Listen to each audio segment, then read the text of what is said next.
case of Doreen Herbert. Doreen Herbert was born on November 29, 1952 in California into a family of 5 children. From a young age, she was a kind and positive person, always looking for ways to help others. After graduating from college, Doreen moved to San Francisco and began working as a physical therapist. At the age of 24, she met Michael Venice, a man who worked in a factory near Doreen's clinic. After getting to know each other for a while, Doreen and Michael started dating, and a few months later, they decided to get married. In 1976, they had a son named Paul. Initially, Michael and Doreen's life was very happy, but after having a child, their relationship began to have problems. After about a year, Doreen and Michael decided to divorce. Their son was raised by Doreen, while Michael was still allowed to visit him regularly. Despite the divorce, Michael and Doreen maintained a cordial relationship. A year later, Doreen met a man named Charles. They began dating, got married, and decided to move to San Jose, settling in a quiet residential area. In 1979, their daughter Deanna was born. Charles, like his wife, dreamed of having a large family. He was overjoyed when their daughter was born. However, tragedy struck the family in February 1980. 4-year-old Paul climbed over the fence around the pool and fell into the water. Doreen, who was home at the time, realized what had happened too late. She pulled her son out of the water and called an ambulance. Paul was taken to the hospital and put on life support. However, after 10 days, doctors concluded that there was no chance of survival. The decision was made to disconnect the boy from the machines. Doreen became depressed and devastated, blaming herself constantly, even though the police concluded that it was not her fault. However, Doreen's young daughter Deanna helped her through this pain. 4 years after the tragic event, Doreen's family finally had some good news. Doreen and Charles had been trying for another child, although they had failed twice due to interrupted pregnancies. But Doreen finally became pregnant again, and this time, everything went well. They were expecting a new baby boy due in early November. A few days before Doreen was to be admitted to the hospital, her family decided to join in the Halloween festivities. On the evening of October 31st, all the neighbors decorated their houses and handed out candy to the children. Deanna, who was 4 years old at the time, was very keen to join in, and her parents couldn't say no. Although Doreen was 9 months pregnant, she went trick-or-treating with her daughter while Charles stayed home, handing out candy to other children. The mother and daughter returned home just before 9 p.m. Charles informed his wife that they were running out of candy and that he planned to drive to the nearest store to buy more. He left the house around 8:50 p.m. and returned about 15 minutes later. As he approached the house, Charles noticed that the front door was slightly ajar, which he found strange. When he entered, he found his wife lying on the hallway floor, surrounded by a large amount of blood. Doreen showed no signs of life, and Charles immediately called 911. Shortly thereafter, he noticed the body of their unborn child in the living room. Charles was in a state of shock, unable to believe what he was seeing. Initially, he thought that Doreen might have had a miscarriage, but he quickly realized that the situation was much worse. A quick note before we continue. As you know, on Uncover Eyes, we release new videos every other day. Many of you have reached out expressing a desire for daily content, so we've launched a new channel, also focused on real-life crime stories, called Secret Crime Mysteries. On the days we don't post videos on Uncover Eyes, we'll be uploading them on Secret Crime Mysteries. This means if you're looking for daily doses of astonishing real-life crime cases, don't hesitate to subscribe. Without further ado, let's dive into today's case. Beside the child was a human hand, and Charles immediately understood that it was Doreen's hand. When Charles realized that his family was being attacked, he began searching for Deanna, fearing she might be in danger. He saw so much blood on the floor that he slipped and fell while running through the house. Luckily, Deanna was still alive, but she was hiding behind the sofa in the living room out of fear. When the ambulance arrived, paramedics found Doreen and discovered that she had a weak pulse. They rushed her to the hospital, but unfortunately, doctors were unable to save her, and she died in the ambulance. Tragically, Doreen's unborn child also died from the brutal attack. Medical experts examined Doreen's body and concluded that she had been repeatedly hit with a long, sharp object like a sword or machete. The police investigated the house and found a horrifying scene that looked like something out of a horror movie. Blood was everywhere, on the floor, on the walls, and even on the ceiling. Several police officers sought psychological help after witnessing the horrific scene. Investigators searched the entire house but found no perpetrator or any clues about the attacker. While investigating the murder, police found significant evidence outside the house. They saw bloody footprints on the sidewalk and suspected that the killer had left the scene in a vehicle. While searching for more clues, police found a blood-stained wolf mask on the front lawn. They believed the mask might have belonged to the killer, as family members said they had never owned it. The mask was sent to a lab for analysis. Police then spoke to Deanna, the only surviving child from the murder. She was in shock but still able to talk. She told police that after her father left for the store, someone knocked on their door. Her mother, Doreen, opened the door and saw a man wearing a wolf mask holding a knife. The attacker said, "I'm going to kill you now." Doreen screamed, telling her daughter to run away from the house immediately. Deanna hid behind the sofa but could not remember what happened next. It was not until her father found her that Deanna calmed down. Unfortunately, Deanna was unable to provide any further information about the attacker as he had hidden his identity behind the wolf mask. Investigators initially suspected Doreen's husband, Charles, as the prime suspect.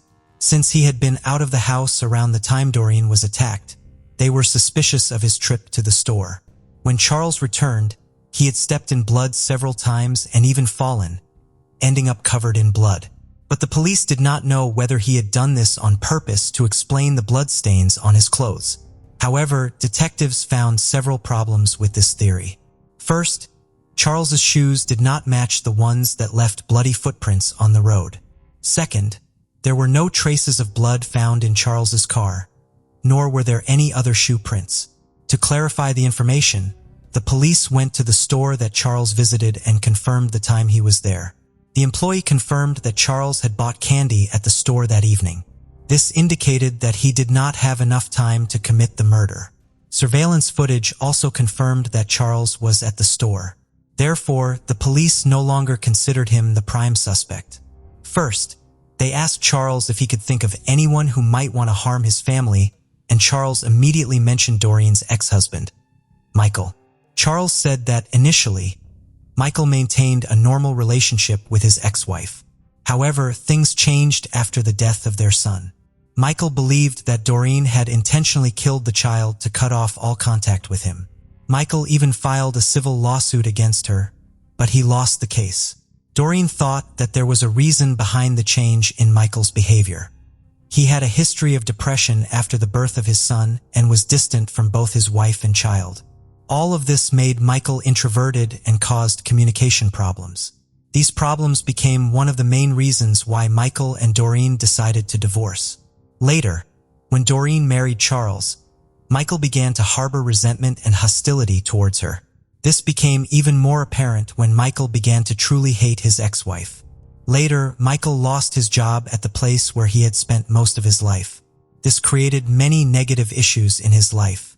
After hearing all this information, the detectives decided to go to Michael's house and talk to him. Although Charles's testimony was not enough to make Michael the prime suspect, since he lived only 2 miles from Doreen's house, they decided to visit him immediately. Around midnight, the police arrived at Michael's house and saw a pickup truck parked near the garage. When they shined a flashlight inside the car, they saw what appeared to be blood on the steering wheel and keys. They then knocked on Michael's door, but no one answered. The lights were on inside the house, and the police could hear water running inside, which made them suspect that Michael might be destroying evidence or washing bloody clothes. So they continued knocking. Michael finally opened the door. He remained calm even after being informed of his ex-wife's murder. Michael answered all the police's questions calmly and allowed them into his home without a warrant. According to him, he had gone to the store during the day, returned home, and had not left since. Michael even signed a form giving the police permission to search his home. As he reached for a pen to sign, the investigators noticed a deep cut on his right hand. Michael explained that he had accidentally cut himself earlier while carving pumpkins for Halloween. However, the police were skeptical. The wound was still fresh, and blood was still losing from it. As several police officers began searching Michael's home, he was asked to go upstairs with an officer to show his identification. However, when he entered the bedroom, Michael's actions aroused suspicion as he appeared to be reaching under the bed. The officer asked him to move away and found a loaded gun holster under the headboard. After discovering the weapon, the police took Michael downstairs to meet with other officers. Their colleagues discovered other suspicious evidence. They found drops of blood on the floor, which led them to the garage, where there was a washing machine and bloody clothing. Based on this evidence, the police had enough to arrest Michael. Detectives and forensic experts investigated Michael's home, looking for more evidence that could connect him to the murder. Police are awaiting the results of blood analysis and have discovered other grisly signs. Initially, the police discovered an empty box containing an 18-inch machete. Medical experts determined that the shape of the knife matched the wound on Doreen's body perfectly. In addition, the police found 2 makeshift coffins in Michael's home, raising suspicions that they might be for Doreen and Charles. They also found mortuary bags, the type typically used by paramedics, in Michael's home. The presence of these items made the police question Michael's innocence. After compiling all this evidence, the police decided to apply for a warrant for Michael's arrest. Without a warrant, they could only detain him for a limited time. However, the judge said that the evidence they had gathered was not strong enough and that there were many unknowns. As a result, Michael was released and he was freed. 3 days into the investigation, detectives received lab results. The results showed that there were 2 different blood types at the crime scene. The majority of the blood matched Doreen's blood type, while a small amount matched Michael's. This indicated that Michael had injured himself during the attack on his ex-wife. The judge quickly issued an arrest warrant, and Michael was charged with the murder of his ex-wife and her unborn child. Detectives continued their investigation and found additional evidence linking Michael to the crime. When they spoke to acquaintances of Michael, they learned that he owned the wolf mask found near Doreen's house. They also found a photo of Michael wearing the mask at a previous Halloween party. To further solidify the case, police found the mask Michael wore in the photo in his home. Michael's trial began in July 1988, 4 years after Doreen's murder. He initially admitted to the crime but later changed his story. He did not deny the murder but claimed he was innocent by reason of mental illness. A psychologist assigned to monitor him concluded that he did have serious mental illness. According to Michael, he became insane on Halloween night when he saw other children trick-or-treating. This reminded him of Paul's death and caused him to collapse. He said that he went to Doreen's house that night with a machete. When she opened the door, he said, "You killed my son," and that he intended to kill her.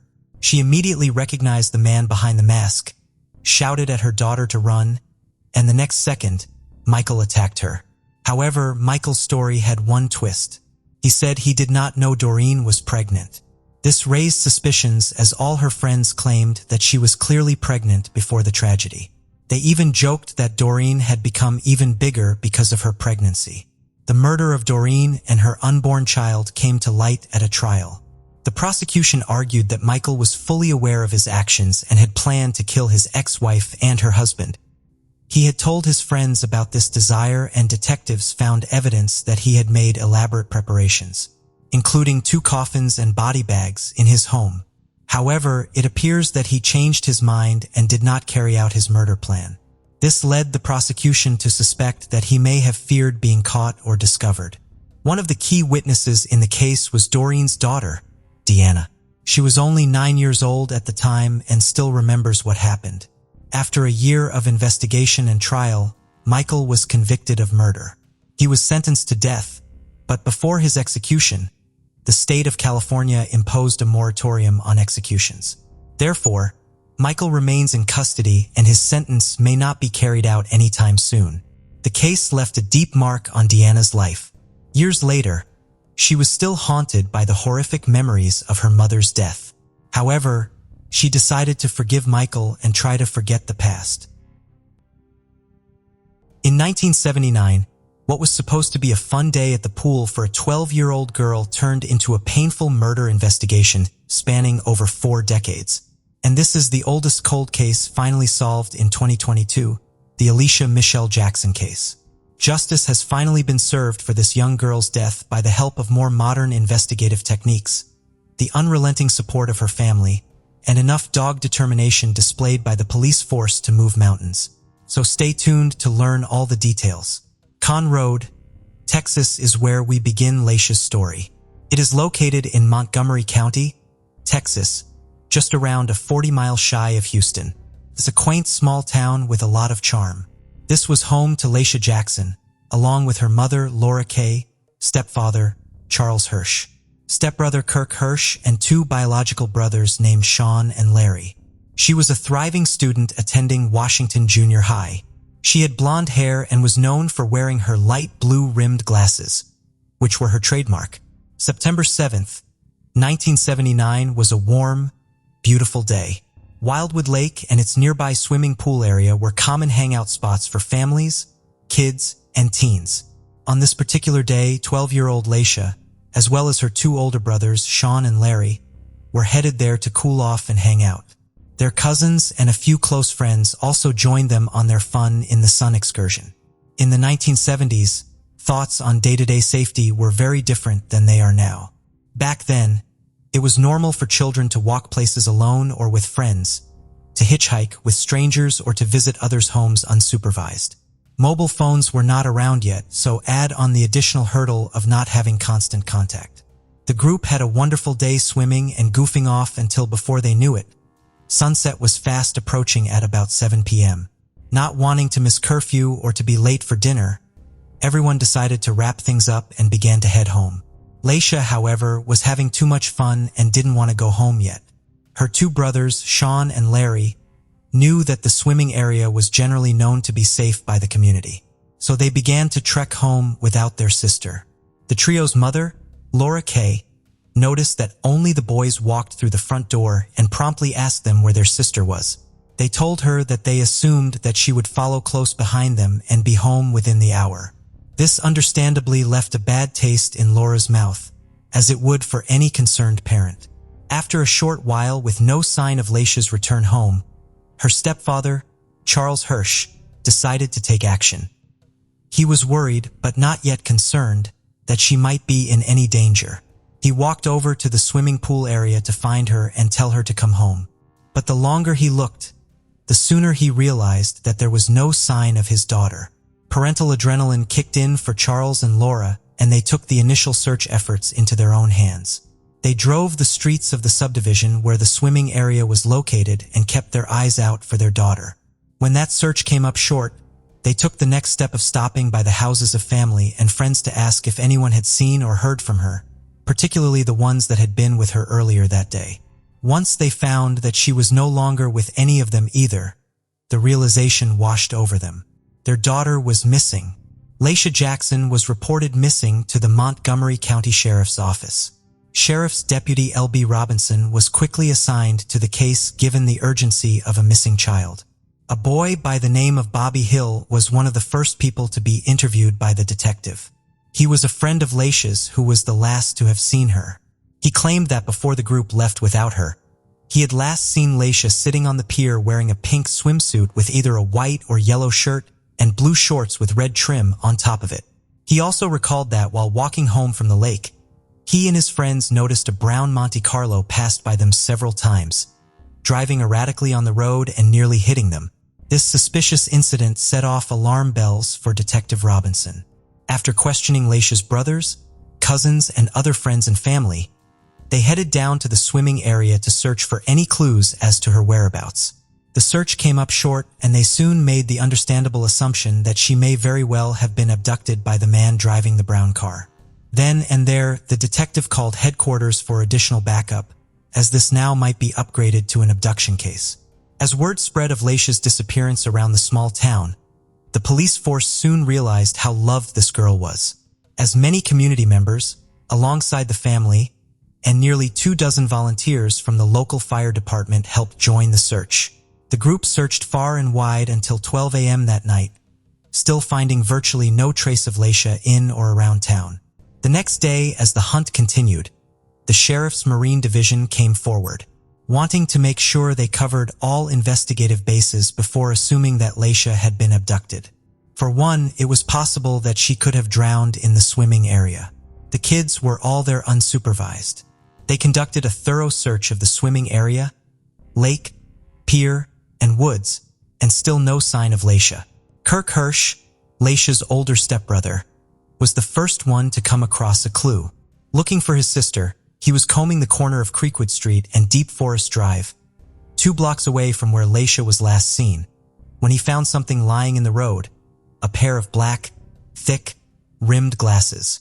They were damaged, comparable to damage a pair of glasses would receive if they were hit by a vehicle. Kirk and his family knew that they belonged to Laisha. The family sought help from the family optometrist that prescribed her glasses, and they later positively identified the pair as having belonged to Laisha. This was blood-chilling news for the family. They now had to prepare for the outcome that they most feared.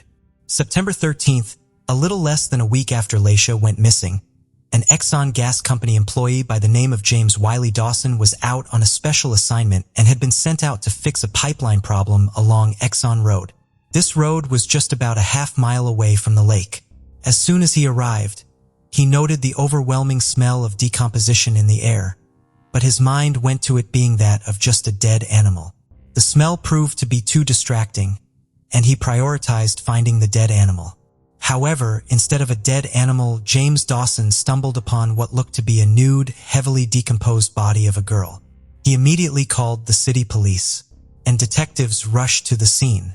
Texas is notoriously scorching hot and humid at that time of year, so the body was in advanced stages of decomposition. They had to act fast to collect evidence. Officers knew that this could very well be the body of Laisha, but they had to be sure. They secured the crime scene and collected all available evidence from the body and nearby area, including the tracks found around the site. As the investigation continued at the crime scene, everyone soon got the news that they had been dreading. Near the body, clothes matching the description of the alleged outfit that the young girl was last seen in were found scattered near her nude body. It was then and later through DNA testing that they confirmed the remains to be of Laisha Michelle Jackson. This was a devastating find for the police, but of course more notably for her heartbroken family and friends. The later autopsy revealed that Laisha had met a brutal end. She showed signs of sexual assault as semen samples were found on her shirt. Signs of strangulation were also found, which was revealed to be her eventual cause of death. While her signature blue glasses were of course not with her, her favorite gold butterfly necklace was still around her neck when she died. Laisha Marie Jackson was soon laid to rest in a private ceremony by her family and friends. Her mourning family soon moved away from Conroe, even leaving Montgomery County altogether, as the memories of their lost loved one proved to be too painful to relive every day. After their departure, the abduction and murder case remained open. Police were determined to bring Laisha and her family justice. A phone line for tips was opened, and police encouraged anyone with information that might be helpful to the case to call it in. One tip was especially interesting to police. It involved a man, a Vietnam veteran, and a known heroin addict. When questioned, the tipster confirmed that many who knew this man witnessed him give intimate details of the crime to others, details that could not have been known to the public. He also apparently often asked his friends to set him up with local girls. Shockingly, he did not mean grown women around his age, but rather young girls. Police were on high alert. Using the information given by the tipster, they eventually got their hands on this man and arrested him on suspicion of murder. They used typical police techniques of interrogation until he broke. He confessed to the crime, but there was a twist. He claimed that he had an accomplice who aided him in the murder of Laisha Jackson. The man gave information about his accomplice to police, and before long both men were in custody and undergoing intense questioning.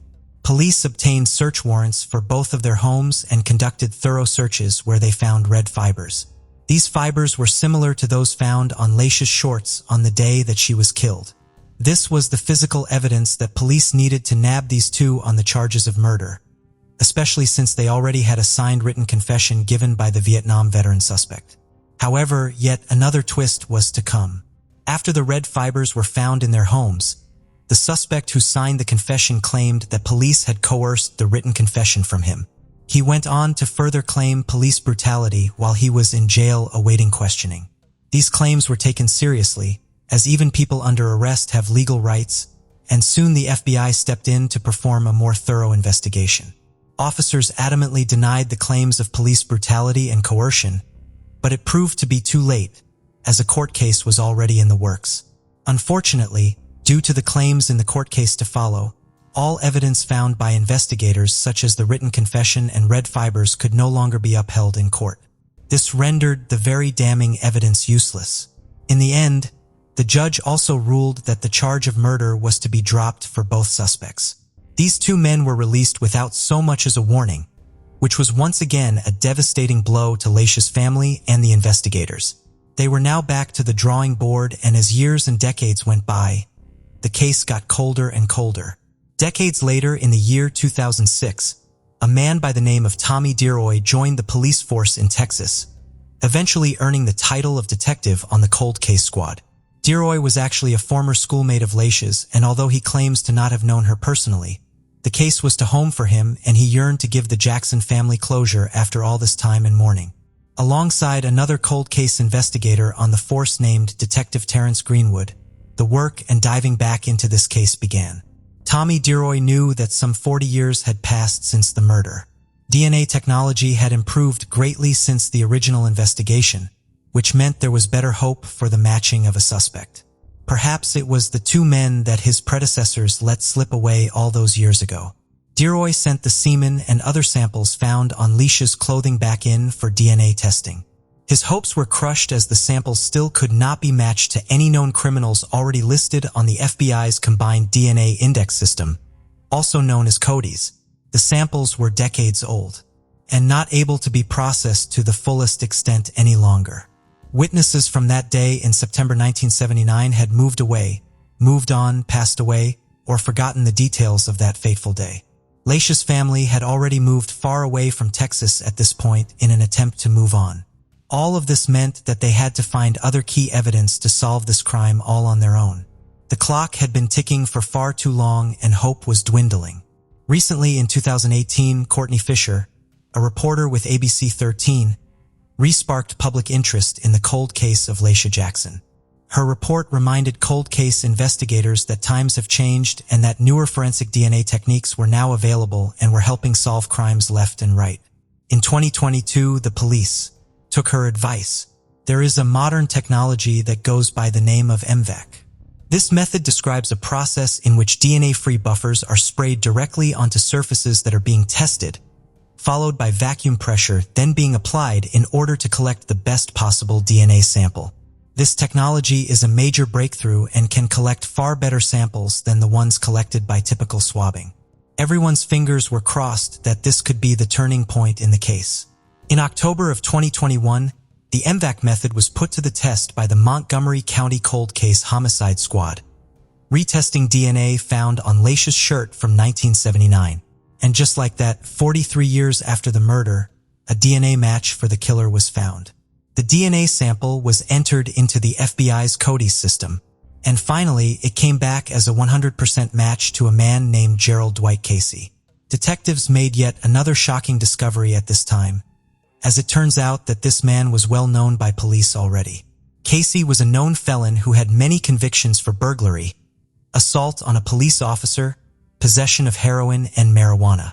Shockingly, but perhaps unsurprisingly, Gerald Dwight Casey had also already been convicted of capital murder once before. He was convicted in 1991 for a murder committed in 1989, 10 years after he had murdered Laisha Jackson. He had been executed by lethal injection in Texas on April 18, 2002 at 47 years old.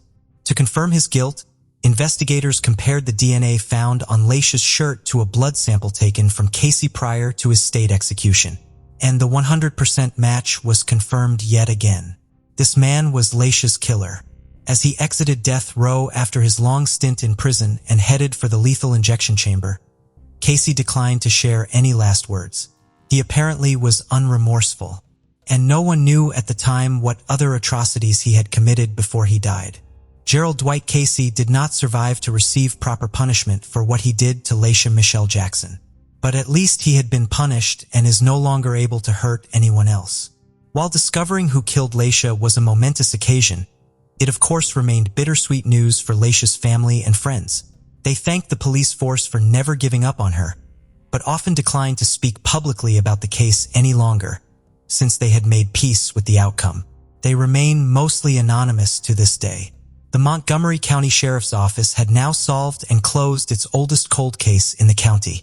Modern advancements in DNA research, persistent detective work, and decades of hope solved this case. Justice was served cold, and it was served for a different murder. Whether you believe in karma, fate, an afterlife, or a spiritual deity, it is safe to say that one can hope that Gerald Casey is receiving his cosmic punishment wherever he is now, and that Laisha Jackson can finally rest peacefully. And there are all of the details.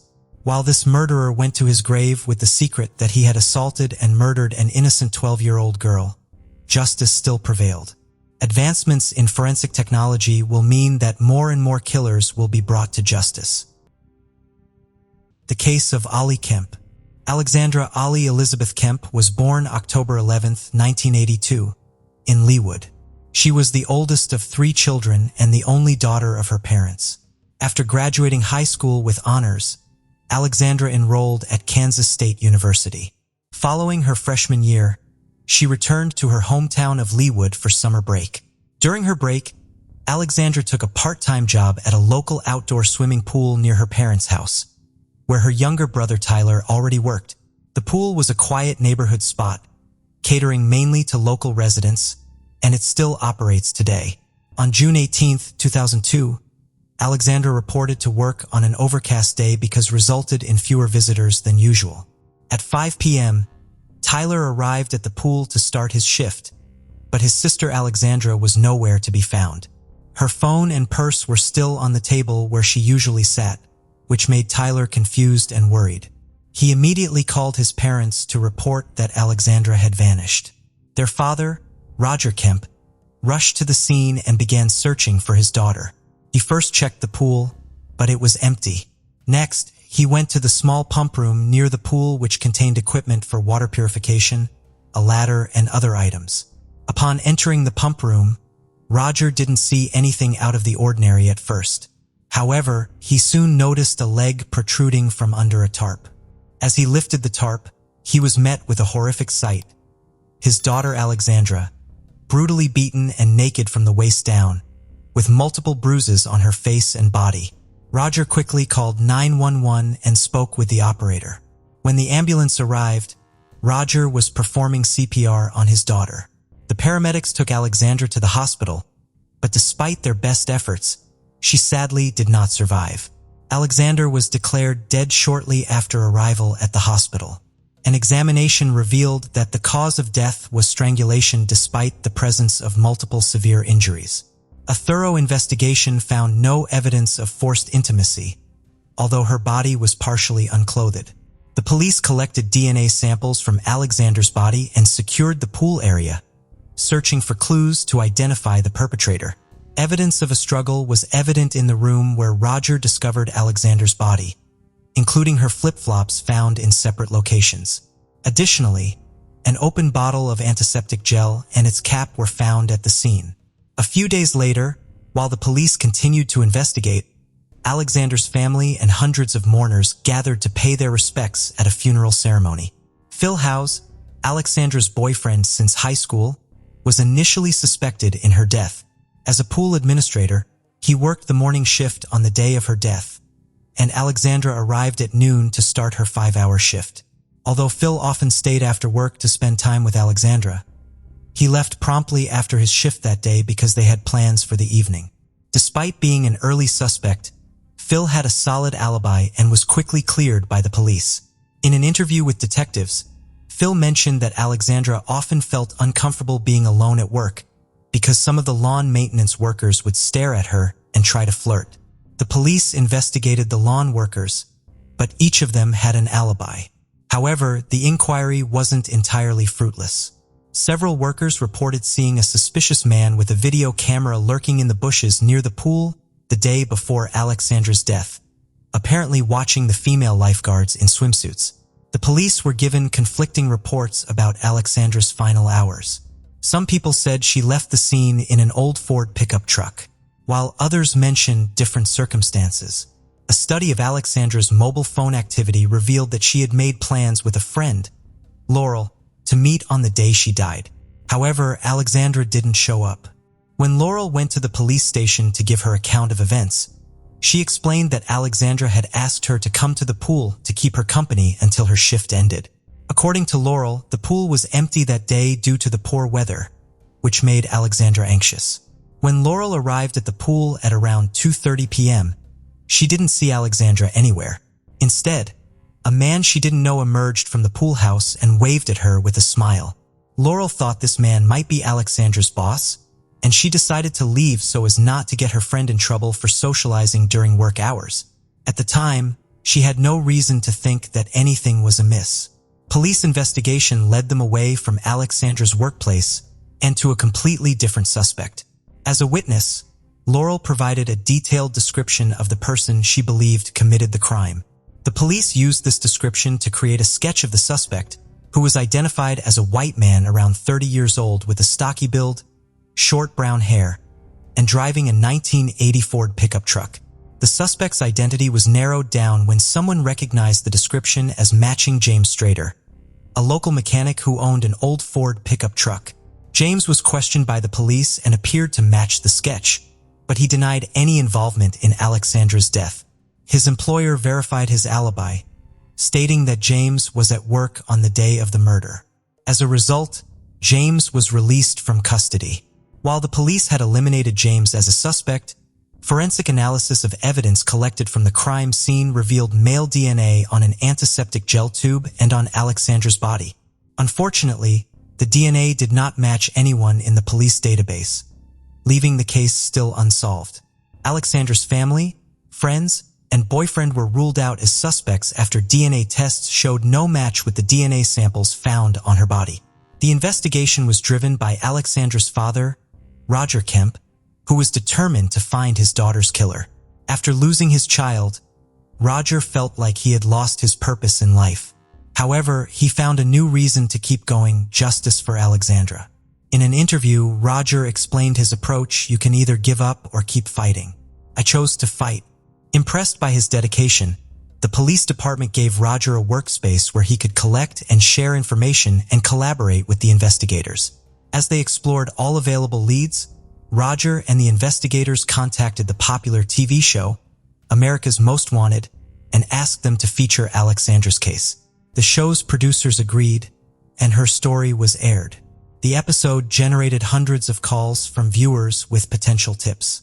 Although the authorities thoroughly investigated each lead, none of them led to a breakthrough, and the case stalled once again.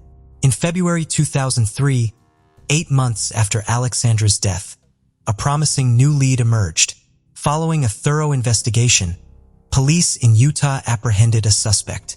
3 separate witnesses, including 2 women and a 14-year-old girl, came forward to report being forced into intimate encounters with a man. He had managed to evade capture initially, but was eventually tracked down and arrested in Utah. The arrested individual was identified as James Strader, the same person who had been questioned by Kansas police earlier. Notably, James bore a strong physical resemblance to the suspect's composite sketch. James was questioned by the police, but they failed to collect his DNA sample at the time. This might have been because his employer had convinced the police that James was at work on the day of the crime and had not left the premises. Despite this, James denied any involvement in Alexandra Kemp's death. Although he resembled the suspect in the composite sketch, James claimed he had not been near the pool on the day of the crime. He eventually provided a DNA sample for analysis. The results indicates that his DNA did not match the DNA found on Alexandra's body or the antiseptic gel tube. James was later imprisoned for unrelated charges, and the investigation into Alexandra Kemp's death hit a dead end once again. A year after Alexandra's death, the police still had no leads.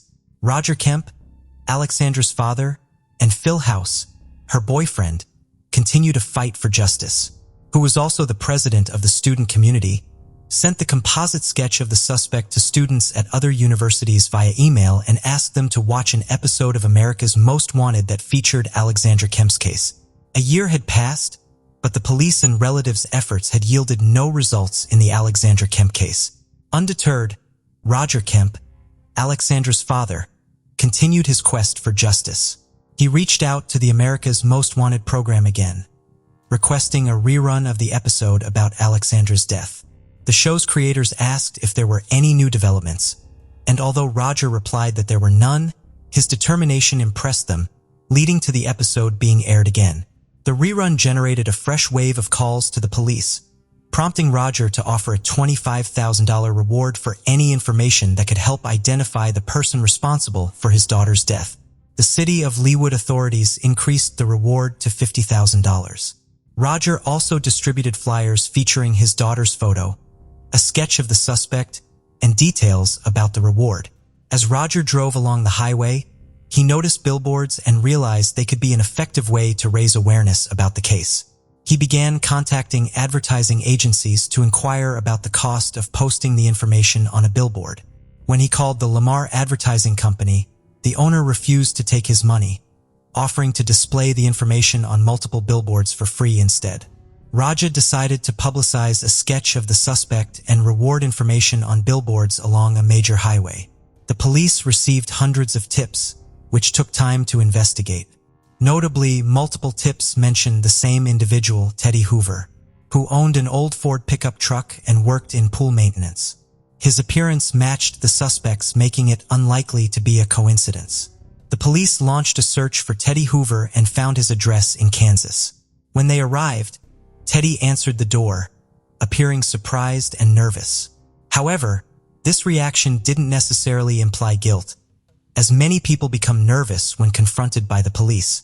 When questioned about his whereabouts on June 18, 2002, Teddy claimed he couldn't remember, which was understandable given the year time lapse. Teddy denied any involvement in maintaining the pool where Alexandra worked. Nevertheless, the detectives asked him to provide a voluntary DNA sample to rule him out as a suspect. Teddy declined, stating he needed to consult with a lawyer first. He promised to contact the police after speaking with his attorney. The next day, Teddy's lawyer reached out to the investigators, expressing his client's concerns about his DNA sample being added to a database. Teddy reportedly believed in various conspiracy theories and feared that if he cooperated with the police, they would use the information against him in other cases. In an effort to alleviate his concerns, the investigators promised not to enter his DNA into any database and only use it to compare with the DNA found on Alexandra Kemp.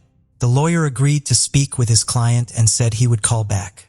As they waited for the call, the police reviewed the case materials again and stumbled upon a piece of paper in one of the folders with a name that caught their attention. On the day of Alexandra's death, detectives began questioning onlookers who had gathered by the pool, trying to determine if anyone had seen anything suspicious. Interestingly, one of the people they spoke with was Teddy Hoover, who had claimed he had never been to the crime scene before. As the investigation continued, detectives grew increasingly confident that Teddy Hoover might be the man they had been searching for over the past 2 years. After several days, investigators contacted Teddy's lawyer to ask if his client was willing to provide a DNA sample. However, the lawyer responded by stating that his client had refused his services and broken off contact. Police immediately went to Teddy's house, but he had already escaped. As a result, the 29-year-old suspect was placed on the National Wanted list. Despite the efforts of the detectives, Teddy managed to evade capture for months. Billboards featuring his image were still up, but the search had yielded nothing. It wasn't until September 2004 when an anonymous caller contacted the police that a new lead emerged. According to the caller, he knew the name of Teddy's girlfriend with whom Teddy was living in Kansas. Detectives sought to locate Laura Barr, a woman connected to Teddy Hoover, but discovered she had left the state at the same time he escaped. This led them to investigate further. The U.S. Postal Service informed the Kansas State Police that Laura was receiving mail in Litchfield, Connecticut, along with a man named Benjamin Appleby, at the same address. The house where they resided was secluded and located in a rural area. Authorities suspected that Benjamin Appleby might be an alias for Teddy Hoover. To aid in the investigation, detectives from Leawood contacted the Connecticut State Police requesting their assistance in locating Benjamin. It was discovered that he had a prior record in Connecticut with an outstanding arrest warrant stemming from a 1997 incident where he had exposed himself to a schoolgirl. However, Benjamin had evaded capture and fled the state. With the existing warrant, detectives proceeded to the address associated with Benjamin's mail. Upon arrival, they found him at home and immediately took him into custody. As suspected, Benjamin Appleby was confirmed to be Teddy Hoover. It was revealed that while detectives in Kansas had been seeking a DNA sample from Teddy in connection with Alexandra Kemp's death, he had returned to Connecticut and resumed using his real name, attempting to maintain a low profile and escape notice. To apprehend Benjamin, detectives from Leawood traveled to Connecticut, anticipating that he would once again claim innocence. Before bringing him in for questioning, they devised a plan to unsettle him. They filled the interrogation room with crime scene photos and pictures of Alexander and placed folders with his name on the table, creating the illusion that the investigation had substantial evidence against him. When Benjamin entered the interrogation room, he was visibly shaken and unable to speak. A detective confronted him, inquiring about the implications of obtaining his DNA sample. Shortly after, Benjamin broke down in tears, confessing to Alexandra's death. He then recounted the events of the fateful June day, explaining that he had noticed Alexandra, found her attractive, and attempted to flirt with her. When she entered the pump room, he followed her, locked the door, and trapped her inside. When Benjamin touched she fought back, leaving him feeling humiliated.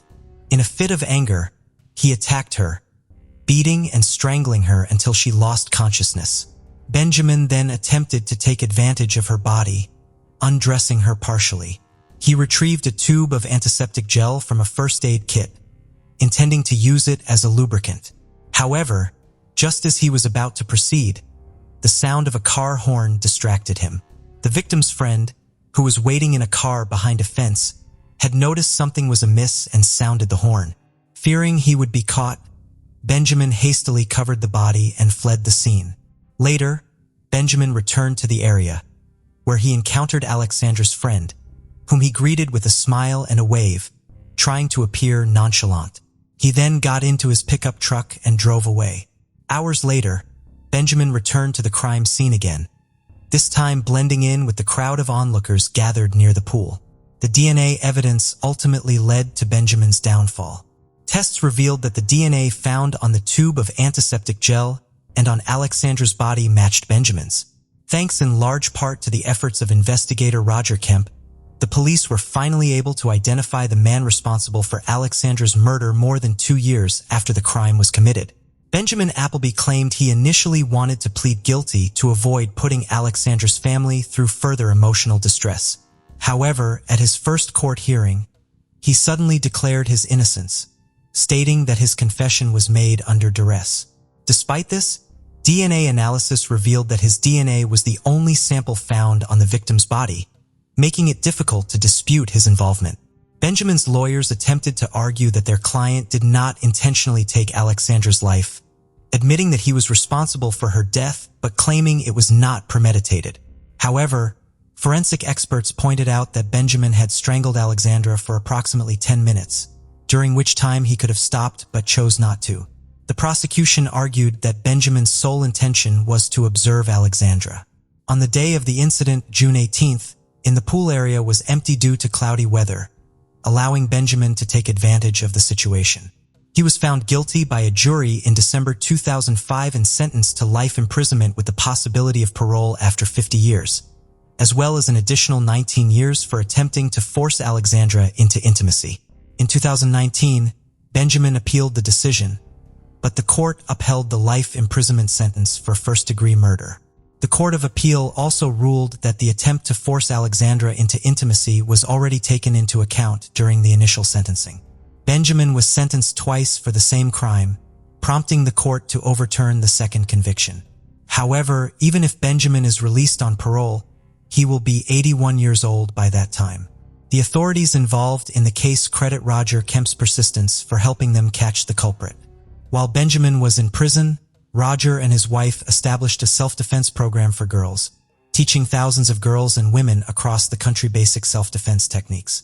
Roger Kemp's tireless efforts to bring attention to the case and his work in creating a safe community did not go unnoticed. He was awarded the Presidential Citizens Medal by Barack Obama at the White House. Until his passing at 77 on March 1, 2022, Roger continued to work for the foundation he established in his daughter's name.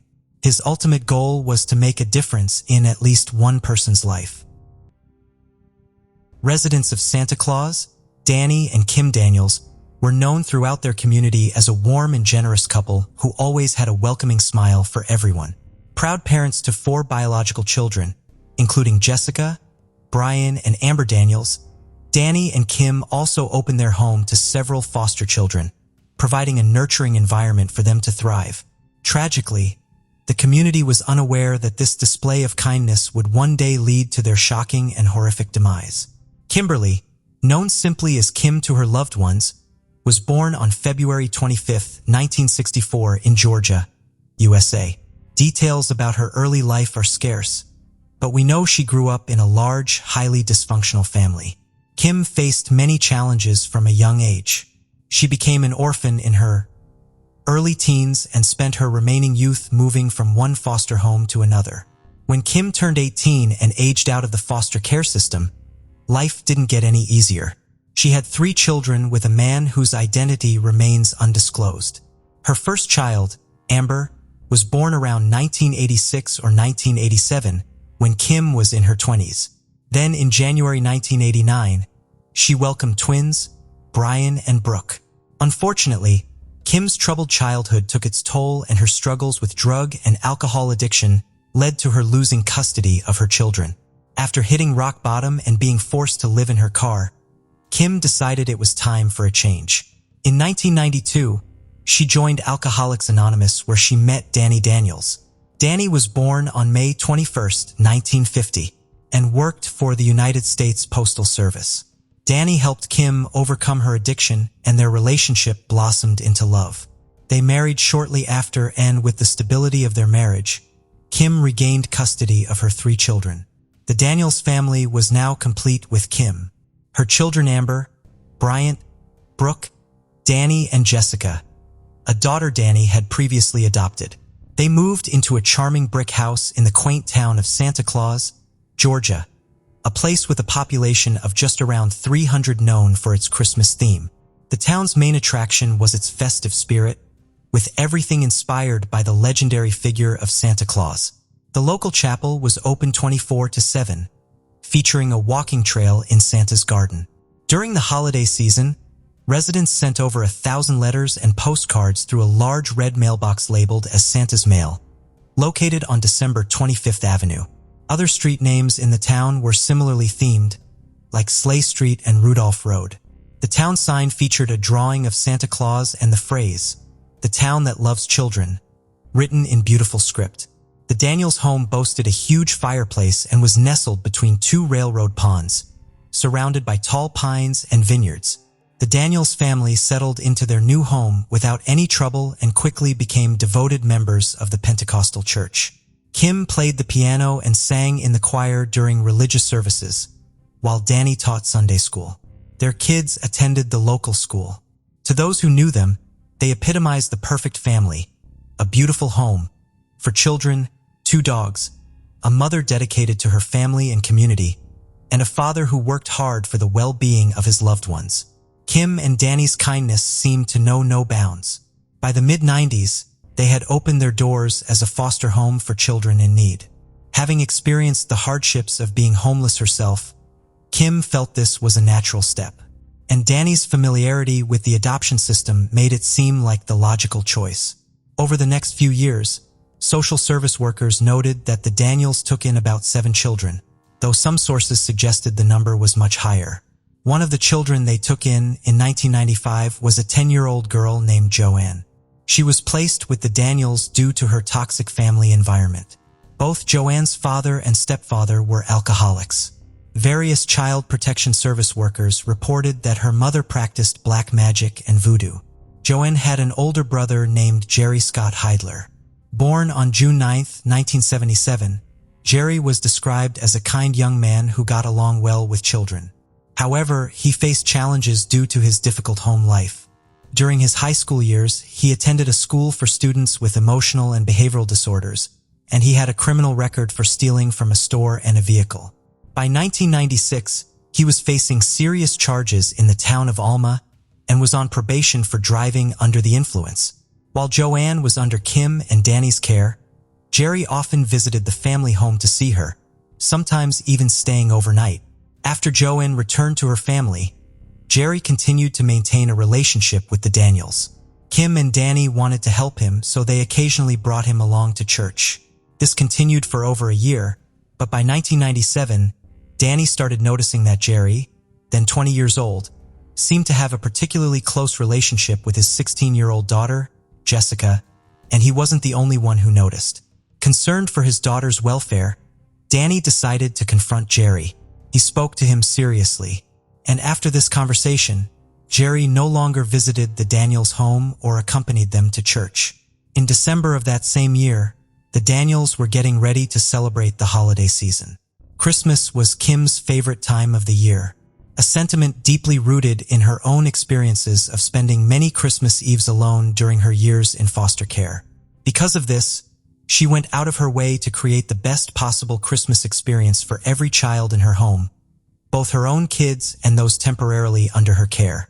She spent a good part of the year collecting gifts, which she stored in the attic of the house. This year, the room was packed with toys, video games, movies, and clothes. The holiday decorations began early in December, and by the time the tree was up, it was surrounded by dozens of presents. On the night of December 3, 1997, the Daniels family went to bed after a day like any other. At that time, in addition to their 4 children, they were caring for 3 more foster kids: Amanda, age 9, Corey, age 4, and Gabriel, who was just 10 months old.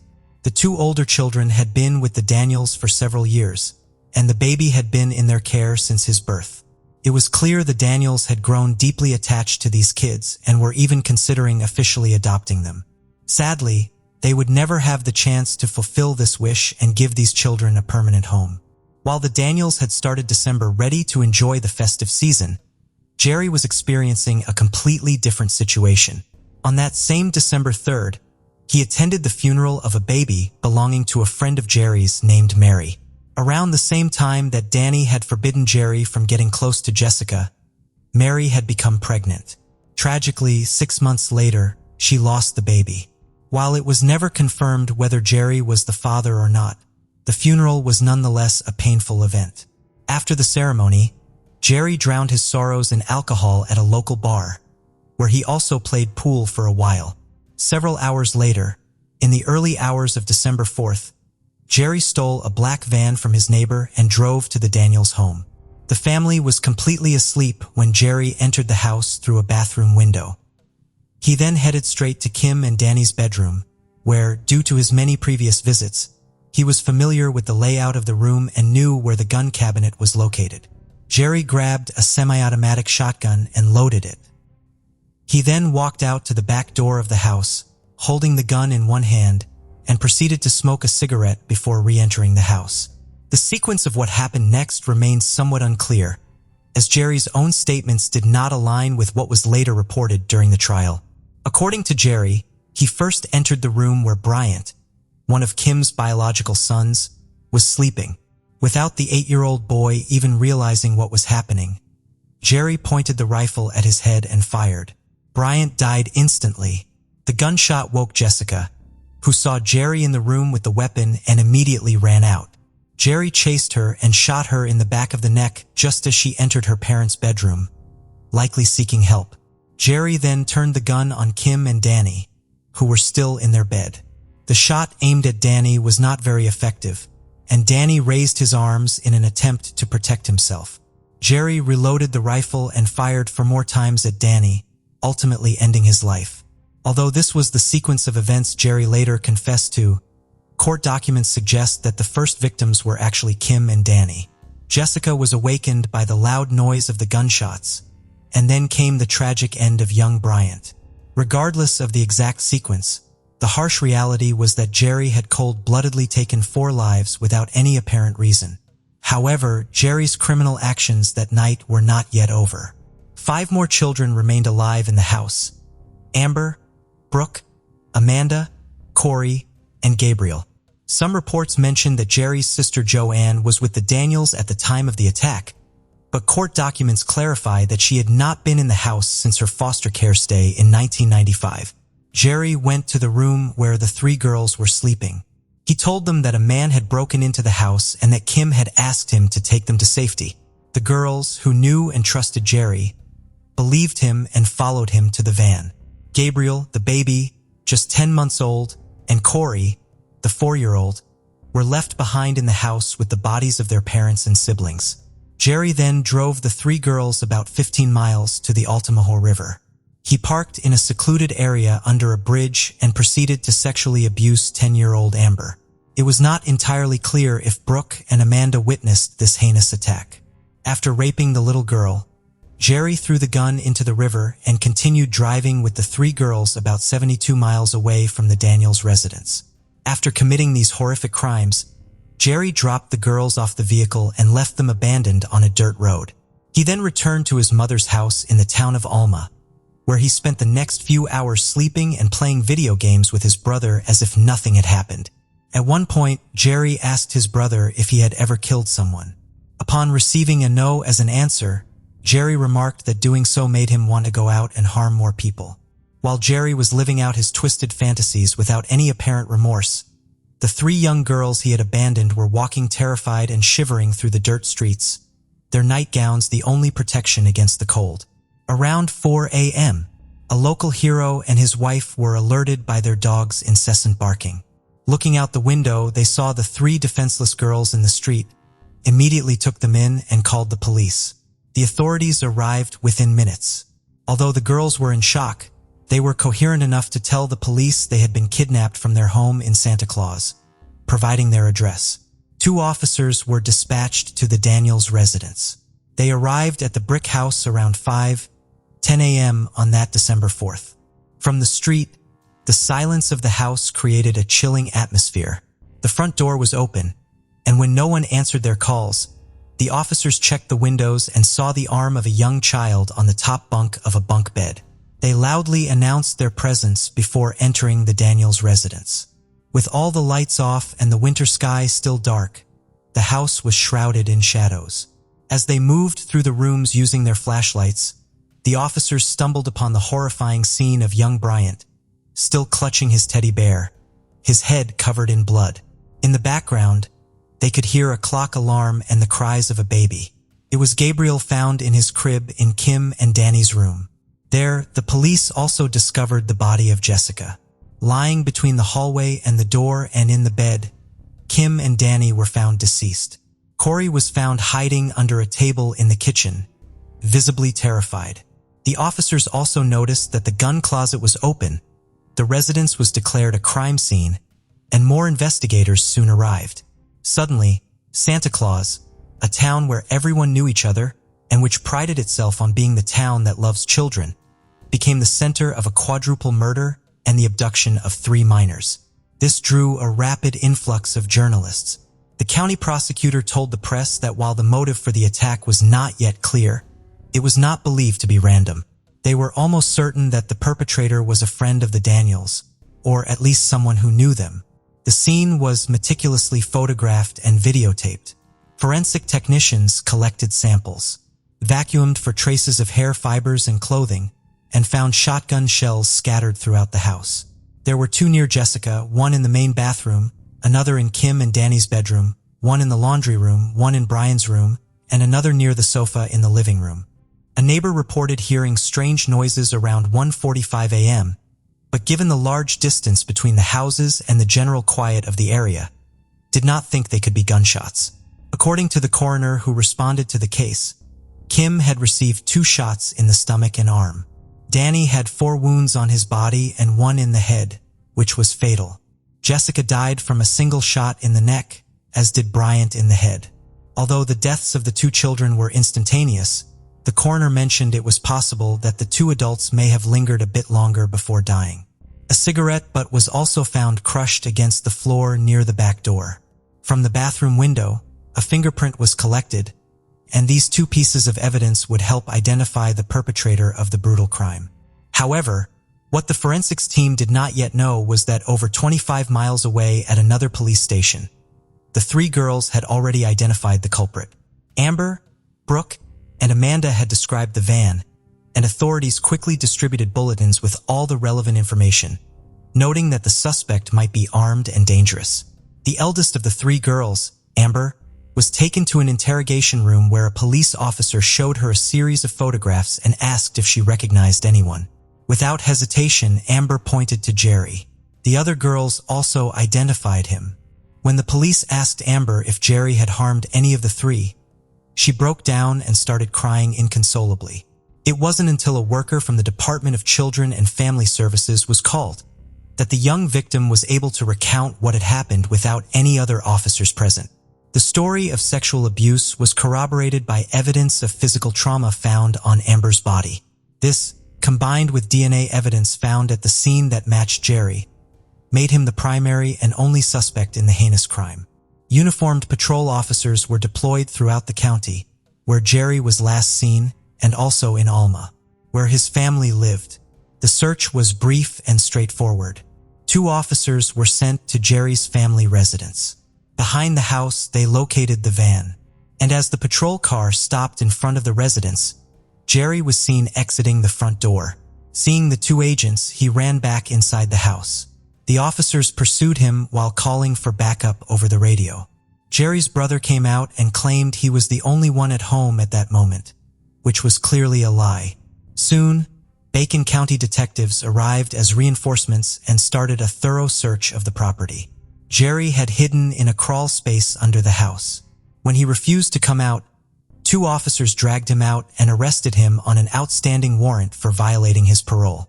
Jerry's brother was arrested for obstructing justice, and both were jailed without bail. Despite resisting arrest, once at the station, Jerry confessed to committing the crimes.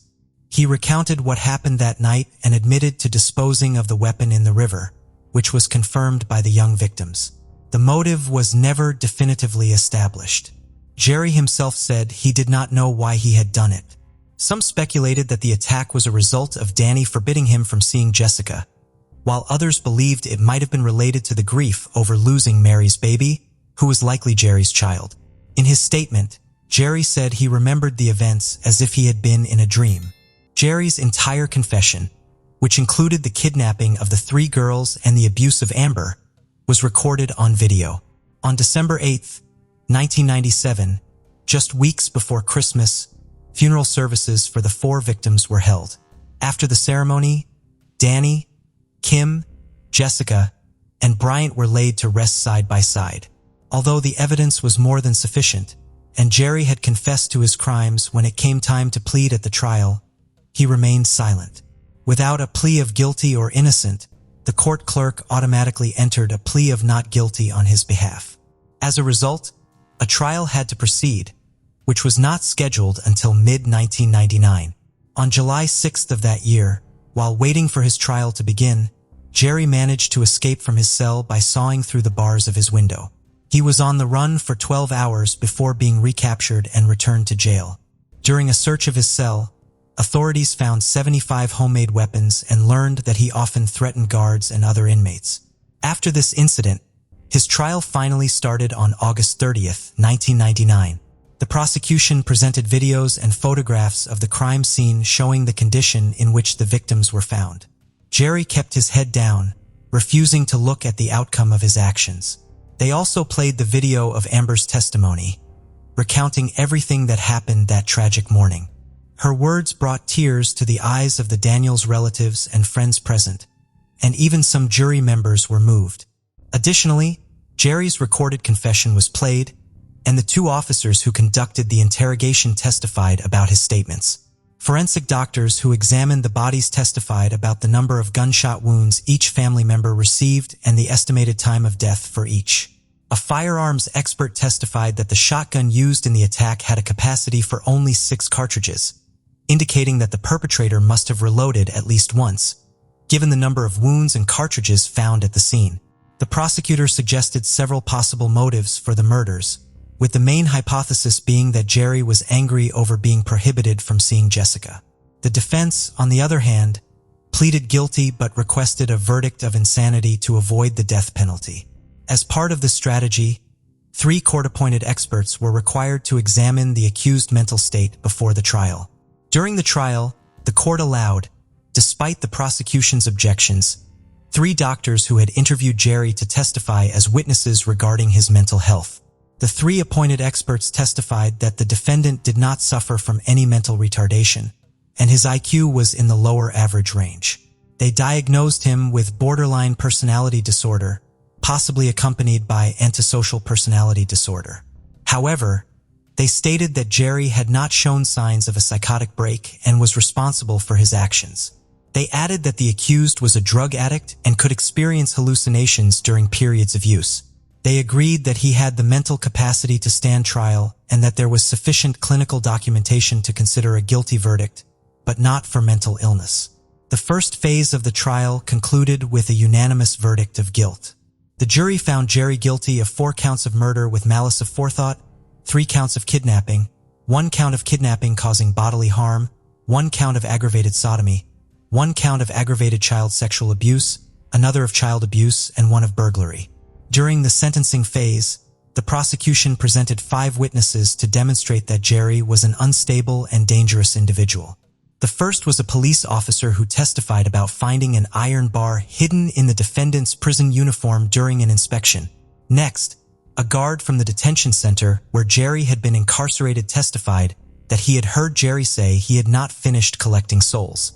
A jailer from the same facility testified that the accused had tampered with the locks on his cell door and had fashioned a weapon with which he had threatened several prison officials. This testimony was corroborated by a jail administrator who added that Jerry had escaped from the center for 12 hours just days before the trial. Finally, a prosecutor from the Georgia Bureau of Investigation testified that he had received a taunting call from the accused while in prison, in which Jerry said that of the 9 little pigs, for we're dead, referencing the Daniels. In response, the defense called Jerry's mother to the stand. She spoke about her son's upbringing and mental health, noting that his father was an alcoholic and she had left him when Jerry was 4 years old. Following her, Jerry's sister testified. Lisa also spoke about their childhood, detailing how their family frequently moved, their father and stepfather's excessive drinking, and the latter's verbal abuse. Additionally, the director of programs at the Georgia Department of Juvenile Justice testified. He had managed Jerry's family's case and mentioned that Jerry had entered the juvenile justice system at 14 or 15 years old after a confrontation with his stepfather. William Wright, a social services worker, testified that he had been in contact with the family in 1985 and had noted that Jerry's mother showed little affection towards her son. Jerry's foster mother from August 1988 to March 1989 recalled that the 11-year-old Jerry was afraid of the dark and irrationally feared that a knife might fall from the ceiling and cut him. Another doctor contacted by the defense team to assess Jerry agreed with the diagnosis of borderline personality disorder. On September 4, 1999, nearly 2 years after the gruesome murder of the 4 Daniels family members, the jury found aggravating circumstances and recommended the death penalty for each of the 4 counts of murder with malice of forethought. Jerry was also sentenced to 2 consecutive life sentences for aggravated sodomy and kidnapping causing bodily harm, 30 consecutive years for aggravated child abuse, and 20 consecutive years for each of the remaining charges.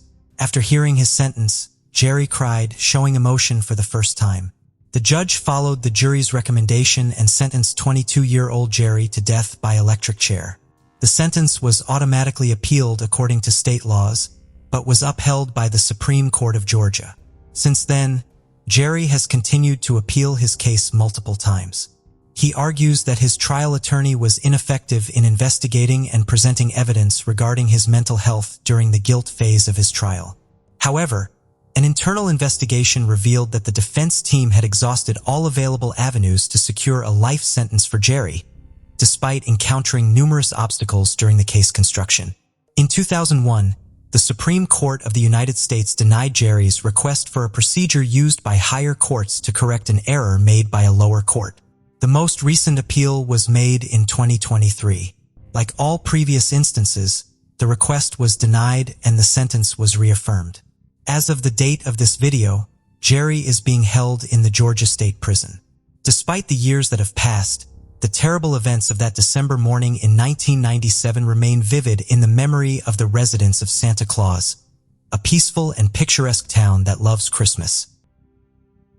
The case of Chauhan family. Amarjit Chauhan was the owner of Chiba Freight, a thriving fruit import business near Heathrow Airport. To those around him, Amarjit appeared to be a devoted family man and a kind employer, loved by his staff, and sharing a happy life with his wife and 2 young children. Amarjit viewed his employees as a part of his family. To show his appreciation to them during the busy time of the company, he would often treat them to pizza and drinks. He also maintained a calm and approachable leadership style, which earned him great respect from everyone. Amarjit's employees were concerned about the company's future if he were to move to India, a recurring subject in conversations with his wife, Nancy. She hoped that Amarjit, who was 46, would soon be able to retire, allowing them to spend more time with their children. Nancy often told her husband about her desire to return to India. As time went by, Amarjit began to consider Nancy's wish and started thinking about selling their business to move back to their hometown. The plan might have worked if Amarjit Chauhan's ownership of Chiba Freight had not run into trouble. However, someone had his eye on Amarjit's company and was looking to take control of it without investing any money. In January 2003, Kenneth Reagan, who had just been released from prison, looked for a job at Chiba Freight. Amarjit, the company's owner, who had also had his own run-ins with the law due to tax evasion, could relate to Kenneth's struggles. Knowing how hard it could be for people to find work after being out of prison, Amarjit was willing to give Kenneth a chance, which was consistent with his reputation for being understanding and easygoing. Amarjit decided to offer Kenneth a second chance by hiring him as a driver. Kenneth turned out to be a diligent worker, unafraid to tackle any task, and performed his duties excellently. Kenneth was more than just a driver. In the past, he was an expert smuggler nicknamed Captain Cash. By the late 1990s, Kenneth had built up a reputation as a veteran criminal running various freight companies, which served as fronts to hide his real business: smuggling illegal drugs into the UK. He had risen to prominence in London's underworld and mingled with influential figures in the criminal world. Despite his modest demeanor, Kenneth led a life of luxury, perceiving himself as a wealthy socialite and a renowned figure in the global underworld. In 1997, at the peak of his illicit activities, Kenneth met Belinda Bruin, a socialite, at an upscale London bar. He flaunted his wealth, driving a Mercedes and showering her with expensive gifts. She saw him as sophisticated and charming, albeit a bit rough around the edges, a man who impeccably showed off his luxury watches and wasn't afraid to display his wealth. Often seen carrying a briefcase full of cash, Kenneth believed this extravagant lifestyle would boost his social standing. Unbeknownst to her, Belinda Bruin was drawn into Kenneth's world of crime and deception. Kenneth became intensely infatuated with Belinda. He called and emailed her constantly, professing his feelings as if he were a lovesick teenager. Even though they only had a superficial acquaintance, Kenneth told others that Belinda was his girlfriend, leaving Belinda confused. Kenneth was arrested on June 17, 1998, in possession of 25 kilograms of a white substance, which put him at risk of receiving a prison sentence of up to 18 years. However, Kenneth chose to cooperate with the authorities and his testimony helped convict 12 major criminals. As a result, his own sentence was significantly reduced. Years later, after Kenneth was released from prison, he found himself with nothing. No friends, no money, and his assets had been seized. When faced with these hardships, he moved into a small house with his father, determined to find a way to regain his lost wealth and status. Kenneth, looking to get back into the illicit drug trade, targeted Amarjit Chauhan's company Chiba Freight as the perfect stepping stone for his return. He carefully devised a plan to take control of the company, carrying it out so meticulously that no one suspected anything. Once inside the company, Kenneth learned from co-workers that Amarjit was considering selling Chiba Freight to move abroad. Seizing the opportunity, Kenneth approached Amarjit with a fake story, offering a deal worth $4 million to grab his attention. While Amarjit thought over the proposal, Kenneth continued with his plan, seeking to use Chiba Freight for more than just business.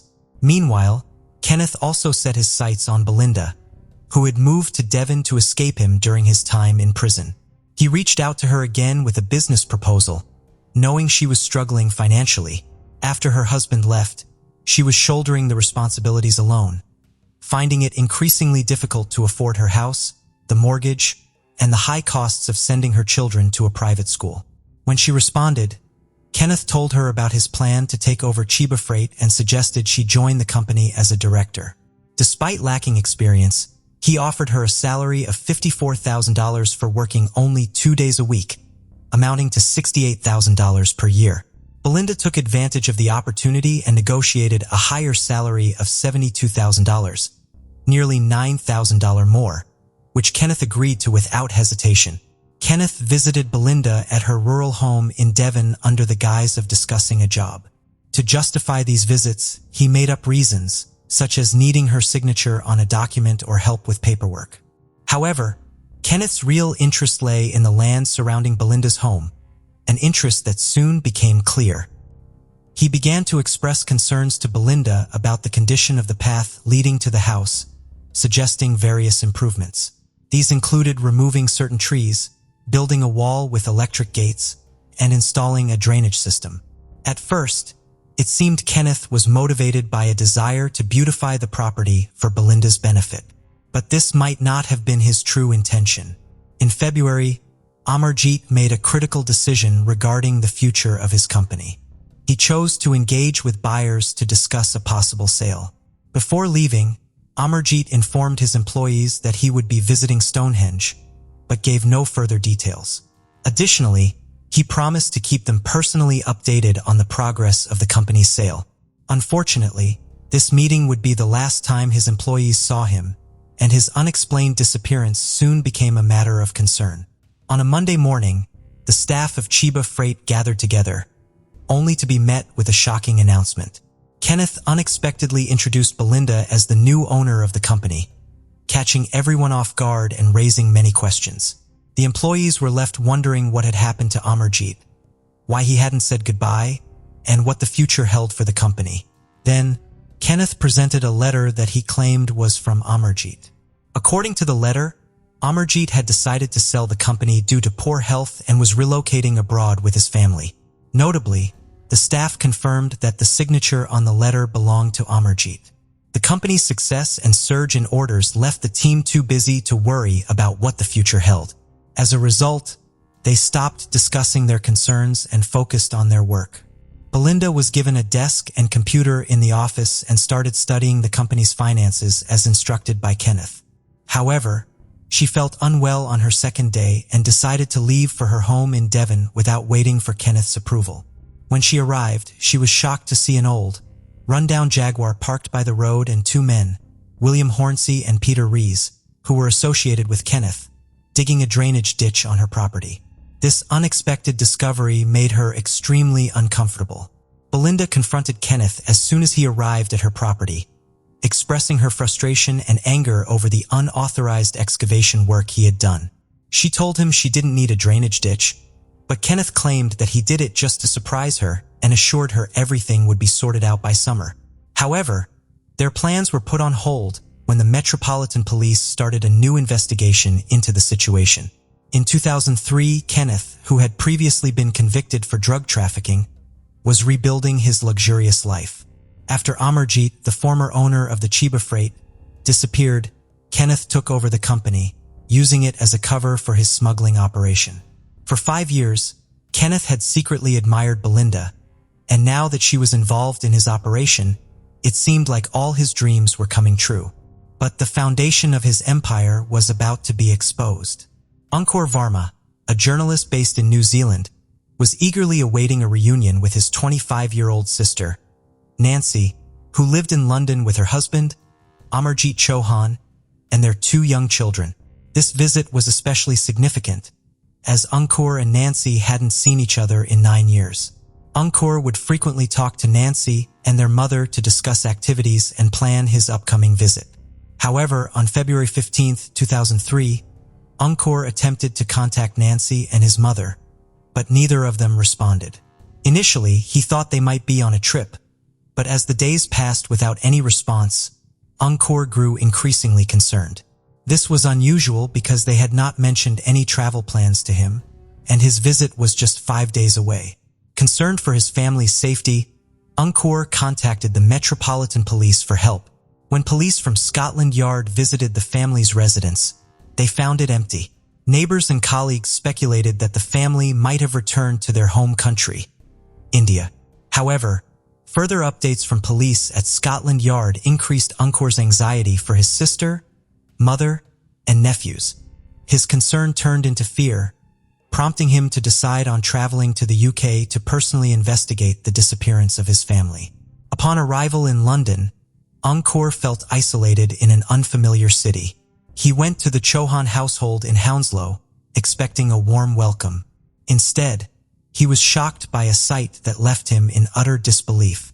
At first glance, the home looked normal, as if the family had just stepped out for a moment. But the reality was very different. Closer inspection revealed that the family had been gone for weeks.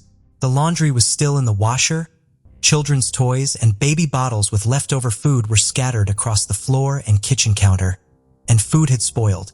It looked like someone had been interrupted in the middle of washing dishes. While clothes and suitcases were neatly stored away, personal belongings were scattered throughout the 3-bedroom house. The refrigerator still had food.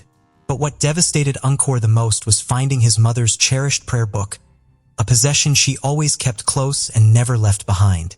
Ankur was confused and worried about his sister's family, who had 2 young children, disappearing without a trace. It seemed unlikely that they had left their home by choice. Ankur convinced the authorities to launch an investigation. A team of experienced detectives from the Serious Crime Division took over the case. As time passed, Ankur lost hope of ever being reunited with his family and that their future plans would no longer be fulfilled.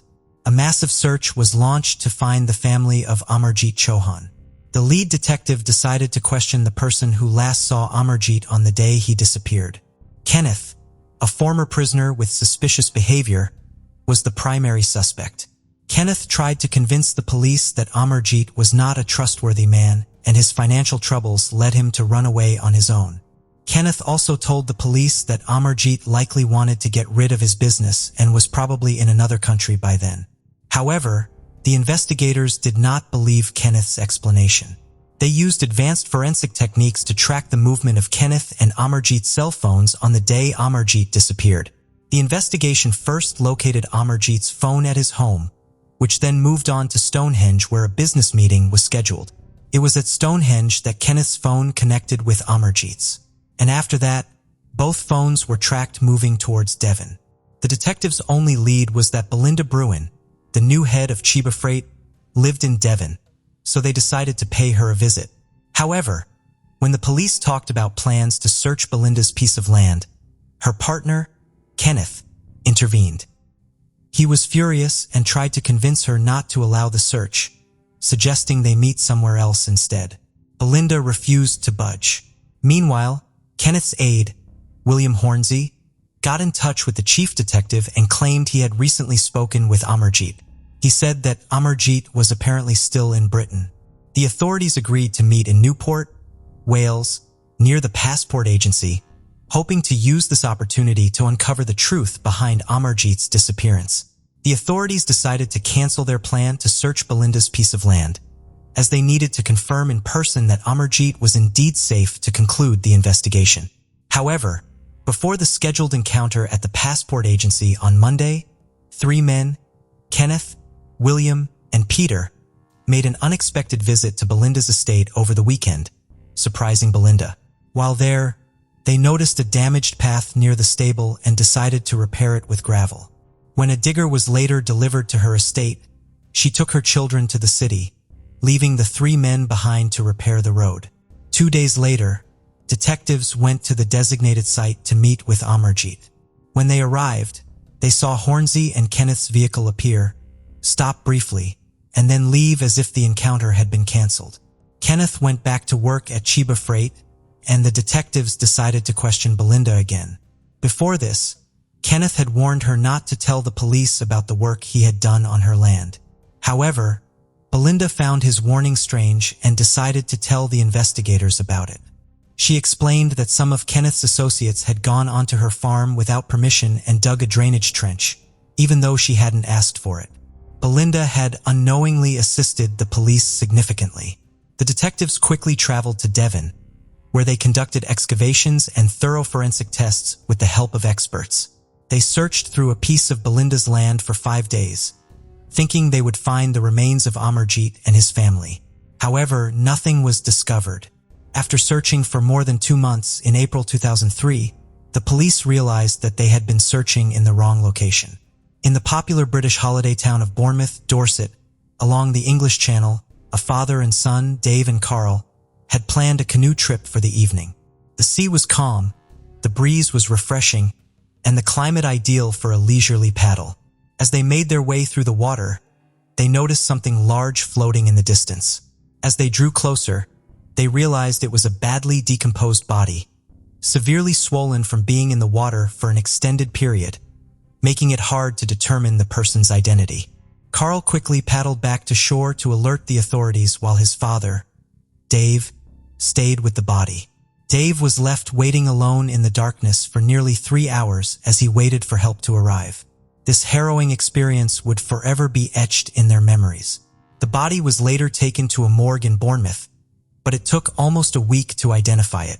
The deceased was Amarjit Chauhan, a missing entrepreneur who had suffered severe head injuries and had his mouth taped shut. The autopsy revealed that he likely died from the head trauma and suffocation. His clothes were removed for forensic examination. Meanwhile, police searched for more clues 62 meters away in Belinda's field and made a significant discovery, including a pile of charred clothes, jewelry, and strands of hair that were later confirmed to belong to Amarjit, as well as pieces of children's clothing. Initial investigations suggested that a family of 5 might be buried at the site. The once private property in Devon, owned by Belinda, was secretly used as a burial ground for the Amarjit Chauhan family. When police became suspicious, the bodies were exhumed and taken by boat to the middle of the bay in Bournemouth, where they were dumped into the sea. Until a body was found, the staff at Chiba Freight held on to the hope that their employer might return someday, even if he had sold the business, as they expected him to say goodbye or make a visit in the future. However, all hopes shattered when the drowned man was confirmed as Amarjit. The situation worsened as concern for the remaining family members grew. Nancy was merely 25 years old, and their children were just infants. The thought that someone could extinguish so many innocent lives was harrowing, yet all evidence pointed tragically in that direction. The excavation area was disproportionately large for the concealment of just one corpse. A smaller site would suffice for hiding a single individual. Furthermore, the simultaneous disappearance of Amarjit along with Nancy, mother-in-law Chiranjit, and children, Ravinder and Devinder, suggested a tragic end. The investigation became a high-priority case because of very serious crimes. Kenneth became the main suspect, but he and his accomplice, William, had disappeared. Initial information suggested that Kenneth and William had fled to Europe, leaving their associate Peter Rees. Peter Rees, a 39-year-old, feeling intense guilt over his crime, unexpectedly confessed to a stranger he had just met about the circumstances of the Amarjit family's tragic end. His confession was likely driven by a fear of being blamed entirely, as he couldn't believe his accomplice Kenneth would harm 2 innocent children. The stranger reported this information to the authorities, and Peter was arrested 12 days later.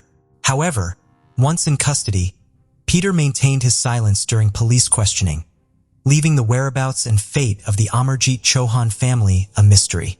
3 weeks after the Amarjit body discovery, another body was found in the Solent, a part of the English Channel. Angkor was asked to identify the remains, which he recognized as those of his older sister, Nancy, despite the significant decomposition.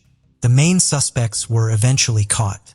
Kenneth was arrested in Belgium after 2 months on the run, while William turned himself in 6 weeks later. However, even with the 3 suspects in custody, they refused to cooperate with the investigation. Despite the arrests, the case was still unsolved because 3 members of the Chauhan family were missing and there were no eyewitnesses to their murders. The investigation now needed irrefutable evidence to move forward. The detectives were unaware that Amarjit had left behind a crucial piece of evidence.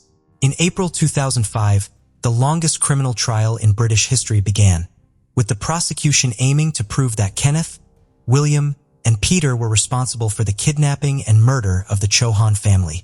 Over the course of the 10-month trial, more than 4,500 physical evidence items were examined. However, the analysis of phone communications formed the core of the prosecution's case. Amarjit had initially met with Kenneth to discuss the sale of the company, but he was kidnapped and held captive at Kenneth's home. There, he was forced to sign documents that would make it seem to his employees that he had sold the business and moved abroad. A significant piece of evidence emerged when the son of William handed over a gray suitcase to the police containing a 4 sheets signed by Amarjit. Reagan initially planned to kill only Amarjit, but he realized that this would likely prompt the rest of the family to raise an alarm. As a result, he decided to target the entire family.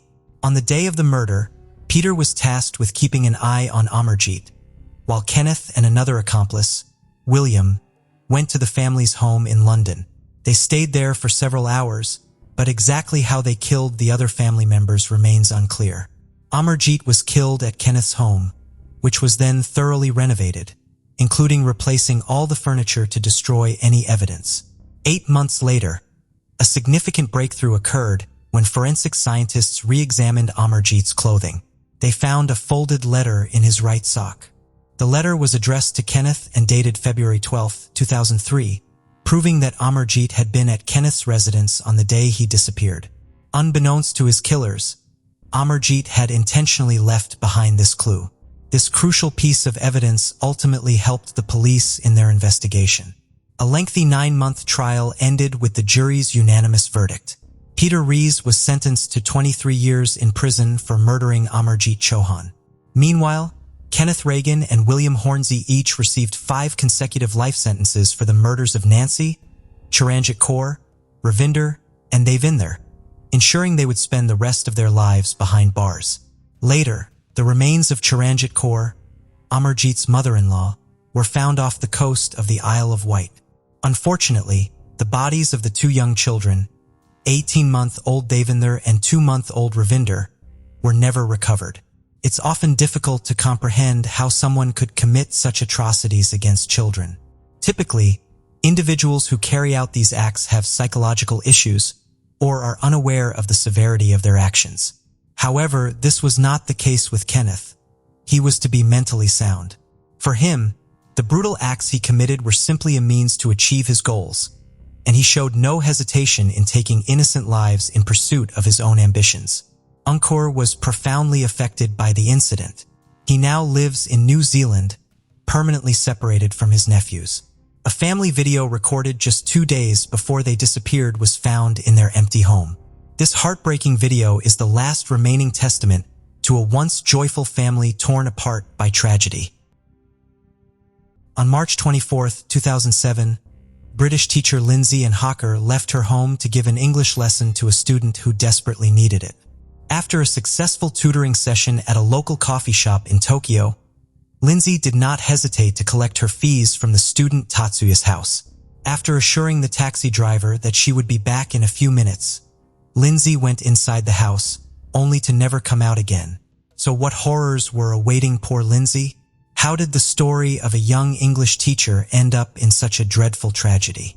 Let's dive right into this mystery without any further ado. Today's story takes us to Tokyo, Japan, one of the most popular tourist destinations around the globe. Situated at the head of Tokyo Bay on the Pacific coast of central Honshu, Japan's capital, Tokyo, is the largest metropolitan city in the world. Tokyo is known for its world-class transport system, otaku culture, historic temples, and wonderful cuisine. Old-school cultures mixed with futuristic technology provide the city with a certain charm. Although Tokyo is considered one of the safest places to live, a gruesome crime in 2007 would tell a different story. Bill Hawker and Julia Hawker raised their 3 kids in Coventry, West Midlands, England. Paul was the owner of a driving school while Julia worked as a policy advisor. They both worked very hard to provide the best life for their 3 children, Lisa, Lindsay, and Louise. Born on December 30th, 1984, Lindsay and Hawker was the middle-born of the 3 girls. Living an idyllic life, this family of 5 were close to one another. Lindsay was described as a free-spirited, kind, intelligent, and beautiful girl. She was gorgeous inside and out. Despite being so popular throughout her life, she was the kind of person who would drop anything to help someone. Lindsay's brilliance in academics was never hidden from anyone who knew her. After completing high school at King Henry VII School in Coventry, she completed her A-levels in biology, history, and computing. She then ventured to Leeds University to study biology and went on to achieve first-class honors degree in biology, graduating in 2006. Going for a master's degree was Lindsay's next plan. However, her adventurous spirit led her down another path. Lindsay had a lot going on for her. After obtaining her master's degree, she wanted to become a doctor, marry her boyfriend to 4 years Ryan, and start her own family. However, before pursuing the master's degree, Lindsay wanted to take a break from her studies to add a new perspective to her life.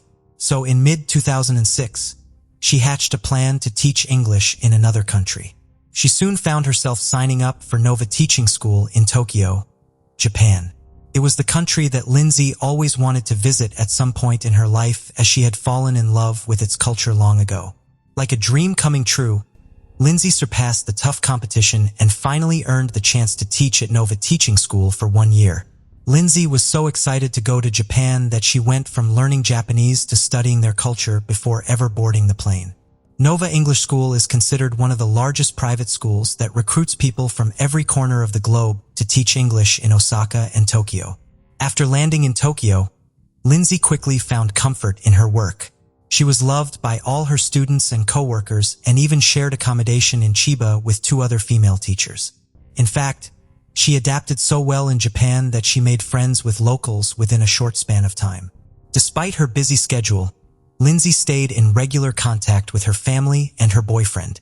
In December 2006, around the time of her birthday, Lindsay's parents visited her in Japan.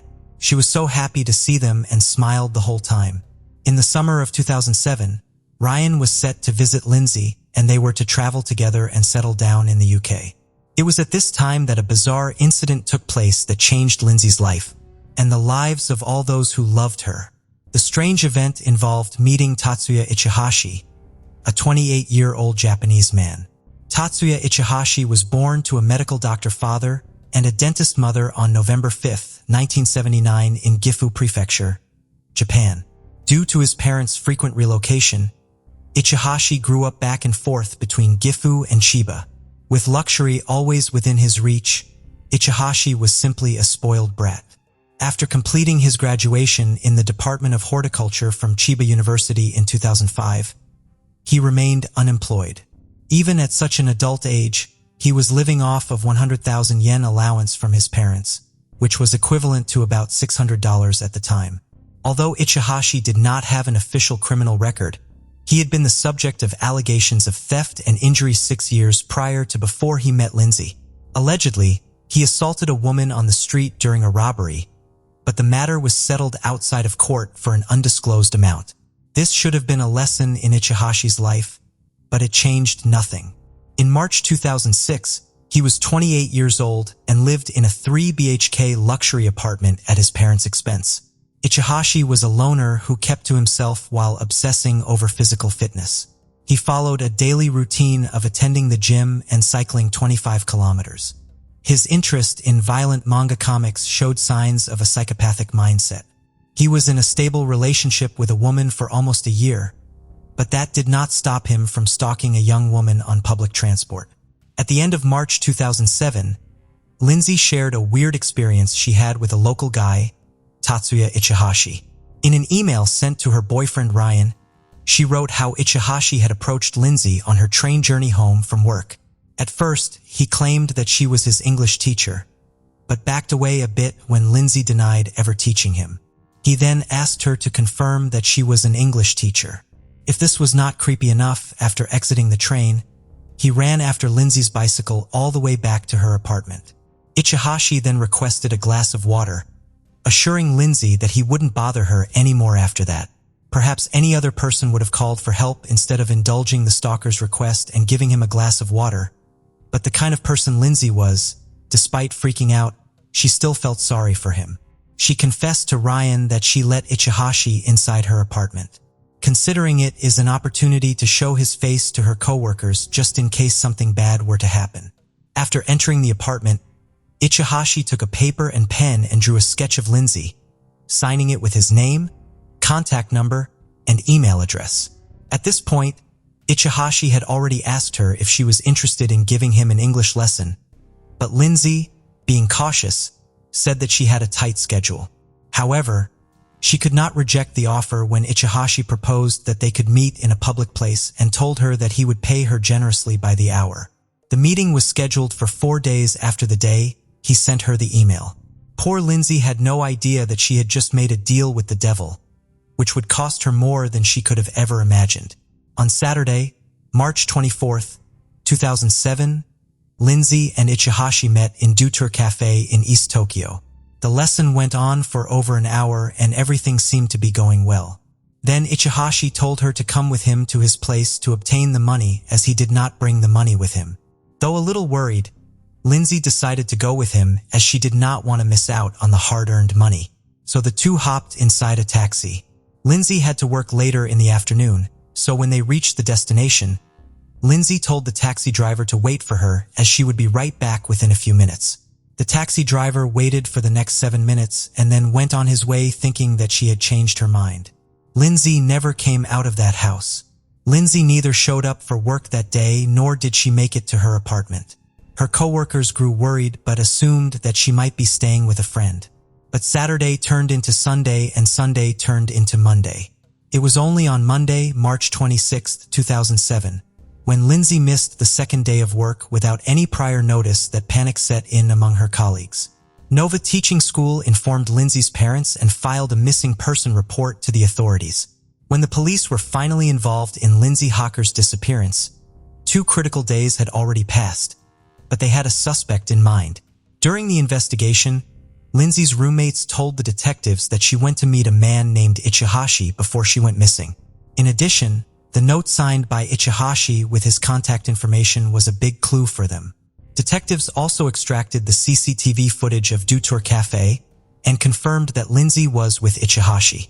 At around 5:40 p.m., 2 police officers were dispatched to Ichihashi's house, but they did not have a warrant, so they were not permitted to go in without cause. They waited by the front door before a neighbor let them into his apartment balcony. Officers noticed that although no lights were on, someone was lurking around inside the apartment. For some odd reason, the detachable bathtub of Ichihashi's apartment was removed and placed on the balcony. The officers called for backup as they suspected Lindsay could be held hostage in the apartment. Within an hour, 7 more officers arrived at the scene. Police were banging on his door when suddenly Ichihashi flung open the door and stormed past the officers barefoot. In a moment of shock, police officers let Ichihashi slip away while managing to grab his rucksack. In the absence of radio equipment, police could not keep track of him and the man vanished into the Tokyo crowd. Investigators were in for a gruesome shock when they entered Ichihashi's apartment. The bathtub placed on the balcony was filled with sand and soil. Flower seeds were on top of the bathtub to disguise it as a flowering tub. Upon closer inspection, the bathtub revealed a hand emerging out of the debris. The body, which was bound and gagged with plastic ties and scarves, was identified as Lindsay's after the autopsy. Further details from the autopsy report revealed that Lindsay was raped and bruises were found all over her upper body. Decomposing agents were also placed in the bathtub to speed up the decomposition process. In her final hours, Lindsay was subjected to an extreme assault. For some unknown sick reason, before killing Lindsay, Ichihashi shaved off her beautiful hair as a sick final insult. By the next morning, Tatsuya Ichihashi was officially a wanted man. All over Japan, police distributed wanted posters with his photo printed on them. Not only that, but his face was all over the media and news channels. Police asked the public to come forward with any information or possible sightings of Ichihashi. Police even released Ichihashi's photoshopped images wearing wigs, as after finding wigs in his apartment. A reward was announced for anyone who would come forward with legitimate information about the wanted man. But in spite of all their efforts, seemed as though Ichihashi had vanished into thin air. Lindsay's family was devastated and frustrated. They went through all the pain of losing Lindsay only to watch the killer get away. Months after Lindsay's death, her parents, Bill and Julia, traveled to Japan from the UK to raise awareness about their daughter's murder. They believed that the Japanese police did not do their job properly, allowing the killer to slip away from the grip of 9 police officers. Japanese police were in the light of constant criticism. Soon, British and Japanese media got involved in the situation, which was only getting worse. During all of this turmoil and publicity, Ichihashi was out there somewhere, living his life. During his time on the run, Ichihashi had actually traveled most of Japan. Between 2008 and 2009, he settled down in Osaka City, located 250 miles from West Tokyo, where the crime was committed. During this time, he routinely lived in internet cafes and worked on construction sites. To avoid detection at times, he even lived in a concrete bunker on a remote island. Any money that he earned all went to plastic surgery in order to change his appearance. However, Ichihashi had already changed his appearance through self-mutilation right after he became a fugitive. This is how he was able to evade arrest for so long. He cut off his mole, a part of his lower lip, and altered the shape of his nose by sewing it with thread. In 2009, in desperate need of information, the Japanese police increased the amount of the reward that was announced before. Police also released a statement saying that they believe that Ichihashi had performed cosmetic surgery on his face to alter his appearance and that people need to be on the lookout for unique identifying marks. In October 2009, after 2 years of evading justice, Ichihashi's time was up. Following the release statement from the police, a plastic surgeon called investigators with some valuable information regarding the case. The doctor believed that the man he had just performed plastic surgery on was none other than Tatsuya Ichihashi. Call it foolishness or recklessness, but Ichihashi allowed the surgeon to take a before and after picture of the surgery. Those photos eventually blew his cover, and the ruse was finally discovered when one of his co-workers from the construction site recognized Ichihashi and called the police. Realizing what had happened, Ichihashi fled Osaka and took shelter in the abandoned bunkers found in the neighboring remote islands. In November 2009, he made a run for a ferry in Osaka ferry port. This was when finally his luck would run out as a staff member recognized him and informed the police. On November 10, 2009, after keeping a low profile for 3 more days, police apprehended Ichihashi. Realizing that his game was over, he immediately confessed to being Tatsuya Ichihashi. With his arrest, one of Japan's most notorious criminal investigations came to a conclusion. However, Ichihashi did not confess to the murder immediately during his initial 23-day period of detention. He was originally charged with 1 count of abandoning a body, but police later added 2 more charges of rape and murder. On December 23, 2009, one of Ichihashi's lawyers announced that he had finally acknowledged involvement in Lindsay's death, but also claimed that he had not killed her intentionally. In court, he claimed that he had accidentally suffocated Lindsay during the sexual assault and that his efforts to resurrect her had failed. On July 21, 2011, the Chiba District Court of Japan sentenced Ichihashi to life imprisonment for the senseless murder of Lindsay Hawker. Although Lindsay's family was seeking the death penalty, they were satisfied with the sentence as their prolonged wait for justice was finally over. Lindsay's father Bill said, "We've waited 4.5 years to get justice for Lindsay. We have achieved that today and we are very pleased." Ichihashi wrote a book entitled Until I Was Arrested in 2011, about his time on the run. He offered Lindsay's family all of the royalties the book might earn, an offer the family had rejected. In 2013, a movie, I Am Ichihashi, Journal of a Murderer, was also released based on the book Ichihashi wrote. However, Lindsay's family found it distasteful. The case of Cassie Farrington. Cassie was born on December 22, 1990, in Virginia. She was the second of 4 children to Chuck and Darlene Brooks.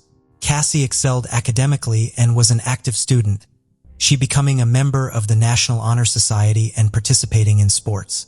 Her initial goal was to pursue a career in medicine.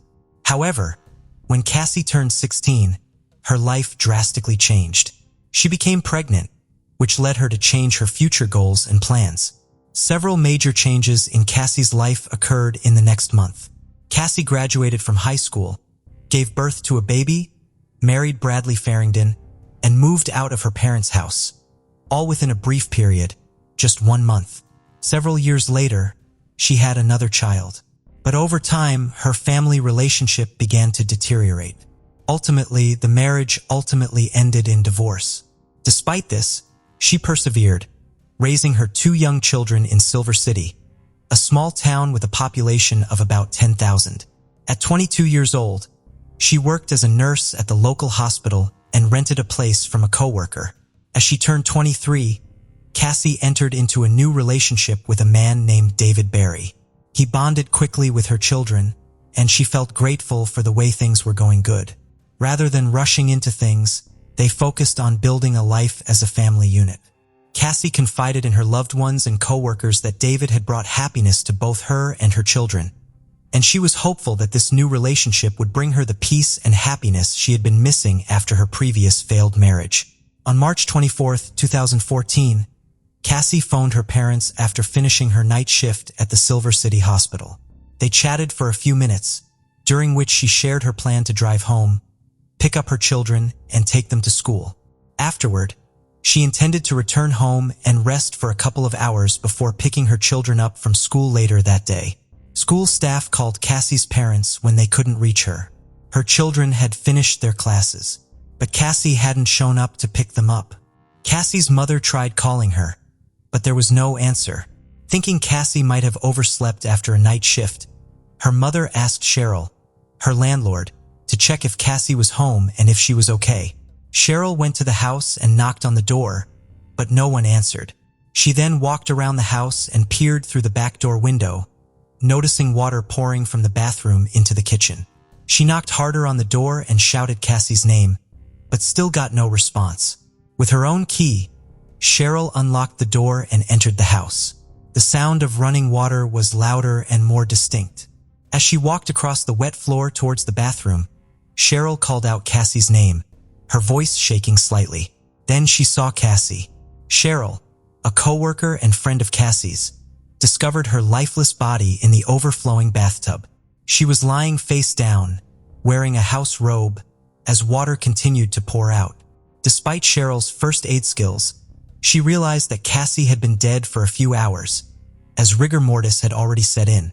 This made CPR impossible. Cheryl immediately called 911 to report the incident. She then broke the devastating news to Cassie's parents over the phone, informing them of their daughter's passing. As Cheryl waited for the paramedics and police to arrive, she took a moment to inspect the house. She noticed that the second bathroom, located elsewhere in the house, also had an open faucet with running water. However, the hub there had an overflow protection, so the excess water wasn't running onto the floor but going down the drain. Cheryl also observed that the towel rack in the bathroom had been pulled off the wall and was lying on the floor. Upon receiving the news, Chuck and Darlene, Cassie's parents, were devastated. They stopped everything they were doing and traveled from Arizona to Silver City. Within a few hours, they arrived at the house where their daughter's body had been found. The police were already on the scene, investigating the circumstances surrounding Cassie's death. The officers observed that there was no sign of forced entry into the house, as all the locks were still in place, the windows were closed, and the glass was intact. Additionally, valuables in the house were still intact, so the possibility of robbery was unlikely. The local sheriff questioned Chuck and Darlene, asking if Cassie had any intention of committing suicide and if she had any reason for doing so. However, Chuck and Darlene firmly dismissed this idea and declared that there was no way Cassie would do such a thing. The police chief repeatedly told Cassie's parents that she had likely taken her own life, as if he was trying to convince them of that fact. However, Cassie's parents found the police investigation to be rushed and confusing. Normally, the scene of the case is thoroughly examined and investigated, a process that can take several days. In Cassie's case, the police left the scene just a few hours after her body was found, and they informed Cheryl that she was allowed to enter and use the house. This worries Cassie's parents, and they decide to investigate the house themselves. After finding water still in the bathtub, they emptied it and discovered black streaks on the sides of the tub that resembled the marks left by rubber-soled shoes. They also found Cassie's glasses, hairband, and a coat hanger in various places on the floor. Cassie's parents were even more suspicious when the police didn't take the time to search the house for fingerprints. They suspected that the authorities might be trying to close the case quickly without thoroughly investigating it. It wasn't until they contacted the district attorney's office that the police appeared to put in more effort. However, they were still unable to close the case due to the findings of the medical examiner. The autopsy report showed that Cassie had several bruises on her body, particularly around her neck. The examiner concluded that her death was a homicide. However, the investigation had difficulty by the property owner having cleaned up and made some repairs after the incident. This meant that the original crime scene had been disturbed, which could impact the investigation's progress. Cassie's parents were met with silence from the police as the months went by. The police did investigate David Barry, a man Cassie had been seen before her death, but he was quickly ruled out as a suspect due to a solid alibi. However, as time passed, Cassie's parents grew increasingly frustrated with the local police, feeling they were not doing enough to solve the case. Their concerns led Chuck and Darlene to request a meeting with the chief district attorney to voice their dissatisfaction with the handling of the investigation, specifically with Detective Jose Sanchez. After reviewing the case file, the district attorney agreed with the parents, finding that Jose had made numerous errors. As a result, Jose was removed from the case and a more experienced detective took over. From the start, Cassie's family and friends suspected her ex-husband, Bradley Farrington, was responsible for her death. At the time of Cassie's passing, Cassie and Bradley was entangled in a heated custody battle over their children, and Bradley stood to gain the most from Cassie's death because he will win custody of the child. Bradley Farrington is a former Silver City police officer who had just retired a few months before Cassie's death, and his good relationship with investigators kept him from being considered a suspect. However, Bradley had a clear motive for the crime and possessed the necessary knowledge to destroy evidence. He was well aware of police procedures and how to cover his tracks. For example, the bath water will wash away any remaining DNA evidence on the body, as well as erase shoe prints on the floor. Given Cassie's familiarity with Bradley, it's likely that she would have opened the door for him. Unfortunately, due to the poor handling of the investigation by the local police, so any evidence linking Bradley and to the crime scene was lost and could not be restored. The only remaining way to hold Bradley accountable is through eyewitness testimony. Cassie had told her parents about their family being abused by Bradley and that he often acted arrogant because he was a police officer. Cassie lived in constant fear, and Bradley's friends were police officers and she couldn't turn to them for help. She had confided in coworkers about Bradley's threats, including the ominous threat that he would make her disappear without a trace. Tragically, her life was cut short and she was found dead on March 24, 2014. 19 months later, on October 23, 2015, 28-year-old Bradley Farrington was arrested in connection with Cassie's death. Although Bradley was a suspect, the local police mishandled evidence, leaving none that directly linked him to the crime. As a result, the judge made a decision permitting previously recorded statements from Cassie to be used as testimony during the trial. During the trial, multiple witnesses testified, including Cassie's parents, friends, and coworkers, to whom she had confided about the abuse she endured at the hands of Bradley. Notable among the witnesses was Dr. Michael Hunter, a renowned forensic expert from San Francisco. With over 20 years of experience, Michael presented the jury with autopsy photographs and concluded that Cassie likely died from strangulation. Cassie had injuries to her neck, which supported that conclusion. After a warrant was issued for Bradley's arrest, Jose Sanchez, who initially handled the case, appeared in court. Jose claimed he had never considered Bradley Farrington a suspect because there was no reason to, and also testified that no fingerprints of Bradley were found at Cassie's home. The crime scene was unusually clean, Jose said. He believed the scene was cleaned after the crime was committed, which explains why no fingerprints were found. After 4.5 hours of deliberation, the jury found Bradley Farrington guilty on September 7th. In 2018, Bradley was sentenced to life in prison with the possibility of parole after 30 years. He later filed an appeal with the New Mexico Supreme Court in 2020. Bradley appealed his conviction, claiming the trial court erred in allowing Cassie's co-workers, friends, and family members to testify in court. However, the state's highest court declared it had enough evidence to convict Bradley and rejected his appeal. The case of Carrie Leah Farver. Carrie Leah Farver was born on November 30, 1974, in Macedonia, Nebraska, USA. As a single mother, she raised her son, Max Maxwell, after experiencing failed relationships in the past. Raising Max was challenging for Carrie.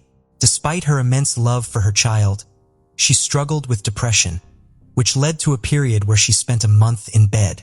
During this time, her mother, Nancy Rainey, took care of Max. Carrie's difficult relationship with Max's father and unstable living conditions contributed to her mental health issues. At the age of 20, Carrie's struggles led to a diagnosis of bipolar disorder. This condition causes extreme mood swings ranging from euphoria, increased productivity, and excessive friendliness to depression, bitterness, and feelings of powerlessness. Although bipolar disorder significantly complicates daily life, Carrie's doctor found an effective treatment for her in the early 2000s. With this treatment, Carrie was able to manage her condition and live a relatively normal life. Whether Carrie wanted to settle her personal life is an open question. On one hand, what woman doesn't dream of a suitable partner? On the other hand, why commit to someone who might bring worries and misfortunes? Carrie was raised in a loving family and had an active lifestyle. She played sports and aspired to become a doctor. However, her dreams were cut short during her first medical practice when she fainted at the sight of blood. Deciding not to risk her health or her patients, she pursued a career in programming instead. In the fall of 2012, Carrie received a job offer in Omaha with good prospects and decided to take it.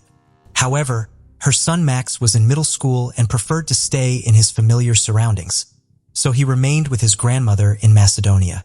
According to Amy, a friend of Carrie's father, Carrie had a radiant smile that drew attention whenever she entered a room. It was likely this quality that caught Dave Kropa's eye when they met at an auto repair shop in November 2012. As Carrie showed him something inside her car, a Ford Explorer, Dave felt an instant attraction.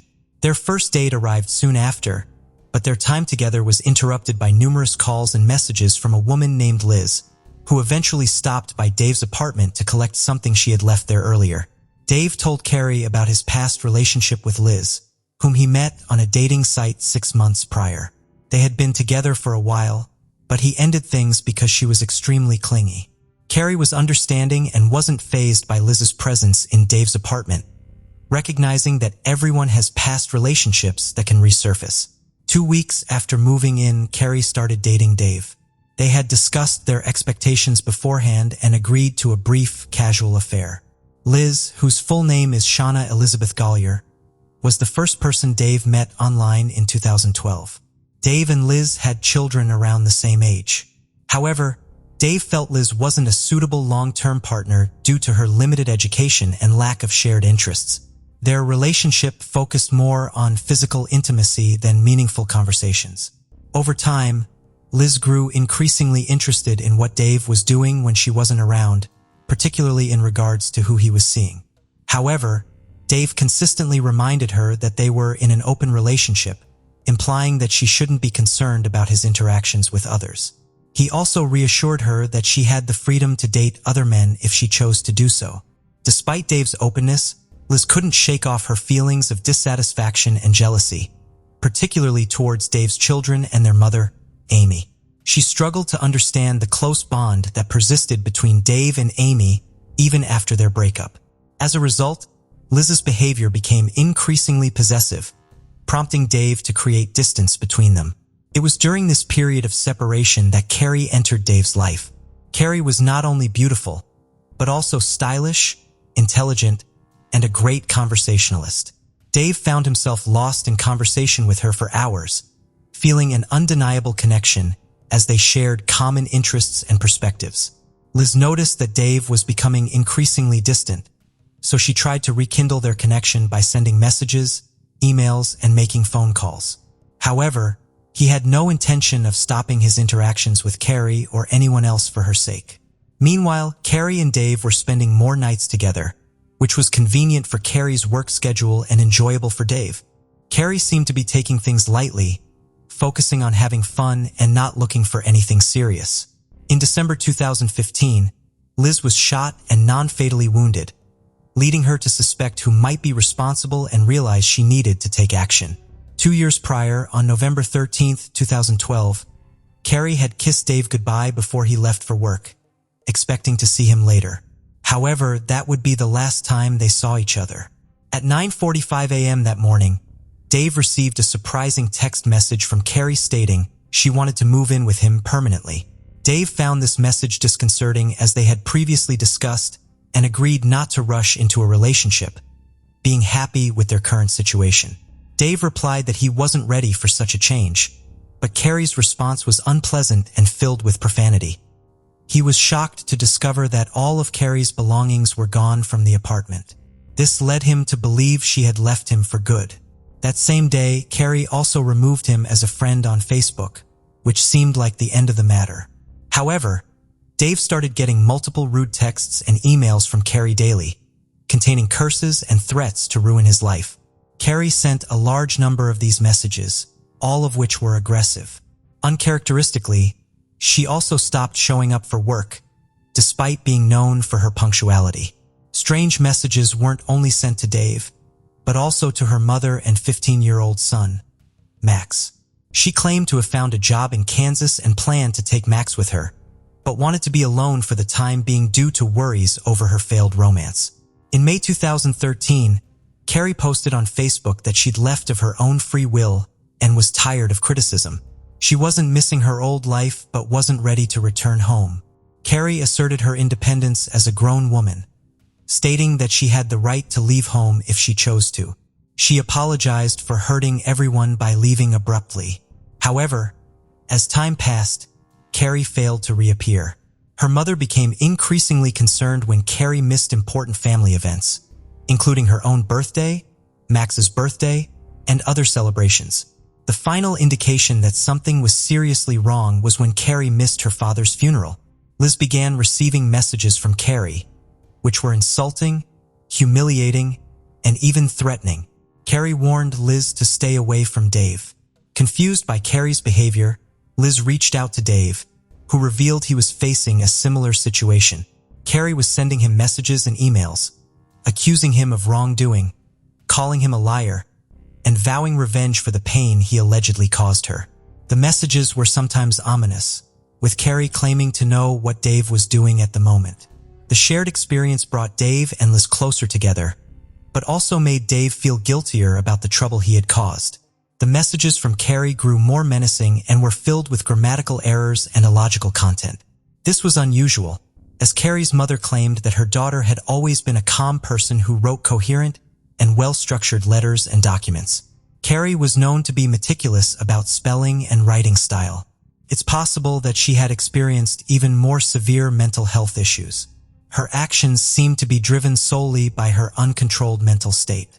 A key indicator of dissociative identity disorder, also known as split personality, is the presence of separate, simultaneous self-consciousness in each ego, each with its own distinct memories, thoughts, behaviors, and inclinations towards specific actions.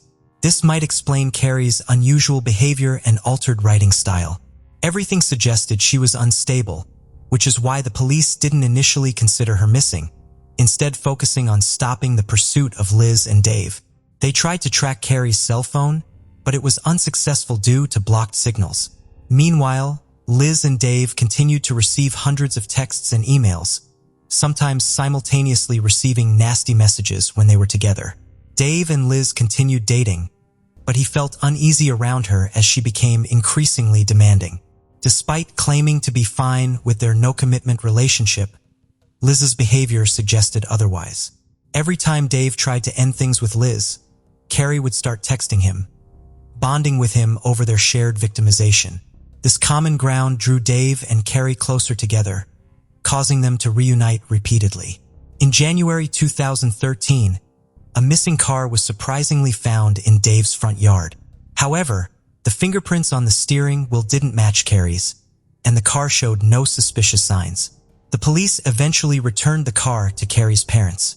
Carrie continued to message Liz and Dave, escalating her behavior by sending pictures of their children and threatening to harm them unless Dave left Liz alone. As time passed, Carrie's stalking persisted, and Liz's jealousy grew, frustrating Dave.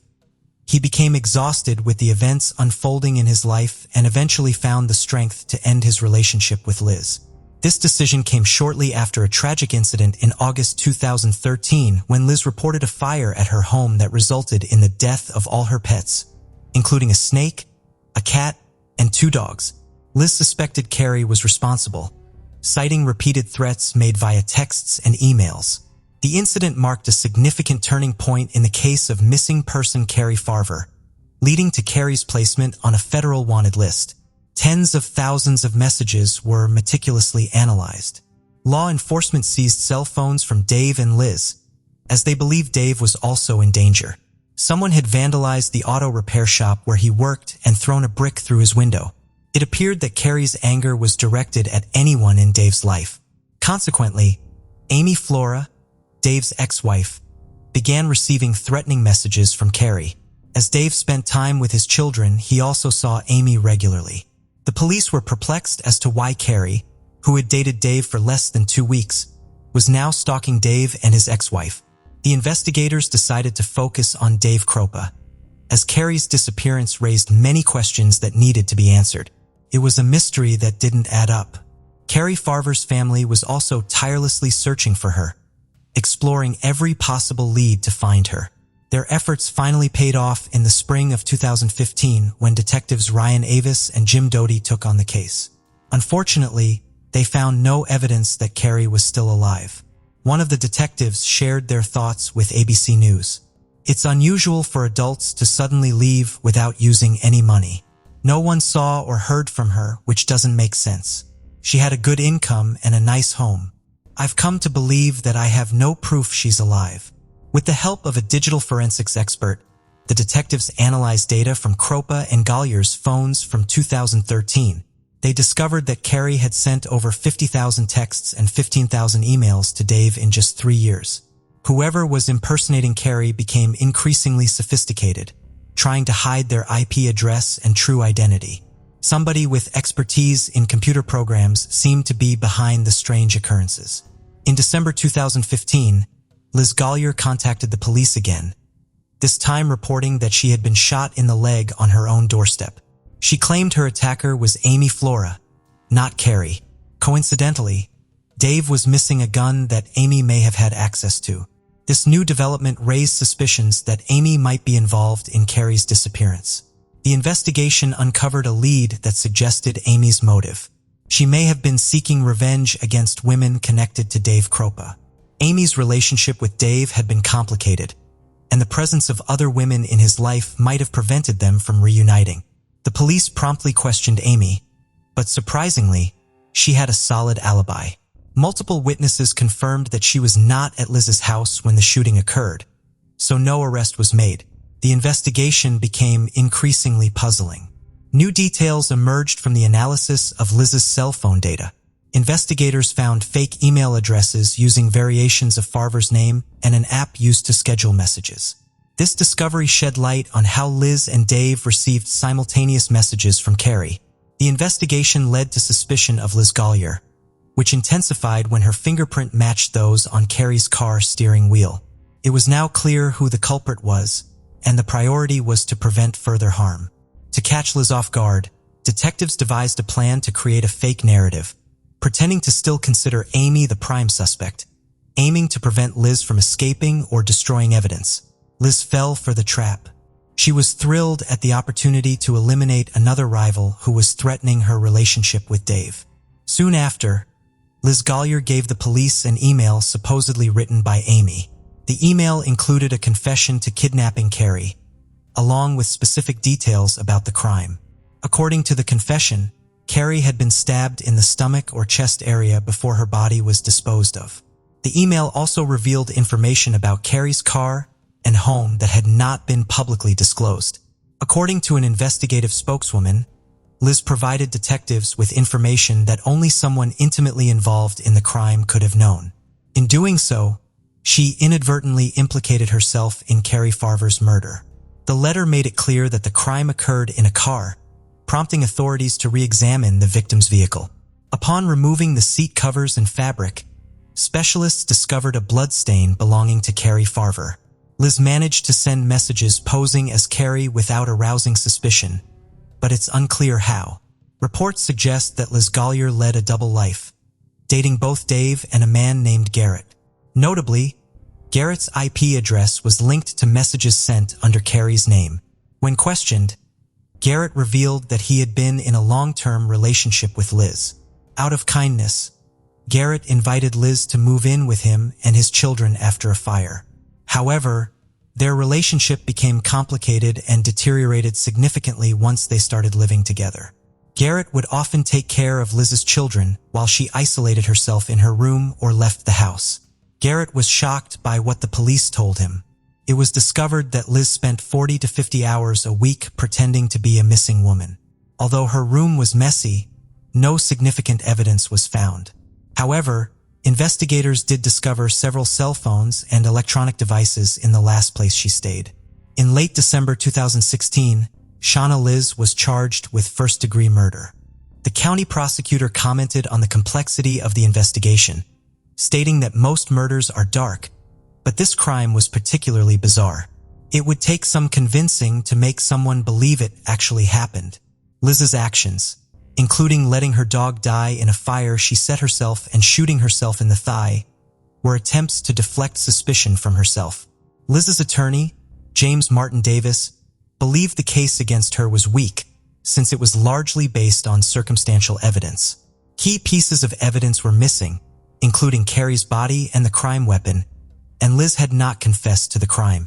In fact, there was no conclusive proof that Carrie was even dead.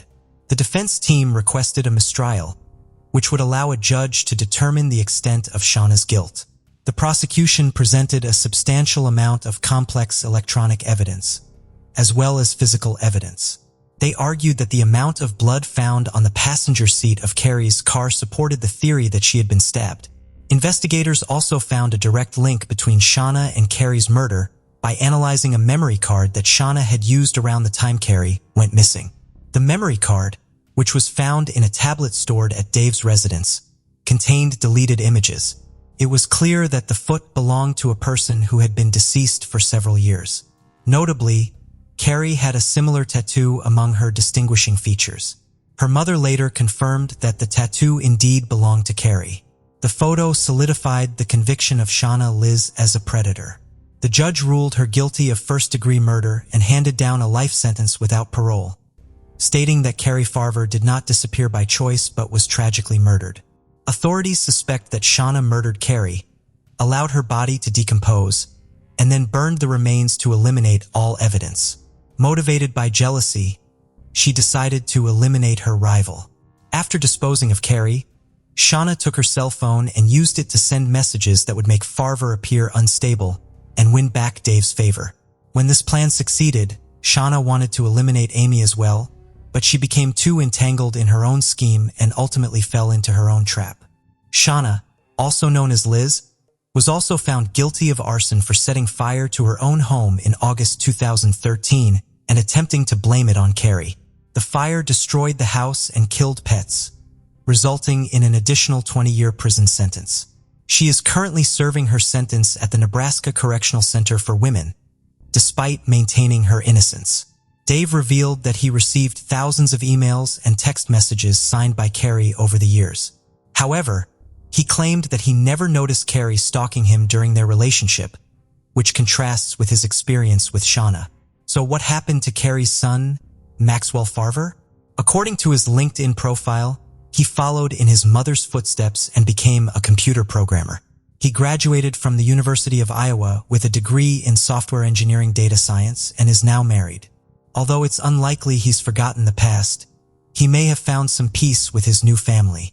As for Dave Kropa, he now lives a private life away from the public eye. He doesn't have a public account on any social media platform. This disturbing crime story is a harsh reminder of the complexities and manipulation that can occur in human relationships. It highlights how vulnerable we can be in our own surroundings, unaware of the true nature of those around us. On a cold evening in November 2021, Bobby Ann McLeod, a young woman from Plymouth, England, was waiting alone at a bus stop, intending to catch a bus to the city center to meet her friends. Dressed for a night out, she stood by the roadside, unaware of the fate that awaited her. As the minutes ticked by, the expected bus came and went, but Bobby Ann was nowhere to be found. Bobby Ann McLeod was born in 2003 in Plymouth, a lively coastal town in the southwest of England.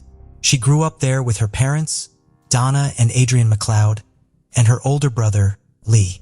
The McLeods were a tight-knit family, always making an effort to show each family member their personal worth and importance to the family harmony.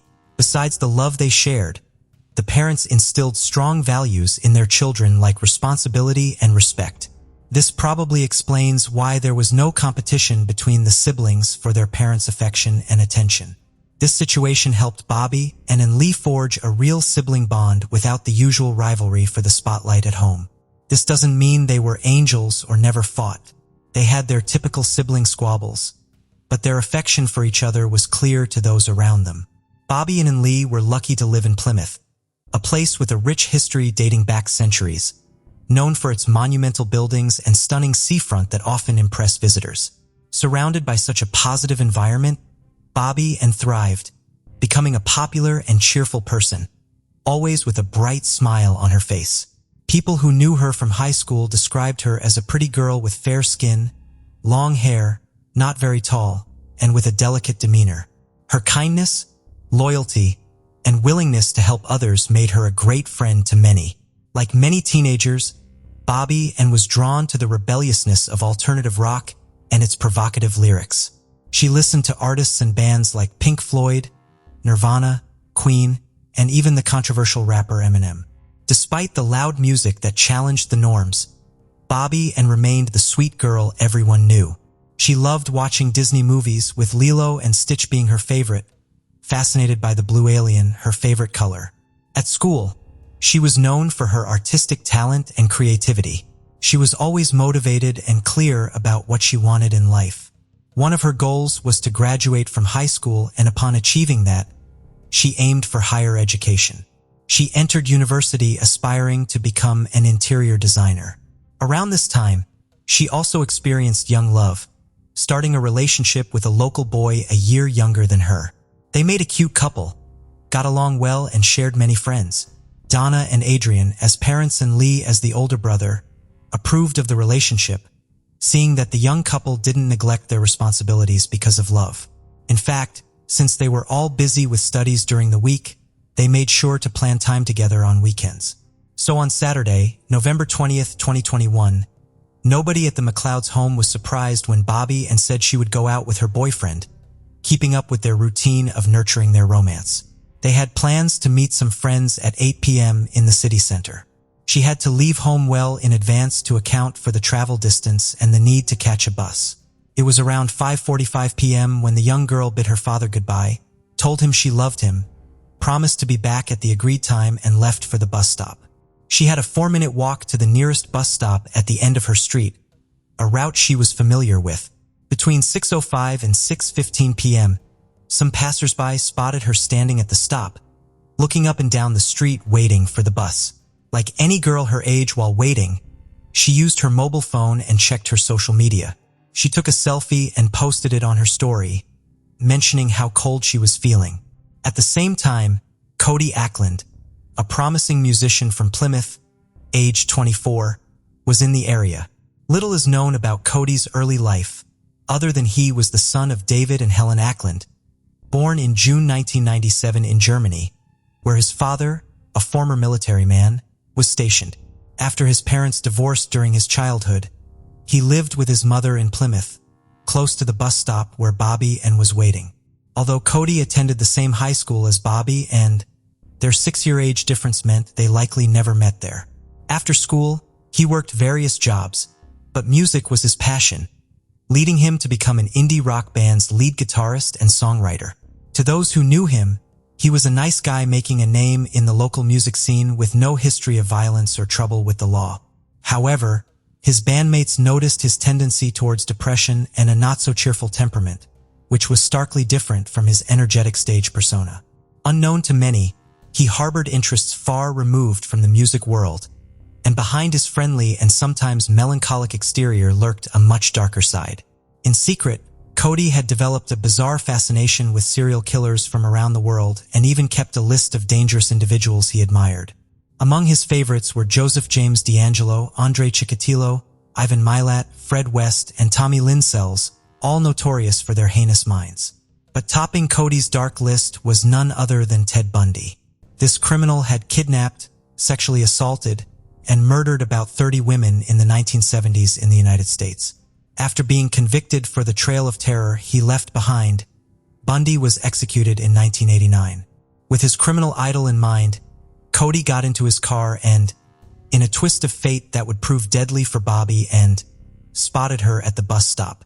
The exact details of how he approached her remain unclear, but it's likely she didn't see him as a threat due to his unassuming appearance. Taking advantage of the secluded spot, Cody struck her on the head with a hammer, the blow causing her to collapse. He tried to flee, but upon reaching his car, he noticed she was trying to get up. He returned to the scene, dragged her to his vehicle, and forcibly placed her inside despite her incapacitated state. In the McLeod family, there was a rule that whoever left home should inform the family upon reaching their destination. This simple act provided peace of mind. That's why when an hour and a half had passed since Bobby and left and Donna hadn't heard from her daughter, she started to worry. She texted to ask if Bobby and was okay and if she had reached her meeting spot with her boyfriend. With no reply from Bobby and her phone going unanswered, which was out of character, the family grew anxious.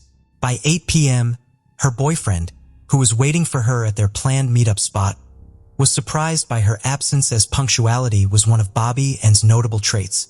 As time slowly ticked by without her arrival, he, trying to remain patient, stayed put but eventually gave in to his nerves and began calling her. His worry deepened with each unanswered ring. About an hour later, he called the McLeod residence to ask if Bobby and was there. This call escalated the family's anxiety as no one knew her whereabouts and all attempts to reach her on her mobile phone had failed. Donna and Adrian couldn't just sit by idly, so they started calling Bobby and's friends one by one, only to sadly find out that no one knew where she was. Although they hoped nothing bad had happened, deep down they feared the worst. Without further delay, they went to the police and reported her missing. It was after 9 p.m.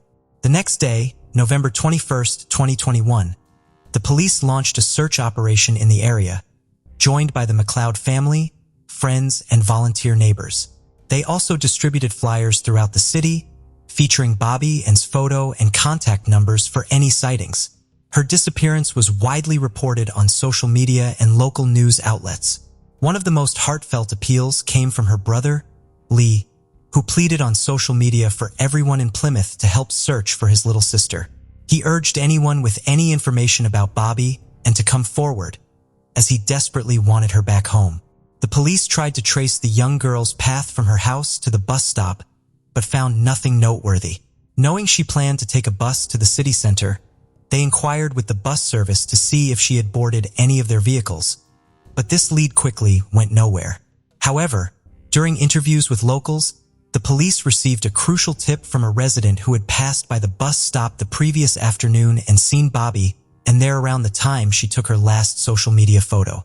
This confirmed that she had reached the bus stop and stayed there for some time, giving investigators a starting point. Upon searching the nearby area, officers found a pair of AirPods behind the bus shelter, later confirmed by Donna and Adrian to belong to Bobby Ann. The area around the bus stop was cordoned off with yellow tape, and the police conducted a thorough inspection, even getting on their knees to search for any potential evidence. The search extended to all nearby streets. Since Bobby Ann never boarded the bus and her AirPods were found close to the bus stop, authorities considered the possibility that she might have been abducted or attacked during a robbery attempt.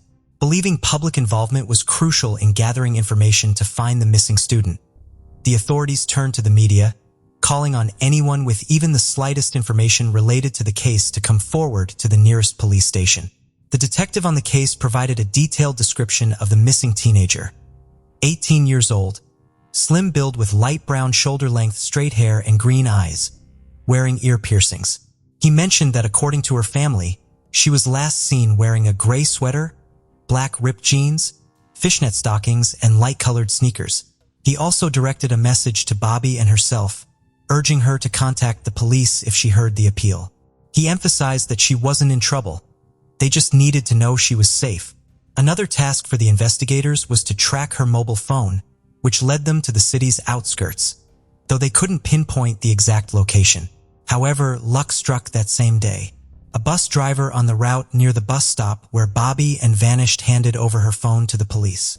He explained that on November 20th at 7:15 p.m., a local found the phone and an empty AirPods case at the same stop used by Bobby Ann.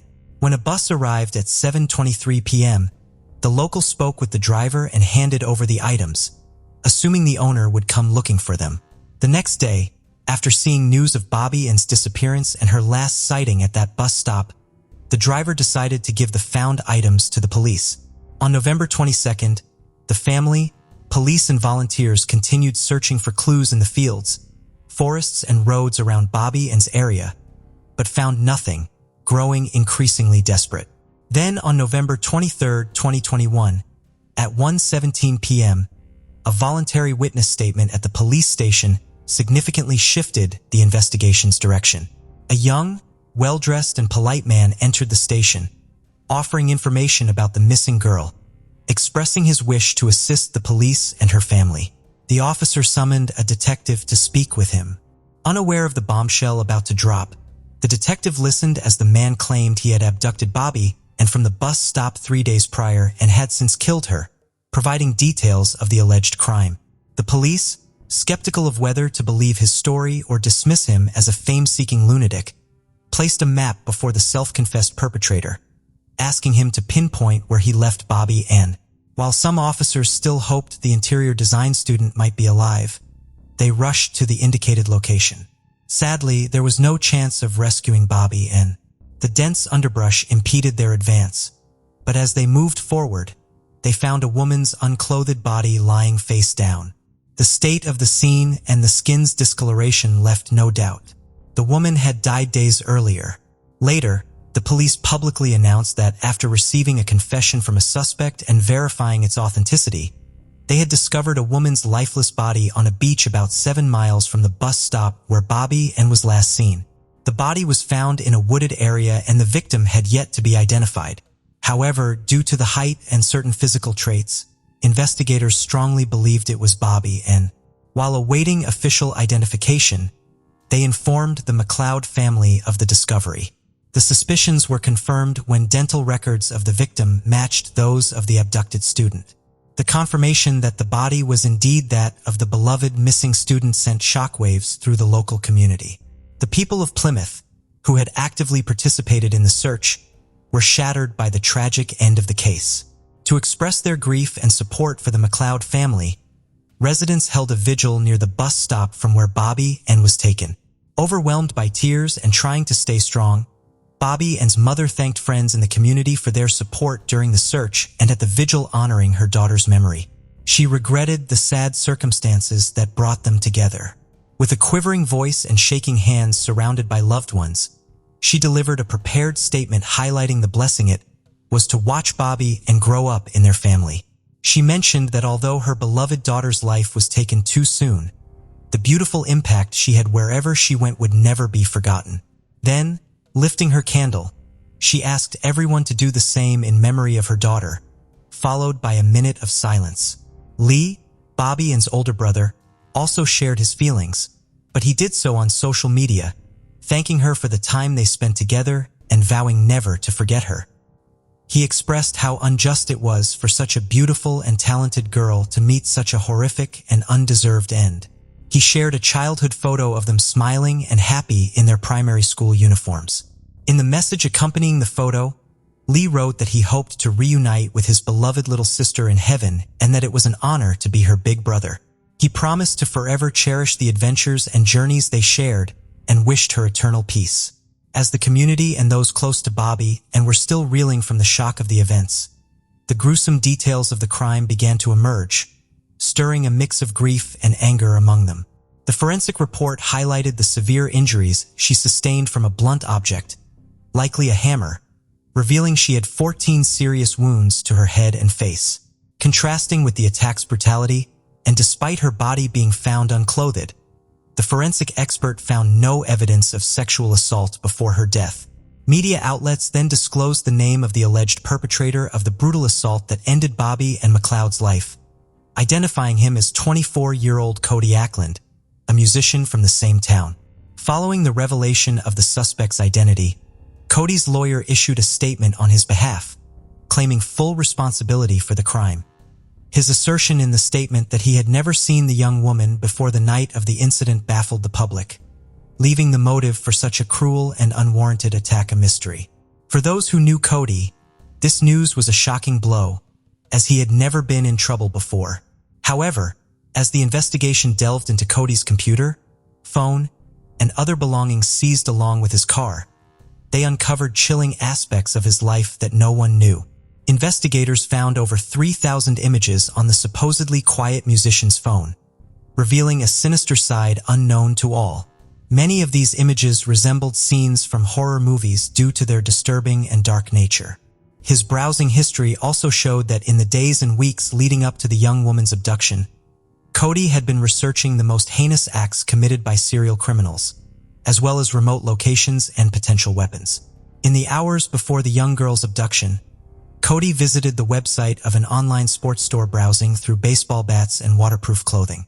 For the investigators, the unfolding evidence seemed almost unbelievable, as Cody had been a complete unknown to them before he walked into the station with his horrific confession. He had appeared so normal that he had never attracted police attention or been involved in any trouble before. The investigators theorized that on the day of the crime, Cody succumbed to his secret desire to emulate the serial killers he idolized, leading him to commit a serious offense. They believed Bobby Ann was simply in the wrong place at the wrong time, her life tragically ending due to a stranger's urge to act on his dark criminal instincts. They speculated that if Bobby Ann hadn't crossed his path, Cody might have targeted anyone else, regardless of age or gender, with his sole intent being to take a life, not necessarily to commit sexual assault. In the midst of the turmoil caused by the crime and its disturbing details, the band Cody was part of, which had recorded its first disc in August of the same year, announced on social media their decision to disband immediately. They stated that ending the band, for which Cody was the guitarist and songwriter, was an act of respect for the deceased teenager. They expressed shock over the tragedy and difficulty in coming to terms with what had happened, extending their thoughts and prayers to the family and friends of the university student who were devastated by her loss. Finally, on November 26, 2021, Cody appeared before the court charged with murder. In the brief hearing, he was seen wearing a gray cotton sweater and a blue mask adhering to the ongoing COVID-19 pandemic health measures. He spoke only to confirm his name, address, and date of birth. The presiding magistrate informed him that he would be held in custody and face trial at the Crown Court in Plymouth. Cody was scheduled to appear at the court for a preliminary hearing to address all matters related to the case before proceeding to the actual trial. It was during the pre-trial hearings that the full extent of the horror unleashed on the day Bobby Ann and Cody's paths tragically crossed was revealed. Bobby Ann arrived at the bus shelter around 6:15 p.m. At that time, Cody, driving his Ford Fiesta, spotted her at the stop. He noted a slight resemblance between Bobby Ann and his ex-girlfriend, but he clarified that his actions were not triggered by emotional reasons or the resemblance. Instead, he had been seeking a victim to fulfill his long-standing plans. Bobby and a design student seemed the perfect target for him, so he parked on the road behind the bus stop. After stopping, he watched not only her, but also the surroundings to ensure no one else was around. Then he quietly approached her with a hammer he had brought along and struck her twice on the head. Believing the blows were fatal, he returned to his car to escape, but to his astonishment, he saw that Bobby was not only alive, but also trying to get up from the ground. Faced with this unforeseen situation, Cody went back to the bus stop, dragged her away, and somehow managed to get her into his vehicle. He then drove her to a secluded parking area about 7 miles away. It was around 7:45 p.m. when he stopped in the midst of a wooded area, intending to dispose of the body there. What had already occurred to the innocent young woman was tragic enough, but the worst was yet to unfold. The most painful and chilling part of the story began at this point. Cody recounted that when he attempted to leave the body, he realized Bobby was still alive and conscious. Despite having the opportunity to repent and seek help or take her to a hospital for medical care, Cody chose not to deviate from his original plan. He decided to remove her from the car. And at that moment, despite being attacked by him, the defenseless young woman expressed her fear to him. Cody told her he was scared too because he had never done anything like this before. Then he attacked her with the hammer, striking her 12 times in the head. He immediately set about destroying evidence, starting with burning her handbag in the woods. When he returned to where Bobby lay, he was, in his words, both surprised and impressed because she was still alive, making some sounds. Admitting he admired her resilience, he said he then ended her suffering by suffocating her. Next, he placed her body in the trunk of his car and drove about 30 miles, where he hid the body after undressing her and removing her jewelry. Around 10 p.m., Cody returned home and went straight to bed. The next day, he threw the hammer into a river and disposed of a bag containing the blood-stained clothes of both him and Bobby at some orchards. On November 21st, while the McLeods, police and their community were frantically searching for the young woman, Cody was out enjoying himself. He went to a pizzeria with friends, attended a band rehearsal, and spent most of the night in a local bar. Witnesses called to testify noted that Cody seemed unusually cheerful that day, even making jokes and hugging friends. The defendant recounted that on November 22nd, he continued enjoying himself, buying sweets and going to the movies while keeping up with the latest news and massive search efforts for Bobby on his phone. However, the initial euphoria of having fulfilled his dark fantasies gradually faded.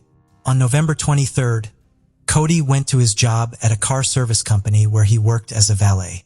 The morning was uneventful, but after his lunch break, he made an unexpected turn. Cody messaged his bandmates telling them he loved them and they might not see each other for a while. He also sent a message to his mother expressing his love. Then he went to the police station and confessed to the crime. During the police statements at the hearings, it was made clear that in addition to Cody's confession, there were numerous pieces of physical evidence collected from various locations he visited after the crime. Investigators found the victim's DNA in Cody's Ford Fiesta and on sneakers recovered at his house. As for the motive behind the crime, the detective who led the investigation noted that the suspected perpetrator refused to elaborate on his reasons. Despite attempts to get answers, Cody consistently avoided questions about why he took Bobby's life. He recalled that after surrendering, Cody told the police that the crime hadn't been on his mind, as it felt as surreal as a movie or fantasy. He later admitted he couldn't fully grasp his feelings about having taken someone's life, suggesting it felt like someone else had committed the act. Concerning Cody's mental state, a psychiatrist evaluating his fitness to stand trial uncovered a significant detail. The accused confessed to the specialist that the depressive feelings he had experienced throughout his life vanished after he killed the university student, and he no longer felt the same level of resentment as before. With all the case-related evidence presented during the pretrial hearings, the trial proceeded in a Crown Court between April and May 2022. In the courtroom, Cody's lawyer acknowledged that while psychiatrists found his client did not have a mental illness, he had endured significant emotional difficulties throughout his life. He mentioned that Cody was diagnosed with attention deficit hyperactivity disorder, dyslexia, and anxiety from an early age, and had battled depression for at least 7 years. He also pointed out that Cody had received little consolation or emotional support at home and found none during his school years. Regarding a father figure or other male role models, he stated that Cody had never experienced anything positive, which in his view explained Cody's admiration for negative male figures.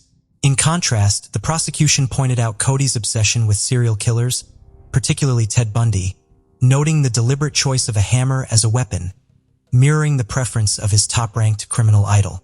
During the sentencing hearing, the judge characterized Cody as highly dangerous, emphasizing that his interest in serial killers extended beyond morbid fascination.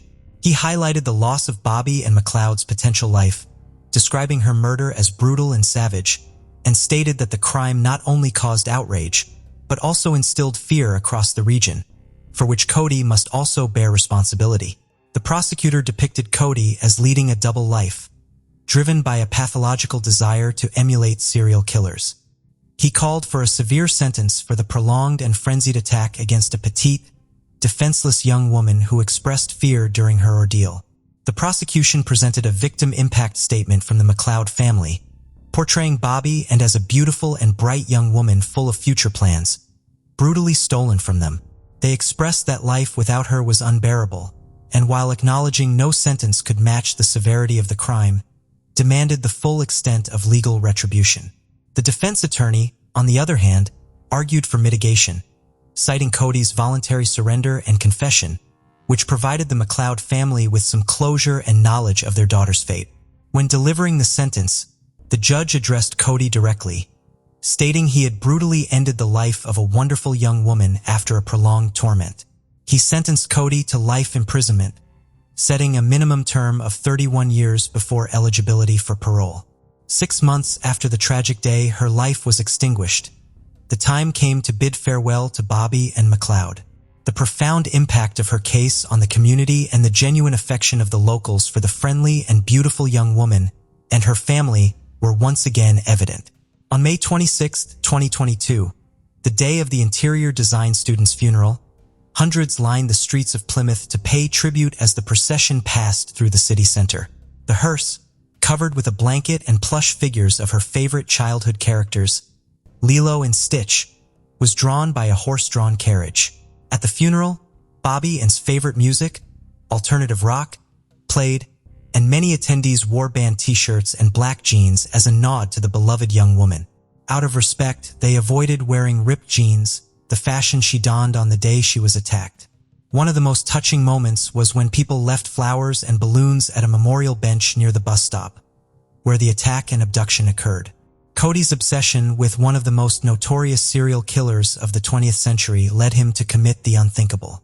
His crime shattered a family and community still mourning the loss of the delightful young woman he killed. Case of Anna Repkina. Anna Alexeyeva Repkina, a charming and outgoing woman from Chelyabinsk, Russia, hailed from a good family. With a strong work ethic, passion for travel, rock music and cats, she owned several. Anna was a vibrant individual. She loved capturing life's precious moments through photography and valued romantic relationships deeply. Her ultimate goal was to find true love, settle down, have children and build a happy family. Anna's remarkable sense of humor made her a delight to be around, something her friends and acquaintances often highlighted. However, her life took a dramatic turn in 2016, when a high school sweetheart of 7 years ended their relationship, leaving her devastated. Despite this heartbreak, Anna refused to give up on her dreams. She took the initiative to try online dating, determined to find her ideal partner. On a Russian dating site, she came across a promising match who seemed to possess all the qualities she was looking for. Met a charming young man named William Hargrove, a 26-year-old from Oregon who worked as a bouncer and mechanic. What drew her to him was his fascination with Russian culture, but more importantly, his adoration for her. William consistently showed kindness to Anna, often complimenting her and making an effort to be present for her whenever she needed him. Despite the physical distance between them, Those who knew him described William as a charismatic and passionate person with a great sense of humor who inspired those around him to chase their dreams. As they developed their online relationship over several months, their bond grew stronger. They seemed perfectly suited for each other, sharing similar tastes in music and a love for live performances, as well as a similar sense of humor. Friends who knew them noted that Anna and William complemented each other beautifully. William's caring nature was evident in his thoughtful gestures, such as sending Anna flowers despite being separated by oceans. Anna and William's online chemistry was undeniable, but they wanted to confirm their connection in person. So in December 2016, they decided to take their relationship to the next level. Anna booked a flight to Oregon to spend the Christmas holidays with William. However, she initially made a mistake and booked a ticket to Portland, Maine instead of Portland, Oregon. Before realizing the error, she had already flown to Maine, but she was determined to make it work. After fixing her flight issues, Anna finally arrived in Oregon. William picked her up from the airport and they spent the next 10 days together. He took her on sightseeing trips, and they enjoyed activities like visiting the seaside, playing in the snow, and cuddling by the fire. William also introduced her to his friends, and they celebrated New Year's Eve together, sharing a romantic kiss at midnight. It was the perfect Christmas experience for Anna. After a whirlwind 10-day visit, William popped the question to Anna using his grandmother's emerald ring, and she happily accepted. However, what Anna didn't know was that William was leading a double life. During their time together, he had also been secretly seeing his 33-year-old landlady, Michelle Chavez, behind her back. William rented a room in Michelle's house, and it seemed he also held a special place in her heart. Michelle was married with 2 children, but this didn't deter her romantic involvement with William. Their affair had been ongoing for over a year when Anna, William's girlfriend, visited Michelle's home. Unbeknownst to Anna, she was meeting her rival, as Michelle was her boyfriend's landlady. Michelle showed understanding when William brought Anna to her home, perhaps thinking William would never leave her or believing Anna was insignificant, much like her own husband. Whatever the reason, Michelle didn't expose their secret. It wasn't until Michelle discovered the engagement ring that her husband's stance on the situation became clear to everyone involved. Meanwhile, returned to Russia, unaware of the drama she had left behind. After posting a photo of her engagement ring on Facebook, the social media algorithm brought the post to Michelle's attention. Michelle's anger wasn't solely due to William's engagement to another woman. Michelle planned to leave her husband to be with William and, as a symbol of her commitment, took off her wedding ring and gave it to him. However, she soon discovered that the ring was identical to the engagement ring William had given to Anna. It turned out that William had given Anna Michelle's own wedding ring, which had been recycled. Michelle confronted William about this, and he tried to calm her down, insisting that Anna meant nothing to him and promising to break off their engagement on March 1st, 2017. Meanwhile, had packed her bags, including her wedding dress, and had quit her job, ready to start a new life with William in another part of the world. Michelle was unhappy about this development. Anna's mother, Yelena, also had reservations about her daughter's hasty decision. She was unsure about William, whom Anna barely knew, and thought she was rushing into things. Anna, however, was convinced that she was in love and saw no reason to wait. Yelena finally released Michelle from her grasp. Michelle, realizing Anna's visit was not a social call, grew angry. She demanded that William find another place to live, refusing to let the engaged couple stay under her roof. William complied, renting an apartment for himself and Anna. However, he continued to secretly see Michelle, sneaking out to visit her and reassuring her of his commitment to her, downplaying Anna's importance. Michelle became increasingly worried about William's growing relationship with Anna, so she took action. She contacted Anna on Facebook, revealing everything about her and William's ongoing affair. Anna reported the conversation to William, but he dismissed it as Michelle's jealousy. Anna believed him, and the couple decided to ignore Michelle's warnings and focus on their future together.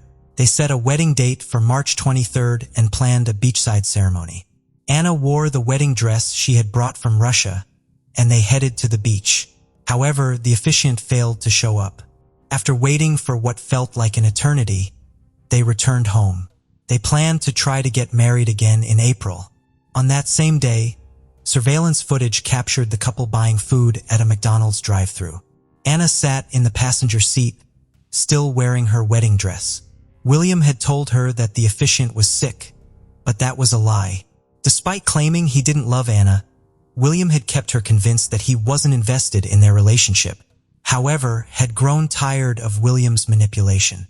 On April 15th, Michelle gave William an ultimatum: choose between her and Anna. Michelle made it clear that if Anna wasn't gone by April 20th, she would take drastic action, build a snowman, a sinister phrase meaning to kill someone, and hide their body in a snowy area where it would never be found. After issuing her threat, Michelle lost contact with William and assumed he had chosen Anna over her. She left him voicemails to express her feelings. On Sunday, April 16th, William phoned Michelle to share the news that he was single again, having just ended his tumultuous relationship with Anna, who was now headed back to Russia. Coincidentally, William had hit a deer with his car and was waiting at the Ailey Martile store for repairs. He asked Michelle to meet him there. As it was Easter Sunday, Michelle was attending a family gathering, but she excused herself to join William. When she arrived, they reconnected by having an intimate moment in William's car, reaffirming their strong connection. On April 17th, Anna's body was discovered in the forest. Initially, investigators didn't know her identity, as there was no identification found with her body, and she had only been in the state for about a month.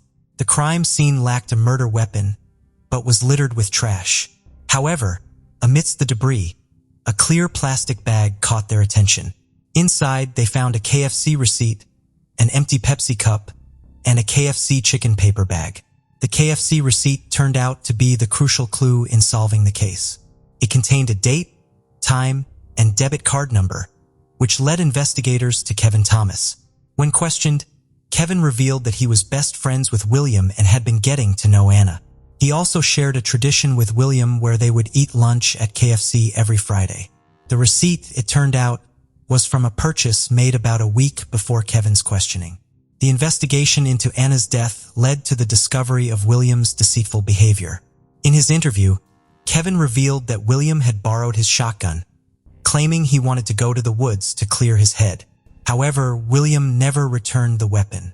The police began to suspect William and Michelle after hearing Kevin's following Anna's death. William's behavior became increasingly unusual and suspicious. He withdrew money from Anna's bank account to pay off his debts, and was caught on camera buying cigars and Star Wars Legos at various stores. William also confided in Kevin that he was spending money recklessly to cope with his emotions. Furthermore, he began researching time travel and even reached out to strangers on WhatsApp, offering to exchange his soul for the opportunity to go back in time. William wanted to travel back in time to April 16th to prevent a situation caused by his best friend's mistake. However, on that day, William was seen crying in a store employee's arms, claiming his girlfriend had just broken up with him. He had moved back in with Michelle, but was picked up by the police and questioned. The police asked William about his whereabouts on April 16th, and he said he was on a drive with Michelle. When asked about Anna, he denied having a romantic relationship with her, saying they had only gone on 2 dates and he had ended things. According to William, their last interaction was in mid-March, when Anna mistakenly posted their engagement on Facebook, causing trouble with Michelle. When questioned about the trash found near his late fiancée or the woman he dated, William admitted to littering, but claimed it was just KFC trash and a can from the general store, not related to Anna's death. About 40 miles separated the ALP general store from the logging road. However, the investigators did not believe William's alibi. Lieutenant Chris Duffett, one of the investigators, quickly increased the pressure by revealing that William's trash had been discovered near a murder victim at a different location. Initially, William reacted with surprise and heartbreak, feigning disbelief that he was being questioned about a murder. 2 days after Anna Rapina's body was found, her fiancé William Hargrove was arrested for her murder on April 19th. During the investigation, was also questioned about her whereabouts on April 16th, the day Anna was killed. At first, Michelle stuck to a rehearsed alibi, claiming she and William had spent the day together, with William picking her up from her mother's house and going on a drive. However, Michelle later changed her story, admitting she had lied initially. She then claimed that she and William had planned to meet up, but he never called or showed up.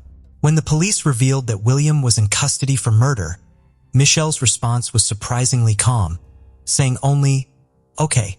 The investigator pressed Michelle on her lack of emotion, which eventually broke down, and she tearfully attributed her initial calm to being in shock. William Hargrove was indicted on charges of murder, identity theft, and 2 counts of theft in June 2018. His trial began in October 2019, with the prosecution seeking the maximum penalties for each charge, while the defense argued for a more lenient sentence. William's defenders claimed he was innocent and that Melissa, the spurned lover, was the true culprit. However, the prosecution presented a strong case against William, backed by evidence and motive. The evidence showed that William was torn between 2 lovers, with Anna pressuring him to make a choice. There were records of William and Anna driving together in an alone car. On the day of Anna's murder, William's cell phone was tracked to the logging road at 4:30 p.m.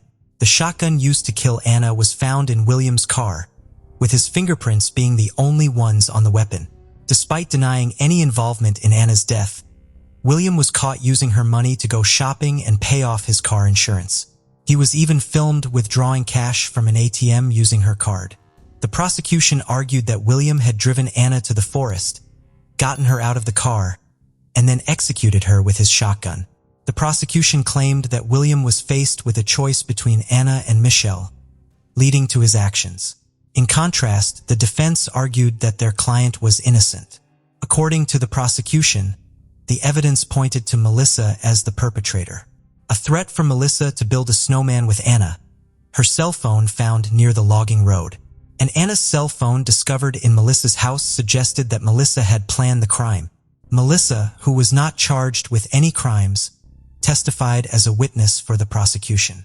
She revealed that she worked as a late-night cab driver and was married to an Oregon State University instructor, but their marriage was loveless and open. She met William at a bar where he worked and, with her husband's permission, began a romantic relationship with him. As they grew closer, William rented a room in her house. When Anna entered the picture, Melissa was not threatened, having a similar open relationship with William. Melissa explained that by her second visit, she couldn't tolerate the situation anymore, especially when she saw her own wedding ring on Anna's finger. Although she had given William an ultimatum, she had no role in William's actions that hurt Anna. Melissa clarified that she never intended for Anna to get hurt or killed. She denied the defense's allegations, stating that the threat about building a snowman was just a joke, a lighthearted family comment, even if it was a bit extreme.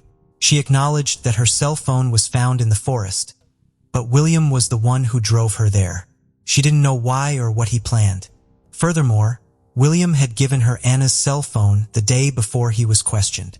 As his partner, she naturally held onto it for him. Melissa's testimony lasted 14 hours, and she was not the only one.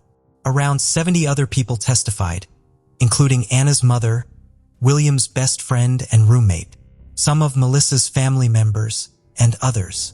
Throughout the case, Melissa faced intense scrutiny, particularly in her hometown in Oregon, where she was criticized and ostracized by the locals. Michelle had reached a low point and attempted suicide, but fortunately it was unsuccessful. The prosecutor praised Michelle's efforts to take responsibility, calling her actions tough and super tough. After a month of court appearances, the judge asked the jury to deliver their verdict. The jury deliberated for less than 3 hours and returned with a decision. Despite the defense's efforts, they couldn't find Michelle guilty of Anna's death. There was no physical evidence linking Michelle to the crime scene or the weapon used. In fact, she had a solid alibi. She was celebrating Easter at her mother's house, and multiple witnesses could vouch for her presence. On the other hand, William maintained his not guilty plea, but the overwhelming evidence against him led to his conviction on all charges. He was sentenced to life in prison with the possibility of parole in 25 years. Anna's attorney announced plans to appeal the verdict. Notably, the jurors developed a strong connection with each other during the trial. After the trial, they visited the logging trail, where Anna's life was tragically cut short, to pay their respects to her memory. Anna will be remembered as a courageous young woman who left her home in Russia to build a new life in the United States. Anna was a loving person who openly shared her love with others. She was cherished by many during her lifetime, and her memory will continue to be loved and honored. The prosecutor, Amy Matsuko, stated, "The sadness and ordeal for Michaela Ortega's family began on April 23, 2016. On that day, the 12-year-old girl left her house. Lured by a criminal who had deceived her by hiding behind a fake Facebook profile, she never returned. After the mandatory missing person report was filed, multiple searches and operations were conducted to find her, all with the same result, negative. The case quickly grabbed media attention. As days went by, the anguish grew. A month had passed, and the search continued aimlessly until the most unexpected thing happened. Michaela Ortega was born on August 4, 2003, in Bahia Blanca, a port city in the southwest of Buenos Aires province, Argentina. She was the beloved daughter of Monica and Claudio Ortega, who had previously welcomed Brian, her older brother. Michaela, affectionately known as Mika by her loved ones, brought immense joy to Monica and Claudio. She was the apple of her father's eye, and to her, he was like a hero. As it happens sometimes, Claudio and Monica decided to part ways, but they remained on friendly terms, ensuring that the kids always had their father's support and presence. While attending school, Michaela struck up a friendship with Ornella, the daughter of Guadalupe Albacete. Their bond solidified after a school trip. As they prepared for high school, a significant transition, both friends still viewed the world with the innocence of childhood. Michaela dreamt of becoming a veterinarian or a special education teacher, showing a deep love for animals and children with disabilities. She also had a natural ability to serve others, a trait that became evident when Ornella had to use a wheelchair after an operation. Michaela was always eager to help, bringing joy to challenging situations, often with jokes and laughter. She did everything with enthusiasm and was very expressive. However, as she approached her teens, Monica noticed changes in Michaela's personality. Her taste in music, language, and surprising demands, like wanting tattoos and going out alone, bewildered her. Despite their attempts to seek professional guidance from the school, Michaela's volatile temperament led to daily arguments over trivial matters, from breakfast choices to what she should wear. The best times were when Michaela's sweet nature shone through, warming her mother's heart. Claudio, her father, took her to and from school daily. At 12, she only hung out with a few school friends and occasionally with girls from her skating group. A defining trait of Michaela during this time was her strong will to be respected and valued. During the 2016 carnivals, she met Axel and they started a sweet, innocent friendship. Claudio knew of him but hadn't met him. Around the same time, Michaela received a strange friend request on a social network from someone posing as a young girl her age, who was actually a 26-year-old man named Jonathan Luna, born around 1990. Jonathan was sentenced for a serious theft and was locked up in General Roca prison. He was also under investigation for abuse charges. Despite being known as a dangerous man, the judge of the case authorized a temporary release for him in December 2014. Jonathan seized this opportunity to escape. From that point on, there was a warrant out for his arrest, but he was never found. After a while, Jonathan settled down in Bahia Blanca. He lived in a rather rundown house and started a relationship with Maria Eliana Espinoza, a Chilean woman in her 50s. While she worked as a domestic worker, Jonathan spent most of his day glued to his cell phone, browsing social media and idling away in bed. On a popular social network, he managed more than 4 accounts posing as a woman. Collectively, he had more than 1,700 contacts, and 95% of them were girls Michaela's age. His preference for minors led him to form a face-to-face friendship with a 15-year-old neighbor who would visit his house to drink, mate, and chat. Even though he got along better with Maria, he frequently mentioned that he was in love with the teenager, brazenly stating his wish to have intimacy with her. Michaela, unaware of his true nature, started a virtual friendship with this sinister figure, thinking he was another girl her age. Using his charm, Jonathan slowly gained her trust. Around mid-April 2016, an argument with her mother persuaded Michaela to think about leaving home. When Jonathan found out he saw the perfect chance to meet her, he convinced her that a cousin of his fake online friend could pick her up and bring her to his house. On Friday, April 22, 2016, after expressing her love to her mom, Michaela retreated to her bedroom.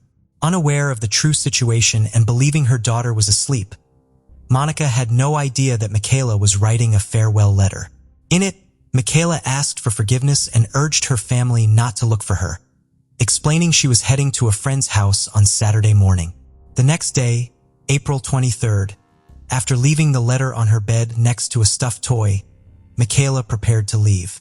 Michaela left with just her ID and a hair straightener in her bag. A neighbor spotted her walking alone around 4:15 a.m., and a teacher saw her a few streets down later.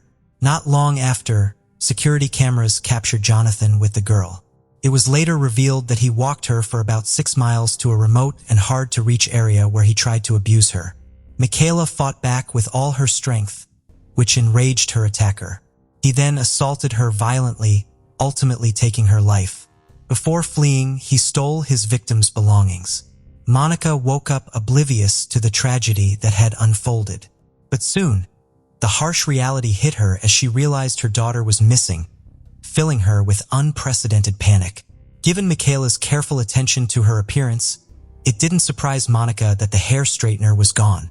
But the absence of her ID was unusual since Michaela always left it at home. The letter, undoubtedly in her daughter's style, hinted at something more behind her disappearance.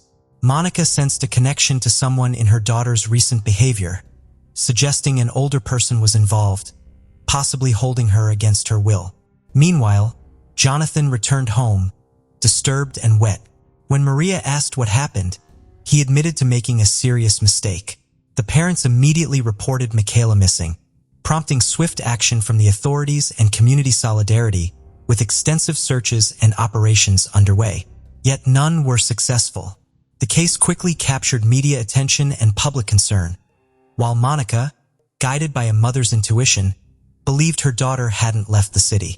Jonathan closely followed the news, demanding silence in the house to listen better, and even callously remarked that the young girl had brought her fate upon herself using insults.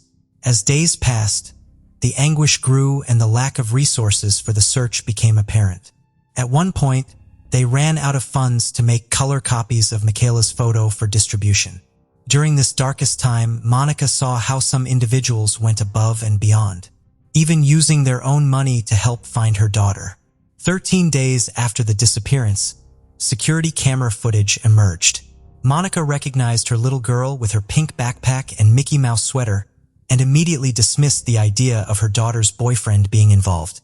The footage was quickly broadcast on TV, where Maria recognized Jonathan and confronted him, but his threats silenced her from contacting the authorities.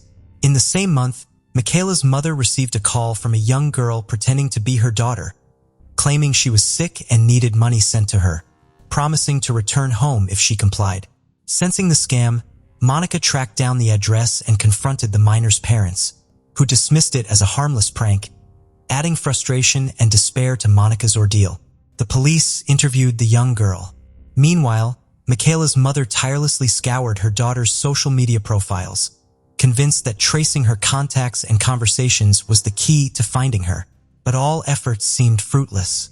Jonathan tried to sell the hair straightener he had stolen from Michaela to a 15-year-old neighbor. As the search remained directionless a month later, Michaela's community and loved ones organized a candlelit march, praying for her safe return.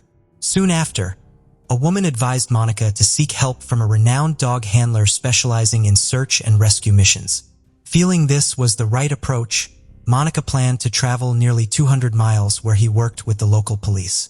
By the third week of May, Monica decided to make the journey and request the dog handler's assistance. He, along with 2 colleagues and a bloodhound named Duke, joined the search. Their advanced techniques allowed them to track people after significant time had passed. Around the same time, crucial information was provided by the National Center for Missing and Exploited Children, a US-based non-profit organization combating sexual crimes against children and child exploitation. This led to the discovery of Jonathan's contact with Michaela and his criminal background. The dog handler and his dog examined Michaela's room, using a recently used Band-Aid and hair from her comb to get a scent trace, carefully preserved for the search.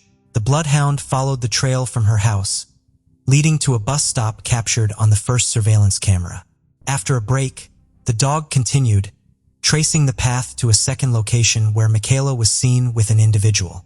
This marked a significant moment for the team as Duke covered about 3 miles following the scent, and after resting, proceeded towards a railway area. As night began to fall, the search team decided to pause their efforts, planning to resume the next day. Meanwhile, investigators cross-referenced data and approached Maria, who willingly provided crucial information. This led to a search warrant for her home. The news that the key suspect in the disappearance lived locally angered neighbors who attempted to set the house on fire, though it wasn't completely destroyed. Inside the house, police found the hair straightener, cell phones, and other items belonging to Michaela, which the search dog confirmed. Jonathan was arrested when he realized there was no escape and that the evidence against him was overwhelming. He confessed to the crime and revealed where he had hidden the body. On May 28, 2016, law enforcement, family members, the dog handler, and his dog, Duke, headed towards the indicated area, close to the train tracks. Duke led them about 10 kilometers, passing through abandoned train cars and waterlogged areas, and then into a field, reaching a bushy, grassy area near a gas company. Here, Duke indicated a specific spot. Despite some initial confusion due to Duke's erratic movements, including crossing barbed wire fences, the dog eventually led them to a very steep area and became very excited. The team followed, and there they discovered Michaela's lifeless body. Despite the grief, Monica was immensely grateful to the dog handler and Duke for bringing closure to their ordeal. While it was a grim reality, it ended the uncertainty that had plagued her. Michaela had been found not as hoped, but now she could be laid to rest properly. Meanwhile, everyone in the city demanded life imprisonment for Jonathan as they awaited the preliminary autopsy report. Jonathan was transferred from the police station to the district attorney's office, but refused to testify, causing a delay in the legal process. He was later moved to prison. The prosecutor had 15 days to file charges and request pretrial detention due to the case's severity. On May 30th, 2016, Michaela was finally laid to rest. The funeral procession was attended by many, marked by tears for the loss and applause for the joy she brought during her short life. Her remains were buried in the municipal cemetery. Since then, her mother has led the charge on the case with remarkable determination. Jonathan was charged with homicide, including concealing attempted sexual abuse and aggravated theft, as well as premeditated murder and femicide. Additionally, the prosecutor included the crime of grooming or cyberbullying, defined in the Argentine Penal Code since November 2013 as using electronic communications to contact a minor for committing any sexual offense against them. Given the severity of the crimes, Jonathan could face life imprisonment. Due to social network privacy, authorities could only access Jonathan's interactions with Michaela, leading the prosecutor to suspect he might have tried to entrap other girls similarly. Monica actively sought tougher laws against cyberstalking and advocated for official preventive campaigns with national and provincial reach. In August 2016, just before Michaela's 13th birthday, she chained herself to the National Congress's doors to voice her demands and prevent similar tragedies. The protests gained support from different organizations, which had also been pushing for the criminalization of producing and distributing child sexual material online in Argentina.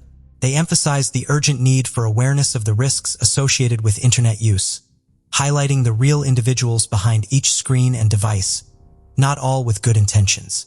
Monica's persistence paid off, and within 48 hours, she and the NGO members met with then Argentine vice president. Meanwhile, Jonathan's defense lawyer indicated that he wouldn't seek acquittal, but would challenge the legal framing of the charges. After over a year, the trial began in October 2017. On the first day, Jonathan arrived in the courtroom with a helmet, bulletproof vest, and escorted by 8 prison officers. He faced insults from the victims' family members, demanding he face them and vowing revenge. Monica tried to calm her relatives in a moment captured on video and shared on social media. She often looked up to the sky, took deep breaths, and stayed focused on Jonathan, who barely showed any reaction. Sitting before the judges, she was determined to provide the necessary information requested by the prosecution and defense. Her testimony was understandably the most emotional and challenging to hear, as she felt that not only had she lost her daughter, but her own life had been stolen. She also blamed the judge, who had granted procedural benefits to Jonathan, believing this enabled his escape and subsequent crimes. After Monica's testimony, the defendant requested to leave the room until the closing arguments, amidst growing insults from the public gallery. Later, other family members, including Michaela's father, brother, teenage boyfriend, and the last 2 women who saw Michaela, answered questions. The court also reviewed documentary evidence, including the victim's clothing and belongings and security camera footage. On the 3rd day, the defense argued that the accused had suffered a head injury leading to cognitive function impairment. However, the medical professionals conducting the autopsy and the psychologists and psychiatrists who examined the accused provided strong evidence that he acted systematically and was fully aware of his actions. After a week of trial, the judges unanimously ruled that Jonathan Luna's actions against Michaela Ortega were triple aggravated homicide due to premeditation, gender violence, and concealing other crimes, as he failed to achieve his ultimate goal of committing a sexual offense alongside charges of sexual harassment, cyberstalking, and theft. Consequently, Jonathan was sentenced to life imprisonment, marking the first case of grooming leading to murder in Argentina. As a repeat offender, he would not be eligible for parole for 35 years. The verdict was met with cheers in the courtroom. Outside, visibly distressed Monica gave her first statements to the press. Her dedicated fight gave her the strength to face daily life and find meaning in her grief. For Claudio, however, as he expressed, while the verdict brought some solace during the 2017 Christmas celebrations, the outcome was bittersweet. Subsequently, the consumption of anxiolytics was made mandatory for him to cope with the tragedy. Thanks to Monica's efforts in 2020, the Mica Ortega Law was enacted, establishing a national program for the prevention and awareness of grooming or cyberbullying against girls, boys, and adolescents. Its aim is to prevent, raise awareness, and generate consciousness in the population about this issue through the responsible use of information and communication technologies, as well as the training of the community. However, 2 years later, the case made headlines again when it was revealed that in August 2022, Jonathan appeared in the legal case as Joanna. Jonathan stated that he perceived himself as a woman and has since called himself Joanna.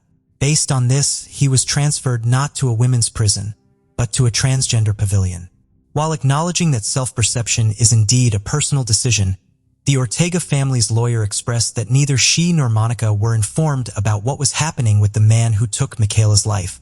Regarding the possibility of Jonathan receiving a reduced sentence, if it's proven he identified as a woman at the time of the incident, the lawyer doesn't believe it's likely to succeed. She mentioned that despite undergoing various therapies and evaluations, the accused never expressed anything about his gender identity. This raised suspicions among their clients, especially Monica. They demanded to know what kind of exams were conducted, how the case was framed, and what it was based on. In front of the cameras, Monica was more direct. She expressed feeling terrible, not just for losing her daughter, but also feeling deceived by the justice system. At that point, her determination to educate more people, especially parents and children, about cyberbullying became stronger than ever. In May 2023, Jonathan formally requested to be transferred to a women's pavilion. After, another irregularity involving Jonathan surfaced. Monica publicly reported that Jonathan had a cell phone in the prison he was housed in. This information about the dangerous inmate's privileges was shared through a fake social media profile, showing not just photos but also mentioning his social media accounts and ongoing use of the phone for scams. Following Monica's complaint through her lawyer, authorities analyzed the photos and confirmed that the signal originated from inside the prison, proving that the images were real and indeed, Jonathan had a cell phone. In mid-2023, the Supreme Court declared a complaint filed by the subject's public defender inadmissible, thereby confirming Jonathan's life sentence. In media conversations, Monica mentioned that seeing so many photos of her daughter at home helps ease, even if momentarily, the unbearable pain of her absence. She believes that every change achieved over the years, every discussion, and every legislative progress owes itself to Michaela, and it's for her that she continues to stand strong. According to Monica, Michaela was a fighter who stood her ground till the end, which is why Monica wants to follow in her footsteps. She only wishes to see her again someday and hopes that her absence won't be in vain. Until that moment comes, she's convinced that behind a star, her daughter is watching over her. Case of Soni Millbrook. Soni Millbrook was born in Memphis, Tennessee, USA on February 15, 1981.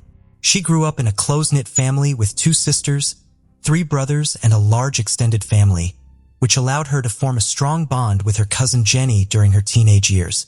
In 1998, at the age of 17, Soni became a popular student at her high school. The same year, she met Lelth Moody, a man in his 20s, and began a romantic relationship with him. Unfortunately, the relationship turned out to be abusive, and Eltha's violent behavior left visible marks on Soni's body.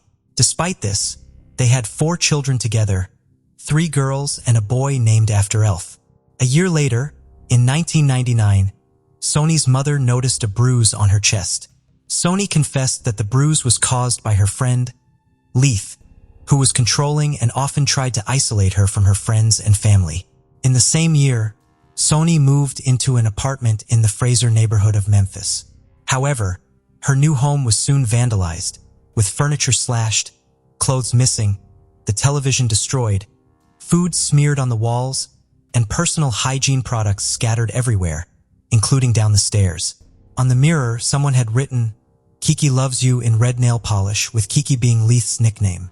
On October 31, 2000, Soni, her cousin Pamela, and Leith went to a bar called Mirage. While they were there, Leith slapped Soni and threw a drink in her face.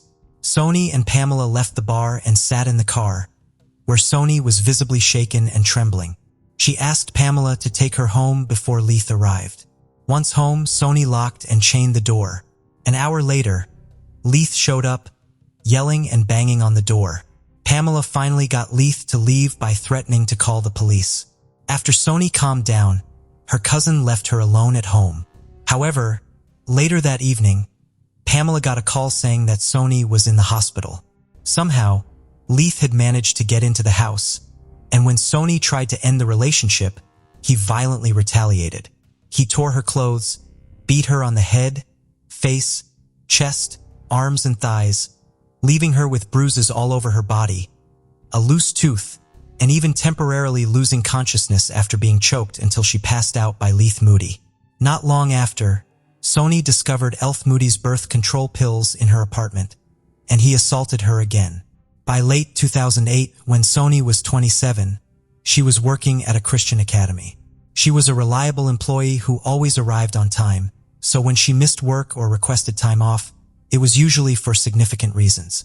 One day, she called her employer to say she couldn't come in because her face was badly bruised, and she didn't want the children to see her like that. The director allowed her to wear sunglasses inside the academy, and Soni confided in her boss about how her boyfriend had once chased her in his car, trying to force her off the road. Leith Moody's violence wasn't limited to Soni and their children.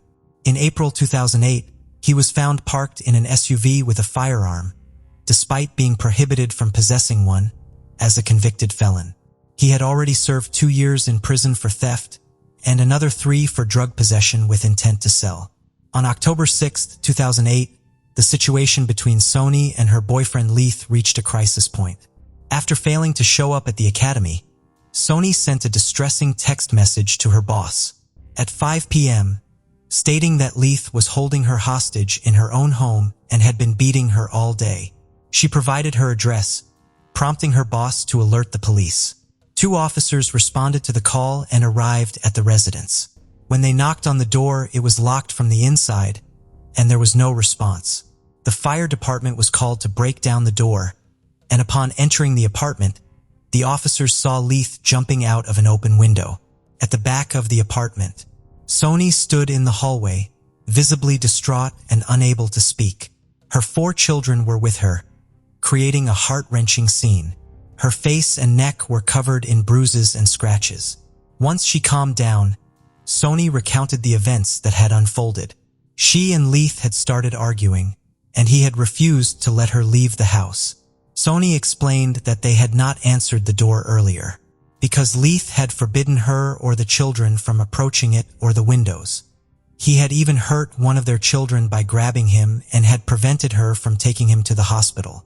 Sony detailed the physical and verbal abuse she had suffered at Leith's hands, including being choked with a baby blanket until she lost consciousness. When the police arrived, Leith had threatened to suffocate her again, vowing to kill her next time. Although the officers searched the area, they were unable to find Leith. Sony and her children eventually left the house in her car. 3 days after the incident, Sony applied for a restraining order against Leith, fearing for her life and wanting to prevent any further contact with him. However, she failed to attend the court hearing on October 23rd, which meant the protection order was never granted. 6 months later, on March 10, 2009, Sony and Leith were still in contact. On that day, Leith was supposed to pick up the children for a doctor's appointment, but instead, he started a fight with Sony, accusing her of having a new boyfriend. The argument quickly escalated, with Leith slapping her, pulling her hair, and yelling death threats as she tried to escape. Sony managed to break free and ran out of the apartment, with Leith chasing after her. He didn't catch her, but instead grabbed their youngest child, an infant, and drove off at high speed. A police patrol, responding to the domestic disturbance, arrived just as Leith was fleeing. The officers attempted to stop him, but he evaded them and escaped. By early 2010, Sony, then 28 years old, was studying at Southeast Tennessee Community College. Her 5th child was 9 weeks old and in fragile health, requiring her to stay home and care for him. In January, Sony and their children moved into the Budget Lodge Motel in Memphis. On the very day they moved in, their arguments were so loud that the motel staff intervened, as they were disturbing other guests. Unfortunately, peace remained elusive, as their fights continued to disturb the neighbors and the management with excessive noise. On January 22nd, a hotel security guard witnessed Leith in a highly agitated state when he arrived at high speed in Sony's car. He began shouting at her while she stood on the second-floor balcony with their children. During the heated argument, Leith threw a bag of groceries at her. The security guard intervened, telling Leith that he needed to keep the noise down and refrain from throwing objects, and that the argument should be continued inside their room. However, Leith responded by telling the guard to mind his own business, locked the car and walked away, with the guard following him to a third-floor room that was not registered under anyone's name. When the guard asked Leith to hand over any hotel keys he had, Leith surprisingly produced keys to 3 different rooms. Despite not being registered as a guest, the following day Leith, Sony, and their children moved to room 222. That evening, the night manager asked Leith to leave, which he did, but he soon returned. The confrontations persisted for a few more days until the same security guard, who had repeatedly warned them, finally asked Leith to vacate the property permanently. As Leith went to the parking lot, the receptionist attempted to calm him down, and the guard warned him not to return that night. Leith got into the car and drove away. On January 26th, Sony privately shared with Pamela that a lot was going on in her life and that she was currently staying at a motel. She hinted that she had something important to confide in Pamela and promised to get in touch if she ended up leaving the motel or if her boyfriend did. The next day began like any other, with Sony taking her younger kids to daycare and dropping off her oldest at school around 11 a.m. However, things took a turn when the housekeeping manager knocked on Sony's door, speaking to her through the window, to inform her that they needed to settle their bill or leave the hotel room. He returned several times that day, looking for a response. At around 2:30 p.m., Leith answered the door, telling the manager that his mother would be back soon with the money they owed. But when the hotel security guard checked room 222, he found it empty, with children's clothes, bags, and various items scattered all over the floor. One of the beds was neatly made, which seemed out of place given the state of the room. Later that day, Sony failed to pick up her eldest daughter from school, which was unusual. The school secretary called Christine, the child's maternal grandmother, to come and get her. Christine tried calling Sony, but there was no answer. Growing worried, she discovered that her other grandchildren were still at daycare. Convinced something was wrong, Christine asked her husband to pick up the younger kids while she went to the school. They eventually contacted the police, who arrived at the house around 10:30 p.m. and filed a missing persons report. On January 28th, the housekeeping manager re-entered room 222, which was now vacant, to collect and label the personal belongings that the previous tenants had left behind, apparently to avoid paying their bill. The room contained piles of clothing and a large trash bag, which were both taken to the storage area. After emptying the room, it was thoroughly cleaned and readied for new guests. The following day, on January 29th, James and Rhonda Sargent moved into room 222. Upon moving in, the new tenants immediately noticed a strong, unpleasant odor in the room. They attempted to mask it by burning incense, but this effort was unsuccessful. During their search for the source of the smell, they discovered that the previous tenants had also tried to hide it, as evidenced by the scented tissues they found stuck in the tiles and ceiling vents. The smell was most pronounced when someone sat on the bed. On January 29th, the Memphis Police Department's Missing Persons Unit visited the hotel to ask about Sony's whereabouts, as it was the last place she was seen. However, the officers did not search room 222. Leith was found on February 2nd at around 7 p.m. in Sony's car, which was parked at a shopping center. He was arrested for stealing the vehicle and held in police custody for 48 hours. During that time, he was questioned about Sony's disappearance. Leith said the last time he saw her was on January 26th, when they met at 7 a.m. in the hotel parking lot, went to the room, were intimate, and then went back outside. According to Leith, Sony let him take her car keys because she planned to use her social benefits and a school loan to buy a new car. However, investigators discovered that Leith had actually been staying at a different hotel, making it unlikely that he spent nights in the car, especially considering the snow during that period.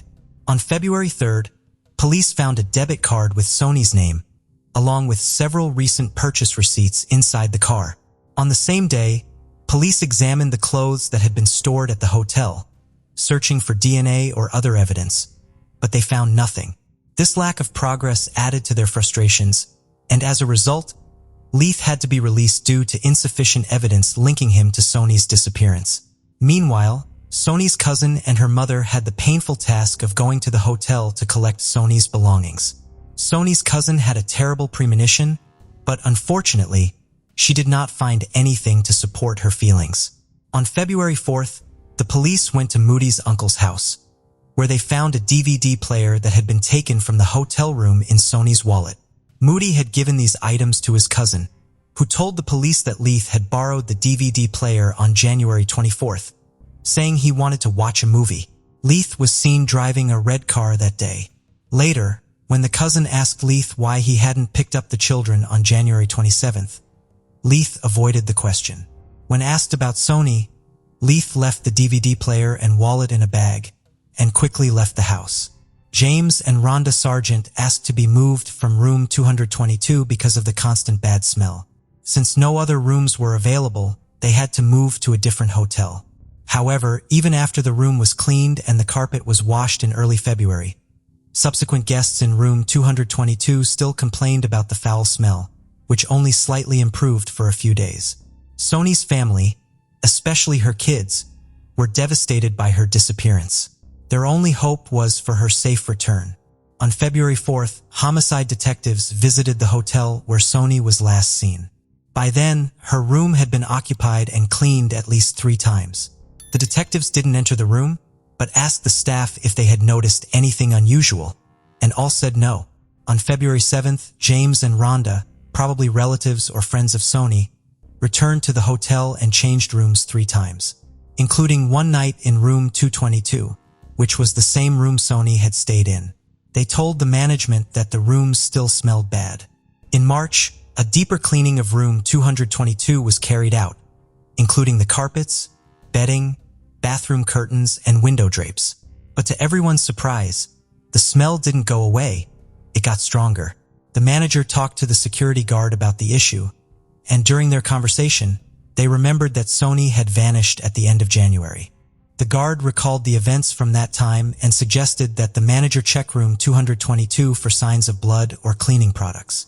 10 minutes later, the manager returned and asked the guard to come with him. What they found was horrifying. The two men walked into the room to find that the manager had removed the mattress from one bed, leaving only the frame behind. The lower part of the bed frame had a built-in enclosure, which prevented the space underneath from being used as a storage area. However, when they lifted the box spring, they discovered a large empty space that could conceal anything. As they peered through the solid edges of the frame, they stumbled upon a gruesome sight, a decomposing body. They immediately called the police, who arrived at the scene shortly after. Upon inspection, the bed frame was found to have marks all over it, with 2 broken wooden areas near the headboard. A towel and a cloth bag were discovered between the legs of the body, which was dressed in a shirt, but was naked from the waist down. The autopsy conducted by the forensic team revealed that the cause of death was strangulation using a coaxial cable. The cable was wrapped around the victim's neck, under one arm, around the chest, and ended at the back.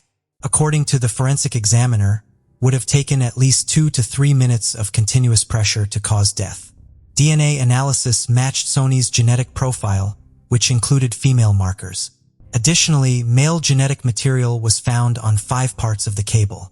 The main theory was that Sony was already dead when she was reported missing, and that Leith had used the coaxial cable from the DVD player he had borrowed from his cousin, suggesting premeditation. Leith was detained by the police shortly after, although not for the discovery of Sony's body. He was arrested on a separate charge of possessing a firearm, despite a prior felony conviction. Despite this, he was considered a person of interest at the time of his arrest, as he was the last person seen with Sony alive. Furthermore, he was found in Sony's car when he was arrested and taken to the detention facility in Mason on March 18th. The police have launched an internal investigation to find out why the case took such an unusual turn. They acknowledged that the family deserved answers and explained that despite their eagerness to solve the case, the officers had taken a wrong turn that led them away from the room. The police also stated that they had never dealt with a situation like this before, saying that the discovery was more astonishing than fiction, and highlighted the tragedy of domestic violence. However, they regretted that the room had been cleaned and rented out multiple times since Sony's death, which made it difficult for them to collect evidence.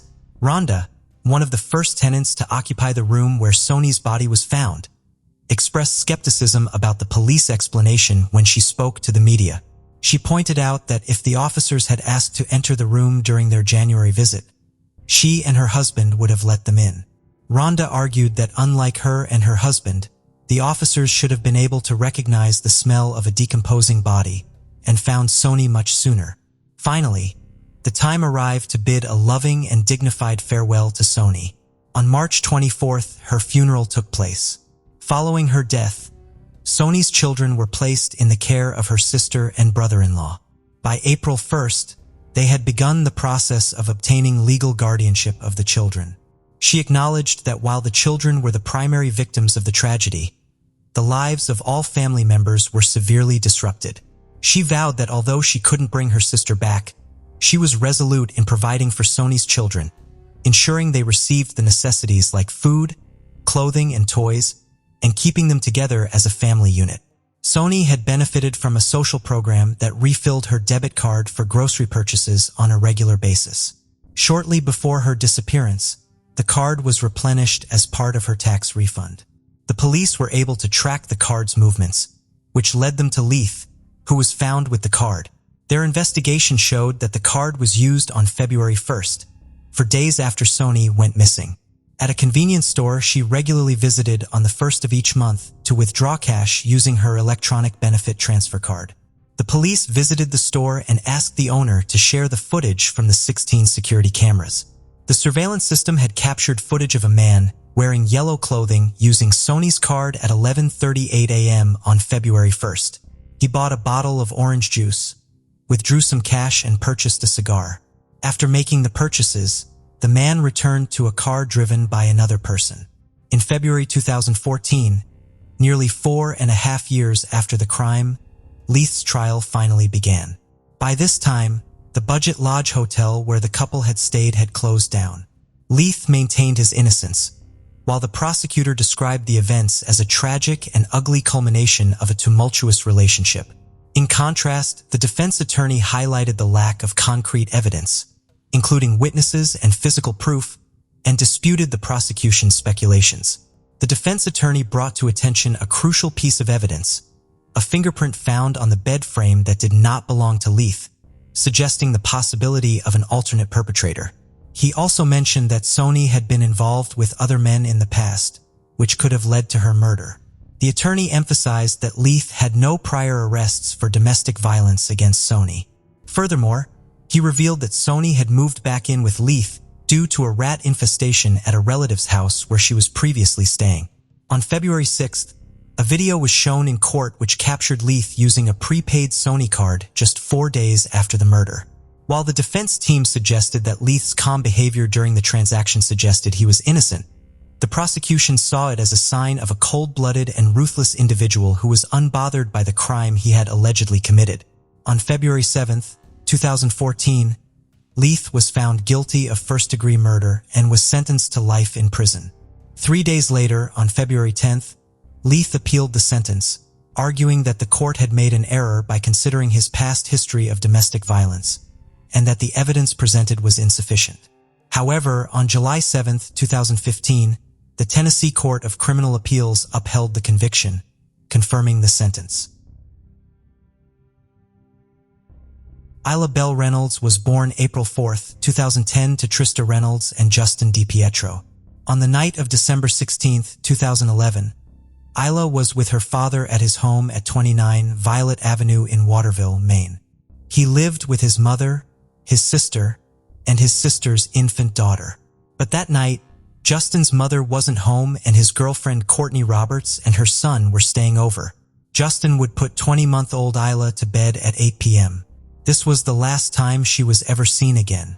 The night she went missing, there were 3 adults in the small home: Justin, his sister, and his girlfriend. Justin called the police at 8:50 the next morning to report her missing. Investigators found Isla's blood in multiple places in the DiPietro's home, including her first-floor bedroom and his basement bedroom, which is where he slept that night with his girlfriend and her child. His sister and his sister's child slept on the first floor. In late fall 2011, Isla's mother Trista decided voluntarily to enter treatment for substance abuse. Before entering the rehab program, Trista arranged for her sister to take care of Isla with the help of Trista's mother. But Justin's family contacted DHS and claimed that Isla was supposed to be in his care, though there was never a formal custody arrangement. Without a home visit, Isla was removed from her aunt and grandmother's care and instead placed in Justin's home that he shared with his mother and sister. A home visit would have been standard procedure, but this crucial step was skipped according to Trista and her family. The representative from DHS who placed Isla in the DiPietro home was a woman named Karen who was related to Justin's mother Phoebe. Trista had reasons for keeping Isla out of the DiPietro house. She felt that Isla wasn't safe there. Although the pair had been voluntarily co-parenting Isla, she started coming home to Trista with unexplained bruises. When Trista asked what happened, Justin said there was an incident in the ball pit at Chuck E. Cheese, but Trista knew Chuck E. Cheese didn't have a ball pit. One time, Isla's arm was broken while in Justin's care. He claimed she sustained the injury when he was carrying her into the house, and his arm slipped, causing him to fall on top of her. Justin never sought medical treatment for Isla's injury, and later she had to be placed in a soft cast to heal. Knowing her daughter was in Justin's home, Trista checked herself out of the treatment program and tried to get Isla back, but the DiPietro family refused. When she called to speak to Isla on the phone, Justin and his family made excuses as to why she was unavailable at the moment. Trista stated that she received text messages from him stating that she would never get Isla back.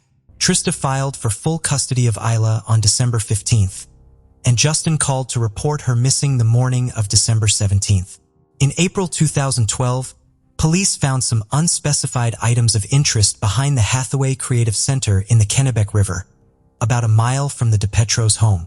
In May 2012, nearly 6 months after Isla vanished, authorities publicly stated they believed she was dead, but did not believe she had been abducted.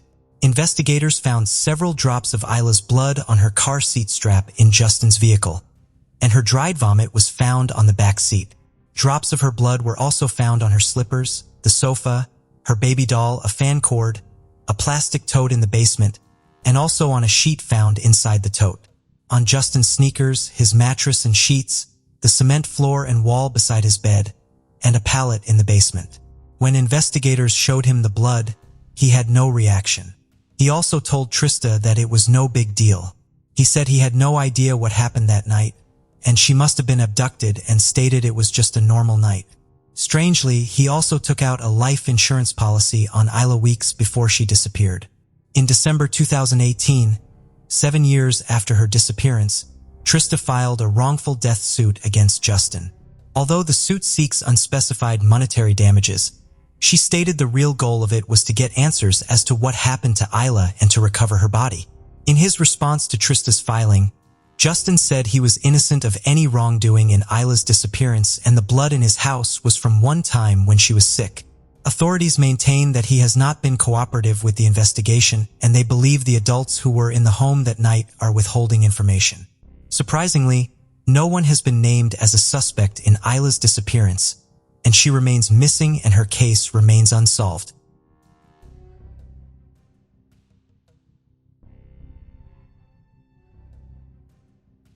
On December 7, 1985, Armand and Lorraine Peltier led their Siberian husky named Paka outside their home in Frenchville, Maine, right across the river from Canada.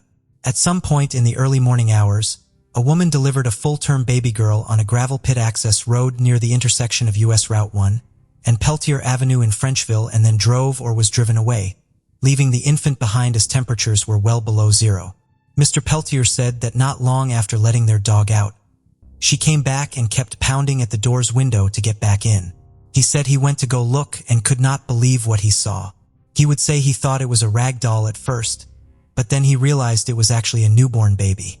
Mrs. Peltier remembers a cute little girl with reddish blonde hair that they were later told weighed 6 pounds, 8 ounces. The baby had very recently died and still had the umbilical cord attached, although police did not know if the baby was born alive. When authorities arrived on the scene, they found a large amount of blood, placenta, and boot prints. An autopsy was performed and the cause of death was listed as exposure. It was 30 degrees below zero the night before, and officials said she could not have lived more than 30 minutes in that temperature. The Peltiers believed the cries of the infant or its scent led Paka right to her, and said Paka carried her so carefully by her head right to our back steps. In 1985, investigators told the Peltiers that any wounds caused by Paka in no way contributed to the baby's death. Sheriff James Midori said there were some wounds in her head, but they were completely superficial, and he noted the dog did nothing to hurt the little baby. An officer at the scene said a vehicle must have driven in because of the tracks found in the snow. He also said there was frozen blood found in the snow along with footprints, and near those were the dog tracks. He said he turned and followed the dog's tracks right to the house where it had dropped the baby by the door. The gravel pit was not far off the road, and so the baby must have been abandoned in the middle of the night, or as the officer noted, the person would have been in plain view. The vehicle was determined to be small in size, and the mother of the baby was suspected to be from Canada. The media were telling people to be on the lookout for people shopping for items that could be used to control heavy bleeding. Police questioned a couple who had been spotted in a local department store around the time of the incident. The woman reportedly had blood on her pants and was acting distressed. Police immediately released a composite sketch of the couple to the media. The couple were Canadian and came forward and explained that she had gotten her period, and were quickly ruled out as the suspects. Other than a description of a small car based on tire tracks found at the scene, police have very little evidence, and the trail went cold. The Peltier said they could never have children and would have loved to adopt the baby Jane Doe if she had survived. They were very saddened that the mother had left the baby in the snow instead of leaving her on their doorstep. The Peltiers moved to Bangor in the summer of 1986, and Paka lived to be 12 years old before dying of cancer in 1987. This baby is known in the Doe Network and Namas as the Rustock County baby Jane Doe. But no composite sketch of the baby exists. The case remains open and is still under investigation, and as of today remains unsolved.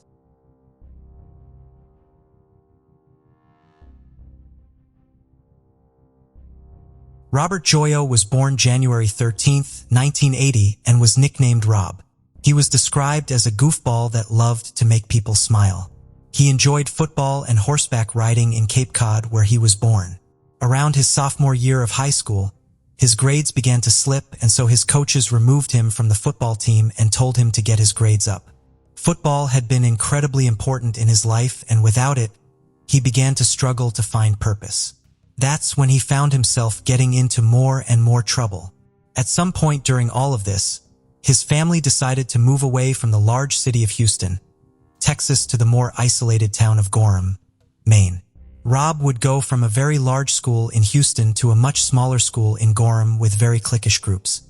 With Rob being 18 and only having a couple months left of high school, he would get in an apartment on April 3, 1998 in Portland, Maine with his friend Andre. That same day, he would go with his father to buy a Ford Bronco that he found. Earlier that day, Rob played basketball with his younger brother, Mark, for a few hours. His mom bought several bags of groceries for Rob, and when he drove away that day, nobody knew that his first night of freedom would actually be his last. He never even got to spend one night in his new apartment. That night, Rob dropped off his car and belongings at his new apartment and went out with his friends to the Metropolis Dance Club on Forest Avenue in Portland, a popular under-21 club.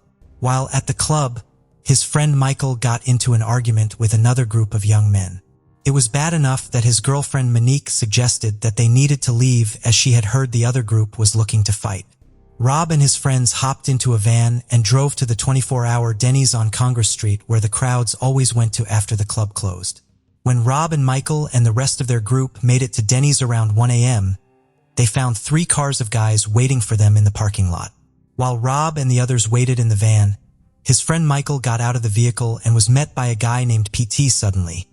Someone from behind PT lunged forward and punched Michael, who dropped to the ground and slid under the van. Rob and the other passengers got out of the vehicle to help, only to find themselves surrounded by dozens of people.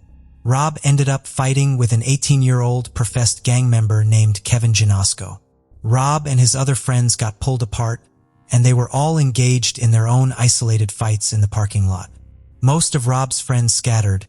Some even ran away from the scene, but Rob was left trying to fight off several people. Sometime during the commotion, Rob's shirt was pulled up over his head and then he was stabbed. When the sound of police could be heard, the crowd dispersed, leaving Rob lying on the ground bleeding to death. By the time police arrived, he had lost way too much blood and was pronounced dead at the scene. Although nearly 100 people scattered, there was still about 50 people nearby, but no one came forward as an eyewitness to who stabbed and killed him. The initial police investigation included interviews of about 60 people, and they were able to piece together some of the details of the evening, but details were still murky.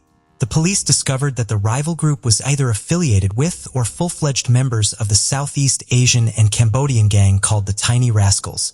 An investigation revealed that in the first car, a red Mustang, was 15-year-old Siha Sray, Sam Kim, Tana Ork, and Siha's brother.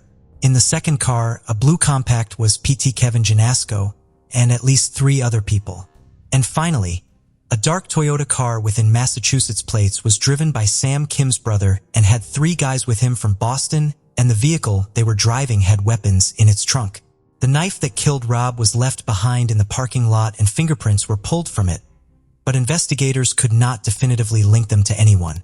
That same night, PT, along with Kevin Janasco, who fled the scene in PT's car, was taken into custody for questioning. Rob's blood was all over PT's jacket, but they were both released the following day. The other cars with the Kim brothers, Siha's Ray, the men from Boston, and Tana Ork fled the scene and hid in one of the brothers within 2 days of Rob's murder, a suspect started to emerge. A 15-year-old girl came to the Portland police station with her parents to talk to them about a phone call she received after Rob's death. She said that she was talking to 15-year-old Siha Sray, and he confessed to her over the phone that he had stabbed Rob after somebody used racial slurs against him and his friends. Siha initially told police that he wasn't even at Denny's that night. However, another witness, one of Siha's friends, came forward and said that Siha asked him to be his alibi to back up the lie he told police. At age 15, Siha was charged with the murder and spent 18 months behind bars, but he was released after investigators felt there wasn't enough evidence for a conviction. Several years later, Siha was shot and killed in a dispute over drug money. Rob's brother Mark claims he and the police heard several credible accounts that indicate Siha was not the killer and he likely took the fall for someone else. Rob's family is asking witnesses to come forward and finally tell the truth about what happened the night Rob died. But as of today, this case remains unsolved. Case of the Hawks couple. Thomas and Jackie Hawks set out on a journey that would lead them straight into the grasp of tragedy. Unaware, they made the decision to sell their prized possession, their luxurious yacht, which would plunge them into a dark abyss.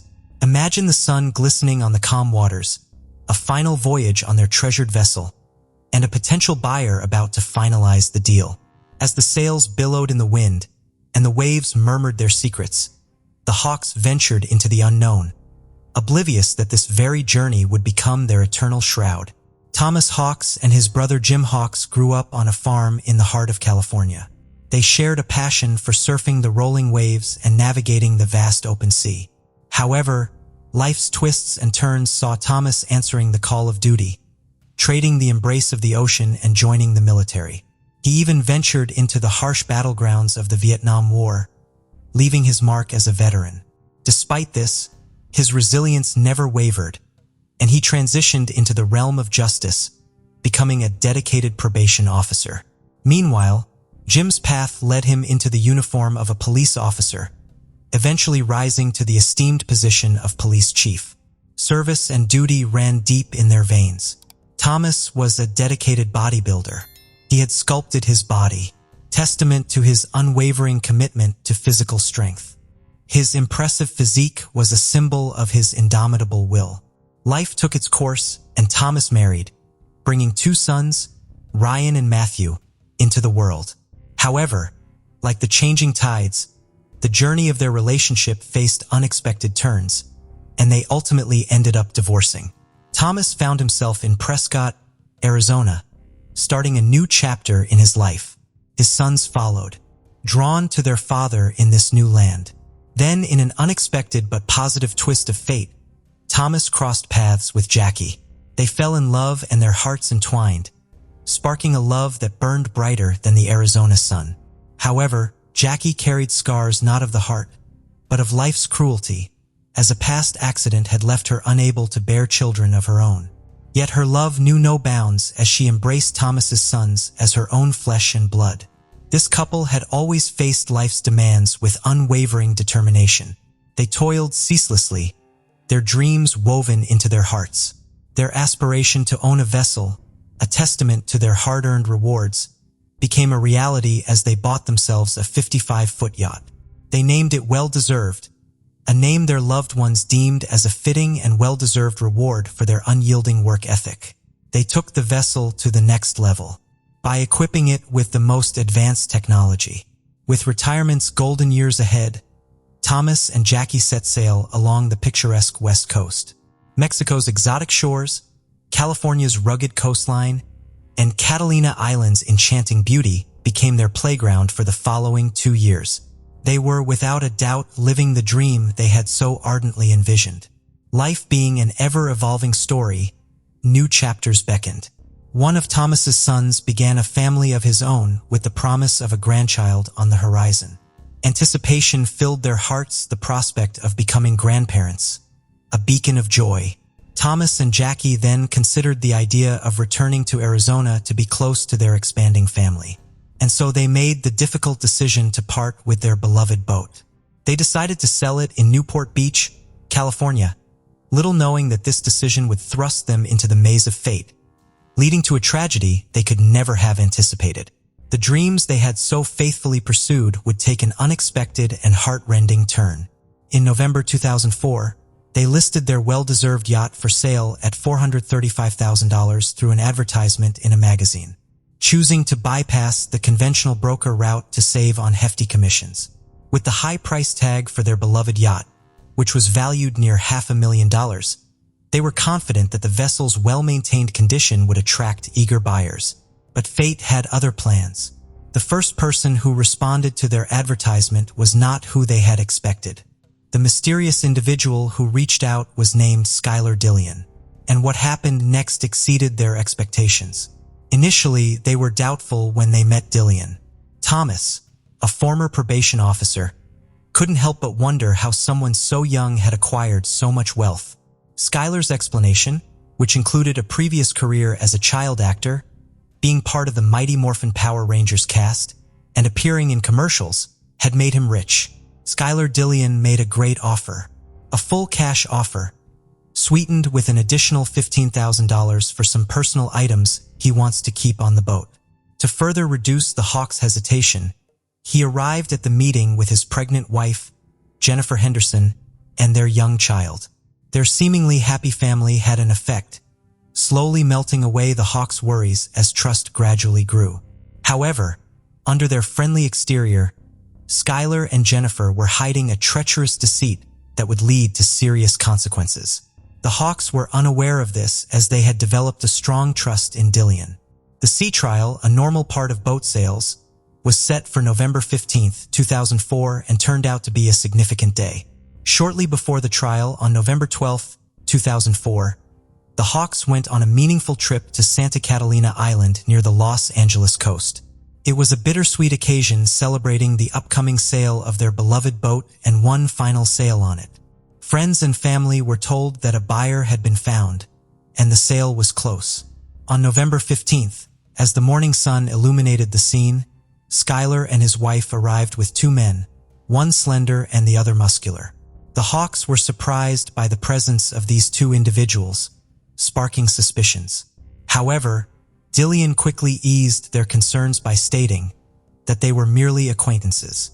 He clarified that the well-built man was his accountant. After these explanations, Jennifer and the child stayed behind while the others boarded the boat and set off on their journey. They slowly navigated into the vast open waters, leaving their familiar world behind. Little did they know this voyage would be their last, mysteriously marking the final time anyone would see them. As the sun set and darkness descended, Carter Ford, the port captain of the Lido Isle Yacht Club and a close friend of the Hawks, looked forward to their evening meeting with anticipation. Plans were in place and excitement filled the air. However, when night fell over Newport Harbor like a heavy blanket, an unsettling message disrupted the peace. Jackie called with troubling news that made Ford shiver. The Hawks were on a sea trial which seemed routine, but something felt off. The buyer and his group had kept them out on the water longer than expected, leading to uncertainty. The Hawks promised to contact once they returned, and this was the last anyone heard from them. When the sun rose again, the yacht had returned to Newport Beach, but the couple was nowhere to be found. A puzzling mystery unfolded, as they seemed to have disappeared without a trace. Days passed with no word to their loved ones, their phones silent. To add to the mystery, Jackie's SUV was also missing, leading some to wonder if they had gone on a sudden road trip to enjoy their recent financial success, choosing to disconnect from the world as they celebrated. But the dark reality became clear: the Hawks were not on vacation. Something more sinister had happened to them, and it was only later that they realized this. A week passed, and the unusual silence from the Hawks sparked many questions and concerns. Their loved ones felt the weight of their absence, with a fear that something was wrong. The family turned to Carter Ford in desperation, asking him to go out to the well and investigate. As Ford boarded the boat, he felt a deep sense of concern. Everything seemed to be in disarray, with a lone white towel hanging ominously from one of the portholes. The family was disturbed by the strange scene and immediately took action by filing a missing persons report. Detectives were called to the scene. They proceeded cautiously, breaking the lock on the cabin door and entering. Inside the boat, there were no signs of violence, but a sinister presence seemed to be lurking in the shadows. Their attention was drawn to a white towel stained with fresh ink hidden between the bed and the wall. It made them stop and think, prompting disturbing questions. A receipt nearby revealed a troubling list of items: bleach, cleaning supplies, heavy-duty trash bags, and Tums and antacid. The detectives began to connect the pieces of this dark puzzle. The cleaning supplies seemed well suited for a murder, with the trash bags to dispose of evidence, bleach to clean away any traces, and Tums possibly used to calm a stomach unsettled by the horrific acts. This boat had secrets that scared everyone who entered. Investigators were determined to find out the truth about the yacht's buyers, Skylar and Jennifer. A surveillance team was quickly put together to follow them closely. Undercover officers followed the Dillians, observing them living their daily lives seemingly unaffected by suspicion. They were regular volunteers at a local church, and Jennifer's work as a hairdresser presented no unusual facets. To the world, they appeared utterly ordinary, masking their true nature with chilling adeptness. As detectives delved deeper into their backgrounds, a grim portrait emerged.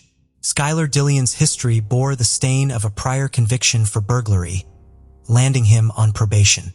Financial scrutiny revealed that the couple was drowning in a staggering $87,000 worth of debt, a dire financial abyss. The investigators were puzzled by a question. How did the couple manage to buy a yacht when they were struggling financially? After looking into Skylar's claims of fame on Mighty Morphin Power Rangers, they found out he was just an uncredited extra in a few episodes. To add to the mystery, the couple was living in Jennifer's parents' garage. Their desire to own a yacht didn't match their financial situation, leaving the detectives confused. The more they investigated, the more confusing the situation became. Castilian was being questioned intensely, but he stuck to his story that he had bought the yacht legally. Surprisingly, he admitted that the money came from selling drugs. Things got even more intense when he revealed that he had handed over a briefcase full of cleaned money from Mexico, mostly in $100 bills, to Tom. Interestingly, Skylar said that the Hawks had asked him to help with setting up a bank account in Mexico, so they could start a new life there. He also mentioned that Tom and Jackie had given him power of attorney, allowing him to control their money and transfer it to Mexico. To strengthen his story, Skylar showed what seemed to be a real power of attorney document with signatures that looked real. Despite denying any role in their disappearance and suggesting the couple may have gone to Mexico, doubts remained. Cell phone records showed the Hawks' phones were near the Mexican border the day after the sea trial with Skylar. Frustrated detectives went back to square one and refocused on the Hawks family, prioritizing the safety of the couple above all else. They sought answers by going to the national news, where a family member appeared on camera asking for help in finding the missing couple and their car. The mystery only grew deeper, capturing the world's attention with its twists and turns. An American citizen in Mexico called in, sparking action in the investigation. He had seen the car they were looking for on the news, and it was right in front of him. Authorities went to a house near Ensenada in Mexico and found the Hawks' car. Despite the Hawks being missing for over a month, and the fear of something bad happening, there was hope that this could be them. There was a glimmer of optimism. Maybe this was the breakthrough they needed. A Mexican federal agent knocked on the door, leading the way. The names Skylar Dillian and Jennifer came up in the Spanish conversation. The man at the door had a chilling connection. He was an old surfing buddy of Skylar. He casually mentioned that Skylar had given him the car, and then Jennifer, his pregnant wife, had driven him back to the U.S. The detectives quickly collected samples from inside the car and found Skylar's DNA on a heater knob, a significant piece of evidence. This discovery led to suspicions of foul play. The investigators believed that Skylar and Jennifer may have vital information or knowledge of the events, but concrete proof was still needed. A new development occurred when the detectives looked into a suspicious power of attorney. Theory that Tom and Jackie allowed strangers access to their accounts raised concerns. However, the notary Kathleen Harris supported Skylar's story, claiming she had witnessed the Hawks signing the papers and confirming their identities with fingerprints. While this aligned with Skylar's account, the the detectives decided to investigate further. They asked Harris to describe Tom and Jackie Hawks. While she accurately described Tom, her portrayal of Jackie raised suspicion. She described Jackie as having brown curly hair, when in reality, she had chopped her long curly locks and had a spiked blonde hairstyle. Was this confusion or a sinister cover-up? The power of attorney had fingerprints that matched perfectly and seemed to have legitimate signatures. Despite this, there was still a sense of worry. The case was given to the FBI to ease doubts, and the world's best handwriting analysts were brought in. Their discoveries were surprising. Tom's signature was genuine, as was Jackie's. However, there was an oddity in Jackie's signature that left investigators puzzled and struggling to solve the mystery. Armed with the unsettling revelation, the investigators received a tip that Schuyler was going to flee. He had asked his probation officer for permission to leave the country, which helped the quick-thinking detectives quickly catch him for money laundering, the crime he had confessed to earlier. Investigators arrived at the garage apartment where Jennifer's parents resided and found a collection of personal items belonging to Tom and Jackie, such as their camera and driver's licenses. Upon inspecting Jackie's driver's license photo, they were surprised to see a striking resemblance to the notary's description, raising further suspicions about her involvement and the legitimacy of her actions. The investigation took a darker turn, shedding light on the unsettling idea that more people may be involved in this mysterious disappearance than previously thought. As the lies began to unravel, it exposed an intricate web of mysteries and secrets waiting to be revealed. In the garage, investigators found a business card belonging to an LAPD detective who worked with Interpol. They contacted the Interpol agent to discuss their investigation into Schuyler's possible involvement in the Hawks' disappearance. The Interpol agent then shared that he had encountered Schuyler a year earlier during a murder investigation in Mexico involving an American citizen. This connection raised the possibility that Schuyler might have been involved in both cases. The main challenge was to find evidence. Detectives found something strange on the yacht. In photos, it had 2 anchors, but in reality only 1. Their suspicions grew as they realized the discrepancy. A chilling theory started to form. Detectives linked anchor absence on yacht to couple's disappearance due to Schuyler's ruse concealing sinister plot to steal prized possession. Needed undeniable proof. The net was tightening. Jennifer's actions revealed her involvement in the plot. Her effort to drain Hawks's account was evidence of her awareness of the situation despite not being on the boat. But at a crucial moment, detectives identified a name in the power of attorney papers, a name that would shift the course in solving this puzzling case. The name belonged to a man who had witnessed the significant transaction, a man named Alonso. Alonso, who was only 19 at the time, resided with his parents and worked as a prison guard. A bond had developed between him and Dillian, while the latter was imprisoned for theft.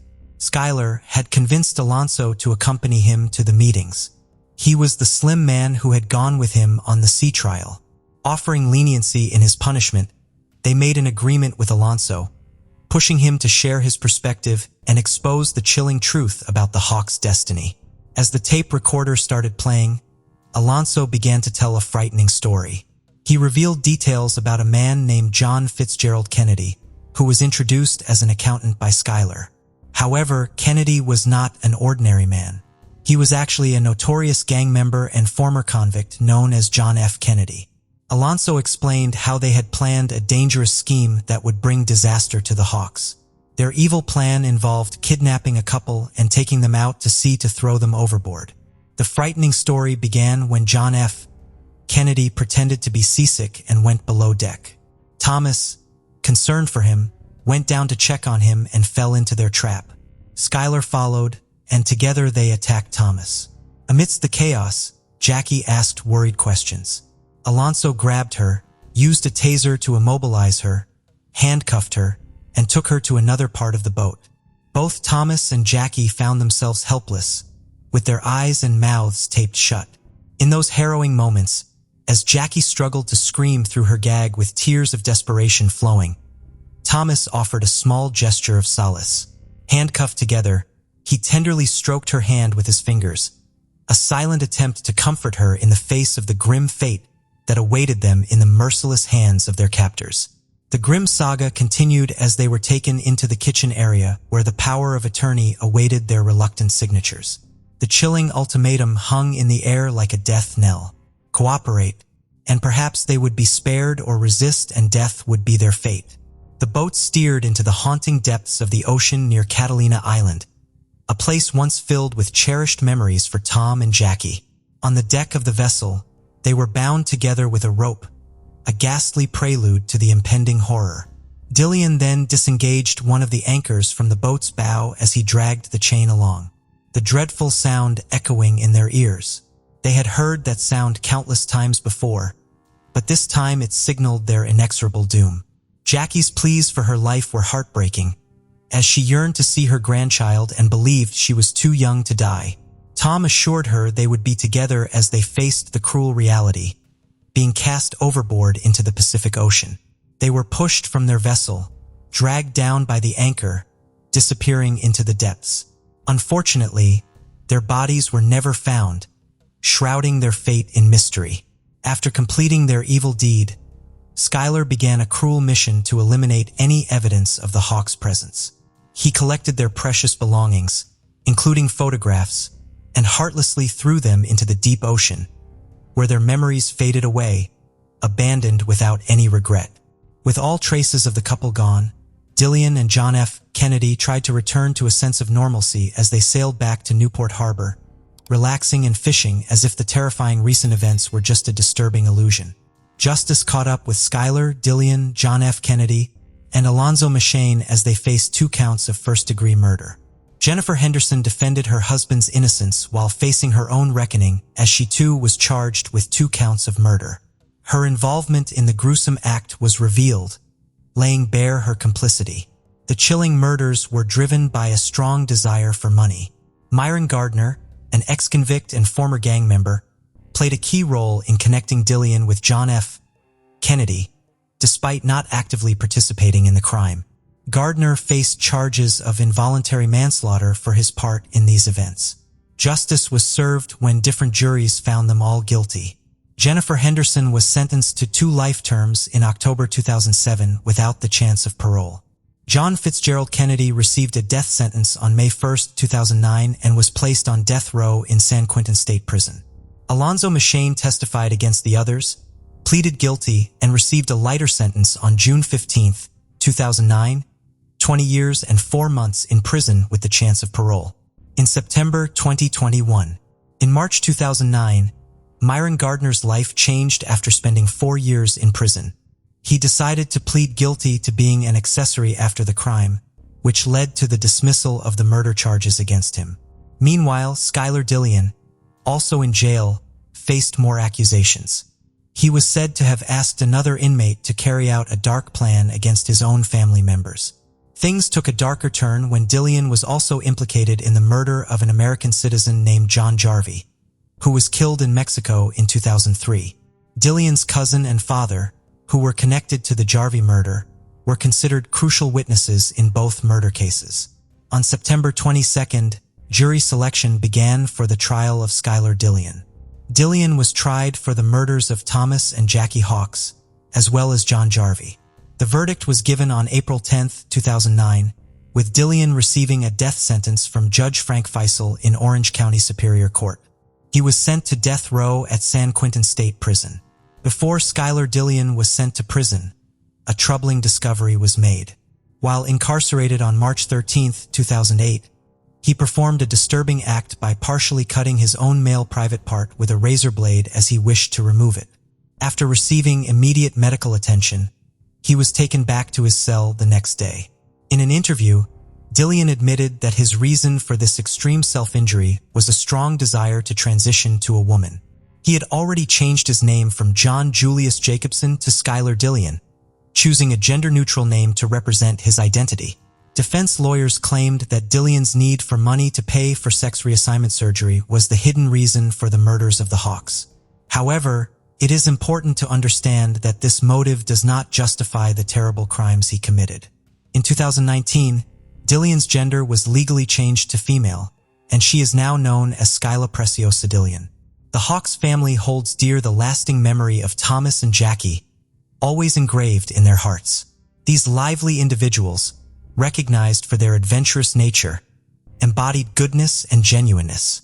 Their destiny took a harsh turn, and even though they have passed away, their spirits persist, shining a timeless light on our recollections. May they rest in eternal peace in paradise. Kimberly Ann Morrow was born January 21st, 1969. She lived in Maine and went by the nickname Kim.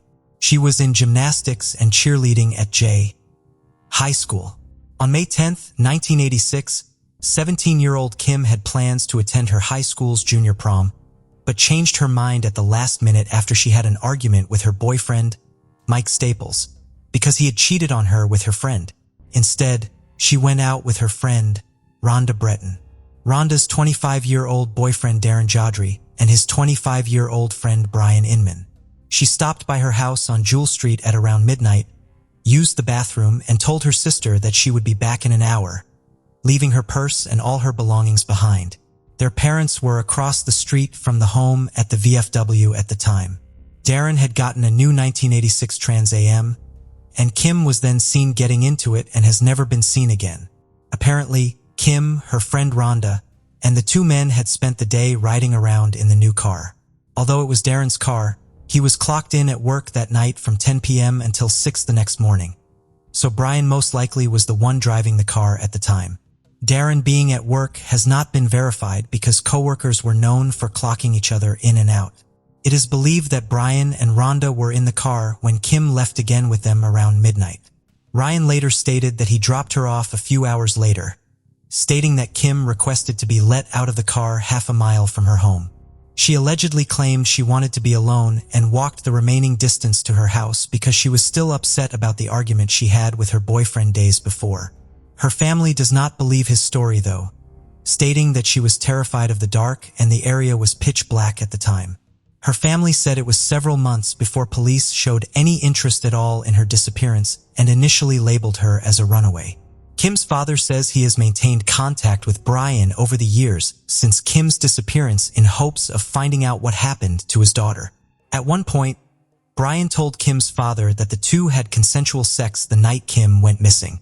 He also admitted to drinking alcohol and doing cocaine with another man that night. Kim's family believes she may have experimented with drugs to try and fit in, and some pills were found in the purse that she had left at the home that night.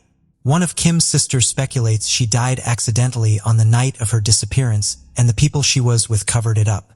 Her father also believes she died within hours of leaving home. Another person of interest is Calvin Tidwell. He was at the party the night Kim went missing and was allegedly heavy into drug deals, especially supplying the teens with them at the time in return for favors. The class ring that Kim kept on her necklace that belonged to her boyfriend Mike, with his name inscribed on it, was later discovered to be in Calvin's mother's cupboard. He later admitted while in prison for an unrelated crime to having the ring, stating it was traded for a bottle of alcohol, but denied having anything to do with her disappearance. In 2015, dozens of police searched a 5-acre property around the mobile home belonging to Brian, hoping to find evidence in her disappearance, but the search turned up nothing. In 2019, police excavated a concrete slab at a property in Livermore related to Calvin, a spot where Kim had been rumored to be buried for over 30 years, but again found nothing. They also searched 2 gold mines in Livermore with permission of the landowner. But prior to completing the search, the landowner called it off, and the search was never completed. The statements given by Rhonda, Darren, and Brian have changed many times over the years, especially from her friend Rhonda. She had told investigators that she was not close friends with Kim, despite there being many letters the girls had written back and forth, and they had spent a lot of time together for several months. Rhonda later died in 2009 by a hit-and-run driver in another state.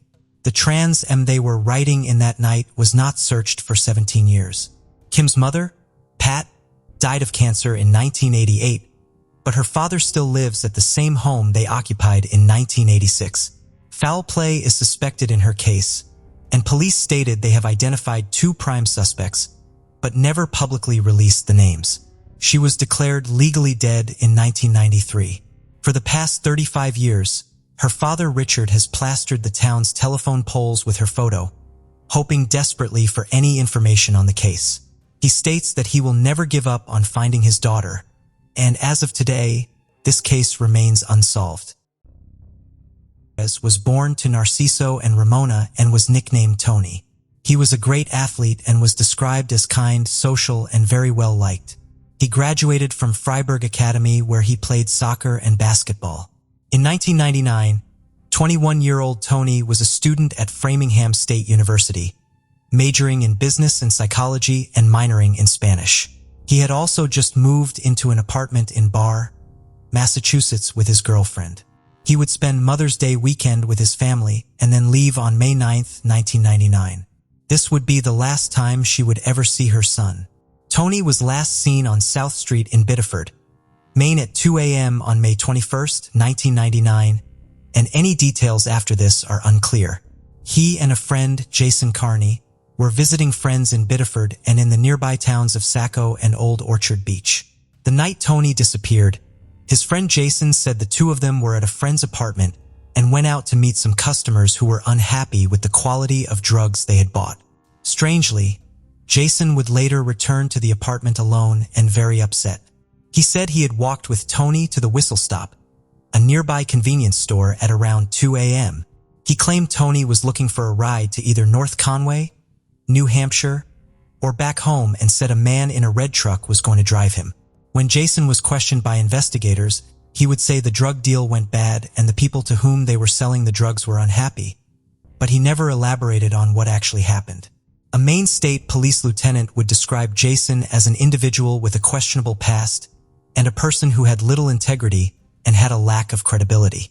They also felt that Jason never provided accurate information on what actually happened to Tony. Tony's family would report him missing on May 24th after his girlfriend notified them that he had failed to show up for work. Stephen and Daniel Sanborn were the last people known to have seen Tony, and they were also the last people to see 15-year-old Ashley Willett, who was killed in Scarborough, Maine in February 1999, a few months before Tony disappeared. The Sanborn brothers attended high school with Ashley, and Stephen had dated her briefly. She was at their home the night she was killed and was found in the middle of a road 10 miles from their home and had been strangled to death. Stephen and Daniel are considered possible suspects in her murder but have never been charged. Tony told his parents he knew who killed Ashley, and his dad told him to either go to the police or keep his mouth shut about it. This is where the theory comes from that Tony was murdered because of his knowledge about Ashley's death, but that theory has never been fully verified and her murder still remains unsolved. Another theory is that Tony's disappearance was drug-related. Investigators believe Jason was involved in Tony's disappearance, and he may not have been truthful about the drug deal. Jason moved to Rhode Island sometime after Tony went missing and then died of a suspected drug overdose in 2015 at the age of 36. Investigators have been in contact with Jason's relatives and a former girlfriend since his death and believe he was involved in Tony's disappearance. Ramona and Narciso Torres just want to give their son a proper burial, and with the help of donations from area businesses, they're increasing the reward for information to $16,500. His mother stated that they just want someone to come forward and say where his remains are. The parents say they think about their son every day and hope for some kind of justice. But as of today, this case remains unsolved. On April 19, 1991, around 1 in the afternoon, David Hibbs arrived at his house eager to tell his mother, Joy Hibbs, that he had made the honor roll on his report card. Unfortunately, instead of finding his family house in Coord in Pennsylvania the way he had left it, he returned to find it in a smoke-filled state. David ran to the back kitchen door after noticing that his mother's car was in the driveway, but heavy smoke stopped him from going through. David somehow managed to observe that the 4 gas stove burners were all lit up.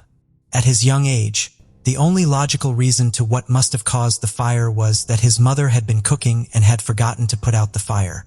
A helpless David yelled for assistance in panic. He was heard by neighbors doing yard work, and they tried to go in to find Joy Hibbs, but the fire was too fierce. They immediately called the firefighters. Before the firefighters arrived, as the fire increased and burned endlessly, the neighbors tried to put it out with a garden hose. After what seemed like a lifetime, the fire was finally put out by the firefighters, and a paramedic sadly informed 10-year-old David that his mother had passed away. The body of 36-year-old Joy Hibbs was found by the firefighters in David's bedroom. She had been burnt beyond recognition on the remains of David's mattress. Initially, detectives thought Joy Hibbs had perished in an accidental fire, but an autopsy revealed otherwise. There was no indication that Joy had inhaled smoke. Thus, it was obvious that she had already passed away before the fire was started. Also, Joy Hibbs had been brutally assaulted, strangled with wire cords, and then stabbed 5 times in the chest and neck before her attacker purposefully started the fire to hide every iota of evidence at the scene. This was a clever cover-up approach by the killer, given that the house had been completely destroyed from the fire, and that the neighbors had destroyed important evidence while attempting to put out the fire. According to the findings of the fire marshal's investigation, the fire originated from 4 different locations in the home: 2 in the kitchen, 1 in David's bedroom, and 1 in the corridor. According to the investigators, the morning of her death, Joy had cashed her paycheck. Her purse's contents were tossed on the living room floor, and the police found her wallet stuffed under the couch. The absence of evidence was compounded by the difficulty the investigators experienced in determining a motive. Joy was adored by all, worked part-time as a medical assistant, and was committed to her family. David Hibbs described his mother as graceful, polite, and easygoing. Authorities had no leads whatsoever as to the person who would want to kill her. On the day she was killed, Joy had dropped her 2 kids off at school in the morning. She received her paycheck, ran a few errands, and got home shortly after 11 o'clock in the morning. A church pastor and another member of the congregation dropped by for a visit shortly after she returned home. Joy Hibbs had indicated a desire to celebrate Easter in the church. Just before noon, the pastor and a member of the church departed the Hibbs family house. According to eyewitnesses, there was a dark blue Monte Carlo parked across the Hibbs yard shortly after the church pastor and his member left. The car was said to have remained there until 1 p.m. 2 days after Joy Hibbs' murder, former Bristol County Police Chief Tommy Mills, who was also a narcotics detective, reached out to the residence of Robert Francis Atkins in Falls, Pennsylvania. Robert lived about 2 hours away from where Joy Hibbs lived. Joy and her husband would occasionally buy tiny amounts of marijuana from Robert Atkins, who also appeared to have been their former neighbor. Robert resisted letting the detectives into his house. In the driveway, Detective Tommy Mills spotted a dark-colored Monte Carlo that matched a witness's description of a similar vehicle parked carelessly outside Joy's house shortly before the neighborhood heard the fire. However, during further investigation, the witness said Robert Atkins' automobile wasn't the one they saw.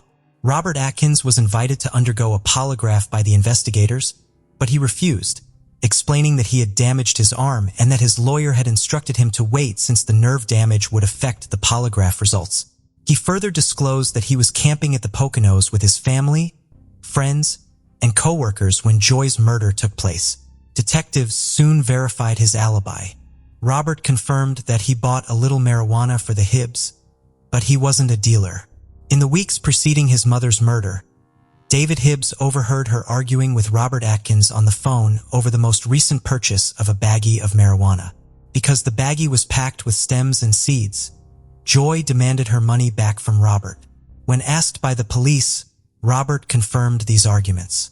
He, however, stated that he had informed Joy that he couldn't refund her the money. According to him, it was simply improper. Investigators couldn't understand how a few tiny baggies of marijuana could cause someone to die. The couple was only spending $20 to $40 on marijuana at a time, not enough to get the attention of major sellers. On April 27, 1991, a co-worker of April Atkins, the wife of Robert Atkins, came forward to say that on the day Joy Hibbs was murdered, she had called the Atkins residence between 1 p.m. and 1:30 p.m., and Robert Atkins had picked up the call. On hearing this, the police now thought Joy's murder took place between 11:50 and 12:50. The police turned their attention to Joy's private life after determining that Robert Atkins' alibi appeared to be flawless. They questioned Joy's relatives and friends and found nothing unusual. Except for the person who had killed Joy, no one seemed to harbor any wicked intentions for her. Robert Atkins was still a person of interest in the case, despite having an alibi, though. 23 years after Joy was brutally murdered, a new Bristol Township detective, Michael Slaughter, was assigned the cold case in April 2014. Detective Slaughter made the decision to visit April Atkins, who claimed that she had never been questioned by authorities regarding the death of Joy Hibbs. She, however, clung to the narrative that her family was on vacation in the Poconos that weekend and hadn't learned of Joy's murder until they returned. A few days later, Detective Slaughter reinterrogated Robert Atkins regarding his movements at the time of Joy's death. He supported his wife's account of going camping and revealed to Slaughter that he had been a secret narcotics informant in 1991, doing drug deals and then reporting them to the police. During an interview with Slaughter in May 2014, a coworker of Joy claimed that on the Monday before she was killed, a man called Joy at work and threatened to kill her. The coworker decided not to report the call to the police because Joy's husband was now the focus of the investigation at the time. 2 years later, in September 2016, April Atkins, who is now divorced, traveled to the Bristol Township Police Station in order to provide a taped statement regarding her ex-husband's whereabouts during the murder of Joy Hibbs. Detective Slaughter was informed by April that Robert Atkins had returned home covered in blood after allegedly stabbing someone and setting their home on fire. He then instructed her to gather the children, take a few days off work, and travel to the Poconos in the north. Out of anxiety and fear, April remained silent. That day, Robert Atkins took a shower after washing his blood-stained clothing. April Atkins didn't find out about Joy Hibbs' murder until after the family had returned from the Poconos. Even with this revelation, nothing significant occurred in Joy Hibbs for the next 5 years until November 2021, when Bucks County Detective David Hanks located a former coworker of April Atkins back in 1991. The coworker initially denied knowing April, but after the DA subpoenaed her to testify before a grand jury over the phone call she had made to the Atkins house, she changed her story. When he was supposed to be camping at the Poconos, Robert Atkins answered the phone call. The following month, Detective Hanks caught a conversation between Robert Atkins and his ex-wife, April, on tape. Robert was led to believe that April had informed her roommate of his involvement in the murder of Joy Hibbs. Naturally, this raised Robert Atkins' blood pressure. Also, his son testified in court in April 2022 that his father had informed him in December that he was likely going to be arrested soon for something that had occurred many years earlier. Robert first mentioned that a woman had died in a fire to his son before mentioning that she had been stabbed. Finally, 31 years after killing Joy Hibbs, Robert Atkins was arrested in May 2022. He is presently being held at the Bucks County Correctional Facility and faces charges of first and second-degree murder, 7 counts of arson, 2 counts of robbery, and 7 counts of first-degree arson in relation to the death of Joy Hibbs.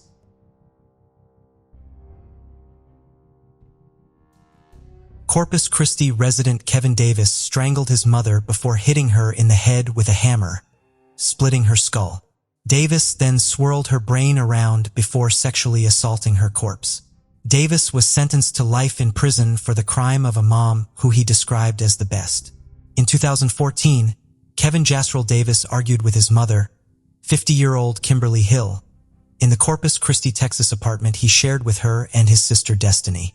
On May 26th, Davis called 911, reporting that he'd just murdered his mother.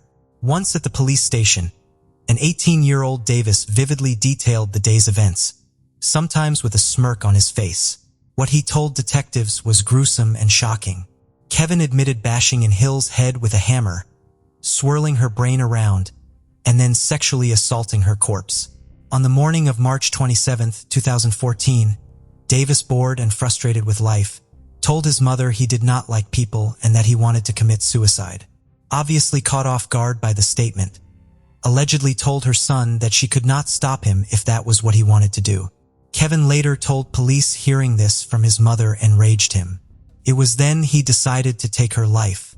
As Hill sat on the couch in the living room, Davis came up behind her, attempting to strangle her with a cord. Hill began screaming. Kevin panicked, retreated a hammer, and began bashing in his mother's skull. Davis struck his mother in the head with the hammer at least 20 times, splitting her skull in the process. Davis then retreated a kitchen knife that he inserted inside his mother's head wound. He swirled her brain around to make sure she was dead, Kevin claimed, and then inserted his hand inside the wound. He would tell detectives during a taped interrogation that his mother's brain felt like putty. Kevin then dragged his mother's lifeless body to her bedroom and raped her corpse. When he finished the sadistic act, he went to a neighbor's house, saying he just killed someone and needed help. The neighbor dialed 911. Police arrested Davis without incident. At the police station, he made a full confession of the crime, giving details that even seasoned detectives found highly disturbing.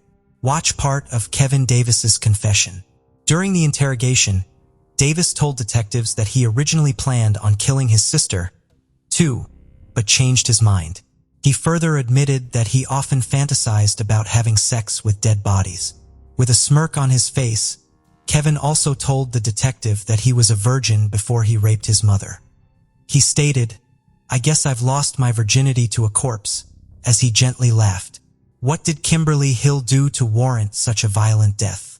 Nothing more is a son murdering and sexually assaulting his mother, of course, and Kevin could not give detectives one good reason for the crime. According to Kevin, she was a great mom that did not deserve what he had done to her. He said that she was the best mother in the world and went on to say, "I am a terrible, disgusting person." Kevin admitted that he had the best mother in the world, telling detectives that she did nothing to deserve what was done to her. He went on to say that he was a terrible, disgusting person. In reality, Kevin was a serial killer in the making, a psychopath who took sadistic pleasure in hurting other people. Although diagnosed by a psychologist with antisocial personality disorder, the doctor said he knew right from wrong when he provably murdered and raped his mother. He readily admitted that he would kill again if ever released from prison.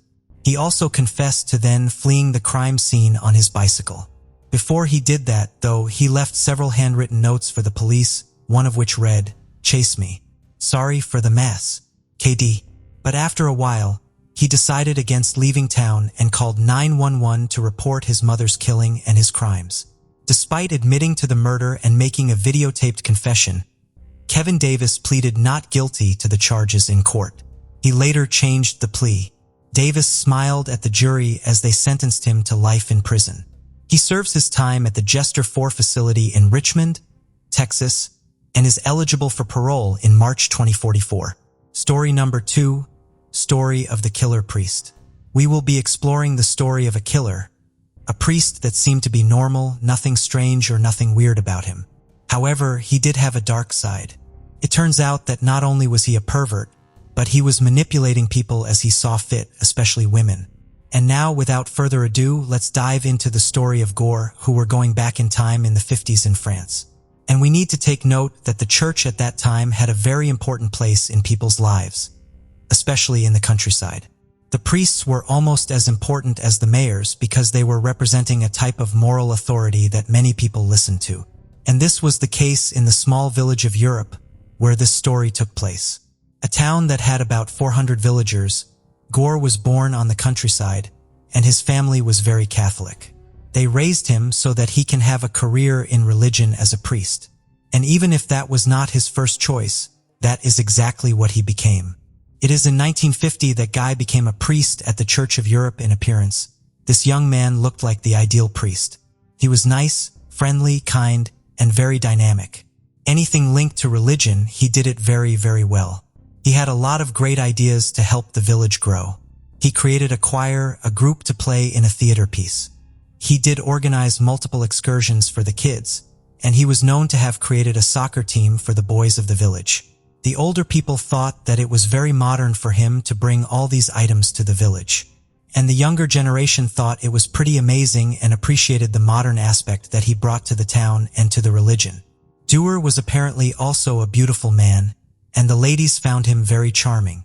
Now, as I have mentioned at the beginning, underneath this whole angelic disguise Guy was actually hiding a dark secret. His personality, he had a thirst for colal pleasure, and he was using his charm to get closer to the ladies. After a lot of perversity and manipulation, a lot of the women actually gave in, and none of the women spoke as they were afraid that no one would believe them and did not want to be seen as the shame of the village. It is in 1953 that things took a different turn for Guy Dyer, and an incident happened that changed the plan of the priest. A girl fell for his charm, and guess what happened? She became pregnant. Now, of course, the priest denies everything, and he says that he is not the father, threatens the girl, and says that if she does not stop, he will file a complaint for defamation. Now having a high influence in the village, Guy says that this is nonsense and it is impossible for him to be the father. And of course, having such an high influence, his followers believed him. He was even summoned in front of his superior, the bishop, to which he lied to you and denied the whole thing. And of course, this whole situation was shut down in reality. He was actually the father, and he actually took the girl to another village to give birth, where he convinced her to give away the child. And of course, that story was never heard of or told to the villagers, or we could say maybe presume that if people knew, they decided not to say anything, because the priests had such a high influence on the villagers that they did not want to go against him once the story died. Guy went back to his normal ways and kept manipulating the people like he did before. But there was another incident in 1956. Renee Faye, 19 years of age, got pregnant, and again by Guy Dyer. Contrary to the other women, Renee did not want to give away her child for adoption. Not only that, but she wanted to raise him in the village of the Uruf, where the priest was Guy was terrified. And he was afraid that eventually the child would grow up and resemble him. He was also afraid that this woman would actually speak, eventually, speaking of which. In 1956, rumors started to make surface. A lot of parishioners were becoming pregnant in mysterious ways, and no one knew who the father was. The priest then starts to think about a plan and ask a military man from another village to come to town and pretend that he was the father. Unfortunately, that strategy did not work out, and no one believed the soldier was the father. That only made things worse for the mysterious pregnancies. December 3rd, 1956 is a date that Chong changed everything for the priest. Kai brings Rain in on a deserted road to try and convince her one more time to give up the child. She refuses again, and she was tired of the priest's request. So you know what she did. She got out of the car and started to walk back the opposite way back to the village. At night, Guy Deere got out of the car and pulled out a 6.35 caliber pistol and fired 3 shots. The 3 shot hit Regine in the back of the neck, and she died on the spot. Once the crime committed, the priest walked to the victim, entrusted her, and took out a knife and started to open Regine's stomach. From her stomach, he removed the baby girl that was still alive. The priest remitted again, an act that cannot be forgiven. He strangled the baby, stabbed it, disfigured it, and he did all the thinking to himself that if the baby is massacred that way, there would be no way, no DNA, if you want to call it that way, no DNA to trace the baby back to him. The disappearance of Regine was actually reported in the evening, and the weird part is that the priest joined the search party to find the Regine. Can you imagine that situation? I mean, the killer is with you and the search party trying to find the person that he just murdered? Is it just me, or that is just like twisted? The body was found very quickly, and because the priest was not an assassin, he didn't know think about cleaning up the crime scene, so it didn't take long for the cops to find the murder weapon, and they found the weapon casing that linked back to the priest. So the priest is now a suspect, and one asks, during the interrogation, the priest denied everything, however, because of all the pressure he was getting. He just cracked and admitted everything. Now that story came out, and everyone was devastated in France because he is now a criminal, and the church asked for to be locked up with a false name so that it would not affect the church. And also, the main reason was to make sure that the crime was not associated to the church. The court addressed the case of Guy de Noyer on January 24, 1958. Of course, the villagers and the public opinion wanted the priest to be sentenced to death. The life of Guy was defined as a person that did enjoy luxury, sexual relations, and admired his own authority. And on his side, the priest was asking forgiveness because he had no clue what he did wrong.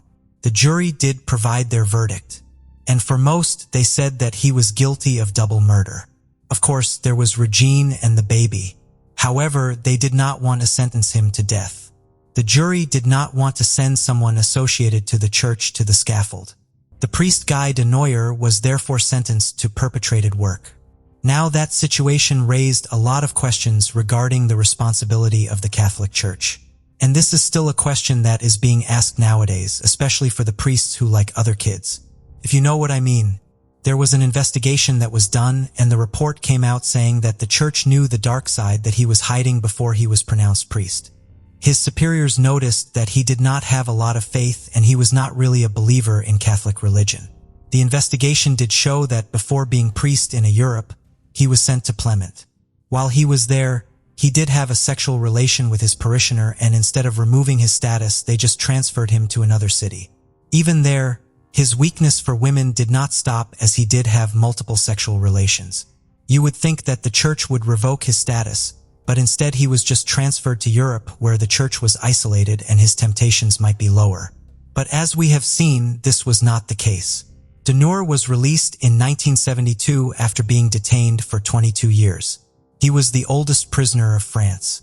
Once again, the church came to his help after he was released from prison. He was welcomed in a monastery in Brittany, or he stayed there until he died on April 21, 2010, at 90 years of age. Now we go to story number 3. Family slaughtered at Wells Great Provincial Park. The killer stalked the family while he let his violent fantasies run wild. 3 generations of a family left to go camping on August 2, 1982. They set up camp in the Welsh Great Provincial Park, located roughly 120 kilometers north of Kamloops in central British Columbia.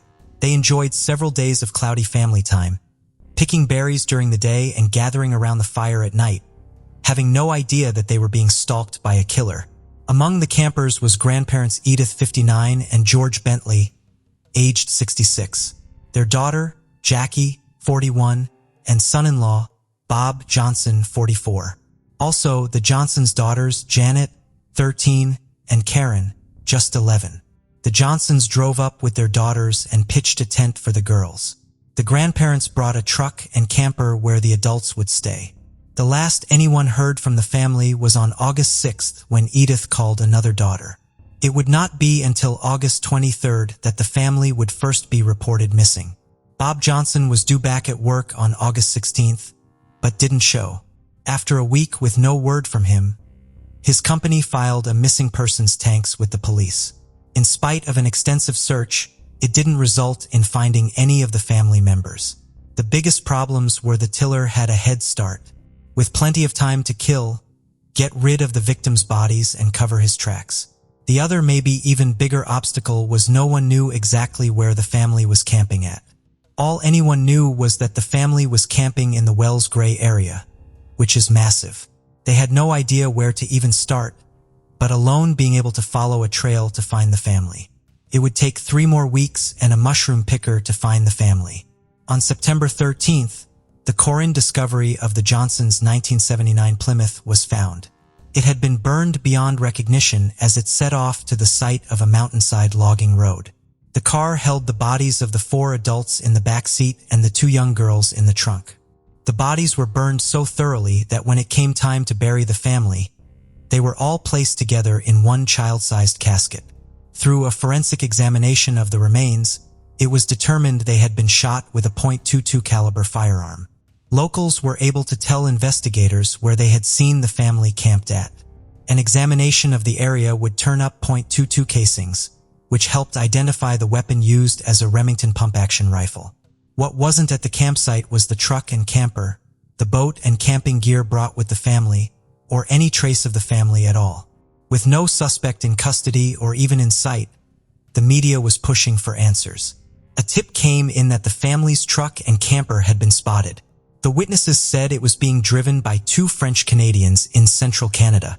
The media sprang into action, throwing this up as their headline and demanding the killers to be caught. In April, with still no leave, the investigators knew they needed to get creative.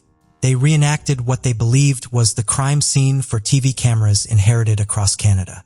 The next month, the police drove a replica Ford camper truck to Ontario in Quebec in an attempt to draw awareness for what people should be looking in a for. What it did instead was flood the investigators with over 13,000 tips and sightings of the replica vehicle. The reward was raised from $7,500 to $10,000 for information leading to the truck. None of the tips led to the discovery of the camper and truck. It would be found by sheer luck. 2 forestry employees were working on a logging road and stumbled across it. The camper had sat there on Trophy Mountain for 14 months, only a few kilometers away from the crime scene. The camper was burned out like the car holding the family's bodies. This left the authorities to believe they were looking for someone local to the Wells Gray area, and not two French Canadians as they had been searching for, since it was more likely that a vocal would know about the locking roads and the area in general.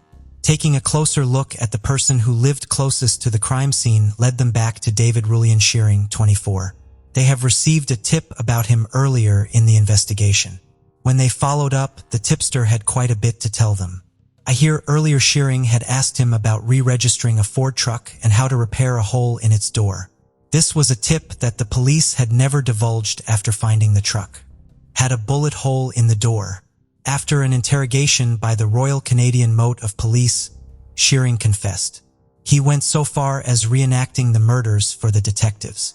He turned over evidence that he had stolen from the family and the murder weapon, the .22 caliber Remington rifle. The ballistic test would prove that this was the weapon used to kill the family.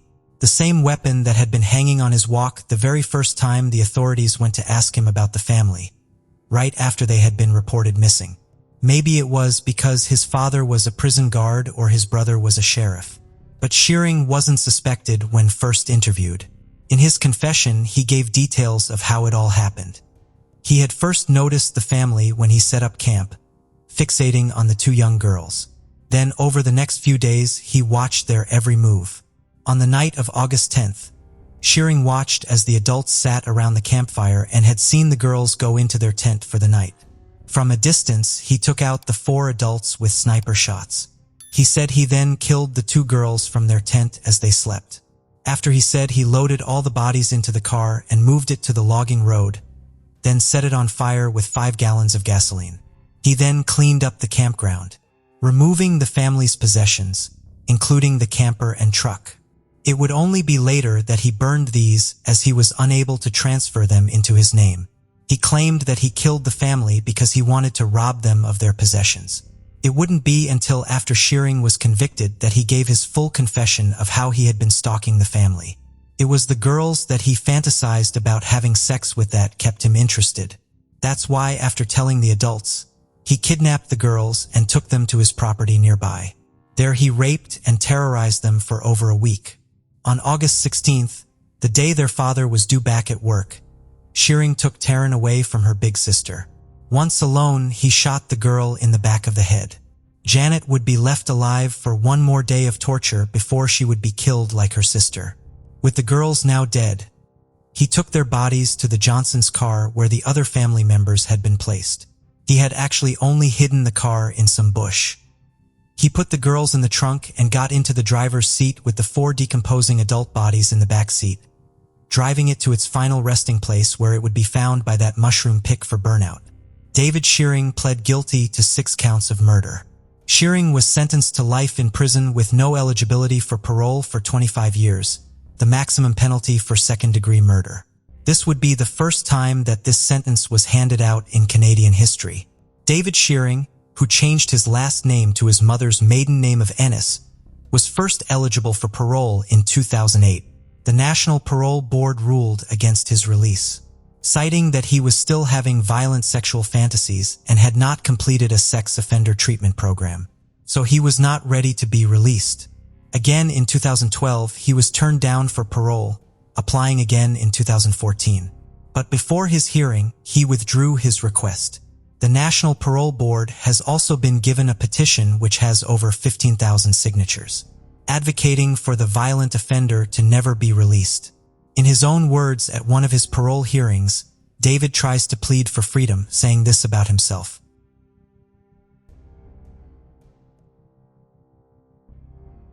On April 15, 1997, a father and his 2 sons discovered a body in a secluded dry stream bed close to the Morgan County line off Eagle Rock Road in Union Grove, Alabama.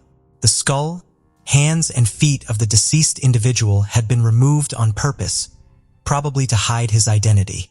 Investigators suspect the man's heart and spleen may have contained evidence because they were also removed. According to forensic analysis, sharp-edge trauma was the cause of death. The gruesome efforts by the victim's killer or killers appeared to work because for years investigators were unable to identify the victim.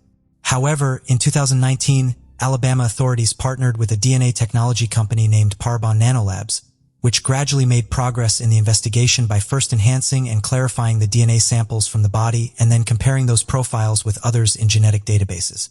Scientists from this company were able to create a genetic profile of the victim after overcoming DNA deterioration and bacterial contamination that had occurred over the course of the previous 26 years. They used DNA phenotyping to determine the physical characteristics of the victim. They later produced a composite sketch of the victim's profile, which revealed a male whose age was between 20 and 28 years old. He was of North European descent with a light or pale skin. He had blue eyes, brownish blonde hair, and few freckles. The investigators at the time released these sketches to the public in the hopes to get information, but no lead came out of it.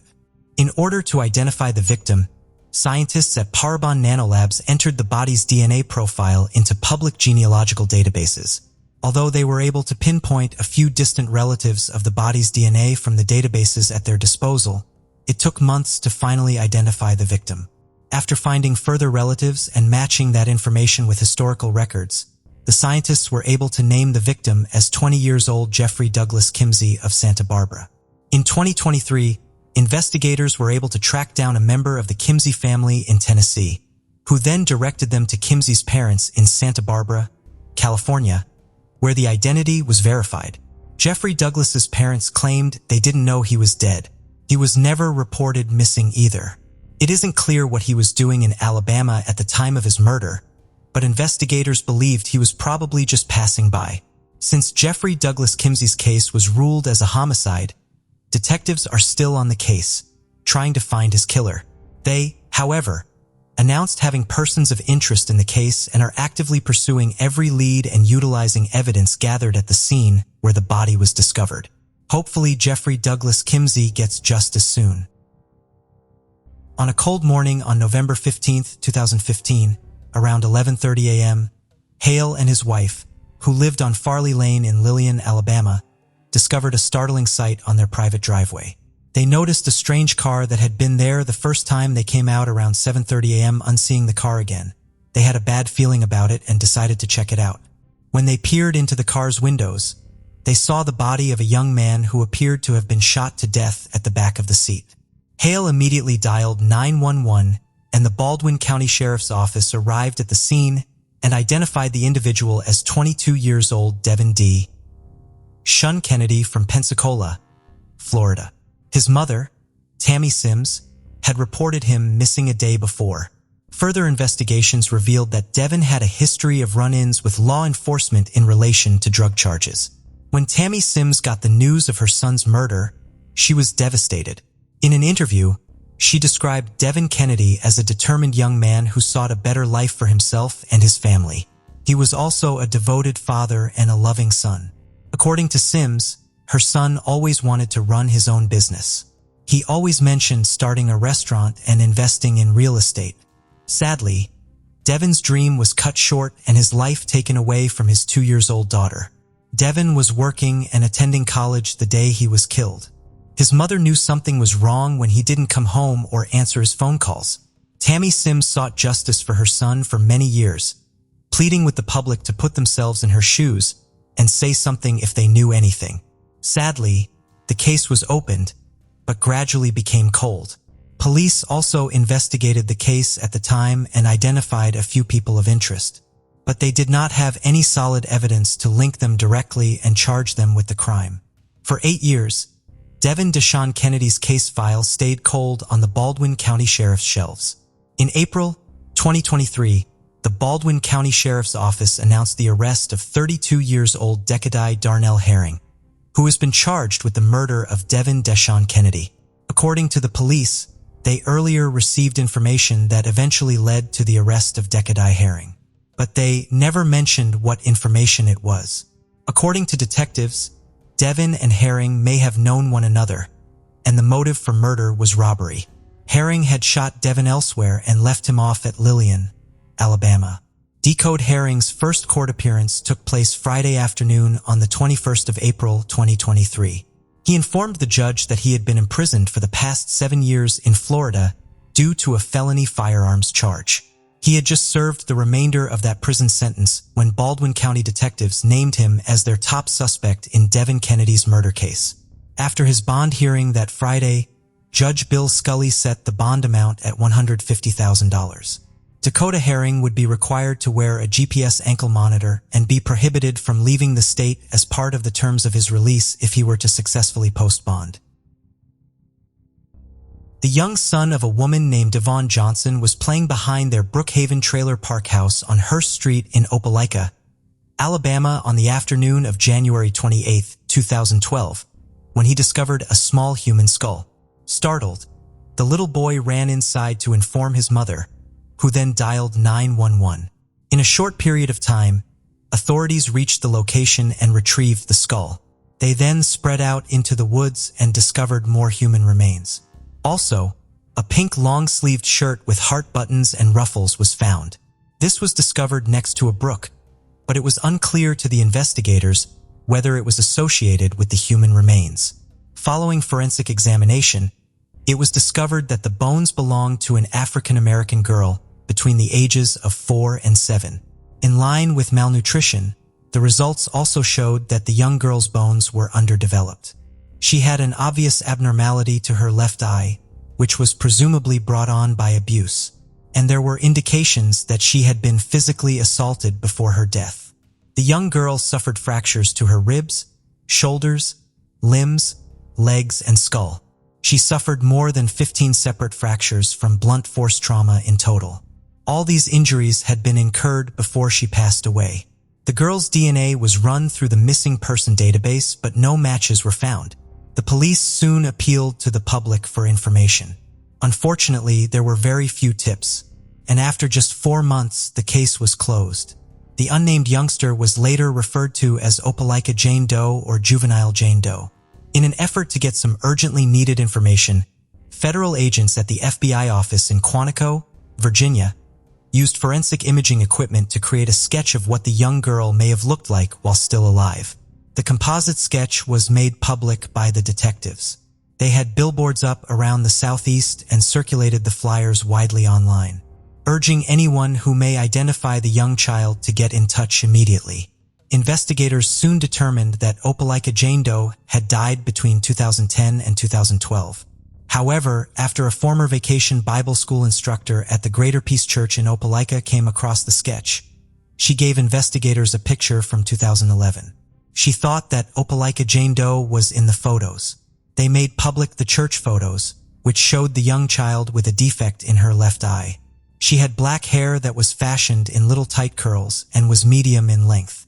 The general population was prompted to reflect on the past and to examine whether they knew a little girl who attended the Bible school. According to them, Opelika Jane Doe usually appeared to have been slightly unkempt and wearing filthy clothes. She was described by the teacher as being quiet, solitary, and not particularly social with the other kids at the Bible school. Authorities tried to find her name in churches and schools, but they found nothing. They soon transferred Opelika Jane Doe's remains to the University of South Florida's Forensic Anthropology for isotope analyses after the images were made public. She was identified as being from the southeastern region of the country, most likely Alabama or nearby states. With no lead, the case went cold for 10 years. In 2022, detectives expanded their search for answers outside Alabama. They went to other states where the girl might have lived before her murder. They questioned residents and interviewed quite a number of people, showing them Opelika Jane Doe's possible photos to see if they could identify her. Luckily, there was a significant breakthrough in the investigation when authorities discovered 50-year-old Lamar Vickerstaff, Jr. to be Opelika Jane Doe's father. Lamar Vickerstaff was born and raised in Opelika, but throughout his time in the Navy, he resided in a number of locations. He finally settled at Naval Station Mayport in Jacksonville. When investigators met with him at the naval installation to break the news of his daughter's death, he steadfastly refused to identify his daughter. His wife, Ruth Vickerstaff, was questioned by investigators, and she admitted she had no idea who his daughter was or who she might have been. She and Vickerstaff had tied the knot in 2006. The detectives did further investigation and discovered Opelika Jane Doe's real mother, who was 37-year-old Sherry Wiggins. Sherry disclosed to the police that in January 2006, she had given birth to a girl who went by the name of Amore Jovia Wiggins. However, after her visitation privileges were revoked. Her ex-husband Vickerstaff and his wife were granted physical and legal custody of her daughter in 2009. Sherry Wiggins was able to provide investigators evidence that she had been paying Vickerstaff child support since 2009. According to investigators who looked through pediatric and school records in the communities where the Vickerstaffs resided, Amore Wiggins was never enrolled in school and was never reported missing. In January 2023, DNA testing made it clear that Opalica Jane Doe was actually Amore Jova Wiggins. On January 17th, Vickerstaff Lamar and his wife Ruth were both taken into custody. Ruth was charged with failing to report a missing child, while Vickerstaff was charged with felony murder and failure to report a missing child.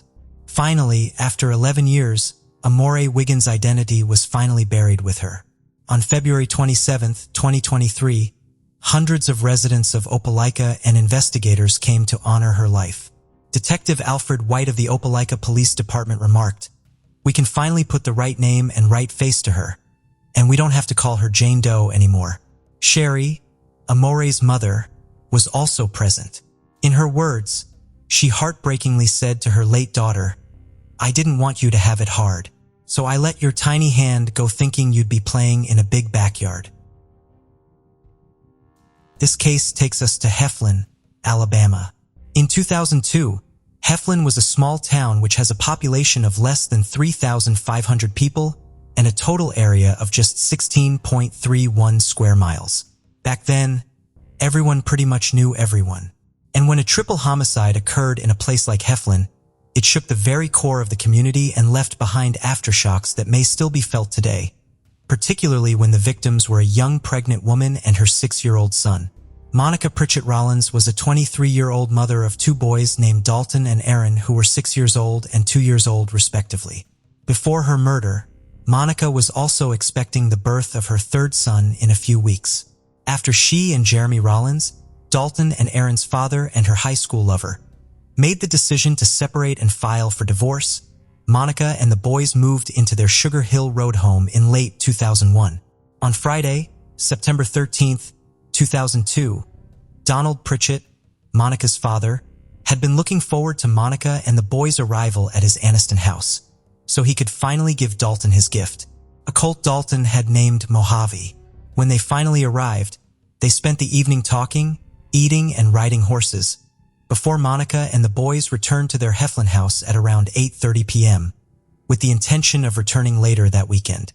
But after the weekend had passed with no further communication from Monica, a family member made the decision to go see if everything was well with her and the kids. Nothing could have prepared them for what they discovered when they arrived at Monica's mobile home around 10:45 a.m. on September 16th, 2002. Monica and her first son, Dalton, had been cruelly killed in their own house. According to autopsy results, they died as a result of multiple stab wounds they sustained somewhere over the weekend. Because of the assault, Monica went into labor. Her unborn child was later discovered dead and only partially delivered. Aaron, her 2-year-old son, was discovered hidden in a closet, inside the house alive and unhurt. Around 6 p.m. on the same day, Jeremy Rollins left Southwire after completing a 12-hour shift. He found out about the killings of his ex-wife and his oldest son a few hours later when the police requested him to report to the station. As the investigation progressed, officials claimed that Jeremy was not a potential suspect and that he cooperated with the inquiry the entire time. The detectives did all they could to find the culprit at the time, but there were no tangible leads. At the time of the murder, DNA, fingerprints, and other types of evidence had been gathered at the crime scene and transferred to the Alabama Department of Forensic Science for examination. Unfortunately, due to budgetary restrictions, the forensic department experienced severe backlog problems at the time of the killings, which caused a delay in processing. The case went cold for decades until January 2021 when investigators reopened the case. They re-interviewed 60 people and resubmitted a cigarette but found at the crime scene to the forensic lab for DNA testing. After a thorough analysis, investigators linked the evidence at the crime scene to Louis Landon Spivey. Spivey, who is now 36 years old, was 18 when he allegedly killed Monica and Dalton. He was romantically involved with Monica, After the murders in 2010, Louis Spivey was imprisoned in Florida for 15 years due to a separate robbery and severe assault case from Bay County. Investigators visited him in prison for an interview. On June 26, 2023, Louis Landon Spivey confessed to the killings of Monica Rollins and Dalton Rollins. He allegedly offered officials a complete confession by describing the incident and accepting sole responsibility for the killings. Finally, after 21 years, Louis Spivey was taken into custody by Health and Police Department after his release from a Florida prison. The case of Ryan Poston. Ryan Poston was born on December 30th, 1982 in Fort Mitchell, Kentucky, and grew up with 3 loving sisters. His parents provided him with an adventurous upbringing, allowing him to attend schools in Switzerland and the Philippines. Ryan's good looks, charming features, and charismatic personality made him a standout among his peers. After completing high school, he attended Indiana University, where he excelled in his studies, graduating with honors in 2005 with a triple major in political science, history, and geography. Following in his family's footsteps, Ryan pursued a career in law and enrolled in Salmon P. Chase College of Law at Northern Kentucky University. His ultimate goal was to run a successful law firm providing fair and competent legal representation to those who couldn't afford high-priced attorneys. After a painful breakup in 2011, Ryan turned to his cousin, Carissa, for support. During this time, he regularly visited her in Lexington, Kentucky, where he met Shauna Hubers, a native of the city. Shauna was a charming and lively individual with a warm personality that drew people to her. Despite their 8-year age difference, their mutual attraction grew stronger with each visit Ryan made to Lexington. As they spent more time together, their connection deepened. Shauna began to spend more weekends in Highland Heights, where Ryan lived, taking care of him and cooking for him. However, their promising future came to a devastating end on October 12, 2012. In a distressing 911 call, Shauna revealed that she had just killed her boyfriend Ryan. She described a harrowing scene of domestic violence that had escalated out of control, claiming that Ryan had attempted to physically abuse her and confronted her with a gun. According to Shauna, she panicked and pulled the trigger, shooting Ryan, and then shot him several more times, believing she was putting him out of his misery. Within minutes of Shauna's call, officers arrived at the scene, responding to the shocking tragedy. When police officers arrived, they told Shauna to come out of the apartment with her hands up. At first, she was hesitant, but she eventually complied. As she walked out, the officers told her to lie down on the ground. Shauna was clearly upset as she followed their instructions. After handcuffing her and putting her in the patrol car, the officers went into the apartment and found Ryan Poston's body on the dining room floor, covered in blood. The crime scene investigators found that the apartment was slightly messy, but nothing out of the ordinary for a 29-year-old man. The investigators learned that Ryan had a concealed carry permit and owned guns, including the Sig Sauer semi-automatic that Shauna used to shoot him. From the evidence, they determined that Ryan was sitting at the table when Shauna shot him. They knew this because of the blood on the table. However, the fact that many items on the table were undisturbed raised doubts about Shauna's story. If there had been a fight, the items would have been disturbed. The investigators searched the apartment thoroughly, while other officers canvassed the neighborhood, looking for additional information. One neighbor, Nikki, provided valuable information to the detective. Nikki knew Shauna well and believed that Ryan didn't return Shauna's dedication to him. According to Nikki, they frequently argued, often disturbing the peace. Months earlier, Nikki recalled an incident where Shauna came to her door in tears, saying she was afraid if Shauna claimed that Ryan had picked her up and thrown her down the hallway, injuring her. Nikki encouraged Shauna to report the abuse to the police, but Shauna chose not to. At the police station, detectives took Shauna to an interrogation room to question her about shooting Ryan. Before questioning her, they read her Miranda rights, informing her of her right to an attorney. Shauna exercised this right and requested an attorney. However, she chose to talk to the detectives despite this. When asked about the victim, Shauna replied, "The man I killed," which showed a sense of detachment. She claimed she acted in self-defense, saying Ryan had grabbed her by the throat and thrown her around the apartment. Shayna described the night as surreal and out of body. Later in the interview, she added that Ryan had said mean things to her, taunting her while holding a gun, and that he was under the influence of drugs. Shauna maintained that she shot Ryan because she believed he was going to kick her out of his condo. She said she picked up the gun and shot him once, and then shot him several more times after seeing him twitch. During her confession, Shauna revealed that Ryan was vain and wanted a nose job, so she shot him in the face to grant his wish. During the intense questioning, Shauna revealed her worries about her schoolwork and how having a dead boyfriend would affect her future relationships. She was specifically concerned that no one would want to marry her once they found out she had killed her boyfriend in self-defense. The detective listened to her statement but ultimately arrested her and charged her with Ryan's murder. Shauna appeared genuinely surprised by her arrest, claiming she had acted in self-defense when she shot him. In 2015, Shauna's trial began, filling the courtroom with anticipation. The prosecutor started by comparing Shauna to Jodi Arias, who had also been accused of murdering her boyfriend, Travis Alexander. The similarities between the two cases added to the tension in the courtroom as everyone waited for the verdict. The prosecutor believed that Shauna was obsessed with her ex-boyfriend Ryan, and that he was all she could think about. Ryan's friends testified that he wanted to end their relationship and was avoiding Shauna's calls and messages. Despite this, Shauna would often show up uninvited at Ryan's condo in Highland Heights. On the night Ryan was murdered, the prosecution presented evidence that he had a date planned with Audrey Bolt, a former beauty queen. The prosecution suggested that Shauna was motivated by jealousy and anger towards Ryan's new love interest. Audrey Bolt testified that Ryan stood her up on the night of the murder. She had no idea he had been shot and killed until later.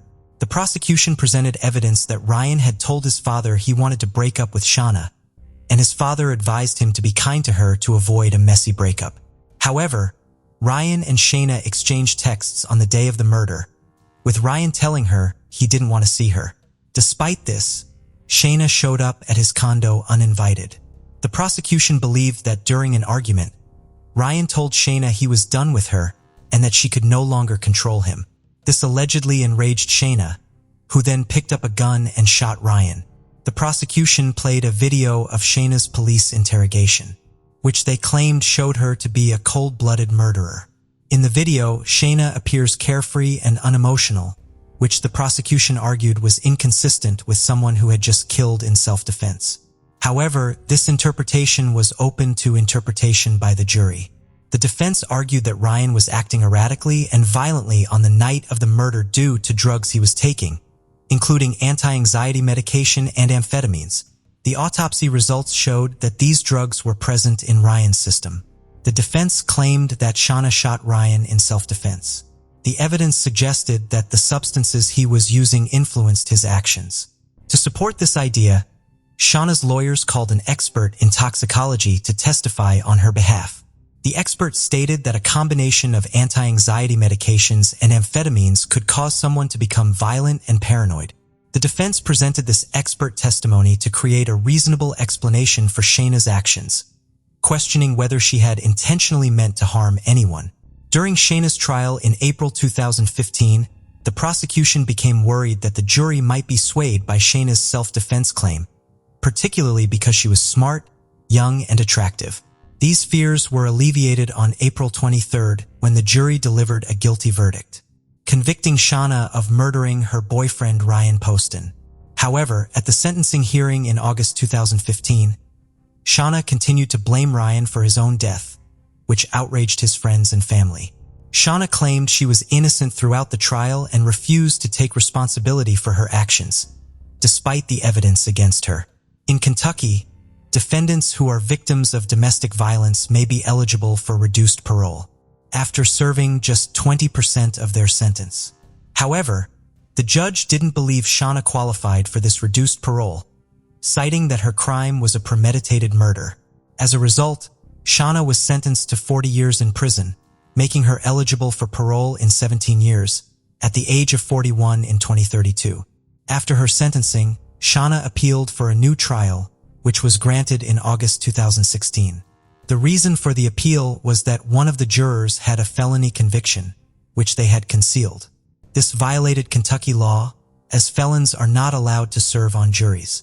In August 2018, Shauna's second trial for Ryan Poston's murder began, 4 months later than expected. Her defense attorney presented opening arguments, stating that during her year-and-a-half relationship with Ryan, Shauna tried her best to make him happy. However, their relationship suffered as a result. The defense attorney claimed that on the night Shauna met Ryan, he was violent toward her, both physically and sexually. This incident had a lasting impact on Shauna, causing her to take several weeks to respond to his messages afterwards. Additionally, the defense team argued that Shauna had a history of trauma, stemming from a sexual assault she experienced in high school. This led to her struggles with alcohol abuse and promiscuity. They claimed that this traumatic experience contributed to her behavior on the night of Ryan's murder. The defense team's strategy was to present a sympathetic portrayal of Shauna, highlighting her troubled past and arguing that she was not responsible for her actions on the night of the murder. They aimed to challenge the prosecution's narrative and convince the jury that her behavior was driven by a combination of factors, including a history of abuse and a toxic relationship with Ryan.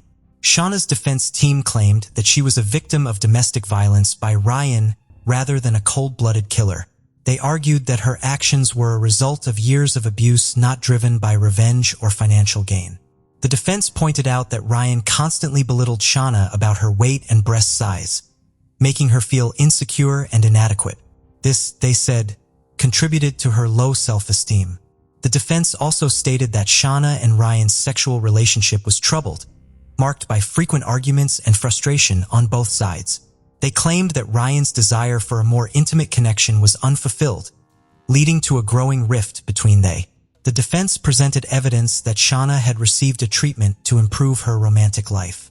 They claimed that she got this treatment to address sexual problems in their relationship and strengthen their bond. The defense argued that Ryan's consistent lack of interest and rejection made things worse, causing Shauna to become more and more frustrated and disconnected from him. The defense claimed that Ryan often broke up with Shauna, only to pursue relationships with other women. However, the prosecution clarified that they were not trying to portray Ryan as a perfect partner, but rather as someone who was not abusive. The prosecution argued that Shauna did not kill Ryan in self-defense, but rather because he had finally ended their toxic relationship on the night of the shooting. They believed Ryan had every reason to break up with Shauna, as she continued to harass him even after their previous breakups. Despite Ryan's efforts to end the relationship, Shauna consistently returned. The prosecution saw this as evidence of Shauna's inability to let go of the relationship. A friend of Ryan's testified that this breakup was different, as Ryan had never had the courage to end things with Shauna in person before, implying that this time the breakup would be permanent. Ryan accused Shauna of trying to hold on to him. To support this claim, the prosecution presented texts where Shauna told her friends that the romantic interactions with Ryan had brought them closer. However, Shauna testified in her own defense, contradicting Ryan's claim. She said that their romantic interactions had actually driven them apart. In a separate text exchange, Shauna asked Ryan for sex, but he declined due to the side effects of his antidepressant medication, which had reduced his libido. Despite these conflicting accounts, Shauna testified that Ryan had forcibly had sex with her. After 5 hours of deliberation, the jury again found Shauna guilty of murdering Ryan, despite the contradictory testimonies and evidence.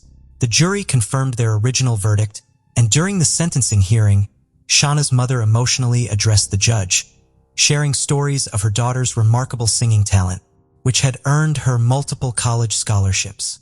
Through tears, she asked the jury to consider granting Shauna parole, emphasizing that her daughter still had the potential to positively impact others' lives. Shauna's mother made it clear that her plea did not diminish the profound grief and pain experienced by the family of Ryan Poston.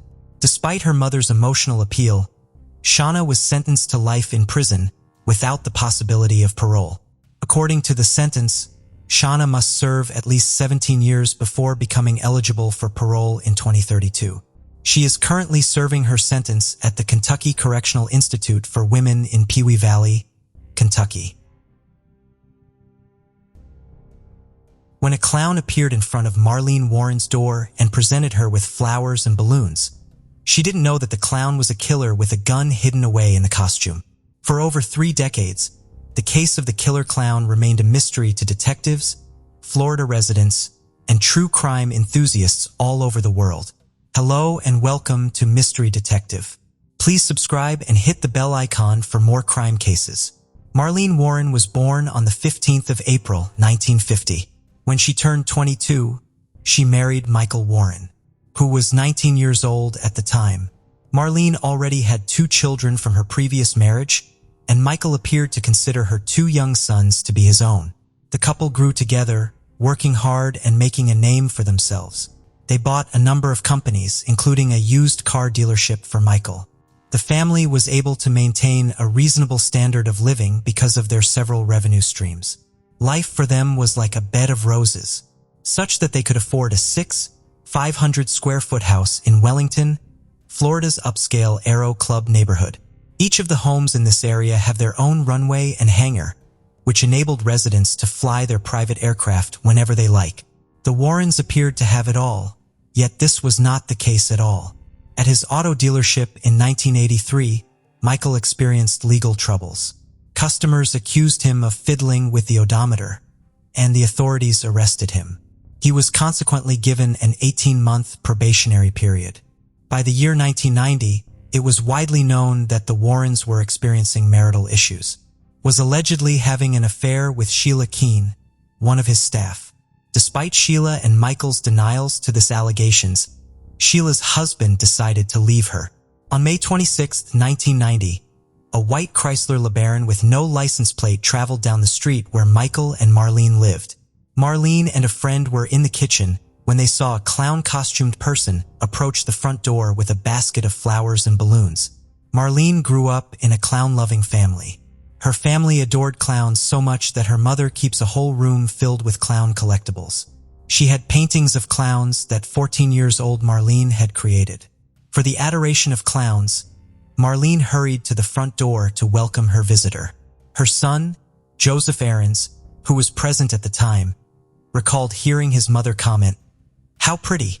This appeared to have been Marlene's last words, because a short while afterwards, everyone in the house, including Joseph's friends who came visiting, heard a pop sound.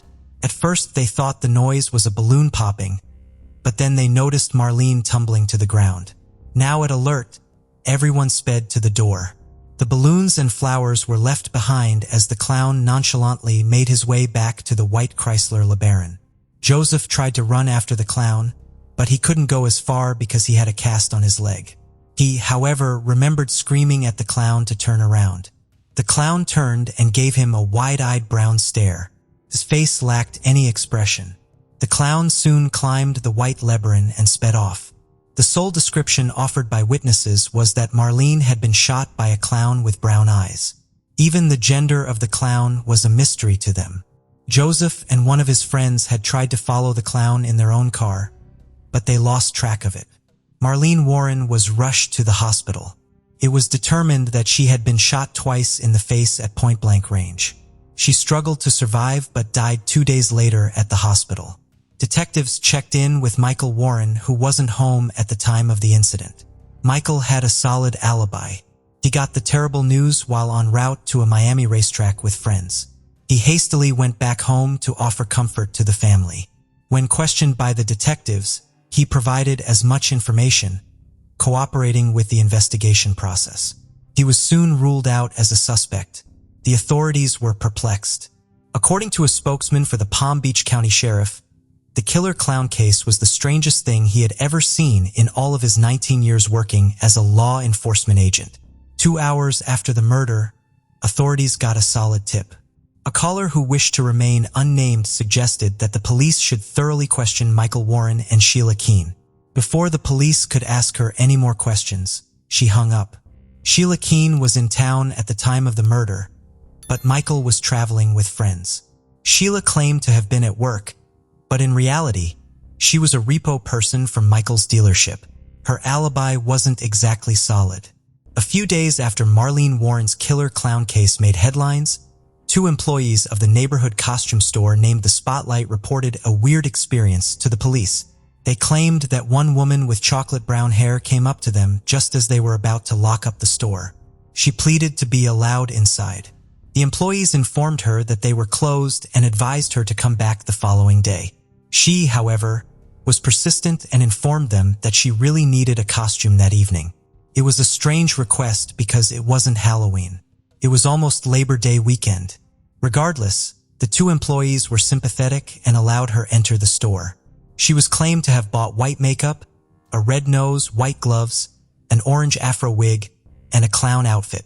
Later on in the investigation, the two employees selected Sheila Keene from a lineup of photos and declared that they were fairly certain that she was the woman who showed up begging to buy a clown costume. The detectives soon looked into the supermarket store that sold the flowers and balloons the clown had brought to Marlene's house. It was discovered that the supermarket was close to Sheila Keene's house at the time. Also, the supermarket staff selected Sheila from a lineup of photos.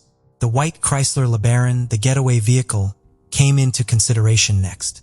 When asked, Michael Warren asserted that he had no knowledge of the vehicle. He claimed only Chevrolets were sold at his dealership. But Payless, his main rival, had a Chrysler LeBaron. Michael and Payless had a history of disagreements, especially over an advertisement that Michael's dealership ran that included the phrase, Payless, and was purported to be an attempt to confuse buyers. One time, a client from outside the area rented a white Chrysler LeBaron from Payless. The customer searched up Payless' number when it was time to return the car, but ended up contacting Michael's dealership instead. The client said they were instructed to park the vehicle outside the dealership with the keys inside the sun visor. The LeBaron, however, later vanished. After the murder, the getaway vehicle used by the clown was abandoned in a grocery store parking lot. During their search, police discovered orange synthetic threads in the vehicle that resembled a clown wig strands. They also discovered brown long hairs. Sheila Keene had long brown hair at the time of the murder. The police found more orange fake hair strands inside her residence during a search warrant. At this point, everything seemed like a simple situation to resolve. But that wasn't the case. Michael and Sheila vehemently denied being involved in Marlene's murder.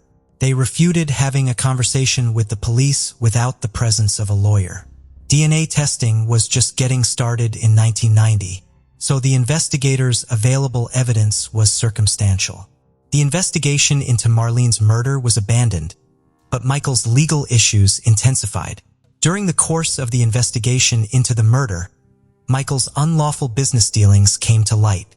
Police discovered proof of additional odometer tampering and consumer overcharging. Following the arrest of an employee, Michael surrendered himself to the police. In 1992, Michael's case went to trial, and he was sentenced to 4 years in prison. After being released in 2002, Michael married Sheila Keene a few years later.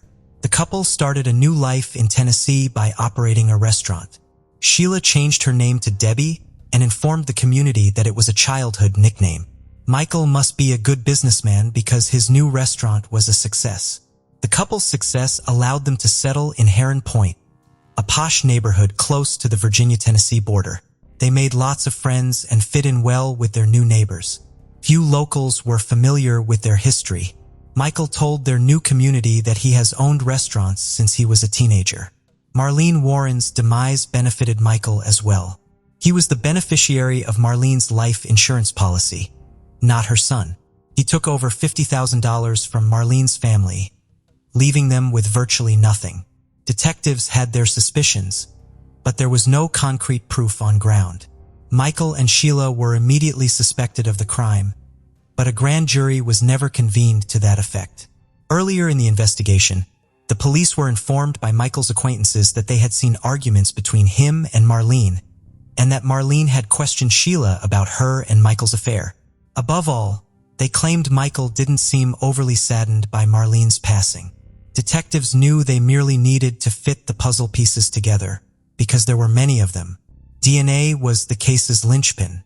Police took blood and hair samples from Sheila in 1990, but they lacked the equipment to analyze them. Over 25 years passed as the samples rested in a cooler. Police were able to reactivate Marlene Warren's cold case in 2013, thanks to a federal grant they were able to obtain. They had previously tried DNA testing, but the results were inconclusive. Fortunately, technology has improved and produced sufficient evidence to charge Sheila for Marlene's murder. In September 2017, Michael and Sheila were stopped by authorities 5 minutes away from their home. They were unaware that Marlene Warren's cold case had been reopened. 27 years after the murder, the police informed them that an arrest warrant had been issued for Sheila Keene Warren. Michael Warren still maintains that neither he nor Sheila are involved. In an interview, when questioned if he was involved in the killing of his first wife, Michael replied with, "Definitely not." He further said he wouldn't have been with Sheila if he thought she had anything to do with Marlene's murder. A lawyer named Christopher DeSantis told detectives about a fascinating chat he had with Michael Warren before Marlene was killed. DeSantis claimed that Michael had questioned him about what would happen, theoretically speaking, if a husband murdered his wife. He recalled telling Michael that the husband would escape punishment if a friend of his committed the murder, and there was no way to connect the husband to the friend. Intriguingly, DeSantis also recalled telling Michael that if someone was dressed as a clown, they would get away with it because it would be impossible to identify them. Despite this, the evidence isn't sufficient for the police to accuse Michael Warren of killing his wife Marlene. Marlene's son Joseph Aarons, who was a teenager at the time of his mother's death, remembered it as one of the worst days of his life. He expressed his desire for justice in an interview, but he would not specify whether he thought Michael was somehow involved in his mother's death. Sheila was locked away for 5 years before her trial commenced. During those times, she and Michael's love endured. They wrote each other several letters. After trial, Sheila Keene pleaded guilty to second-degree murder and was given 12 years in prison. Case of Mary Catherine Higdon. Mary Catherine Higdon was born in 1994. Mary was a lively and cheerful child who loved making people laugh with her humor, impressions, and playful antics. She had a special bond with her pet frog, which she'd often take on walks around town. Mary was an outdoorsy person who enjoyed exploring nature and appreciating its beauty. She was also passionate about performing, often putting on shows for her family that showcased her creativity and imagination. Her family saw great potential in her and thought she had a bright future ahead. As she grew older, Mary developed a strong interest in firearms.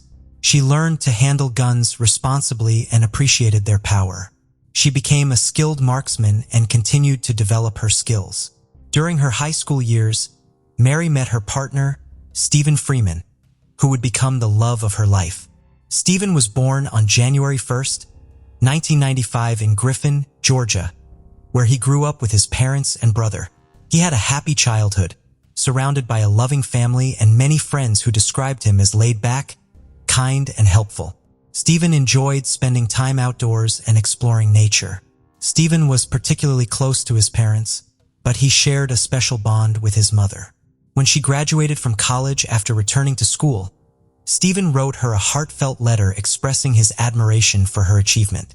In the letter, he praised her hard work and determination, saying he looked up to her every day and loved her more than words could say. Stephen had immense respect and appreciation for his mother, which was clear in the way he spoke about her.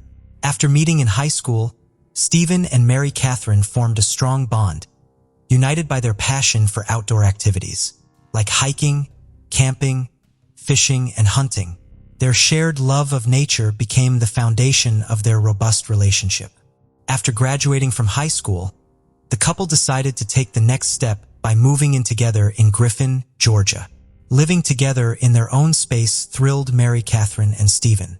What's more, Stephen's mother welcomed Mary Catherine into their family, treating her like a daughter. Every Sunday, couple would visit Stephen's parents for a big family dinner, a tradition that brought them all closer together and solidified Mary Catherine's place within the family. Stephen's friends were initially hesitant about his relationship with Mary Catherine, but as they got to know her better, they began to appreciate her positive influence on Stephen's life. They saw how happy and joyful she made him, and they admired her enthusiasm for the outdoors. Stephen and Mary Catherine had different occupations. Stephen worked as a metal worker, specializing in roof repairs. Mary Catherine, on the other hand, had 2 part-time jobs. She worked as a teacher's assistant at St. George's Episcopal School, a preschool in Milner, Georgia. Additionally, she was employed at a sporting goods store where she sold guns. Interestingly, one of Stephen's close friends, Thomas Skinner, was also a colleague of Mary Catherine's at the sporting goods shop. Mary Catherine learned about basic gun safety while working at a sporting goods store, which taught her how to properly hold, load, and shoot a gun. Similarly, Stephen was enthusiastic about firearms and owned several shotguns and rifles that he used for hunting and target practice.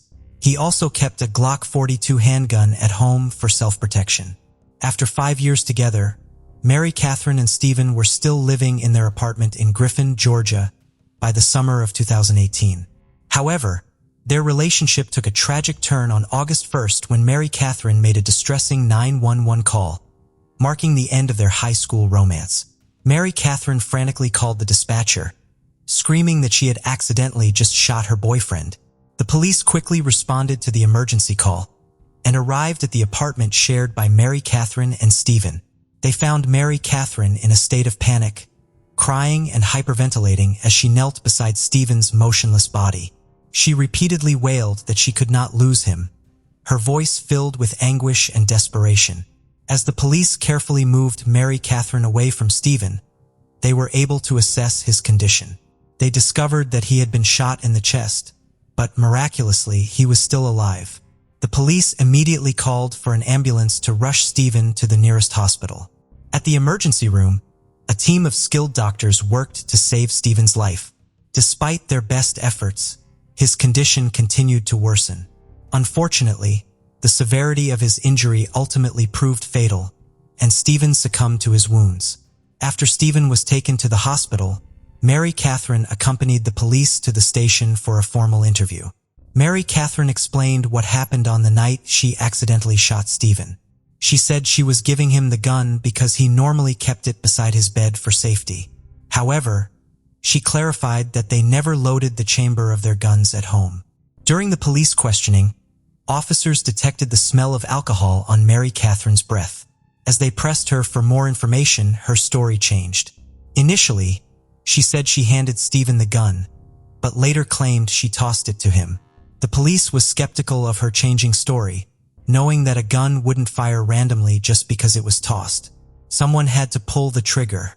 The police investigation revealed that Mary Catherine must have been pointing the gun directly at Stephen's body for the bullet to have struck where it did, given the location of his gunshot wound. During her interview, Mary Catherine admitted, "I did it out of anger." But unfortunately, the recording equipment malfunctioned at that exact moment, and her words were inaudible. Despite the missing recording, the police still had strong evidence pointing to Mary Catherine's intention to harm Stephen. At the couple's apartment, they found signs of intense argument, including scattered food throughout the house. Additionally, police records showed that officers had responded to 5 domestic disturbance calls at the couple's residence in the past year. The police also discovered that the gun used in the shooting was loaded on the night of the incident, contradicting Mary Catherine's claims. These findings collectively led the police to conclude that Mary Catherine had intentionally shot her boyfriend Stephen.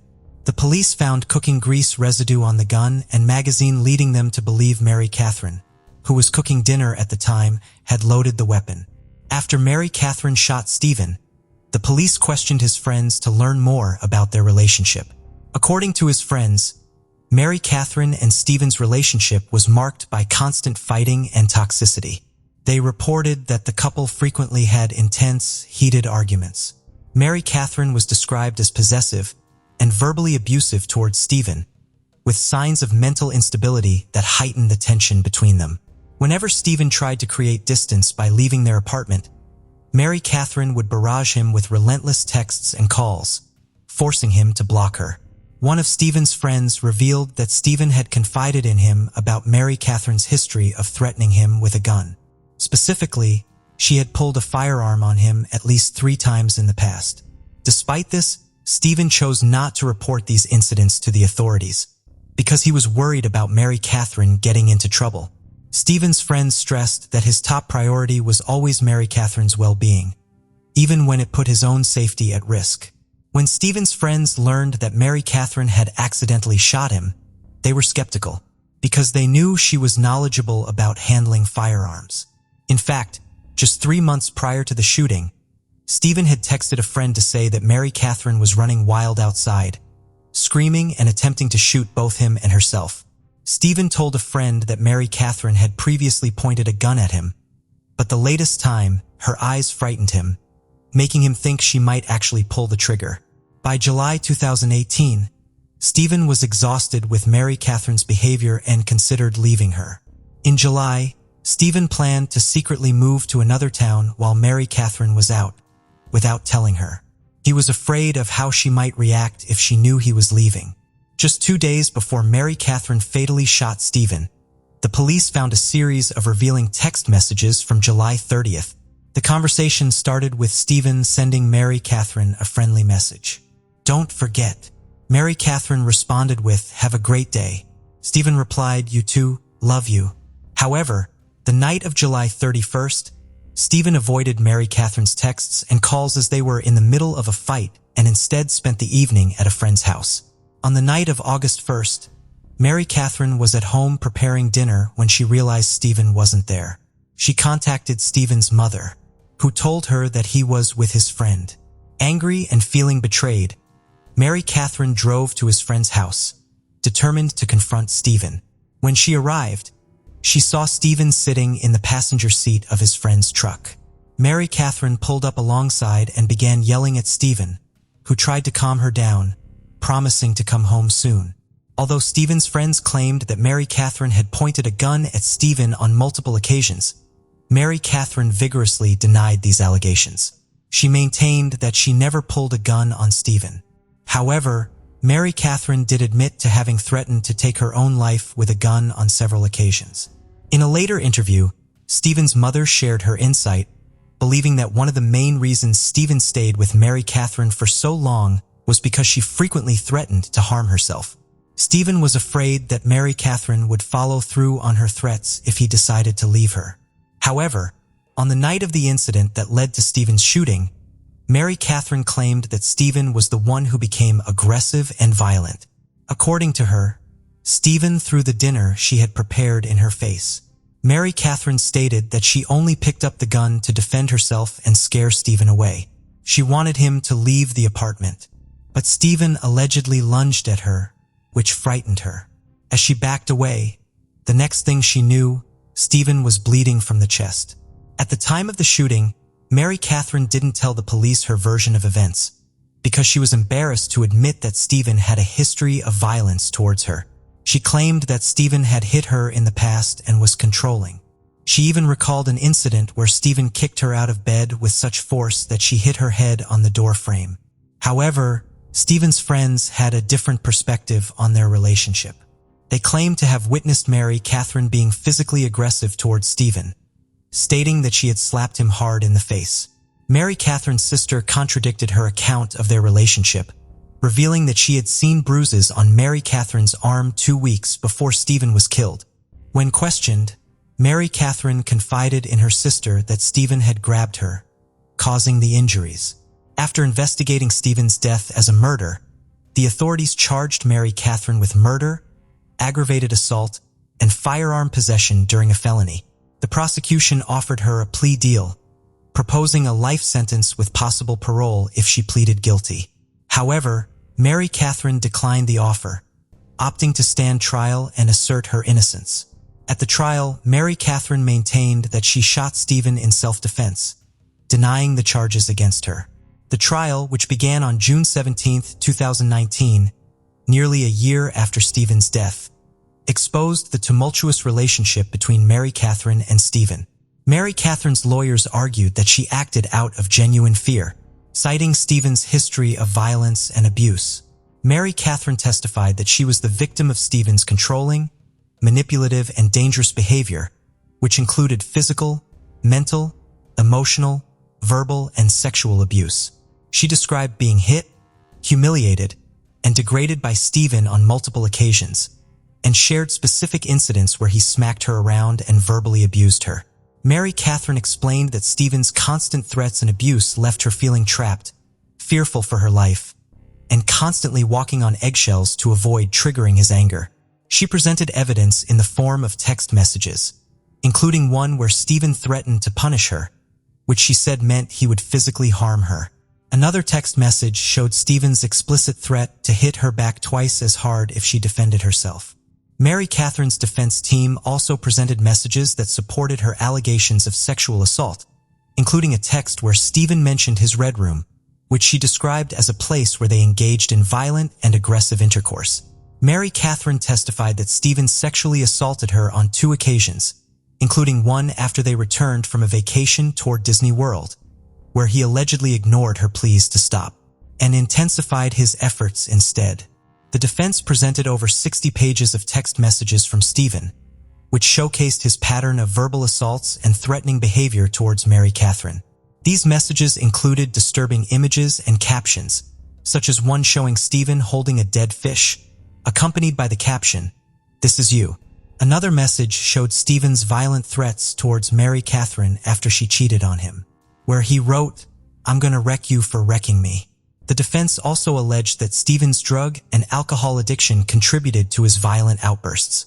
Mary Catherine maintained that she was the one who ended the relationship, not Stephen, and that her actions on the night she shot him were a result of her desperation to escape the abuse. Mary Catherine claimed that Stephen had reacted violently to some news and had threatened to attack her, causing her to defend herself by grabbing a gun.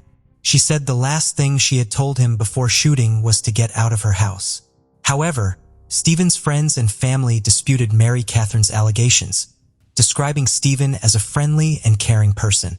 Stephen's mother said she was unaware of any threatening messages her son had sent Mary Catherine and did not condone such behavior.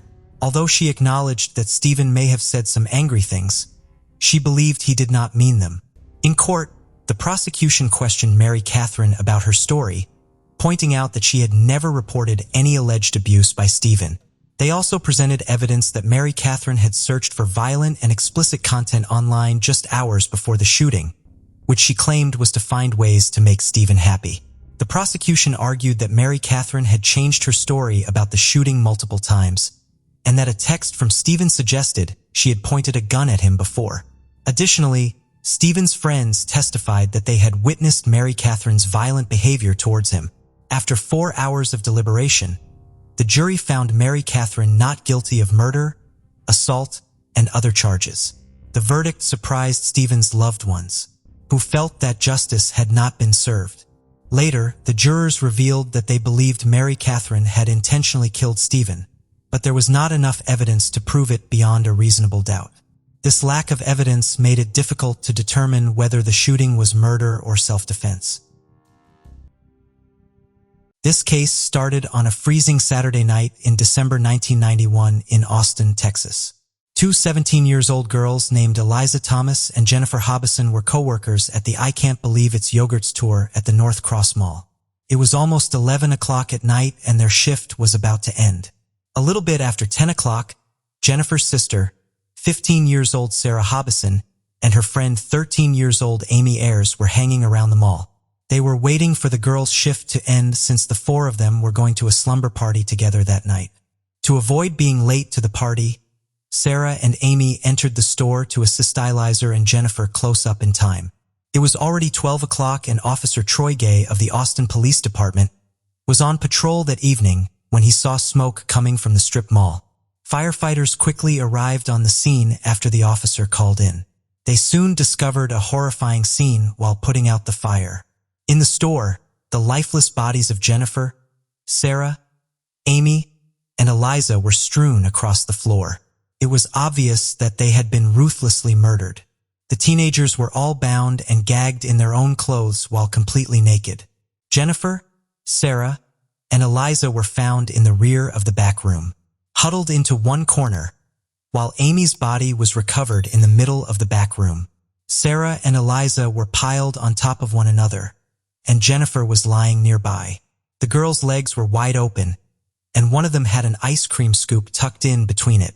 The killer or killers had gathered napkins and other combustible materials from about the shop, doused the victims with lighter fluid, and then set the place on fire before escaping, leaving their bodies almost completely burned beyond recognition. Their autopsy results revealed that they had all been shot execution style in the back of the heads.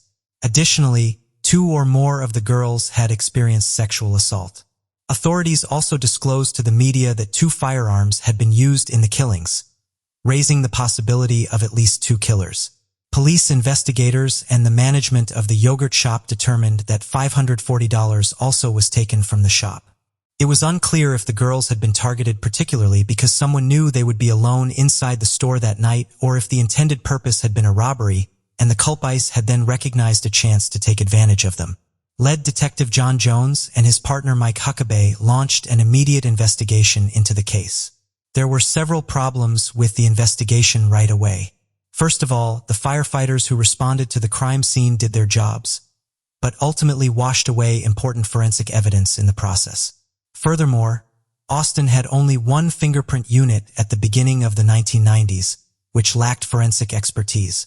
Additionally, there was only 1 homicide investigator working the shift the night of the murders due to the limited number of the city's homicide squad. Despite the police department's shortcomings, Detectives Jones and Huckabee had quite a large number of suspects. The police station's phones were ringing nonstop as tips poured in.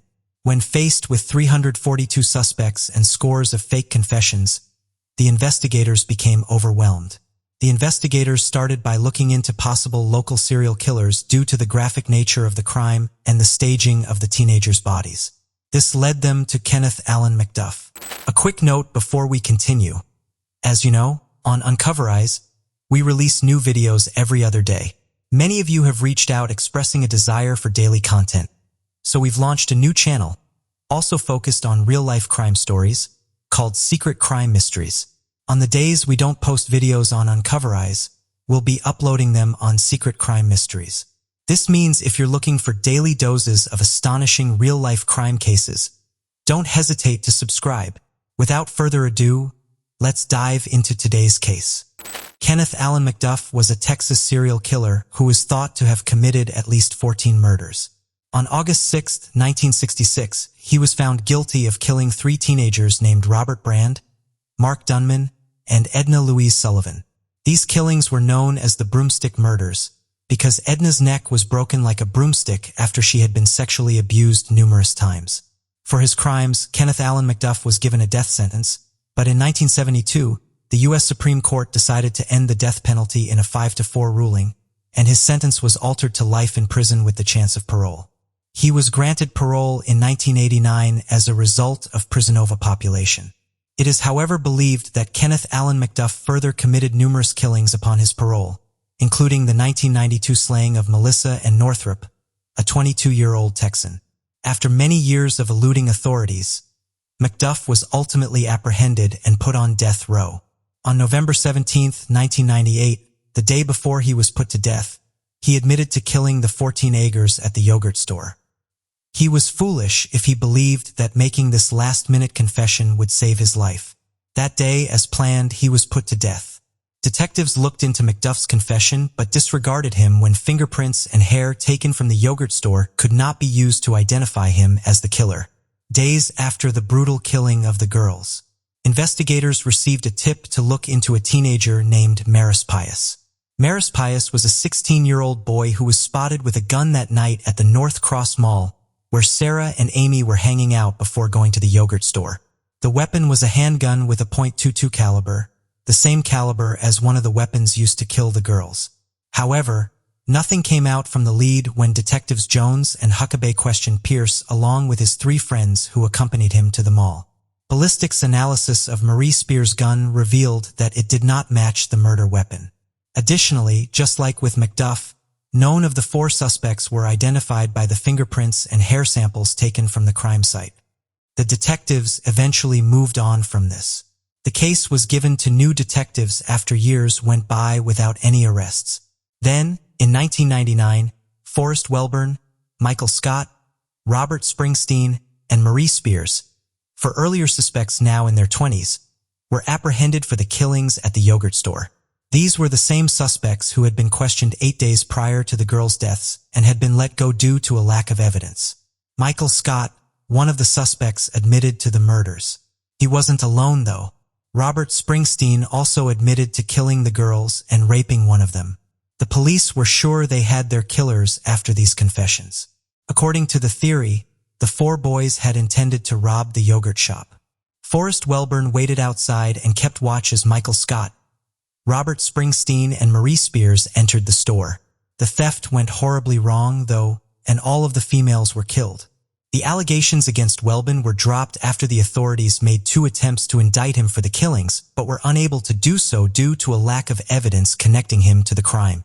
Charges against Marie Spears were also dropped due to a lack of evidence, which was extremely difficult for the police and the families of the victims to accept, because he was thought to be the mastermind behind the crime and the subsequent killings.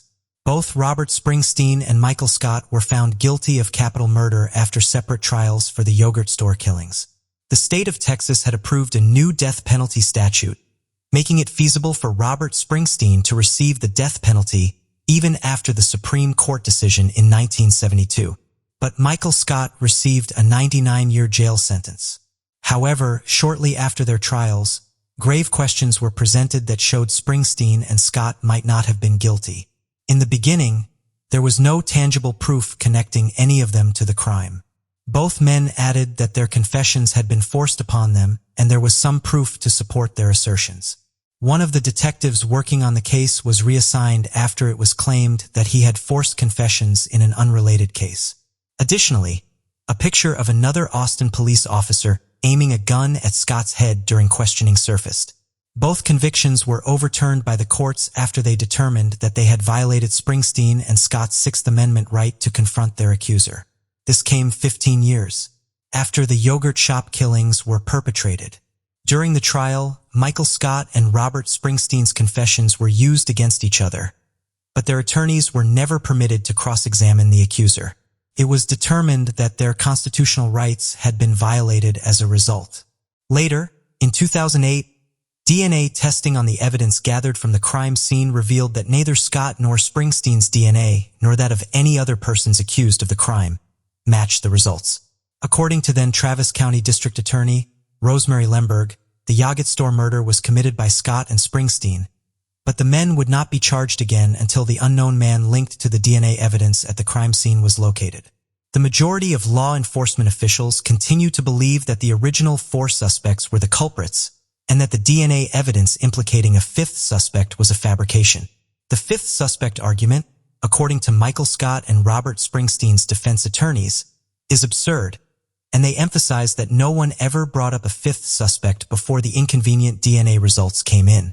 According to some attorneys, investigators, family members, and armchair detectives who have studied this case, the killers of the teenagers may have been 2 unnamed customers who were at the yogurt store right before it closed.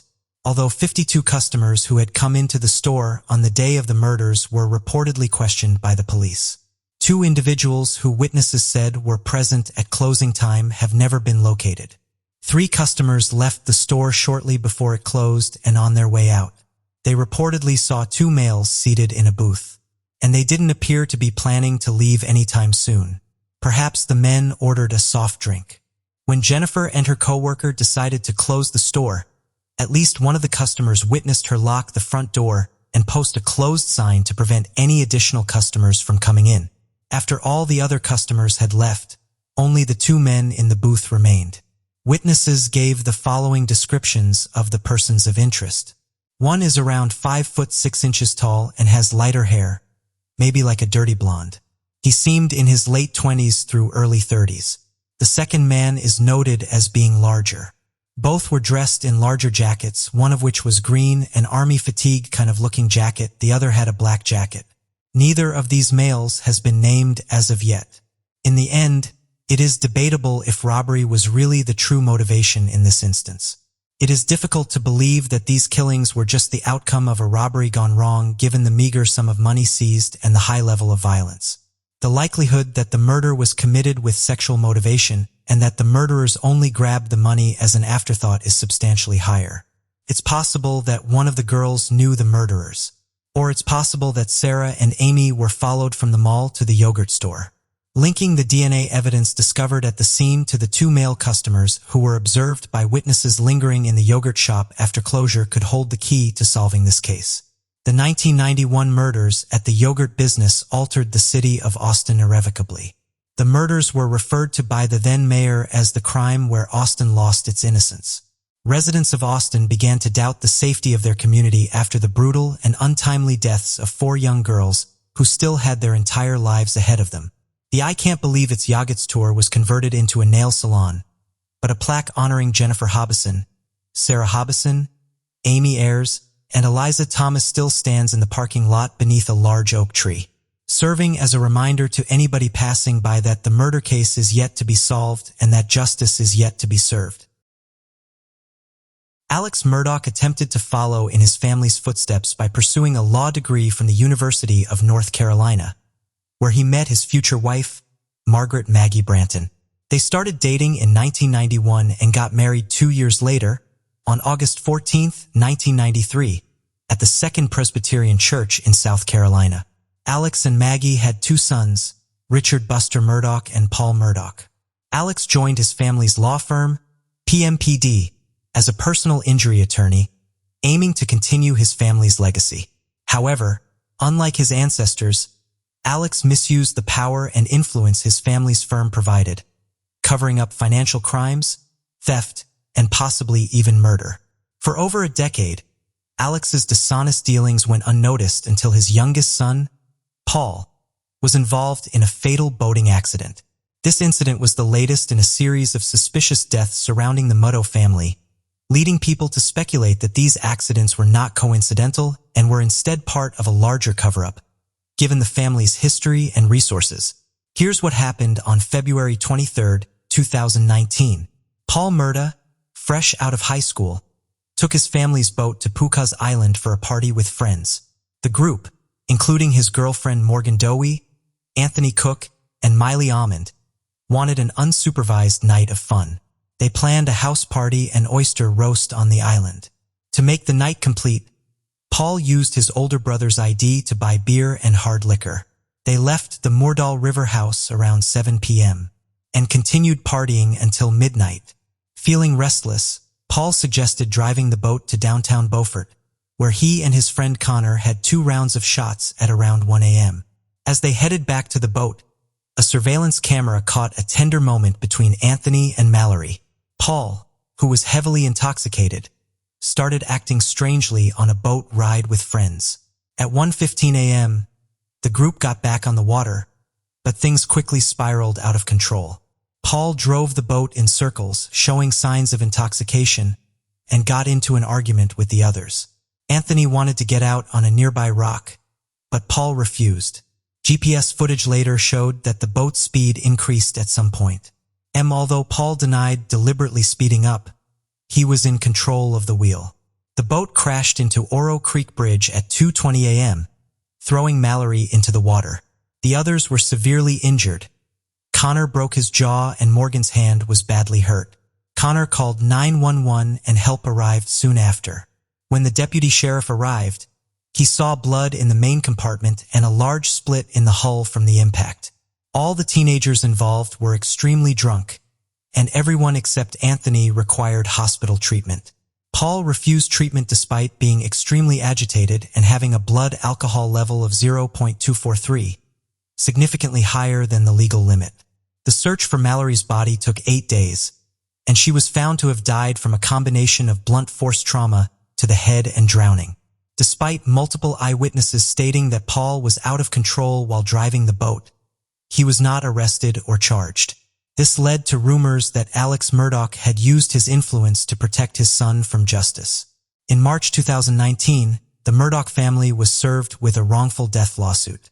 Mallory's family alleged that Paul's mother, Maggie, was aware that her son was drunk when they went boating and that Buster had helped them obtain fake IDs to buy alcohol.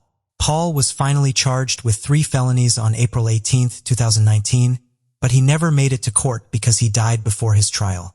A series of mysterious deaths have been linked to the Murdaugh family. One incident involved Stephen Smith, a gay teenager, who was found dead on July 8, 2015. His official cause of death was blunt force trauma to the head, and it was initially ruled a hit-and-run incident with no suspect arrested. However, Stephen's mother believed he was the victim of a hate crime, There were rumors that Stephen was in a relationship with Alex Murdaugh's oldest son, Buster, and that Buster might have been involved in Stephen's death. Gloria Satterfield, the Murdaugh family's longtime housekeeper, died on February 26, 2018, due to complications from a severe head injury. Alex Murdaugh claimed that his dogs had caused her to trip and fall, but there was no autopsy to confirm this account. The case was reopened on March 22, 2023, and it was revealed that Gloria's death was actually a murder, although no suspects have been named. Alex Murdaugh's family was involved in a wrongful death lawsuit after his housekeeper, Gloria Satterfield, died in 2018. The lawsuit resulted in a $4.3 million insurance policy settlement, but the money never reached Satterfield's sons. Instead, Murdaugh allegedly conspired with his friend Corey Fleming, a lawyer and godfather, to one of Murdaugh's sons to steal the payout. The money was diverted to Murdaugh's bank account and the Satterfield family was never notified. Satterfield's sons filed a new civil lawsuit against Murdaugh in September 2021. On the same day, state investigators opened a criminal investigation into Satterfield's death, citing inconsistencies in the coroner's report. The Satterfield family allowed authorities to exhume Satterfield's body for further investigation. Meanwhile, Murdaugh was facing numerous financial and embezzlement charges. He was allegedly involved in a money laundering and painkiller ring with his distant cousin Curtis Smith, which lasted from 2013 to 2021. On September 4, 2021, Murdaugh orchestrated a scheme in which Smith shot him in an attempt to collect a $10 million life insurance policy. However, the bullet only caused superficial injuries, and Murdaugh was able to call 911 himself. 2 days later, Murdaugh confessed to the scheme and was charged with insurance fraud, conspiracy to commit insurance fraud, and filing a false police report. He surrendered himself and was taken into custody. 2 days later, he announced his resignation from his family's law firm and entered rehab. However, it was soon revealed that Murdaugh had misappropriated $792,000 from his law firm. His law license was indefinitely suspended in September 2021. Investigators continued to uncover numerous financial crimes, tax evasions, and embezzlements committed by Murdaugh. After leaving rehab, Murdaugh was arrested again and charged with 2 felony counts of obtaining property by false pretenses. He was denied bond and later indicted on 27 counts of financial misconduct, accused of stealing money from clients, lawyers, and the Satterfield family. Alex Murdaugh faced additional charges on December 9, 2021, with 21 new counts added to the existing 27, bringing the total to 48. The charges included forgery, money laundering, computer crimes, breach of trust, and obtaining signature or property by false pretenses. It was estimated that Murdaugh had stolen over $6.2 million from his victims. The state's investigation into his business dealings took months, with new charges emerging almost daily. By June 2022, the charges against him had risen to 81. And by the time he was formally disbarred on July 13, 2022, he faced 84 criminal charges and 11 lawsuits. One of the victims' mothers filed a legal claim against the estates of Margaret and Paul Murdaugh, raising questions about the character of the once prominent attorney. Could he be hiding something even more sinister, such as the murder of his wife and son? What could have been his motive? The South Carolina Law Enforcement Division, SLRD, revisited the double murder case, considering new information gathered during the investigation into Murdaugh's financial crimes.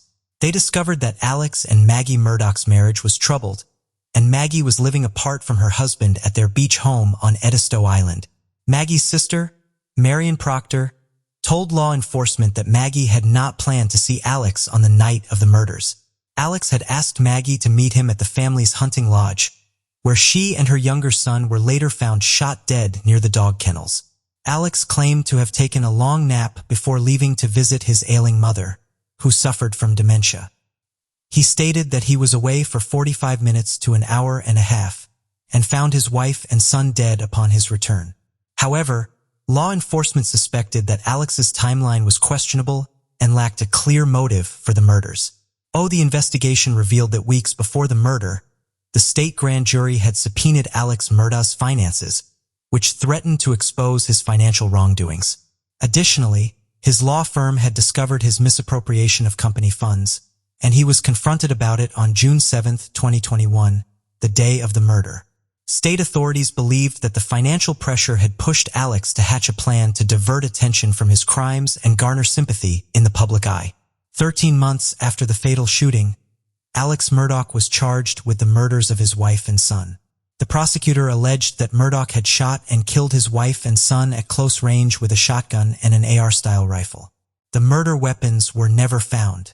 Murdaugh's defense team argued that two shooters were involved due to the different weapons used. Expert witness testimony suggested that the shooter was likely between 5 feet 2 inches and 5 feet 4 inches tall, which ruled out Alex Murdaugh as a suspect due to his 6'4" 4-inch height. However, under cross-examination, the expert admitted that there were other possible explanations for the bullet trajectory beyond the shooter's height. The investigation revealed that Maggie was shot with 300 blackout ammunition from an AR-style rifle, and a box of this ammo was found at the Murdaugh family estate. Prosecutors argued that Alex killed his wife and son to gain sympathy and avoid accountability for his financial crimes. Alex's lawyers countered that this didn't make sense as it would only shift attention to himself and put him in the spotlight of a murder investigation. Alex was a person of interest from the start of the investigation, but his lawyer claimed he had an ironclad alibi for the night of the murders and no motive to kill his family. Prosecutors presented 2 videos taken on the night of the murder, which appeared to show Alex wearing different shirts. The Snapchat video taken from Paul's phone showed Alex wearing a blue shirt, while the body cam footage showed him wearing a different shirt. Investigators couldn't find the blue shirt, and prosecutors suggested Alex tried to influence a key witness's account of what he was wearing. Cell phone data and testimony from Alex's mother's caregiver confirmed that Alex was only at his mother's home for 15 to 20 minutes, contradicting his claim of staying for 45 minutes to an hour and a half. The most crucial piece of evidence was a video found on Paul's phone recorded at 8:44 p.m., just minutes before the murders. The video featured the voices of Paul, Maggie, and Alex, placing Alex at the scene of the crime. This contradicted his previous alibi and confirmed his presence at the dog kennels where the murders occurred. Alex testified that he didn't shoot his wife or son, but admitted to lying about his alibi. Alex Murdaugh changed his story, claiming that his opioid addiction and resulting paranoia led him to lie to law enforcement. However, prosecutors argued that Murdaugh fabricated this excuse after murdering his wife and son. They believed he used his wife's phone to create an alibi by making calls and sending texts, including, "Me, babe," at 9:47 p.m. Phone data showed that Murdaugh's and his wife's phones locked simultaneously, and Alex's phone recorded a sudden increase in steps around the time of the murder. Prosecutors suggested this was evidence of him trying to hide or dispose of evidence. But his lawyers disputed this, pointing out that the step patterns on Alex's phone did not match his wife's. The decisive evidence came from a video recorded at the dog kennels. After deliberating for just 3 hours, the jury found Murdaugh guilty on all counts on March 2, 2023. He was sentenced to 2 consecutive life sentences without parole. Additionally, he received a 5-year sentence for possession of a weapon during a violent crime. Murdaugh pleaded guilty to 22 financial crimes as part of a deal, but maintains his innocence in the murders. He appealed his conviction on March 9, 2023. In a surprise move, his lawyers filed a motion for a new trial, alleging that Rebecca Hill, a court clerk, had engaged in jury tampering. Hill denies the allegations, which include advising jurors to disregard Murdaugh's testimony and other defense evidence, pressuring them to reach a quick guilty verdict, and misrepresenting critical information to the trial judge. A hearing is scheduled for Murdaugh's lawyers to present evidence and witnesses to support their claim.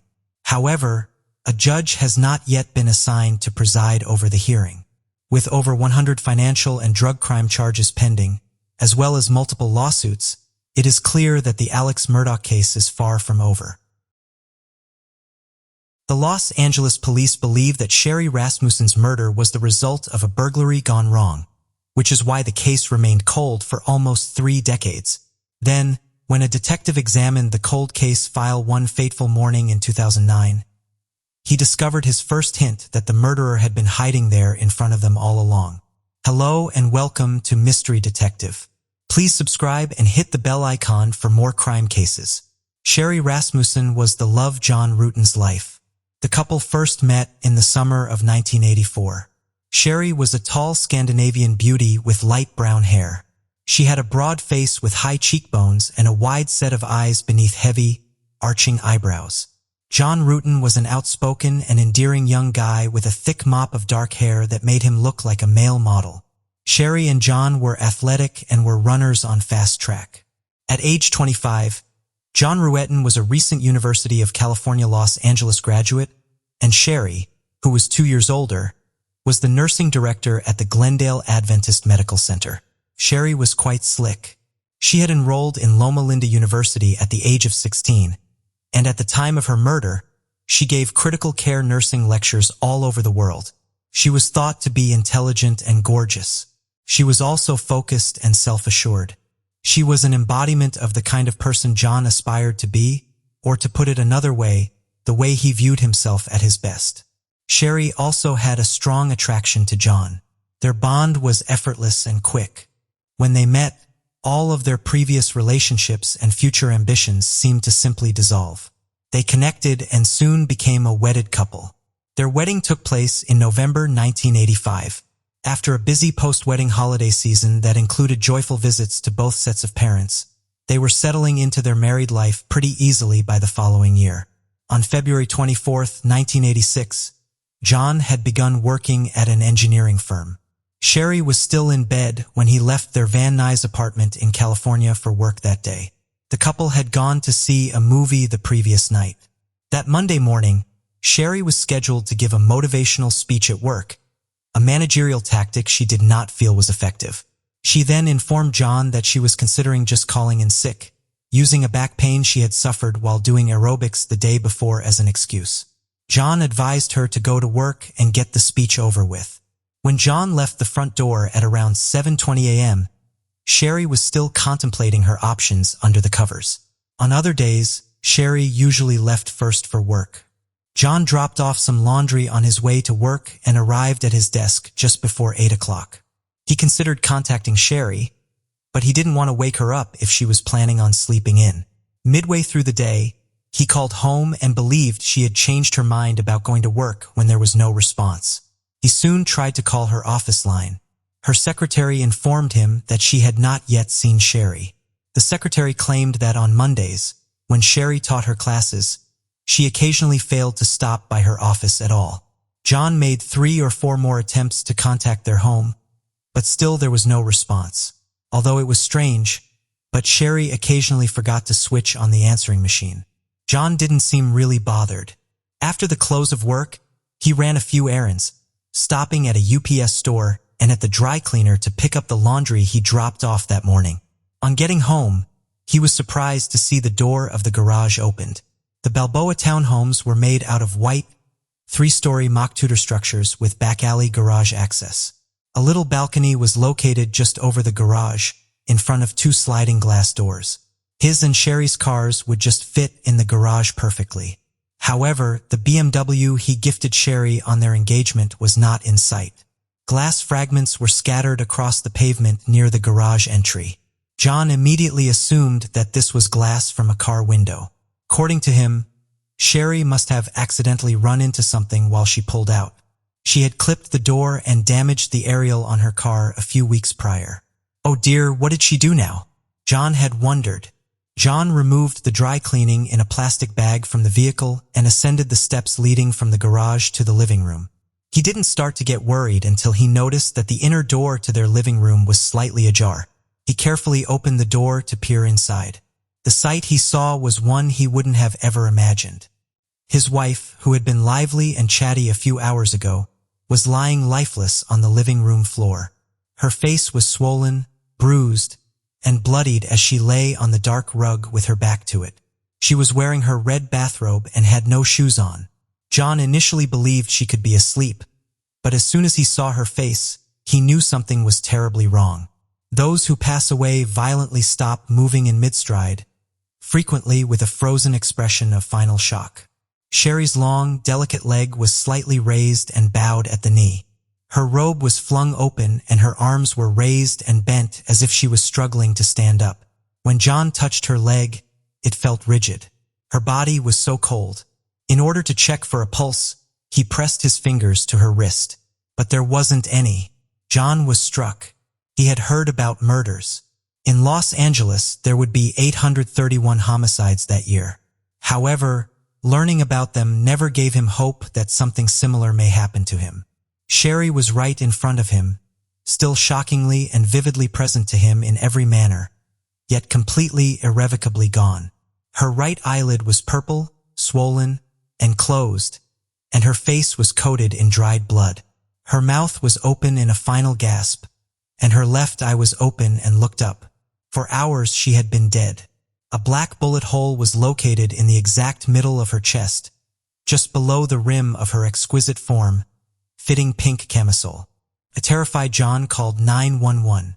In 1986, the crime scene was extensively recorded. There seems to have been a brawl. The top of a tall stereo speaker from the room was laying next to Sherry on the rug, flushed against her head.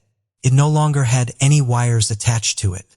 A broken vase made of gray ceramic with a substantial base was on the ground. The shelves of the hardwood display cabinets were crooked and a receiver and amplifier protruded forward from the top of the television. A VCR and a CD player were neatly placed at the bottom of the stairs leading from the living room to the second floor, as if they had been assembled for carrying but were then left behind. The top of the CD player had a single bloody smudge on it. On the east wall and the entrance door there were blood streaks. 2 cords that were braided could be seen on the floor right inside the front entrance. One of them appeared to be the speaker's wire. One of the 2 glass sliding doors to the back balcony on the second floor was broken. This was the glass John had noticed on the sidewalk in front of the garage. Other than the items left on the living room floor, there was no indication of forced entry or theft. However, it was later discovered that Sherry and John's marriage certificate had been taken by the murderer. Homicide Detective Lalmayer found a pink and pale green quilted blanket on the living room chair that had a bullet hole in it and powder burns. A gun had been placed against Sherry's chest after the first shot and fired twice point blank, leaving 2 of what turned out to be 3 holes in her chest. The blanket had been used by the murderer to block out sound. One of the 238 caliber bullets that were found in Sherry's body must have gone straight through her. These 3 shots by themselves would have all been instantly lethal. Someone had intended to erase her from the Earth's surface for good. There was a bite mark on her inner left forearm. A cast was obtained for potential teeth comparison, and the bite mark was swabbed for saliva samples. Police investigators working under Lyle Meyer's direction questioned neighbors, family members, and friends over the ensuing weeks, but they were unable to identify any suspects. A week later, Sherry's silver BMW with the keys in the ignition was discovered parked on a street in Van Nuys. It had many fingerprints, a blood stain, and a strand of brown hair. According to research and community interviews, 2 Latin guys had been breaking into houses in the vicinity, and during one of those break-ins, they had abused a woman. Detectives Mayer's viewpoint from the day of the murder would not change. He claimed the homicide resulted from a robbery gone wrong. However, Nels Rasmussen, Sherry's father, was of the opinion that John's ex-girlfriend, Stephanie Lazarus, who was a cop at the time, killed his daughter. In the months after Sherry and John moved in together, Sherry had confided in her father numerous times. She claimed that Stephanie Lazarus and John attended the same college and got intimate once or twice, but never made their relationship official. On John's 25th birthday, Stephanie threw a surprise birthday party for him. Unknowingly to her, John was seeing someone else. John never considered Stephanie as a girlfriend, and so he had to let her know that he was now in a serious relationship with Sherry. Stephanie, however, was obviously obsessed with John and wouldn't accept that. She subsequently showed up around John and Sherry. Stephanie Lazarus was athletic, bold, and had black hair. According to Sherry, she had unexpectedly visited their home a few weeks prior to their wedding. She went over to the apartment and left a set of water skis for John to wax. The skis, according to Sherry's father, were nothing more than a pretext for intrusion. Provocative act. Sherry didn't like that another woman was intruding their home. She and John had a dispute over Stephanie. John, however, informed her that he and Stephanie were no longer together and that their relationship had never grown that serious, explaining that they had been dorm mates long before lovers. Sherry, however, did not want John to wax those skis. Nels claimed that John did not support Sherry and would not defend her against Stephanie. Instead, he advised Sherry to appease her. Sherry informed her father that the lady police officer had returned unannounced to pick up the skis that John had waxed against her protests. That time, when John handed her the skis, she made it clear that the woman was not welcome and requested her to go. Stephanie had not been at all discouraged by this. She had returned, this time wearing a Los Angeles Police Department outfit and carrying a revolver around her waist. She claimed to be taking a break. John wasn't around. Usually it was John who remained at home while Sherry left for work. Sherry immediately questioned if this was a regular occurrence. Fiancé leaves for work. An ex-girlfriend drops by. She didn't want to accept it as true. She wished to believe John. A few weeks remained till the wedding. Sherry did not cry easily, but one evening she broke down when talking to her father on the phone. When she and John traveled to Tucson for her birthday, she and her father spoke about it more. Nels reported that his daughter expressed a want for John to intervene and tell Stephanie to leave them alone, but all John ever did was reassure her that he and Stephanie weren't dating and that the best course of action was to ignore her until she eventually left. Nels recalled the visit Stephanie Lazarus made to Sherry's office at the hospital. Sherry had thoroughly described this meeting to her father. She claimed that Stephanie barged into her Glendale office and did so without waiting for the secretary to open the door. This time, the female police officer wore tight shorts and a tube top and a tie that screamed her athleticism and sexiness. She then made a chilling remark that says, "If I can't have John, nobody else will," before leaving Sherry's office. Nels Rasmussen told Detective Lyle Meyer all of these in an interview a day after Sherry's murder, just shortly after he had asked the detective the simple question, "Have you checked out John's ex-girlfriend, the lady cop?" Detective Meyer, however, discarded Nels and testimonies. He then told Nels that he had watched too many TV cop shows. Also, John had contested Nels. He assured Detective Meyer that his father-in-law's descriptions of the encounters were not accurate if Sherry hadn't informed him of them. Detective Meyer stuck to the robbery theory. Nels was shown sketches of two Latin male suspects shortly after the murder, and the burglary scenario was explained. He was unable to identify the sketches, and the overall situation was incomprehensible to him. He had to question the professionalism of these detectives. The residents had evidence of a fight. According to Detective Meyer, the fight might have continued for an hour and a half. Nels questioned how his daughter had managed to hold off two men for so long. Based on the bite mark on the Sherry's forearm, there was speculation that the murderer was a female, given that women tend to bite during a fight. But the idea was rejected. Along with the hole and powder burns on the blanket, Sherry also had a bullet wound in the middle of her chest. Nels was informed by Meyer that his daughter had been assassinated, not only shot and killed. He wondered why a random thief would just come to assassinate a person without taking anything of value in the house. Nels questioned the detectives if they had checked to see if the female police officer was on duty that day. He asked them if they had inspected or photographed her, but the answers were no. Stephanie Lazarus was never contacted by anyone. Sherry Rasmussen's case went cold, and the evidence of her murder was filed away in the commercial storage. Detective Meyers retired in the coming years, and several years were spent by Nels Rasmussen trying to get his daughter's case reopened. In the long run, many investigators declined to do it, and the investigation didn't pick up again until DNA testing was made accessible.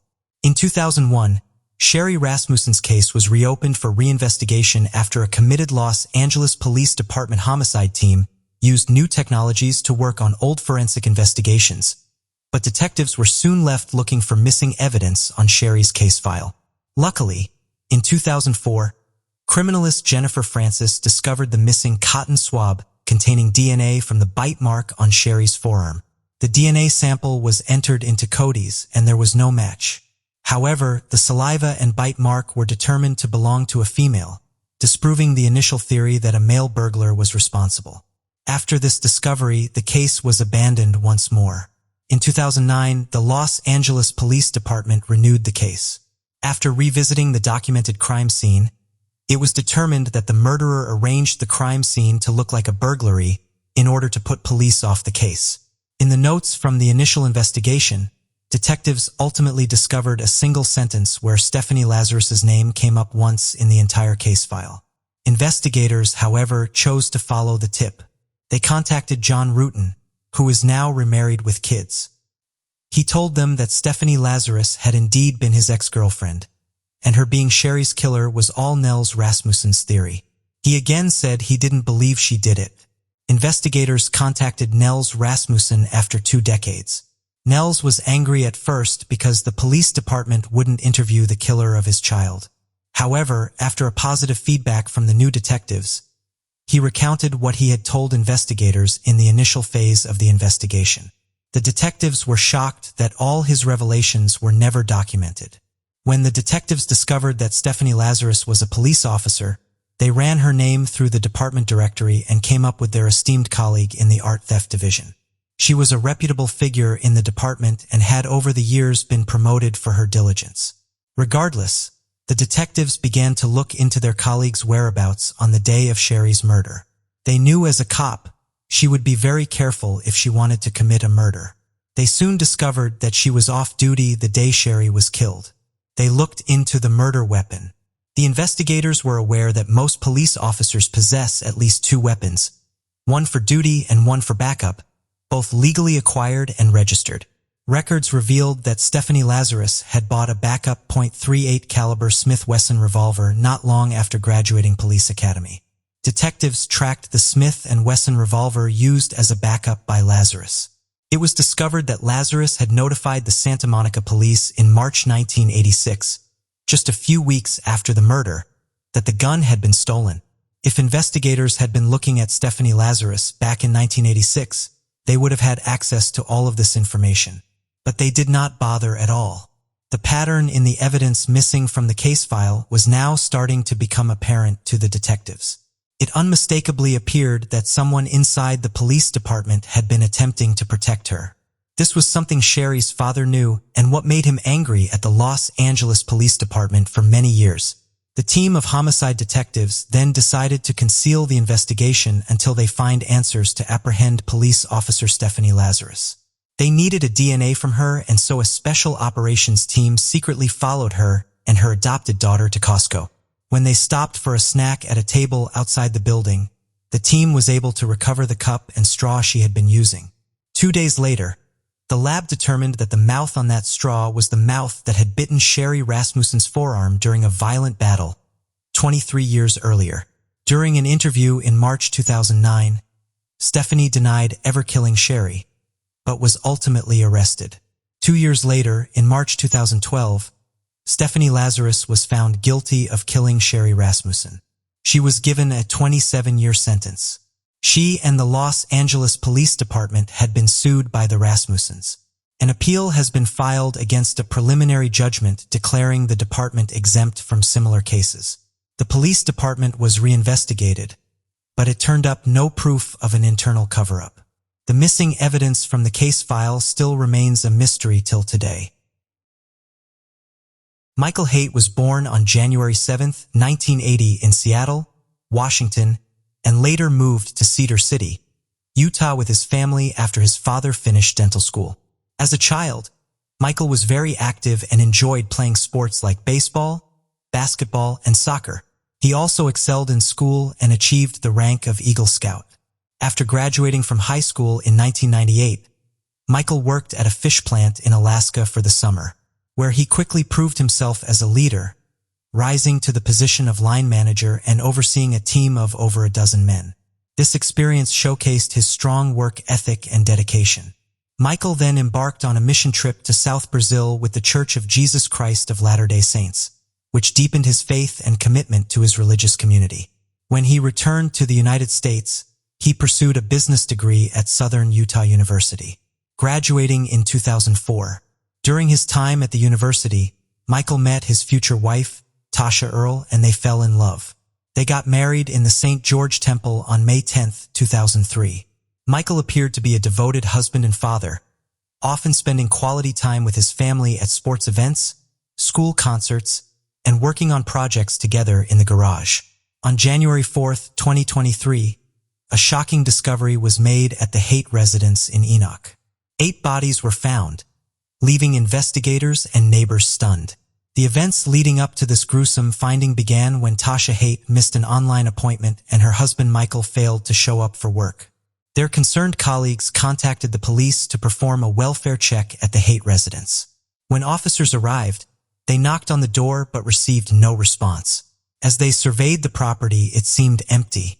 Considering the Haights had 5 children, the police reached out to the Iron County School District to check if any of the kids were in school that day.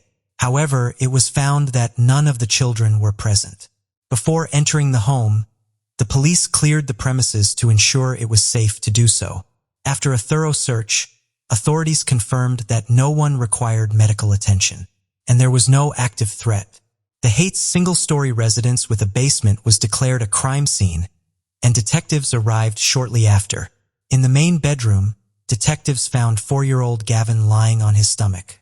His head turned to the left, with one arm under his head on a pillow and a blanket covering part of his body. Tasha, Gavin's mother, was also partially covered by the blanket. On the other side of the bed, detectives found an older woman, later identified as Gail Earl, Tasha's mother, lying on her back with her head resting on a pillow and partially covered by a blanket, similar to her daughter and grandson. In Bree's room, the 12-year-old girl was found lying in bed, slightly inclined and partially covered with a blanket. In Amon's room, a 7-year-old boy was found lying face down in the corner, without a pillow or blanket. His twin sister Sienna was discovered in her bedroom, lying on her left side in bed, with her head on a pillow and covered with a blanket. The eldest child, 17-year-old Macy, was found in her bed, with her head on a pillow and her body covered with a blanket. In the exercise room of the basement, the detectives found Michael Haight lying on top of a sleeping bag. Sadly, all 8 family members were found dead from gunshot wounds. It quickly became clear to the detectives that Michael Haight was the main suspect, and they believed he had killed his wife, mother-in-law, and 5 children before taking his own life. When detectives started investigating, a neighbor provided vital information that helped them reconstruct the crime's timeline. The neighbor told police she woke up at 3:30 a.m. to use the bathroom, and as she left her room, heard a loud bang that sounded like fireworks. However, realizing it was after the allowed date for fireworks in the neighborhood, she felt annoyed rather than alarmed by the noise. The neighbor reported hearing an initial loud bang, followed by 2 more in quick succession, then a short pause, another bang, and a longer pause before the final bang. Based on this testimony and the condition of the 8 bodies found inside the house, the detective inferred that the loud noises heard around 3:30 a.m. were directly connected to the events that unfolded that night, leading them to believe that Michael Haight committed the brutal killings during this time frame. During the investigation into the Haight family murders, detectives discovered a 2020 report from an unnamed individual who had notified the Utah Division of Child and Family Services about abuse in the Haight household. According to the report, 14-year-old Macy had confided in this individual about her fear of her father, sparking a further investigation. The authorities then interviewed Macy and her parents separately. During Macy's interview, she revealed disturbing information. Her father had choked her on multiple occasions, and she lived in fear of being killed by him. She reported that the violent attacks began in 2017 and recounted an incident where her father grabbed her by the shoulders and pushed her into a wooden piece of furniture. Michael Haight denied hurting his daughter when questioned by detectives, passing off the incidents as misunderstandings and attributing his emotional state to his father's recent death and his brother's divorce. He claimed to have taken out his frustrations on his older daughter. Despite this, Tasha chose not to press charges, and the Utah Department of Children and Family Services, the Enoch Police Department, and the Iron County Prosecutor's Office also declined to pursue the case, as it did not meet the legal requirements for prosecution. A lethality assessment was conducted with Tasha, which indicated that her relationship with Michael was not life-threatening. As a result, victim services were made available to Tasha and her children. for several months. Further investigation revealed a different side of Michael, unknown to the community. According to Tasha's friends, they had to speak quietly or turn on the kitchen water when visiting Tasha. As they suspected Michael was monitoring and eavesdropping on their conversations, Tasha's friends would often help her clean the house when they visited, which prevented Michael from finding fault with her. When texting Tasha, her friends noticed that she would respond with brief, positive messages, likely to maintain a positive image in case Michael read them. This suggested that everything was fine in their marriage. The detectives investigating the case discovered that Michael exhibited highly controlling behavior towards Tasha. For instance, he would take away her car keys and phone to restrict her freedom. Another red flag was his overreaction when Tasha bought a $30 rug from Walmart to replace a dirty one, which was a legitimate need. Michael's anger was unwarranted, and he claimed the purchase was excessive. Tasha confided in her friends that her 7-year-old son, Aman, was increasingly imitating Michael's bad behavior. When Tasha gave Aman instructions, he would respond, which concerned Tasha as it showed his lack of responsibility and disregard for authority. Tasha's friends reported that in 2022, Tasha attempted to prioritize her own well-being by getting her nails done, a rare treat for her given her many responsibilities. However, her husband Michael refused to let her do so, imposing strict limits on her autonomy and freedom. Moreover, Michael frequently disregarded or ignored Tasha's instructions, and their friend Aman often followed his lead in doing so.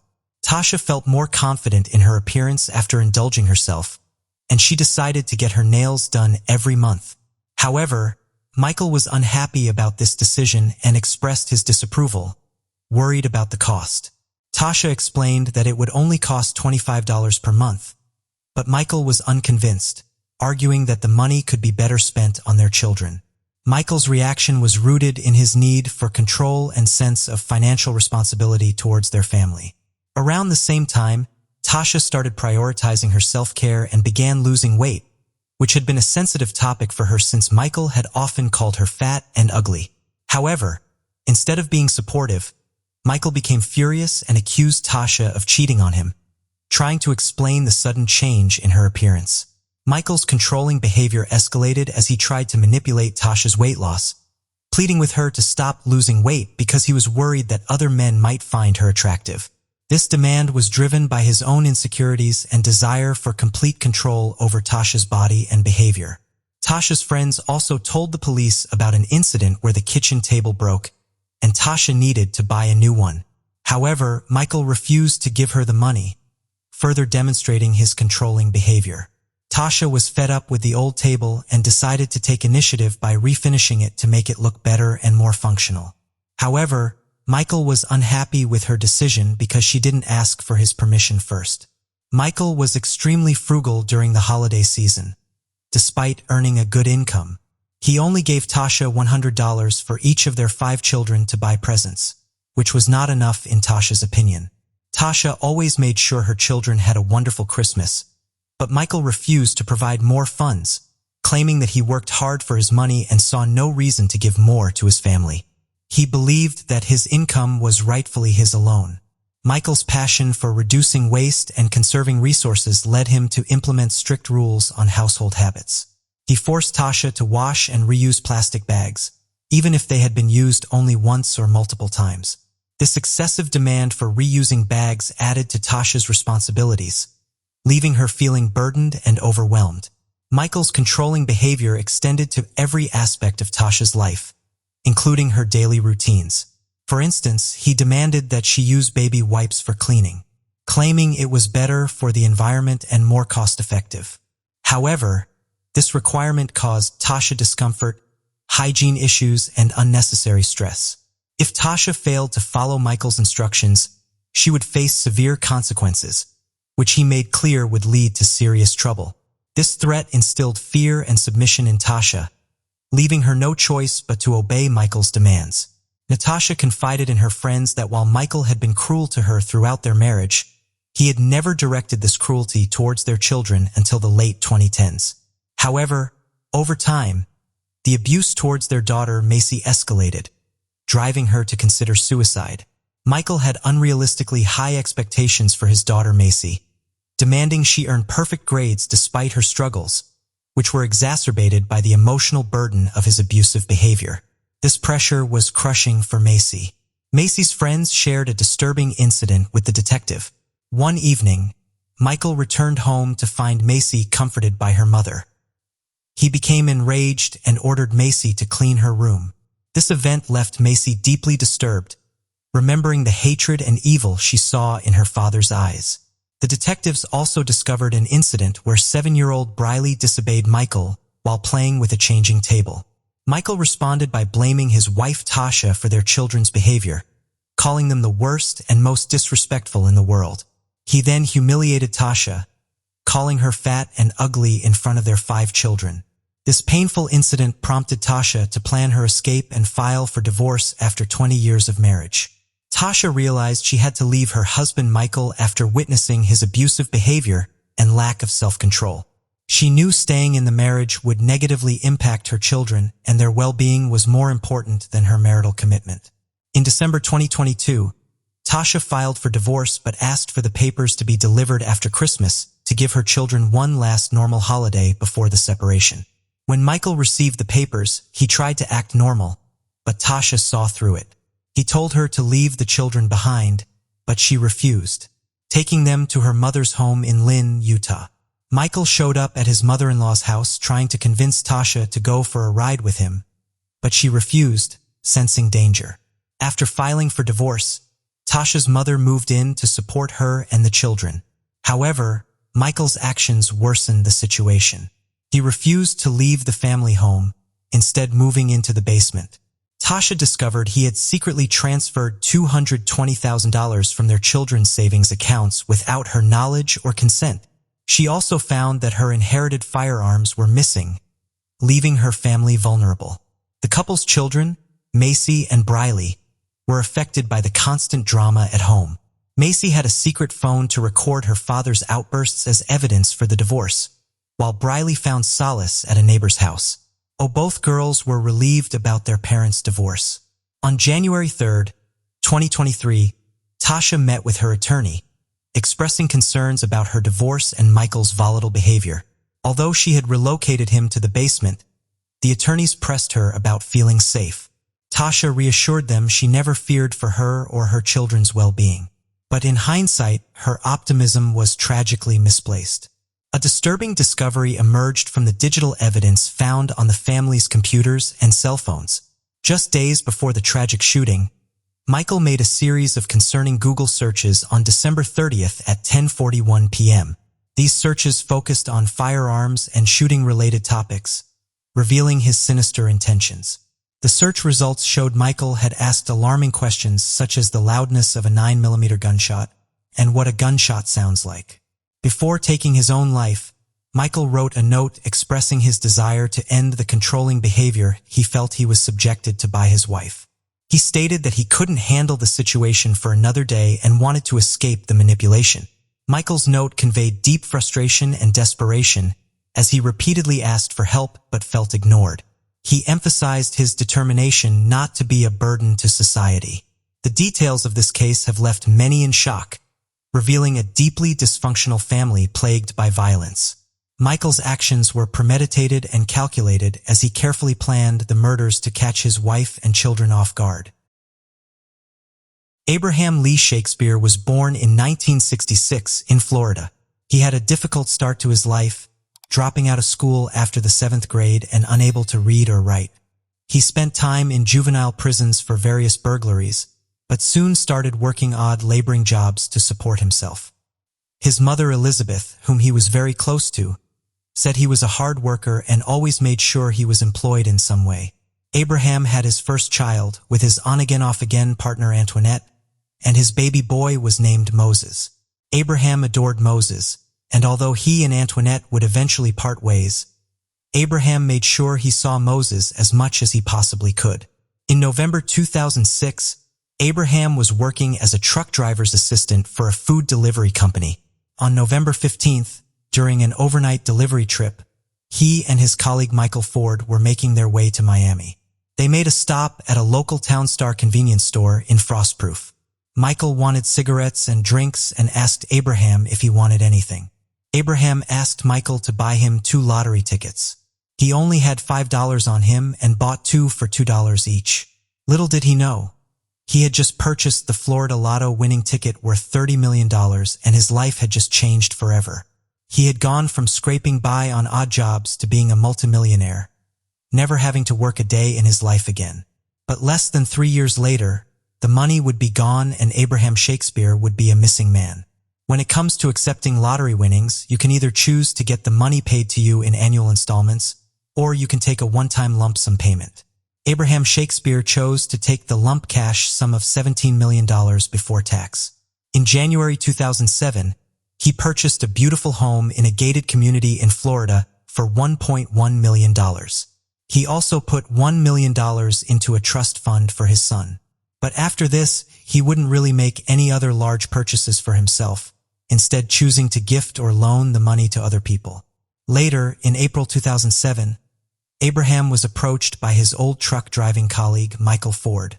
Michael demanded a share of the money on the basis that he had been the one to purchase the tickets for him. He refused to pay, resulting in Michael suing Abraham. Michael then alleged it was in fact him who had bought the ticket for himself and then kept them in his wallet and Abraham had stolen them. However, the jury did not believe the story, and in October 2007, after just an hour of deliberation, they ruled that Abraham had not stolen the tickets, and Michael Ford received nothing. Abraham had become somewhat of local celebrity off of the back of his lottery win, and it wasn't long before people wanted a piece of his new lifestyle.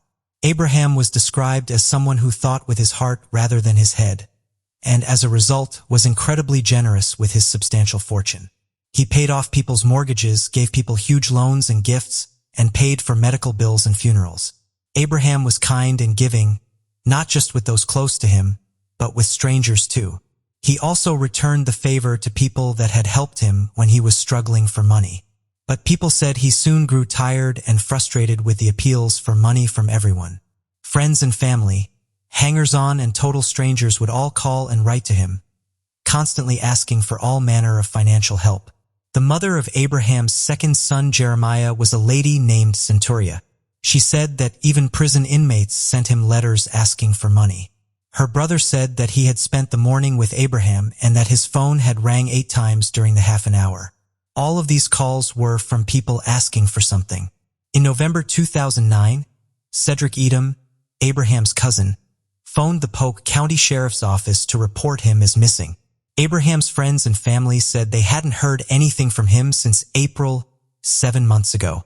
They wondered if he had perhaps taken his winnings and moved somewhere to start a new life. Others believed he had grown tired of people entering his life purely for the purpose of getting money, and he had stepped away from the public eye to protect himself. The spotlight he had suddenly been thrust into had ultimately taken a toll on him, and this theory didn't seem impossible. But Abraham's mother Elizabeth said he would never have left without telling her 7 months was a long time to go with no contact, and the police immediately began an investigation. One of the people that had come into his life after his big win was a woman named Dee Stonigan, more known to everyone as Dee Dee Moore. A lot of people in Abraham's life had mentioned Dee Dee's name as someone that might be able to offer more information. Dee Dee had previously worked as a nursing assistant before moving into the offices of a healthcare company. As well as this, she had other side businesses she was pursuing. She alleged that she was making around $10,000 a month from selling Nextel prepaid phones, and was also making an extra $30,000 a year by selling Mary Kay products. But Dee Dee was spending the money faster than she was getting it. And she was in debt with credit cards and on car and house leases too. Dee Dee Moore's relationship with Abraham Shakespeare began when she started talking to Abraham's real estate agent Barbara about a new book she was working on. It was a story about rags to riches, and Barbara suggested she meet and talk to Abraham. However, when she met him, Dee Dee said it was clear that he didn't need a book writing on him. He needed someone to help him organize his finances. Although Abraham had been a multimillionaire just several months prior, he actually had little left as most of it had been given away. Dee Dee wanted to act as a financial advisor to Abraham and help him start a business to manage his money. The pair set one up in Abraham's name with Dee Dee in control of the funds.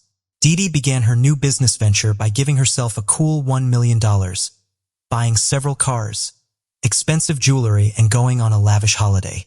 She said this money was a gift from Abraham as a thank you for helping him. But over the next few months, Abraham's money began to dwindle even more. Hundreds of thousands of dollars were now being shifted around into various accounts, including Dee Dee's business account for her own company, American Medical Professionals. At the end of February 2009, the balance of Abraham Shakespeare LLC Bank of America account stood at just over $44,000. Dee Dee seemed more than happy to help the authorities and told them, as well as Abraham's friends and family, that Abraham had grown so tired of people asking for money, he just wanted to disappear. And at his request, she helped him do just that. But while Abraham was missing, Dee Dee moved into his house. She said she had purchased the home from him for $655,000, which was all part of an elaborate scheme that she and Abraham had. She also told authorities that he had transferred most of his money and assets over to her before he left town. But no receipts were found to back this up, and police immediately became even more suspicious of her. They asked Dee Dee if she could get in touch with him. She said although she had been messaging him frequently, she couldn't reveal where he was hiding. Police decided to look into Dee Dee Moore's background, along with her computer and both hers and Abraham's bank accounts. This began the start of a lengthy and complex investigation. Dee Dee had a very checkered past, having been convicted of multiple crimes including insurance fraud, falsely reporting a crime, shoplifting, and writing bad checks. She had once taken out a loan to buy a new Lincoln Navigator, a loan which she soon realized she couldn't make the repayments on. When the vehicle became close to being repossessed to get out of making payments, she staged a particularly shocking scene. She hid the car in a garage and reported that she had been kidnapped and sexually assaulted before the perpetrators stole her car. Investigators claimed she had taped her own wrists and threw herself out of a moving vehicle to embellish the story. She even went as far as to take a rape test kit. She eventually pled no contest and received probation. Further down the line, she was accused of stealing tens of thousands of dollars from people with the intention of helping them set businesses up, only to leave with the money and never contact them again. During the months Abraham had been missing, his friends and family had been receiving text messages from him. Although this would normally be a positive sign, it was actually a massive red flag, as Abraham never texted. He was illiterate and texting was just not something he was able to do. Instead, he spent all of his time calling people. Analysis of Abraham's phone records showed he was taking and making calls consistently throughout each day. But on April 6th, all of these calls stopped and they were replaced by the odd text here and there. It was becoming more and more obvious that something had happened to him in early April. In late December 2009, Dee took Abraham's mother Elizabeth out to dinner. Dee Dee had recently bought Elizabeth a prepaid phone, and while at the restaurant, Elizabeth received a phone call from a private number. On the end of the line was someone claiming to be her son. She immediately contacted the police, who took less than 24 hours to work out the phone's number and GPS location. When the police tracked it down, it appeared to be sat stationary in Lakeland Mall. As soon as the officers pulled into the parking lot, they spotted Dee Dee Moore's car. She was pulled up alongside another car and handed something to the man in the driver's seat. As soon as she drove off, officers surrounded the vehicle. They saw that it wasn't Abraham Shakespeare at all. It was a man named Greg Smith. Greg was an old friend of Abraham's. He owned a barber shop and Abraham used to do odd jobs for him. After winning the lottery, Abraham had given Greg a loan of just over $60,000 to help Greg's mother pay for her house when it went into default. Greg was paying this back in monthly installments. When the police asked Greg what was going on, he said Dee Dee had handed him $300 in exchange for phoning Elizabeth, posing as Abraham. But Greg, along with many of the people that Dee Dee had spoken to, believed that Abraham was in hiding and didn't want to be found. He felt he was helping Abraham stay safe and under the radar and wanted to stop Elizabeth from worrying. When police told Greg that they believed Abraham was not safe and well, and they suspected Dee Dee knew more than she was letting on, Greg was shocked. He agreed to help the police and pass information on to them, fit a hidden wire into a Red Bull can, and took it along to every encounter he had with Dee Dee. Although Greg's actions were initially suspicious, police knew that he too had been a victim of Dee Dee Moore's manipulation. While under surveillance, Dee Dee asked Greg to deliver a handwritten letter to Elizabeth. This was going to be a fake letter from Abraham and would be another attempt to stop people looking for him. But Abraham couldn't read and couldn't write, and this would have ultimately drawn more attention to Dee Dee if Elizabeth ever got hold of the letter. Fortunately, it was intercepted by the police via Greg before Elizabeth could read it. As well as Greg Smith, Dee Dee had offered Centoria Butler a $200,000 house if she agreed to lie and say that Abraham had visited her one night.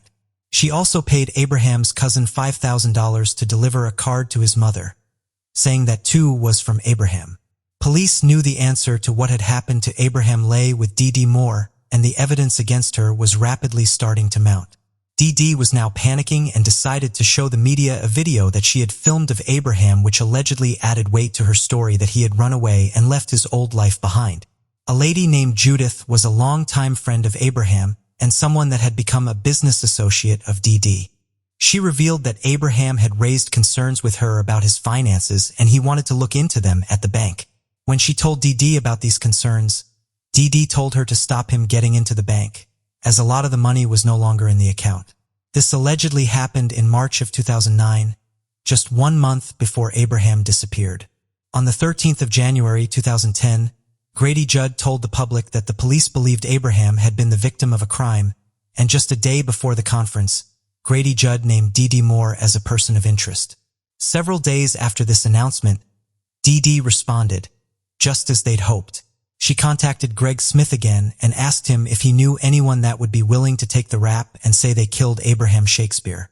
When Greg told the police about this conversation, they instructed him to call her straight back with a fake story about a relative who was about to undertake a 20-year sentence for drug charges, and that he might be someone to talk to. Dee Dee hastily agreed to talk to him, and the meeting was set for January 21, 2010. But of course, there was no relative, and the man Dee Dee was actually meeting was an undercover police officer called Mike. Dee Dee told Mike that she did in fact feel Abraham was dead, but if he was, she had nothing to do with it. Mike said he needed more details if he was going to take the rap for a crime he didn't commit. He wanted to know where Abraham was, what the murder weapon had been, and where this had all happened. Dee Dee said she would see what she could find out and offered him $50,000 to falsely admit to the crime. Dee Dee met with Greg Smith again. She handed him a .38 caliber pistol. It was registered in her name and was the gun that was allegedly used in the murder. She then drove Greg out to a house in Plant City. It was a house that she had purchased with Abraham's money, and Dee Dee's boyfriend, Shar Krasnicki, was living in it. She walked over to a concrete slab outside and indicated this was where Abraham's body had been buried. She had bought a cattle trough with her and said they needed to pour kerosene into it to burn Abraham's remains. She joked that Greg should bring marshmallows along for when he did this. Greg went straight to the police, and less than a day later, a team of officers were at the property, digging it up. After 48 hours of excavation, police finally found the remains of Abraham Shakespeare. He had been buried almost 9 foot deep under a 30-foot by 30-foot concrete slab. It was determined that he had been shot twice in the chest. He was missing his shoes, and any bits of metal from his jacket and jeans had been cut out or removed. Following this discovery, Dee Dee found investigators herself and said she wanted to come in and talk to them.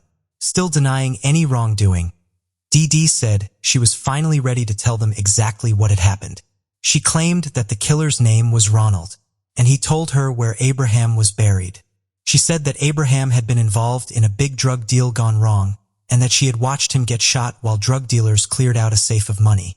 She claimed they decided to leave her alive so that she could continue to give them money down the line. But Ronald was a character that she had fabricated while talking to Greg Smith while she was unknowingly under surveillance and being recorded. She had seemingly forgotten her own lies. Investigators didn't believe a word and asked Dee Dee to leave the station. Over the next few hours, the Polk and Hillsborough County authorities worked hard to secure an arrest warrant. Alongside all the witnesses that could attest to being bribed and lied to by Dee Dee, analysis of phone records added further weight to their case. When police had looked into Dee Dee's phone data, it confirmed what they were already suspicious of.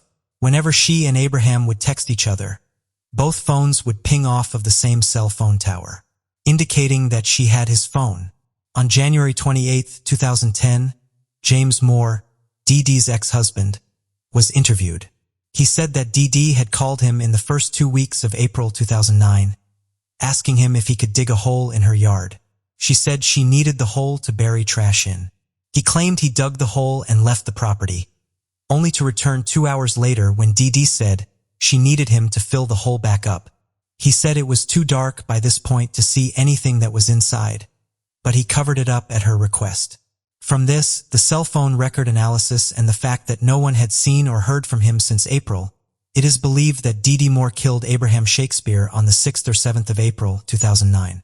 While the police were working hard on the case, Dee Dee was working hard on clearing her name and telling anyone that would listen she had nothing to do with the murder of Abraham Shakespeare. Dee Dee changed her story so many times she couldn't keep up with her own lies and lost track of the countless versions of events she had told. She said everything from he ran away with a fake passport to start a new life and avoid paying child supports to he was dying of AIDS to there was a video of him with an underage girl circulating and he had to lay low to avoid being arrested. Dee Dee even went as far to say that her own 14-year-old son killed Abraham. But police never believed a word of any story she told. And the more Dee Dee talked, the more far-fetched her stories became. These impassioned interviews and pleas of innocence did nothing to help with the now overwhelming amount of evidence against her. On February 19, 2010, Dee Dee Moore was formally charged with murder, and she pled not guilty. 3 years after Abraham had last been seen, Dee Dee appeared in Hillsborough County Court to stand trial. She claimed she wanted to take to the stand and tell her side of the story, but her lawyers felt it was not a wise decision. Her lawyers said that it was entirely her decision to not take the stand. Throughout the trial, Dee was very animated, often sobbing hysterically, laughing or making outbursts at her lawyers. Although court officials turned off the microphones, Judge Emmett Battles frequently had to stop the court proceedings to address Dee Dee directly and tell her to be quiet. On multiple occasions, Dee was caught pulling faces or blurting out statements at the jury, for which she was reprimanded. Witness after witness came forward. Investigating Officer David Clark told the courtroom that Dee Dee Moore had even made sexual advances towards him. It was also revealed that Dee Dee had phoned her ailing father, hoping he would take the rap for her. The prosecution showed a Walmart surveillance video that said further linked Dee Dee to the crime. The footage showed Dee Dee making a $104 cash purchase of gloves, duct tape, plastic sheeting, and other items found close to where Abraham's body was buried. On December 10, 2012, after just 3 hours of deliberation, the jury had reached their verdict. She was sentenced to life in prison without the possibility of parole. She also received an additional minimum sentence of 25 years for possessing a firearm. Judge Emmett Battles said cold, calculated, cruel. They all apply. He said she was probably the most manipulative person that this courtroom has seen. Abraham Shakespeare was your prey and your victim. Money was the root of all evil you brought to Abraham. Dee Dee was absolutely furious with her attorneys and said that if they had allowed her to take the stand to explain her side of the story, she would have been a free woman. Again, her defense team argued the decision to refrain from speaking at the trial was all her own. Dee Dee currently resides at Lowell Correctional Institution and continues to file for appeals, change her stories, and maintain her innocence. In 2019, she changed her story once more. In a handwritten letter to the judge begging for a new trial, she apologized to Abraham's mother and the prosecution for not being honest. But she took no responsibility herself, instead blaming someone else. She said it wasn't drug dealers that killed Abraham, but in fact, Greg Smith was the real killer. She claimed Abraham was having an affair with Greg's wife, and this was the motive for the murder.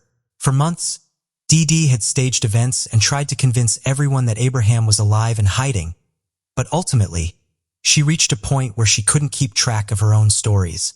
Detective Greg Thomas of the Hillsborough County Sheriff's Office said that in the almost 2 decades he's been in law enforcement, he has never met another person like Dee Dee Moore.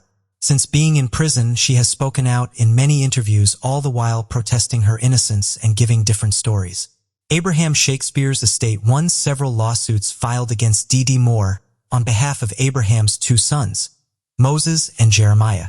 The home Dee Dee claimed she bought from him was returned to his estate, and Abraham's estate also sued the Bank of America for negligently enabling Dee Dee to steal money from Abraham. Abraham's mother Elizabeth said despite everything, she has found it in her heart to forgive Dee Dee for what she did. Abraham Shakespeare was a generous and giving man. He wanted for nothing and gave almost every penny he had away. He helped the community he lived in, those he loved, and those he didn't even know. He met an awful end at the hands of someone he trusted, and someone he believed was helping him. But his kind-hearted and generous spirit will never be forgotten. The case of Brooke Schuyler Richardson. In Ohio, the Richardson family, consisting of Kim, Scott, and their children Jackson and Schuyler, seemed like a typical family. Schuyler was a cheerleader who struggled with an eating disorder from a young age. Her mother Kim first noticed this when Schuyler was 12 years old and refused to buy gum with more than 5 calories as a flyer on the cheerleading squad. Schuyler felt pressured to maintain a certain weight. This obsession with her body image led to a constant fear of gaining weight. During cheerleading season, Schuyler started throwing up after meals to control her weight, which only made her issues worse. When the season ended, her struggles intensified. Schuyler experienced episodes of binge eating, followed by periods of starvation or extreme dieting. Her parents grew concerned, but Schuyler shut down whenever they tried to talk to her about it. They sought professional help from various doctors and therapists, who eventually diagnosed Schuyler with body dysmorphia, a condition where she obsessively focused on a perceived flaw in her appearance. In July 2016, Schuyler began dating a friend's cousin, but the relationship didn't last long. By January 2017, she had moved on to a new boyfriend, Brandon, and seemed genuinely happy and healthy. Her parents noticed her weight gain and thought her eating disorder was under control. In February, Schuyler picked out her prom dress, a tightly fitted gown that required her to be laced into it. During a family vacation in mid-March, she wore a 2-piece bathing suit and looked wonderful. Her mom, Kim, wanted her to start taking birth control pills to protect her health. In mid-April 2017, Schuyler visited her mother's gynecologist to obtain a prescription for birth control. However, during the visit, the doctor informed Schuyler that she was approximately 8 months pregnant. Schuyler requested the doctor not to tell anyone, and her mother remained unaware of the real reason behind her tears. Schuyler and her boyfriend Brandon attended the prom on May 5th, despite her advanced pregnancy. 2 months later, on July 14, 2017, the police showed up at the Richardson home. They informed Schuyler's parents, Kim and Scott, that they needed to speak to the teenager about something she may have witnessed. The police officers assured the parents that Schuyler was not in trouble and took her at their word. Scott decided to drive Schuyler to the police station, unsure of what awaited them. The police wanted to question Schuyler regarding a call they received from a gynecologist's office. A patient of an OBGYN doctor gave birth to a stillborn baby and buried it in their backyard. The police were informed and took Schuyler, the patient, into custody for questioning. Her father was not allowed to be present during the initial interview. The police read Schuyler her rights and shared the details of the doctor's report. According to the doctor, Schuyler had discovered her pregnancy on April 26th, but later reported that the baby was not alive and had been buried in the backyard. Schuyler admitted to the police that she had given birth to a stillborn baby girl on May 7th, 2017. She explained that she delivered the baby in the bathroom, noticed it was not breathing, and had no heartbeat. Feeling the need to bury the baby, she retreated to the backyard, dug a shallow grave and buried the body. To mark the spot, she placed a vase with a flower at the burial site. The police informed Schuyler's parents, Kim and Scott, about the true reason for her detention. They were shocked to learn that Schuyler had been pregnant, as they had no idea. They expressed sadness that Schuyler had gone through this ordeal alone and without their support. Schuyler revealed that she had named the baby Annabelle and claimed the father was a close friend's cousin, whom she briefly dated. Crime scene investigators searched the Richardson backyard, removing weeds and debris to uncover the baby's remains. Despite the challenges, they found several bones, including pieces of the skull, which they carefully collected and preserved. After more than 5 hours of questioning, Skylar and her parents were allowed to return home. However, 6 days later, the police contacted Skylar again, informing her that they had received new information from the coroner's office. They claimed that the baby's bones showed signs of burning, which Skylar vehemently denied. She insisted that she would never harm her child.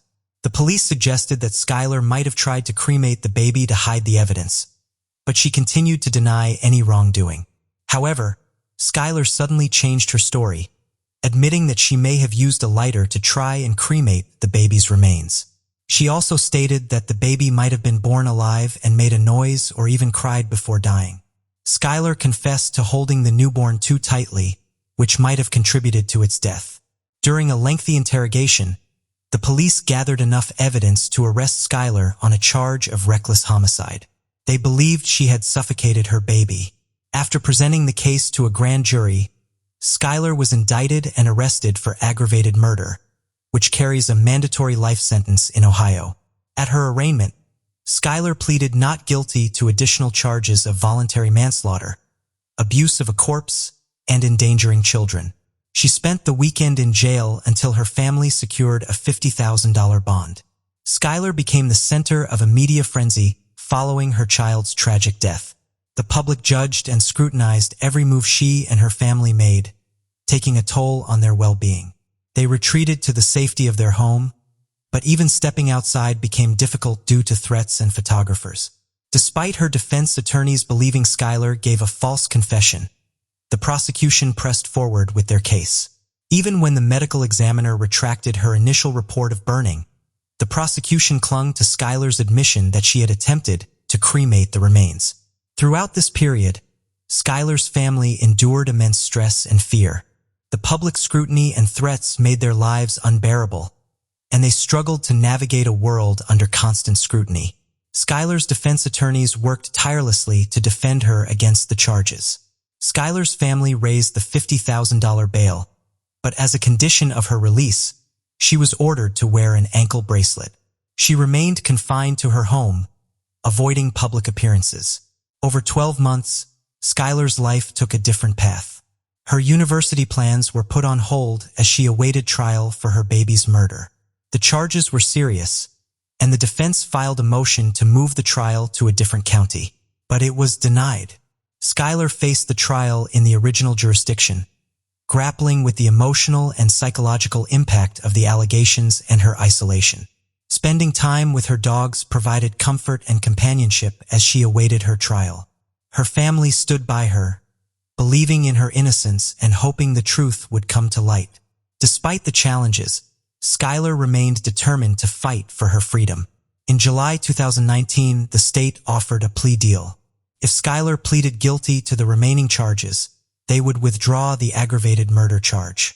Skylar's parents were conflicted about the decision, but after careful consideration, Skylar turned down the plea deal. This decision terrified her parents, who wondered if she made the right choice. But they knew it was her decision, not theirs. Skylar went on trial on September 3, 2019 for the murder of her newborn baby girl. The prosecution presented as evidence a text message Skylar sent to her mother shortly after giving birth, saying she was happy and excited that her belly had returned to its normal size. They claimed this showed Skylar was relieved to be rid of her baby. The prosecution alleged that Skylar sent more texts to her mother and boyfriend within 24 hours of the baby's death, conveying her excitement and happiness. They pointed to phrases like, "I'm so excited and I feel so much better this morning," as proof of her guilt. The state believed Skylar was thrilled about the baby's death and attempted to hide her guilt. The prosecution also claimed Skylar had no intention of keeping her baby and presented evidence that she had searched online for ways to get rid of the baby. They alleged that Skylar's mother had threatened that her life would end if she became pregnant, which instilled fear in Skylar. On the third day of the trial, a doctor testified that the baby's death was a violent homicide, but admitted she couldn't determine when the baby's skull fractures occurred. The defense challenged the doctor's findings, suggesting she may have been biased. The defense also questioned the doctor's methods. pointing out that she didn't examine the remains under a microscope or consult with an obstetrician. Another doctor, a fetal medicine specialist, testified that it was unlikely the baby was stillborn, citing Skylar's admission that she felt the baby moving inside her. The prosecution's case included shocking evidence, including images of the deceased baby's remains, which visibly affected Skylar during the trial. Skylar's reaction to seeing pictures of her baby's remains was to stare straight ahead, avoiding eye contact. This stoic behavior contrasted with her emotional response the previous day when the judge entered the room. Skylar's defense attorneys argued that her life was far from perfect, even before the murder accusation. They claimed the prosecution's evidence was incomplete and misleading, and some texts were taken out of context. They emphasized that Skylar's frequent use of certain language did not prove she murdered her daughter. The defense highlighted Skylar's mental health struggles, particularly her long battle with an eating disorder. They presented evidence of her regular visits to a psychologist and nutritionist, along with pictures showing her varying weights and appearances. They argued that despite her physical state, Skylar tried to comfort and care for the lifeless body after giving birth. Skylar's attorney explained that she intended to tell her family about the pregnancy, but never had the chance. According to her doctor, she had 8 to 10 weeks before delivery and planned to attend prom and graduate before telling her mother, whom she knew would be unsupportive. An obstetrician testified that the baby was stillborn, and Skylar's description of the baby's appearance suggested it was not a healthy newborn. The doctor pointed out that Skylar only gained 15 pounds during pregnancy, possibly restricting the baby's development due to her eating disorder. The defense aimed to cast doubt on Skylar's statements to the police, suggesting she only told them what they wanted to hear. They argued that other factors may have contributed to the baby's death, and Skylar did not harm the baby. Skylar Richardson's trial lasted for 1 week, after which the jury deliberated for just 4 hours before returning a verdict. She was acquitted of aggravated murder, involuntary manslaughter, and child endangerment, but convicted of abuse of a corpse, a felony that carries a sentence of up to 1 year in prison. The judge ordered her to be held in jail until her sentencing hearing, which took place the next day.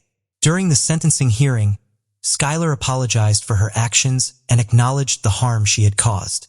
The judge strongly admonished her for her role in the tragic loss of her baby, believing that if she had made better decisions during her pregnancy, her child would still be alive today. The judge sentenced her to 3 years probation for abuse of a corpse, emphasizing that her actions were morally reprehensible and illegal.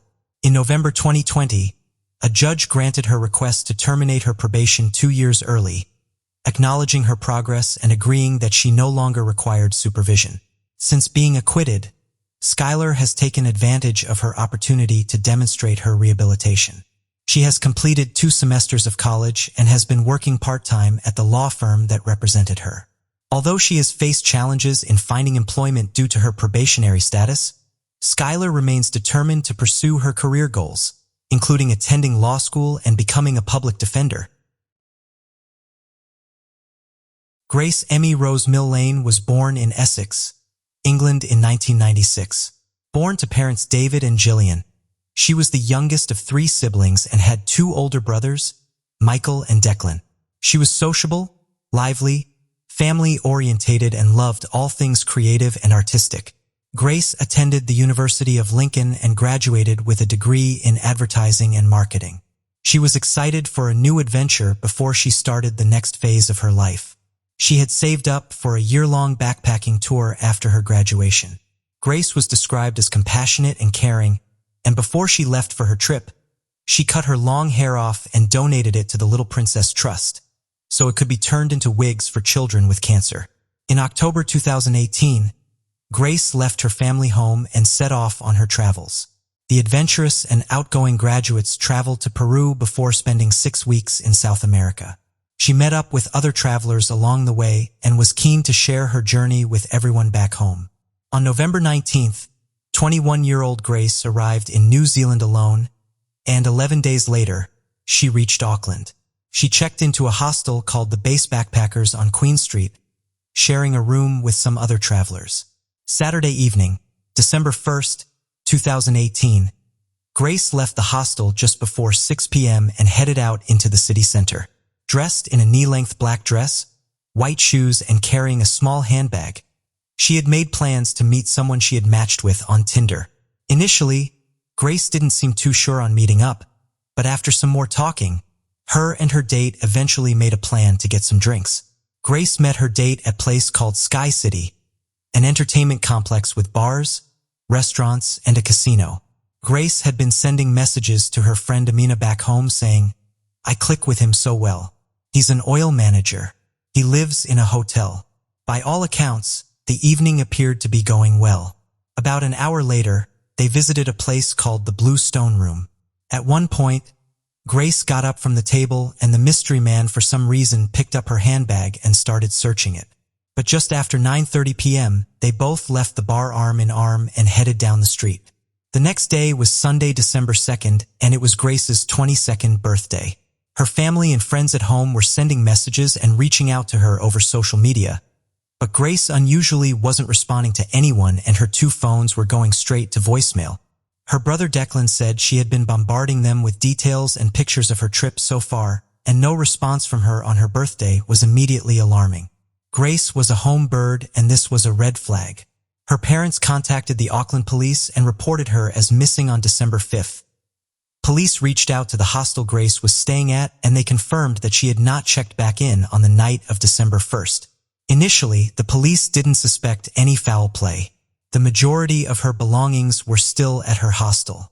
Maybe she had just stayed with some new friends and forgotten to contact people. Fortunately for detectives, it didn't take long to track down where Grace had been on that Saturday evening due to the vast amounts of CCTV from around the city. The mystery man she was spotted with that night was quickly identified. The very night Grace was last seen, she had changed her profile picture on Facebook. A comment was posted underneath the picture saying, "Beautiful, very radiant." The person that commented was also the Tinder date seen drinking with Grace. This man was Jesse Kempson, who was currently residing at the City Life Hotel in Auckland.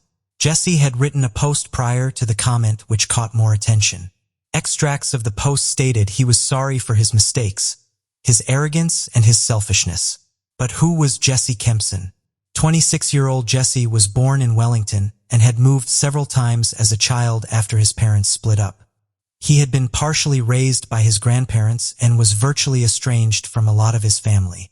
Jesse was described by everyone who knew him as a pathological liar. He claimed everything from being the cousin of a famous All Blacks rugby player to telling people he was dying of cancer. He lied to employers, landlords, partners, and his family and friends. Time and again, Jesse's fake world caught up with him, and he was frequently evicted from his flats and lost jobs due to his compulsive lying. A former landlord of Jesse said he had claimed to be a professional softball player who had been signed up by New Zealand's national softball team, the Black Sox. He'd lie and say he was waiting on contract money, but after 8 weeks of excuses, the landlord contacted the Black Sox management. And again, Jesse's lies were exposed. He told his landlord at the City Life Hotel that he was a top manager for Woolworths. In reality, his rent was being paid by state benefits.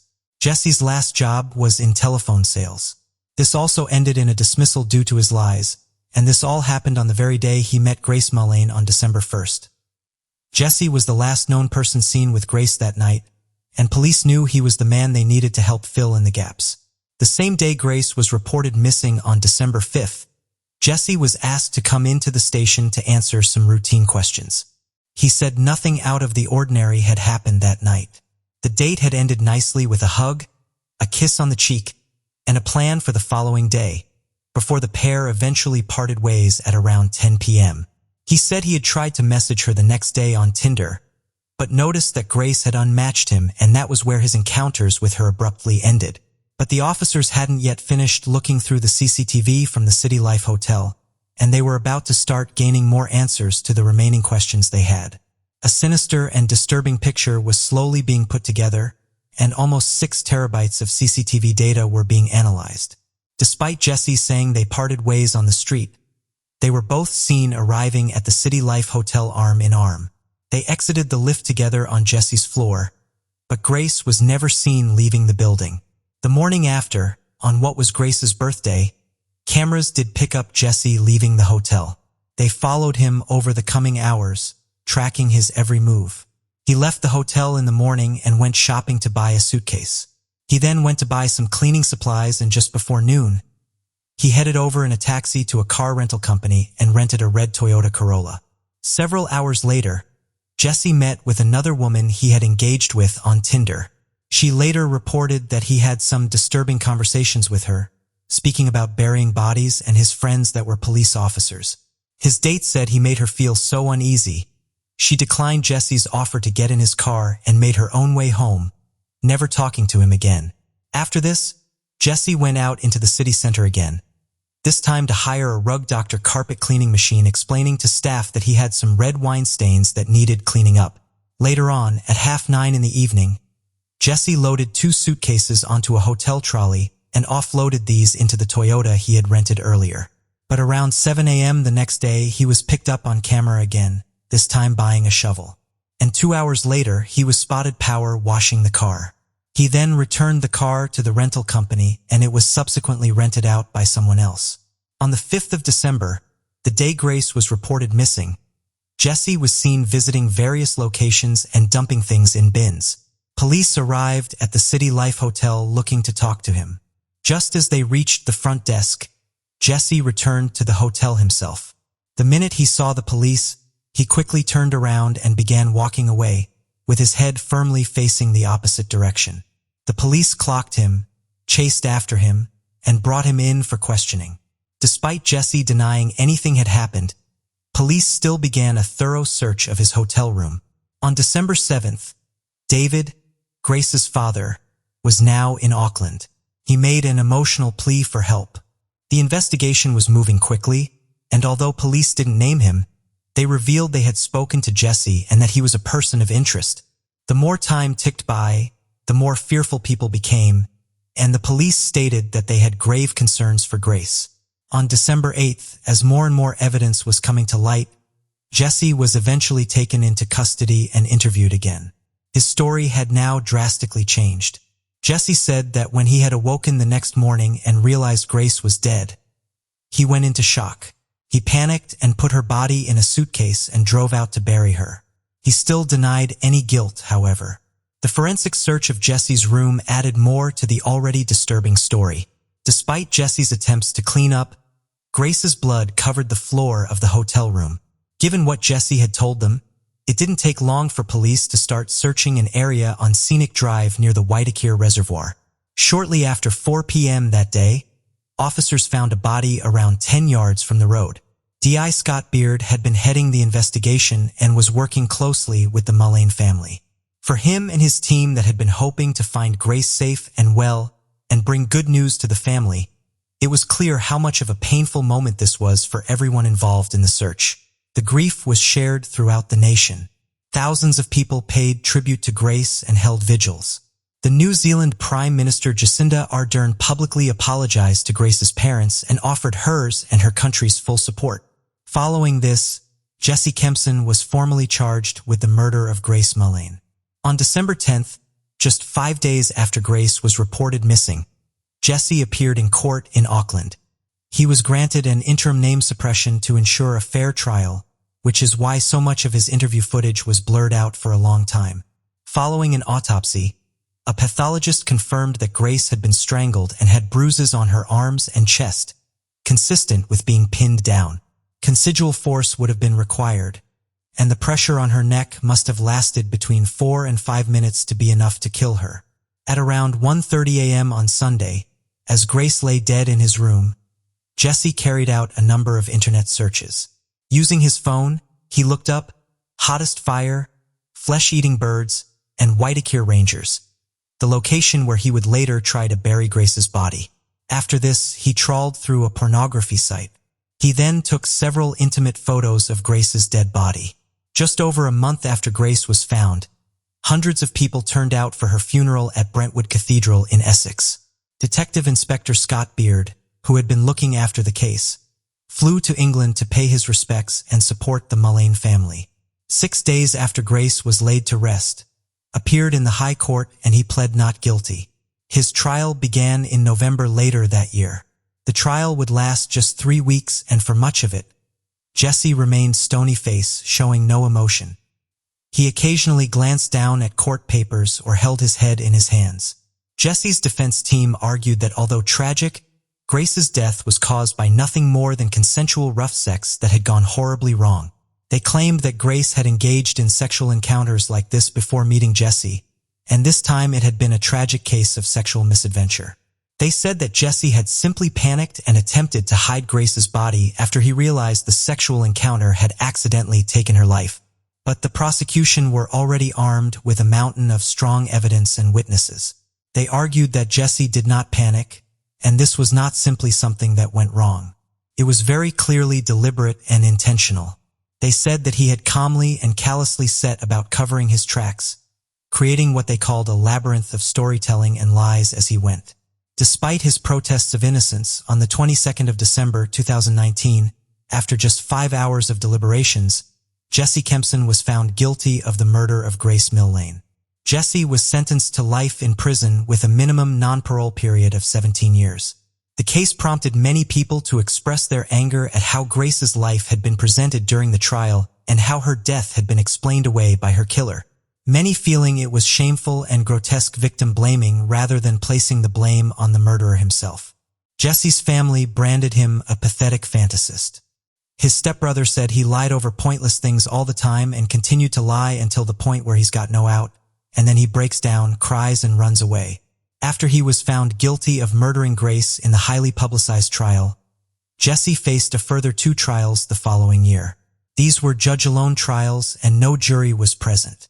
2 women had gone to the police when they had seen the blurred images of Jesse after he was arrested for Grace's murder. They knew instantly it was him, and they both had horrific stories to tell the officers about Jesse. In the first of these 2 trials in October 2020, an ex-partner spoke of the physical, sexual, emotional, and financial abuse she had suffered while with him. Jesse would hold knives to her throat, choke her, force her to perform sex acts, and drain her account of $10,000. Jesse was found guilty of 8 charges and jailed for 7.5 years. In November 2020, he was put on trial again, this time for raping a young British tourist he had met on Tinder 8 months before he had murdered Grace Millane. He forced himself on her and said, "If you don't do this, I will kill you and I will kill your family, and you know I will." He was then found guilty and given another 3.5 years in jail for this crime. This brought the total to an additional 11 years, which will run concurrently alongside the sentence he received for the murder of Grace. When Justice Jeffrey Venning found him guilty of rape, it prompted an aggressive outburst from Jesse. Tragically, in November 2020, Grace's dad, David Mullane, passed away after a battle with cancer. In December 2020, the name suppression concealing Jesse's identity finally lapsed when the Supreme Court denied his last-ditch appeal against his sentence in Grace's murder. It is alleged that Jesse is working on appeals in both of the sentences for the 2020 trials as well. To honor Grace's memory, her family and friends raised a record amount of money for the White Ribbon Campaign. The White Ribbon Campaign is a charity looking to end male violence against women. By engaging with men and boys to make a stand against violence and challenge behaviors. Grace's family and friends raised over £11,000 in her name. The Love Grace campaign was also set up in Grace's honor.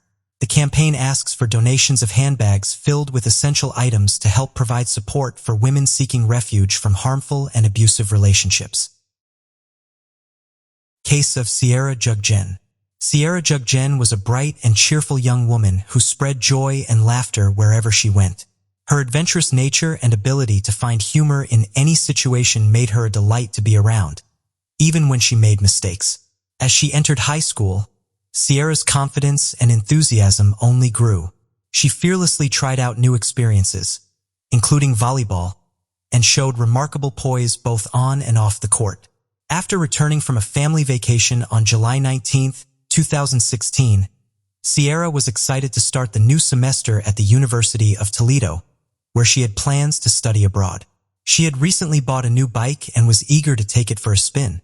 Her mom wanted to discuss her study abroad plans with her, but Sierra decided to visit her boyfriend Josh's house, which was 7.12 miles away beforehand. Sierra left her house in high spirits, wearing shorts and a tank top, and promised her mom she would be back by 10:05 p.m. However, when Josh tried to reach her later, her phone went straight to voicemail. Alarmed, Josh called Sierra's mom, who immediately sensed that something was wrong. Sierra's family, including her aunt and Josh, mounted a search effort to locate her after she went missing. They thoroughly searched the neighborhood, suspecting she might have been involved in an accident. Despite their efforts, they didn't find any clues or signs of Sierra's whereabouts. As time passed, Sierra's family became increasingly worried. Her mom eventually contacted the police, who arrived about an hour later. A concerned neighbor informed the family that County Road 6 was blocked off, and they rushed to the scene. There, they found a chaotic atmosphere and officers who wouldn't allow them to pass. The officers weren't able to provide any information, leaving Sierra's family in a state of panic. In desperation, they decided to seek help from the FBI. As the night wore on, Sierra's family was left to wonder what had happened to their daughter, unable to rest due to their growing concern. The next day, Sierra's mom and aunt started searching for her by calling hospitals, looking for any unidentified females. Although they didn't find anything, they got a promising lead from Detroit, Michigan. A young woman who looked a lot like Sierra was in the hospital after escaping from a moving vehicle with serious injuries. To confirm her identity, a nurse asked Sierra's family to describe any distinctive marks on her body. Sierra's mom mentioned a scar on her calf and her pierced belly button. The woman in the hospital seemed to match Sierra's description, giving the family hope that they had finally found her. However, their hopes were soon dashed when they discovered that the woman in the hospital was not Sierra after all. The family was devastated to learn that the person found wasn't Sierra, as they had pinned their hopes on it being her. Later that morning, police officers came to Sierra's house to update them on the previous night's events. One of the officers had discovered a disturbed cornfield near the area while parking his car. He noticed signs of a struggle inside the cornfield and found a motorcycle track. To avoid contaminating potential evidence, he retreated without touching anything. As he retreated, he caught a glimpse of something shiny that turned out to be Sierra's purple bike. Further investigation revealed several items at the scene, including male and female sunglasses, a bloody sock, and a screwdriver. Based on these findings, the police believed that Sierra had likely been abducted from that location. Detectives investigating Sierra's disappearance interviewed her friends and family to learn more about her boyfriend, Josh. They found out that Sierra and Josh had been close friends since childhood, starting from when they were just 7 years old. As they grew older, their friendship turned into a romantic relationship in their first year of high school, and they became known for being a happy and adventurous couple. Skiing was one of their shared hobbies, and they would often go skiing together. After high school, Sierra went to the University of Toledo, while Josh attended Bowling Green. Despite the physical distance between them, they remained committed to each other and would often talk about getting married someday. However, Sierra wanted to focus on her education before settling down, showing how dedicated she was to her studies. Despite the challenges of being apart, their relationship remained strong and serious. On July 19th, detectives learned that Sierra had visited Josh's house in the early afternoon. She left his house around 6:30 p.m. to return home, and Josh, concerned for her safety, accompanied her on his motorcycle for part of the way. However, after a few miles, Sierra insisted that Josh turn around and let her ride her bike the rest of the way home alone. Josh reluctantly agreed, and they parted ways. Josh headed back on his motorcycle while Sierra continued riding her bike. During the investigation into Sierra's disappearance, detectives found motorcycle tracks in the corn stalks near Sierra's bike. This discovery raised a key question. Did these tracks come from Josh's motorcycle? The detectives couldn't ignore this potential connection and began investigating further to see if they could link Josh to the scene of Sierra's disappearance. They set up a command post to gather and analyze any relevant clues. A promising lead emerged quickly. A local resident came forward, saying he had found a motorcycle helmet on the side of the road on July 14th while driving. He picked it up and stored it in his truck. After learning about Sierra's disappearance, He examined the helmet more closely and discovered red stains that appeared to be blood. The helmet was found in the same general area where Sierra's bike was discovered in the cornfield. The detectives asked Josh about his motorcycle helmet, and to their relief, he produced it, confirming he had it with him. They also verified his alibi by speaking with his parents, like ruling him out as a suspect. Although visibly shaken, Sierra's family never considered Josh responsible for her disappearance. The detectives were determined to identify the owner of the blood-stained helmet, recognizing the significance of DNA evidence. They sent the helmet to the crime lab for testing, anticipating a potential breakthrough. The detectives waited patiently for the results, hoping it would lead them closer to solving the case. The news of Sierra's disappearance spread quickly throughout the town, prompting the community to come together to search for her. Citizens joined forces, organizing search parties that scoured every possible area, searching for any clue that could lead to her whereabouts. As the townspeople worked tirelessly to bring Sierra home safely, they felt a strong sense of unity. To show their support, the community organized a candlelight vigil at the local high school. The atmosphere was emotional, filled with grief, hope, and determination. Hundreds of people gathered, holding candles and sending their thoughts and prayers for Sierra's safe return. After 2 days of investigation, the police received a tip about a suspicious van seen speeding through the area. They suspected that Sierra might have been taken in the van, possibly falling victim to sex trafficking. The police received a tip about a license plate number linked to a van that was speeding through the area where Sierra went missing. They interviewed the van's owner, who explained that he had sped up because another vehicle had suddenly approached from behind, possibly a family member searching for Sierra. This had startled him, causing him to quickly leave the area, which may have given the impression that he was involved in Sierra's disappearance. After 48 hours of investigation, the police had no leads on Sierra's whereabouts. As each day passed, her family's hopes of finding her alive were dwindling.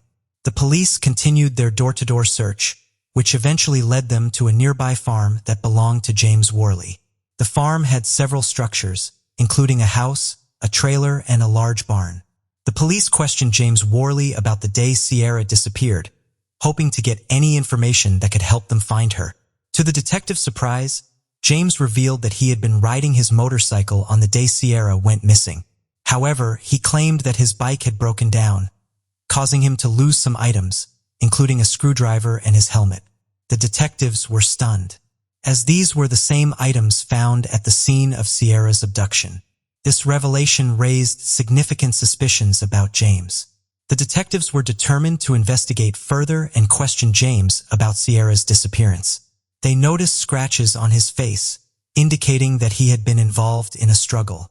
This discovery only increased their suspicions and raised more questions. They wondered if the scratches were the result of a confrontation with Sierra. The detectives decided to investigate James' background, hoping to uncover relevant information. What they discovered sent chills down their spines. James had a dark criminal history, including a previous attempt to abduct a 26-year-old woman named Robin Garda on July 4, 1989.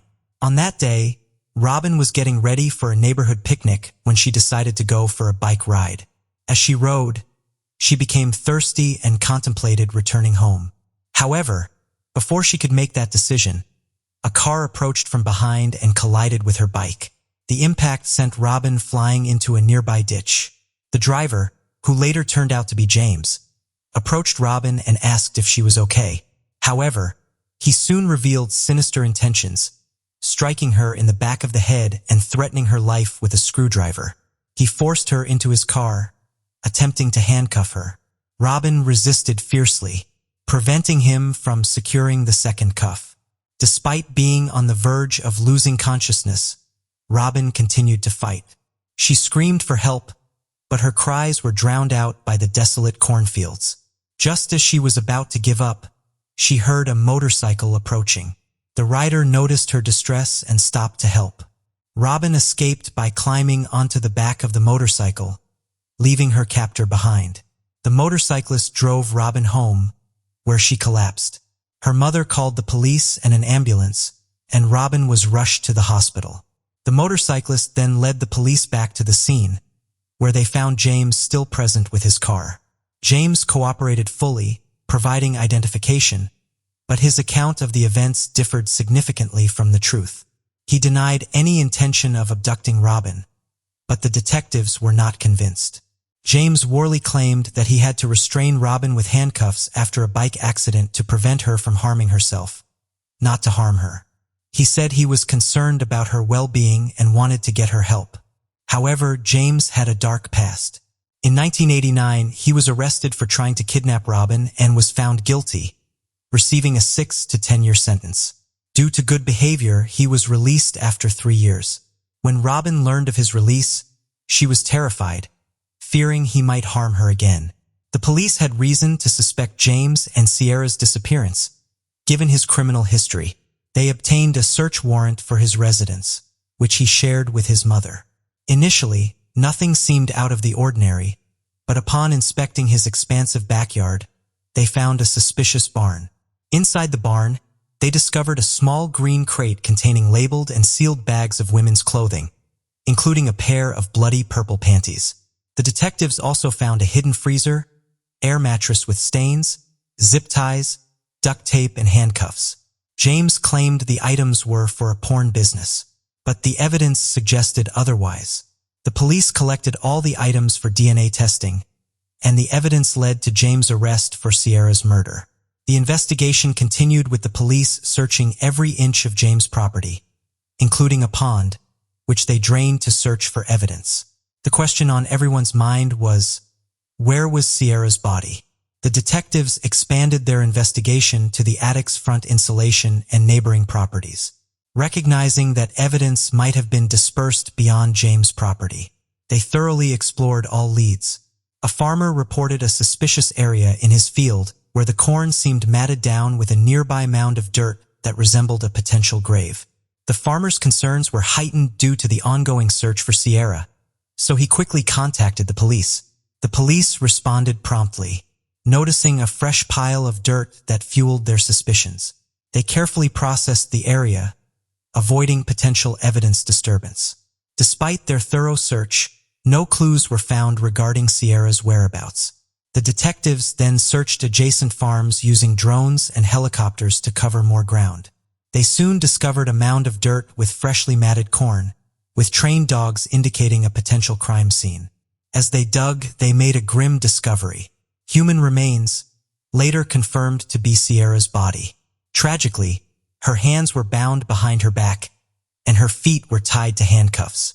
An object was lodged in her mouth, restricting her airway, which ultimately led to her death. The devastating news was delivered to the Sierra family that night. The family was overwhelmed with grief, and their sorrow was palpable. 1 month after the abduction and murder, James Worley was indicted on 19 counts, including kidnapping and aggravated murder. 2 years later, Worley stood trial, pleading not guilty despite overwhelming evidence. The state presented a terrifying story over 8 intense days, and the jury deliberated for 6 hours before finding Worley guilty on all counts related to Sierra's murder. The sentence imposed was death. The case of Jamie Melgar. Sandra Melgar often lies in her small prison cell, reflecting on the unexpected turns her life has taken. She never imagined she'd become a widow and a suspect in her husband's murder.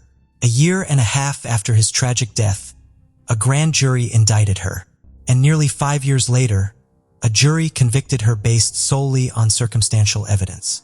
There was no clear motive or physical proof linking her to the crime. Since her husband's passing, every day has been a living nightmare for Sandra, now 59. Sometimes, she still expects to go back home and catches herself wanting to share things with him, only to remember he's gone. In a recent interview, Sandra's blue eyes were red and puffy from crying. She said with tears streaming down her pale cheeks that it didn't feel like he was really gone and that it was like he was just away on a trip. She paused, then continued that she tried not to dwell on it and knew she would see him again. For the past 10 months, Sandra had been imprisoned at the William P. Hobby Unit, a women's prison in the Texas countryside. Sandra maintains contact with her friends and family, many of whom still believe she is innocent. Despite the difficulties of communicating in a noisy prison environment and her soft voice, She regularly talks to her daughter, Elizabeth Liz Melgar-Rose. Sandra also writes letters to her friends, who keep her updated about her Pomeranian, Lola, who was at home on the night of the incident. Thanks to the efforts of one of her closest friends, Sandra gets to spend a couple of hours with a rotating group of friends and family every weekend. Her daughter Liz is her biggest supporter, acting as her spokesperson and passionately arguing that her mother's imprisonment is a grave injustice that has deprived her of both parents.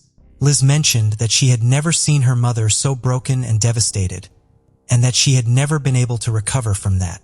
Sandra's husband Jamie met a tragic end on December 23, 2012.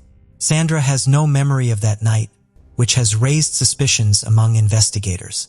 However, she maintains her innocence, insisting she did not commit the crime. As Sandra sits in her prison cell, her thoughts often go back to the evening of their 32nd wedding anniversary, on December 23, 2012. That night, she and Jamie had celebrated together.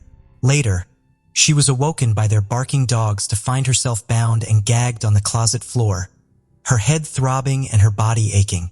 Sandra tried to stretch her legs and peek through the gap under the closet door, but her bindings and 2 hip replacements as fragments limited her movement.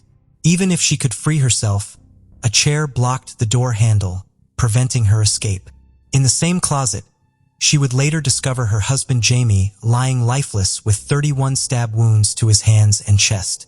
The white walls were now stained with blood, and a gray telephone cord was used to bind Jamie's feet. A quick note before we continue. As you know, on Uncover Eyes, we release new videos every other day.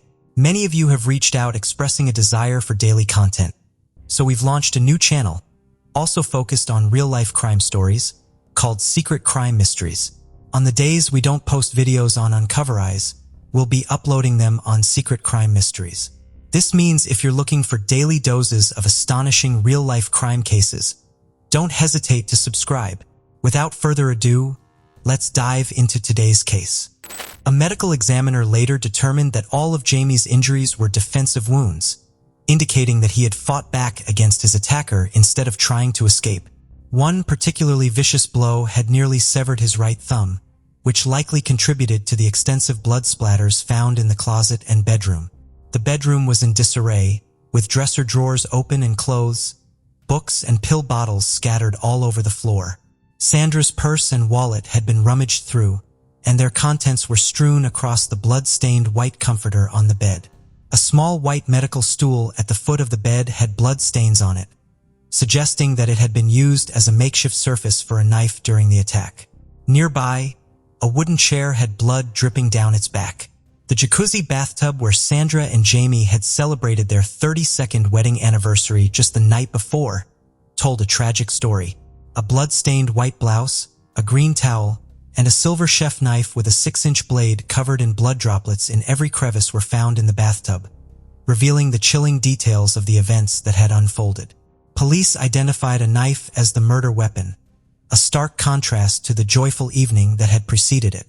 Earlier that night, Sandra and Jamie had celebrated their 32nd wedding anniversary with dinner at their favorite Mexican restaurant, planning to continue the celebration in their jacuzzi with candles, cocktails, strawberries, and whipped cream. After more than 3 decades together, Jamie and Sandra remained deeply in love, as Sandra would later tell the authorities. They had met in their senior year at Lamar High School, where Jamie was immediately smitten with the 17-year-old Sandra, who had blue eyes and blonde hair. Sandra was drawn to his sense of humor, intelligence, and kind nature, while Jamie admired her intelligence, down-to-earth personality, and humility. Before long, they became extremely close, and 2 years after graduating from high school, they got married in a simple ceremony at a courthouse in downtown Houston. On their anniversary, Sandra and Jamie relaxed in their jacuzzi, reflecting on their past and future. They dreamed of traveling, visiting the Grand Canyon, Ireland, and seeing the Northern Lights. With Jamie's retirement from the Houston Independent School District approaching, they envisioned a beachfront property to settle down after their adventures. Sandra and her husband Jamie spent a romantic evening together, giving each other massages and relaxing in the jacuzzi. However, their peaceful night was interrupted by their dogs barking. Jamie got out of the bathroom to take care of the dogs, and that was the last time Sandra saw him alive. Meanwhile, Jamie's brother Herman was waiting outside the house, wondering why no one was answering the door. Herman and his family had been invited over for dinner, but Jamie and Sandra weren't responding to calls or the doorbell. Herman found it strange, especially since Jamie's truck was still in the driveway and Sandra's car was parked in the open garage. Herman told his family to wait by the front door while he went to the backyard to take a look. He noticed a plastic tarp hanging from the pergola on the back porch, which was evidence of Jamie's recent DIY project. Herman then went back to the front yard and decided to check the laundry room door inside the garage. If it was locked, he thought they would leave, but to his surprise, the door was unlocked. He entered the house, finding it dimly lit, gray and stuffy, with all the blinds closed. As he opened the front door, the dogs started barking and jumping around, creating an unsettling atmosphere. That was when they heard muffled screams. Herman rushed to the back of the house and found a large chair blocking the closet door in the bathroom. Inside, he found Sandra lying on the floor in a black satin nightgown, screaming for help. Herman and his wife Maria worked to free Sandra from the tight restraints that bound her arms and legs. To help, Herman got a pair of scissors from the bathroom. Meanwhile, Sandra repeatedly asked, "Where's Jamie?" She had visible bruises on her arms, including a dark one on her left bicep. After Herman and Maria finally freed her, Sandra rushed into the bedroom and found Jamie's lifeless body hidden in the closet, his feet sticking out. Despite it being clear that he was dead, given his cold, pale, and naked body, she still checked for a pulse. Sandra put a blue jacket on her injured husband Jamie, and with Maria's help got him back to the bathroom. When the paramedics arrived, Sandra was extremely distraught, making it hard for her to talk to the first paramedic, Stephanie Roberts. According to Roberts' report, Sandra was in shock, crying periodically and had lost track of time. Her last clear memory was around 1 a.m., and she was unaware that 15 hours had passed. The police noticed bruises on Sandra's hands and arms, as well as a small scratch on her left thumb, but no visible blood. Sandra told the police that after Jamie let the dogs in, she got out of the bathtub and went to her closet to get dressed. Then she claimed to have no memory until she woke up in the closet at an unknown time, eventually screaming for help, but possibly falling back asleep due to a seizure. Sandra had several serious medical conditions, including lupus, rheumatoid arthritis, and grand mal seizures, which had forced her to resign from her job as a licensed vocational nurse. In the weeks leading up to Jamie's murder, Sandra experienced warning signs of an impending seizure, known as auras. After a seizure, she would sleep for hours, then wake up feeling disoriented, confused, and in pain. During the investigation, Sandra was questioned by Sheriff Sergeants Shacazel and James Dewey at the Harris County Sheriff's Office. Sandra felt uncomfortable in the cold interrogation room and asked to take a polygraph test, despite feeling cold and shaky. The 3-hour interrogation focused on the 36 hours leading up to Jamie's death. Sandra spoke softly and complained of having a headache. She recalled specific details about her activities, such as removing her boots in the bedroom and their conversation in the jacuzzi. However, she struggled to remember other details, and her memory was unclear. Sandra initially said Jamie had left her alone for 15 minutes to let the dogs in before she got out of the jacuzzi. Later, she thought it might have been around 5 minutes. She admitted to being bad at keeping track of time and was just making guesses about the timeline. When asked about their future plans, Sandra became overwhelmed and burst into tears. Cazal suggested that Sandra might have been involved in Jamie's death, which prompted Sandra to ask for a lawyer, saying she wasn't going to answer any more questions because she felt confused. Dewey asked Sandra if she would take a polygraph test, but she refused, citing concerns about her nervousness, physical symptoms, and the potential for the results to be used against her. She wanted to consult with a lawyer first. Dewey seemed frustrated by her refusal, implying that it suggested she had something to hide. He warned Sandra that the investigation would be thorough and that they would gather information about her, her husband, and their relationships with neighbors and family members. Sandra hoped the investigation would focus on someone else, insisting she wasn't involved in Jamie's murder. When asked about her relationship with her husband, she described it as great, even better lately. As the interrogation neared its end, the detectives grew frustrated with Sandra's claims of having no memory of the events. They pressed her, wondering how she could have been unaware of her husband being brutally stabbed in the bedroom just a few feet away, and why she hadn't heard his screams. Detective Cazal implored her to help, but Sandra repeatedly denied having heard anything, covering her face with her hands. Cazal and Douay left the cold, confined room, leaving Sandra crying with her face in her hands. Later, Cazal contacted the Harris County District Attorney's Office to file murder charges against Sandra. However, the DA's office ultimately decided not to pursue those charges due to a lack of evidence. 2 days after the murder, Liz met with Cazal and Douay, telling them that various items were missing from the house, including a TV and medication. She also shared information about her mother's health issues and seizures. Unfortunately, this meeting didn't lead to any significant breakthroughs in the case. Liz continued to call the authorities, asking about the progress of the investigation, but eventually they stopped responding to her calls. A year and a half later, Sandra was quietly indicted for Jamie's murder by a grand jury. However, the grand jury proceedings were kept secret, leaving the public unaware of the discussions and evidence presented. Sandra's case moved slowly, passing from one prosecutor to another over the next 3 years. Finally, it landed on Colleen Barnett's desk in May 2017. Barnett was a seasoned prosecutor with a reputation for being diligent and fair. Despite the challenges in the case, including no apparent motive, no confession, and no direct evidence linking Sandra to the crime, Barnett believed in the case.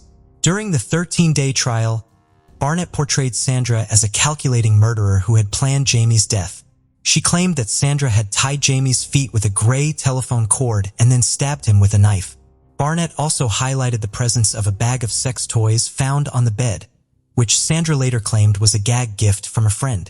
Although Barnett couldn't pinpoint a motive for Sandra's actions, she presented various theories, including Jamie's life insurance policy and Sandra's supposed desire to end their marriage. Sandra's attorney, George Sechrist, presented a different perspective on the case, arguing that Sandra was a victim of investigators who had prematurely settled on a theory. He claimed that the lack of physical evidence connecting Sandra to the crime, including the absence of her blood at the scene and cuts on her hands, suggested that she was not involved. Instead, Sechrist proposed that Sandra had fallen prey to a home invasion, suffered a head injury, and was bound in her closet while intruders killed her husband. Prosecutor Barnett countered with expert testimony from Celestina Rossi, a blood spatter analyst and crime scene reconstructionist. Rossi testified that the crime scene did not match a home invasion scenario, citing the lack of forced entry, undisturbed dresser drawers, and a lit candle on Jamie's nightstand, indicating no struggle near the closet where Jamie was killed. The majority of the blood was confined to the closet with spatter on a chair, medical stool, and comforter, which Rossi attributed to the injury to Jamie's artery. Rossi concurred with the medical examiner's report that Jamie's wounds were defensive and noted his loaded handgun near his body in the closet, untouched. This evidence, Rossi suggested, pointed to Sandra's guilt. The jury deliberated for 8 hours over several days before finding Sandra guilty of murder, sentencing her to 27 years in prison. The jury foreman later explained that they did not believe Sandra was a threat to society and wanted to give her a chance to see her grandchildren. When the verdict was read, Sandra let out a shriek and nearly collapsed into her seat. The courtroom, filled with supporters who believed in her innocence, was left in stunned disbelief. As Sandra was escorted out of the courtroom, she paused to embrace her daughter, Liz, one last time. Liz was devastated, feeling that the justice system had failed her family, taking away both her parents. Sandra's supporters were outraged at Barnett, accusing her of manipulating Sandra's words, exploiting her religious beliefs, and fabricating a false narrative that led to her imprisonment. In contrast, the jury foreman stood by the verdict, believing Barnett's version of events was the most plausible. He found Sandra's story inconsistent, citing her changing account of their return home and the time Jamie spent in the jacuzzi before she retreated to her closet. He also questioned the authenticity of her seizure that night, referencing her medical records, which indicated stable seizures, and her visit to the neurologist after the murder, during which she made no mention of the alleged seizure. The foreman stated that the more he listened to Sandra's statements, the more he realized they didn't make sense. He believed the evidence pointed to her guilt, but acknowledged that the jury could be wrong. A month after the verdict, Sandra's lawyer, Sechrist, filed a motion for a new trial, arguing that the investigation was inept, and the prosecution's case was built on conjecture and hypotheses with no solid evidence. Sechrist contended that Sandra was innocent, but Judge Johnson denied the motion, setting in motion a potentially lengthy appeals process. Sandra, seated behind a glass partition, maintained her innocence, softly asserting that she did not kill her husband. When asked who might have committed the crime, she replied, "I wish I knew." She clings to hope for a future release, whether through a successful appeal or parole, which she will be eligible for in 2031, when she will be 71 years old. In the early hours of January 3, 1991, when the Seaside police arrived at Sabato Park, they discovered the body of Vicki Johnson, a 34-year-old mother of 3 lying on the sand on the playground. The police couldn't believe the sight before them. Vicki had suffered a very horrible death right in the park. She had been strangled and suffocated. Her upper torso, which held part of her clothing, was set on fire, and she had a significant amount of sand lodged down her throat, as if her head had been held in the sand. Vicki also had bite marks from the attacker all over her body, and her clothes were torn. Her murder was so brutal that it left the community of Seaside in shock for many years. Due to the crack epidemic and the high crime rate at the time, Seaside was known as a violent community. That reputation was only strengthened by Vicki Johnson's brutal murder. Her case remained cold for almost 4 decades after investigators exhausted all possible leads. In 2021, Vicki's case was reopened by the Monterey County District Attorney's Office when the Cold Case Task Force was launched. After providing additional evidence to the California Department of Justice for DNA testing, investigators were able to identify a suspect in connection with the murder after 2 years of thorough testing. Thanks to the DNA sample taken from Vicki's fingernails, authorities were able to identify her killer as Frank Louis McClure after entering the DNA into Cody's. Apparently, McClure left significant DNA underneath Vicki's fingernails while she struggled and fought vigorously for her life. Frank Louis McClure, who had lived all his life in Seaside, had a long list of crimes in his history book. His criminal history dates back to 1990 and includes assault, causing serious bodily harm, and resisting law enforcement. McClure broke the terms of his probation in 1994 by engaging in domestic violence and an assault with a deadly weapon. He received a 4-year prison term afterwards. From 1991 to 2011, Frank Louis McClure committed numerous crimes involving domestic violence and assault. He received little time in prison and was, however, never charged for murder. It is unknown whether McClure and Vicki were romantically involved. The motive of her murder is still unknown and probably will remain a mystery since Frank Louis McClure died at the age of 77 in 2021 in his Seaside home. Regardless, Vicki Johnson's family is grateful that the murder has been solved. On September 28, 1979, 3 visitors who were out day tripping in Sugar Pine Point State Park called a local news reporter to report finding a body at a picnic area on Lake Tahoe's western coast in California. When the cops showed up, they discovered a terrifying situation. There laid a woman who had been battered and strangled to death. A lost shoe and numerous indications of prior battles suggested the woman had been pursued across the campground before her assailant caught up with her. Detectives assumed that she was most likely a solo traveler because there was no indication of her car or of any other possessions that would have served as identification. Despite the collection of forensic evidence, including a sexual assault kit from the crime scene, the case gradually became cold since neither the murder victim nor her possible killer could be identified. The young woman was reluctantly buried by the authorities in a simple grave with the sign "Unidentified Female." Many years later, in 2015, the El Dorado County Cold Case Homicide Unit made the decision to re-examine the long-dead Jane Doe and provided local Jewish newspapers with images of a particular religious jewelry she had been wearing when she was discovered. This appeared to have been a great move because the daughter of the victim reached out to the police after she recognized the jewelry. A DNA test was conducted and the victim was identified as Patricia Carnahan through a DNA match to her now 61 years old daughter. Patricia Carnahan was 35 years old when she vanished while traveling throughout California in a red Volkswagen minibus in September 1979. Earlier that month, she had let her family know she was returning home, but after a month of not returning, Patricia's family in Virginia had reported her missing. Even though her Volkswagen was later found abandoned at a car dealership in Venice, California at the time, there were still no leads as to Patricia Carnahan's whereabouts. After her identity has been verified, authorities returned Patricia Carnahan's body to her family for a proper burial. Investigators were now left with catching Patricia's killer. After investigators tested the DNA on a discarded beer bottle that was discovered near where Patricia Carnahan was found, it matched the male DNA found on her body during autopsy. The 3 men who reported finding a body in 1979 were then tested for a DNA match, but they were immediately excluded as their DNA didn't match the one at the crime scene. Investigators uploaded the DNA profile of the suspect into Cody's, but there was no match at the time. In 2022, in order to deal with the state's backlog of testing rape kits, the Washington State Attorney General's office launched the Sexual Assault Kit Initiative Project.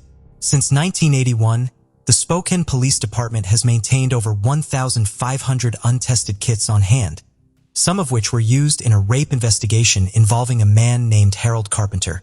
1994. A homeless Spokane lady alleged that Harold Carpenter had physically and sexually abused her in April 1994. At the time, Carpenter was arrested and placed into the Spokane County Jail on a charge of second-degree rape. The case was, however, suspended after it was determined to be unprovable, and no official charges were ever filed. The rape kit was nevertheless saved as evidence.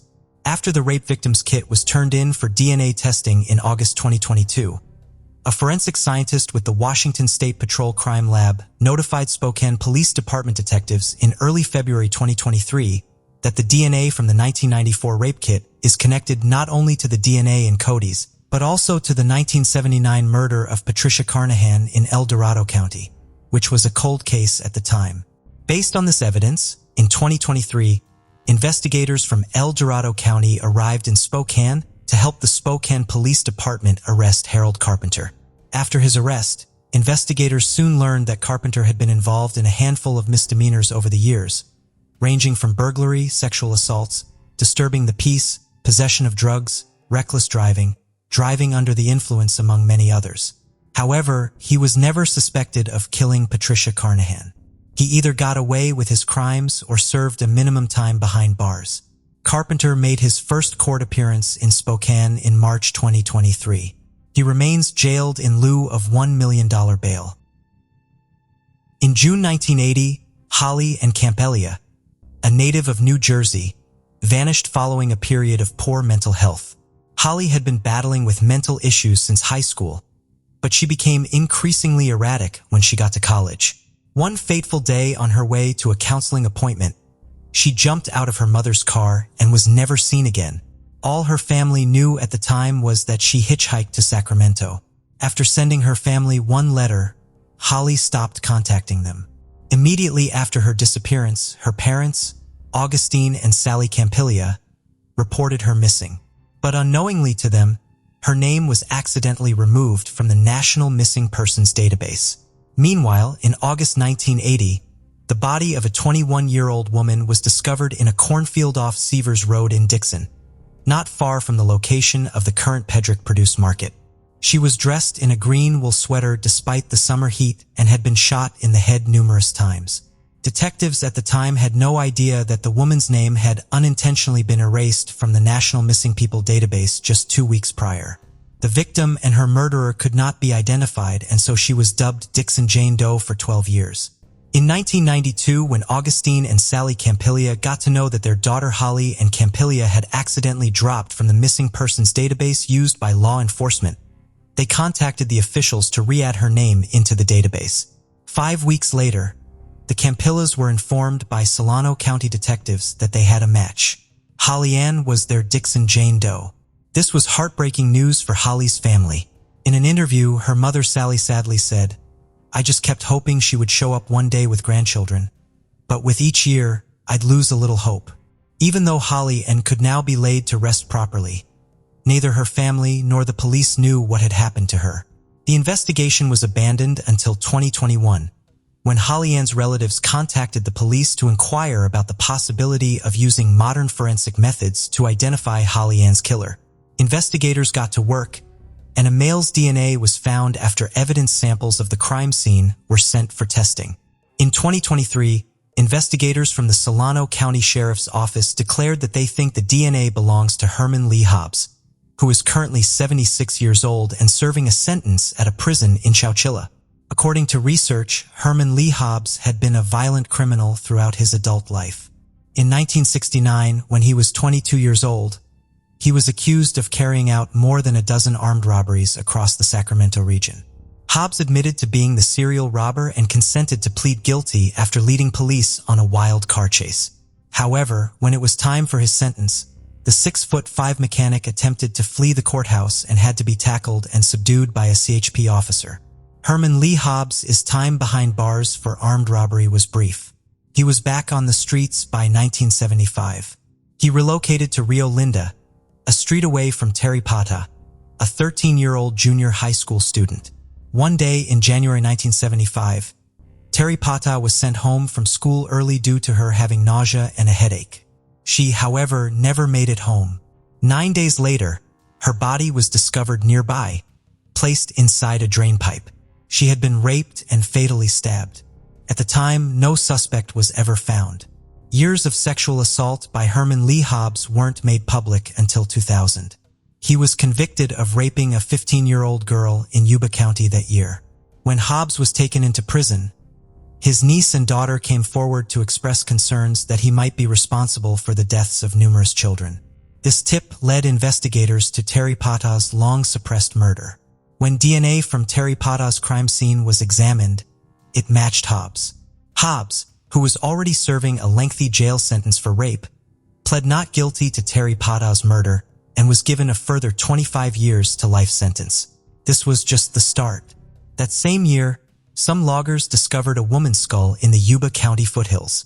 Through DNA testing, the remains were identified as 29-year-old Brenda and Tucker, who vanished from her house in the area of Oroville in 1994. Hobbs was known to Brenda Tucker's loved ones. In the 1990s, he had occasionally even stayed at their home.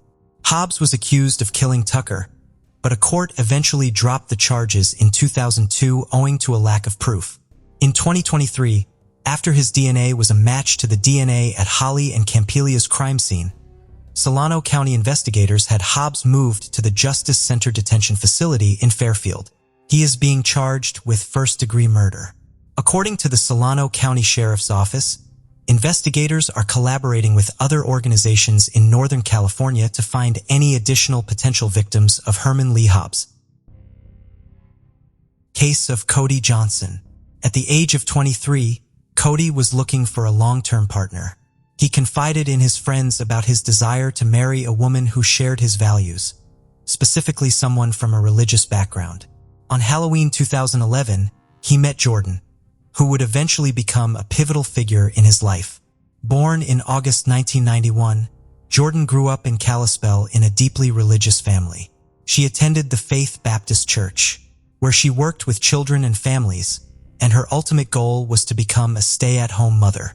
When Cody and Jordan first met on Halloween, they quickly formed a connection. Although initially shy, Jordan opened up to Cody about her dreams of starting a family and her love for nature. Cody was smitten, but Jordan, who was only 20 at the time, was not ready for a serious relationship. They went on a few casual dates, but maintained a platonic relationship.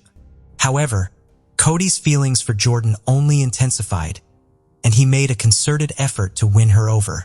He joined her church, First Baptist, and began to socialize with her friends and community.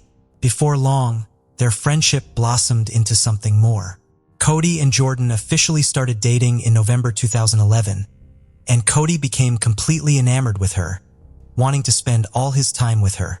Cody was convinced he wanted to marry Jordan just weeks into their relationship, despite her desire to remain chaste until marriage. Those close to they noticed Jordan didn't seem as invested in Cody as he was in her.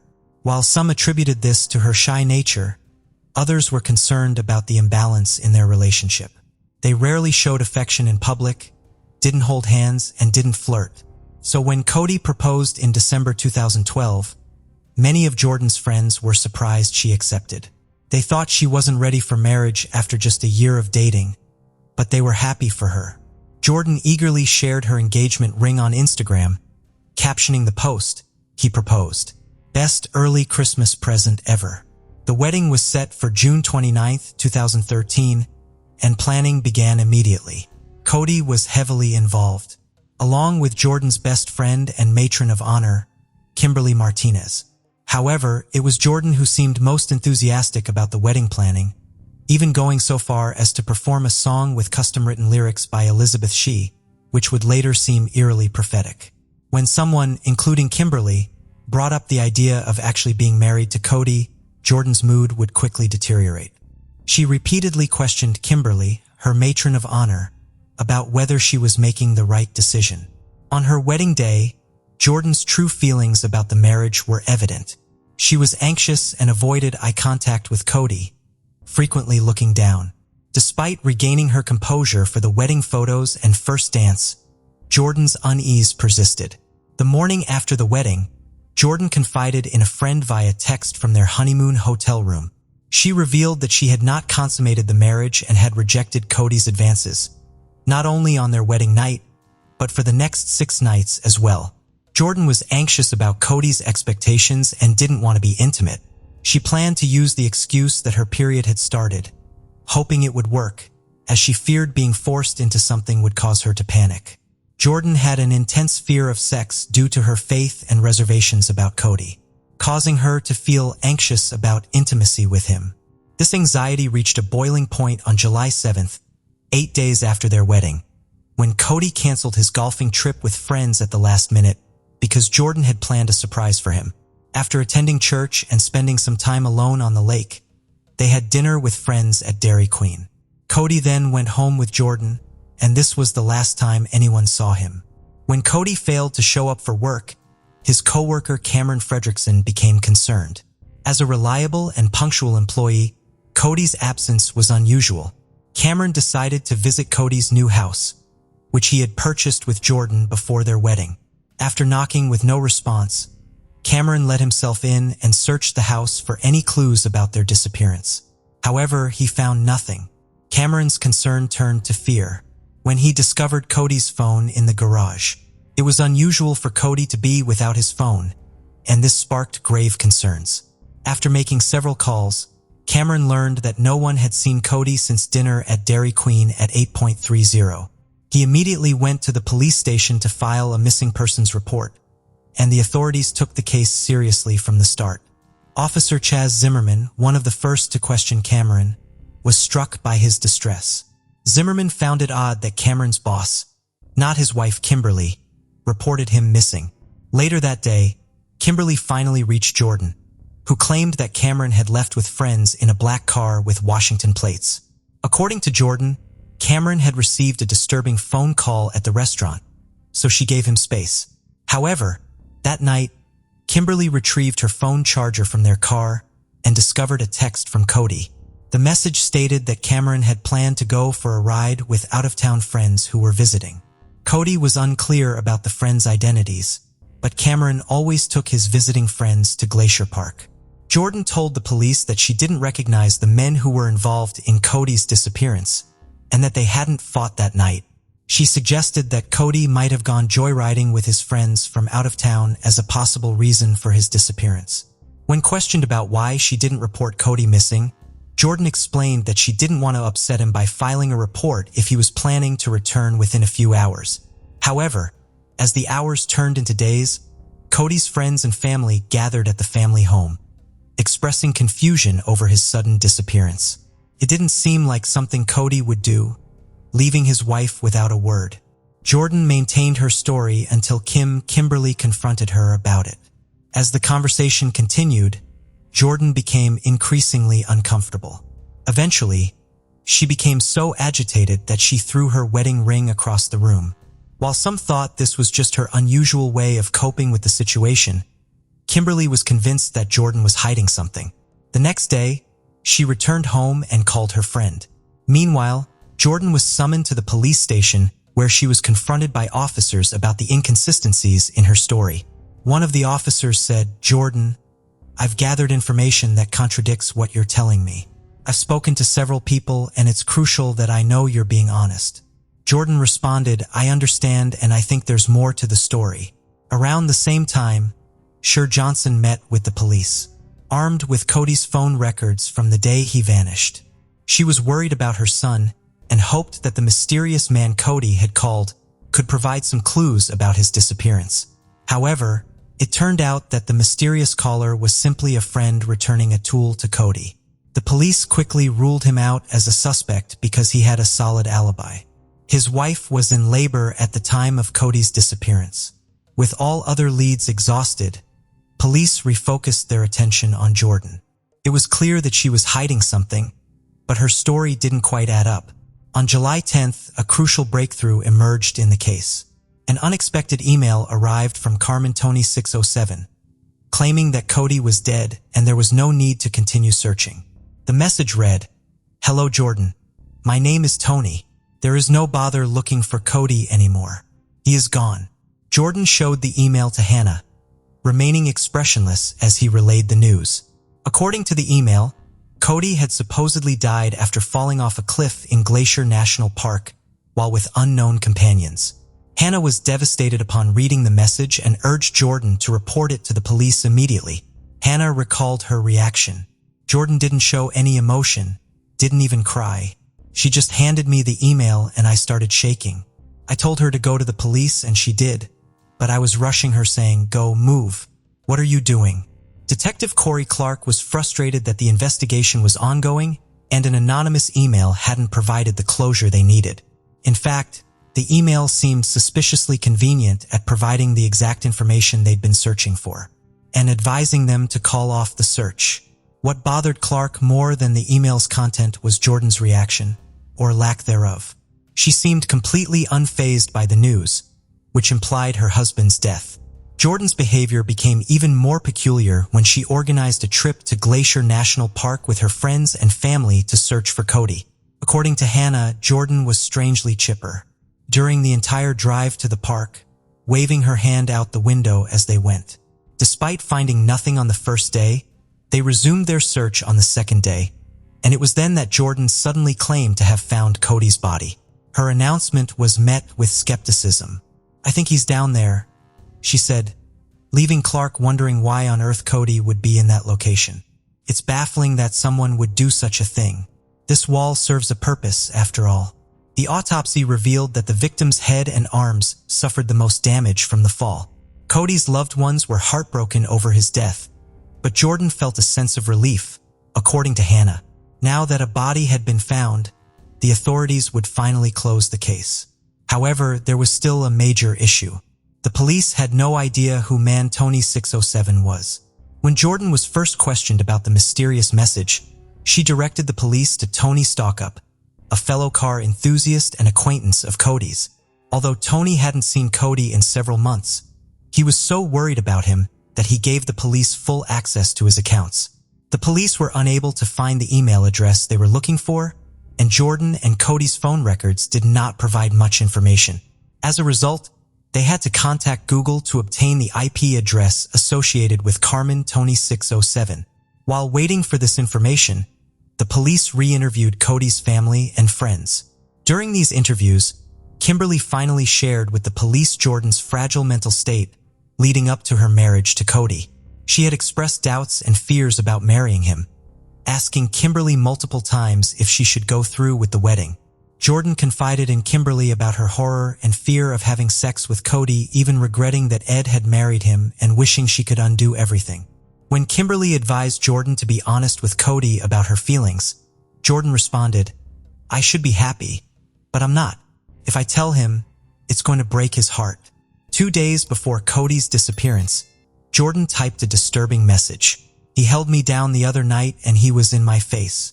On July 7th, the police discovered another revealing exchange, in which Jordan intended to talk to Cody, but was terrified of his reaction. Jordan went to her friend Kim's house later that day and recounted her conversation with Cody, which didn't go well. Cody became enraged and she left to give him space, eventually spending the night at her step-parents' house. When the police learned about this, they became more suspicious of Jordan. Around the same time, they received information from Google, linked the email address Carmen Tony 67 to her stepfather's computer. Although a brief interview with each member of the Graham family suggested Jordan was behind the email, it wasn't conclusive evidence. However, cell phone records and security cameras painted a clearer picture. The records showed that Cody and Jordan's phones were in the vicinity of Glacier National Park on the night of Cody's disappearance. Security cameras even captured them entering the park at 9:17 p.m. Despite Jordan's initial denial of being with Cody that night, the evidence suggested otherwise. On July 18, 2013, the police brought Jordan in for questioning and presented her with the evidence. She broke down in tears and finally revealed her version of events from July 8th. According to Jordan, she confessed her marital doubts to Cody, leading to a massive argument. Jordan and her friend decided to take a trip to Glacier National Park and went to the Loop Trail. Jordan explained what happened next in her own words. If her friend hadn't intervened, Cody would have fallen face first down the hill. The detectives asked her, why did she turn around and push him? Jordan believed it was because her emotions were overwhelming at the time. She felt immense pressure, anger, and every other emotion, all at once. The detectives were interested in her comment about a blindfold, as they suspected a connection to a stray scarf found near the crime scene. However, Jordan didn't provide any further information, and it was eventually proven to be unrelated. Jordan claimed that Cody's death was an accident, and that she didn't plan the assault in any way. Jordan explained that she hadn't planned to kill her husband Cody. The situation escalated, and in the heat of the moment, she pushed him off the bridge. When asked about the incident, Jordan admitted that Cody had turned his back to her, facing the cliff, and she pushed him with both hands. She also confessed to creating a fake identity, Carmen Tony, and sending messages from her stepfather's house. Despite her confession, the police didn't charge Jordan that day, and she walked out of the station a free woman. However, they later arrested her at Cody's funeral on July 22nd, after she was seen texting on her phone, displaying a lack of respect that eroded any remaining sympathy for her. Rumors circulated that Jordan had killed Cody to escape their marriage without the embarrassment of divorce. Her behavior at the funeral, including texting, seemed to confirm these suspicions, implying that she was more concerned about herself than mourning Cody's death. Jordan's motives were called into question as people wondered if she ever truly loved Cody. She was arrested and charged with first-degree murder and making false statements. After reviewing the evidence, the jury added premeditated first-degree murder to the list of charges. Her trial began on December 9, 2013. From the start, the prosecution aggressively challenged Jordan's story, raising doubts and inconsistencies. They questioned why she lied to Cody's friends and family, and whether she was truly remorseful or innocent. The prosecution's questioning was relentless, and Jordan's situation looked increasingly dire.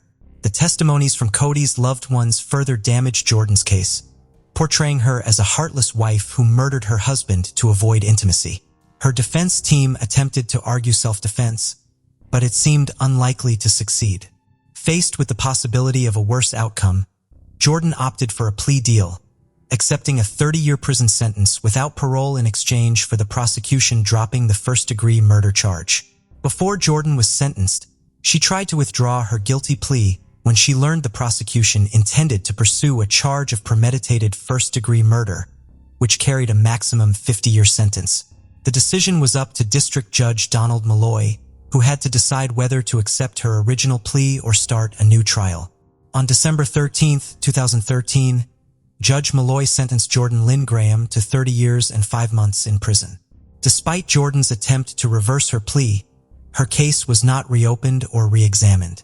The federal prosecution aimed to set a precedent with her case, sending a message that anyone who commits murder under federal jurisdiction will face swift and severe punishment.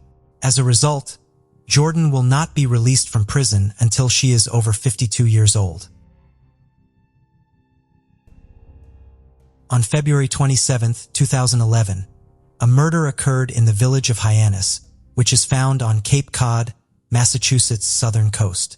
Todd Lampley, who was 31 years old, was fatally shot through his bedroom window. It took 12 years to uncover the truth behind Todd's murder, despite some shocking evidence that was discovered at the crime scene. Hyannis is a charming city that is tucked away on Cape Cod, Massachusetts' southern coast. This charming gem is full of history, natural beauty, and endless things to do. The serene waters of the Nantucket Sound surround the village, offering breathtaking sunset views and numerous opportunities for water sport enthusiasts. Hyannis' charming Main Street is lined with vibrant shops, art galleries, and eateries serving delectable regional seafood. For those who love history, the 35th President of the United States, John F. Kennedy, loved to spend his summers in Hyannis, and his life is chronicled in the John F. Kennedy Hyannis Museum. In addition to its cultural attractions, Hyannis is home to immaculate beaches that provide a tranquil retreat from the stress of daily life. On February 27, 2011, Hyannis, Massachusetts was calm and peaceful, with a light breeze sweeping through the streets.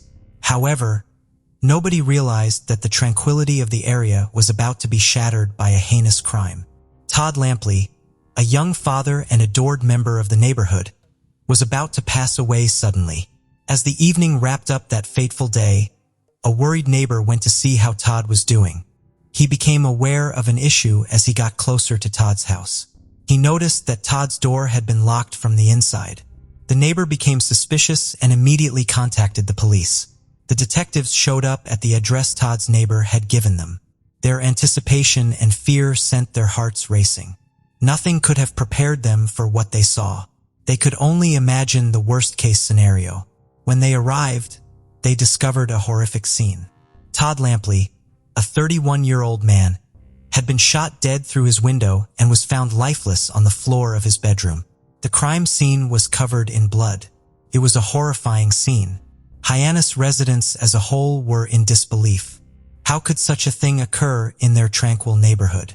The investigation that followed Todd's murder uncovered secrets, lies, and shocking revelations that left everyone in disbelief.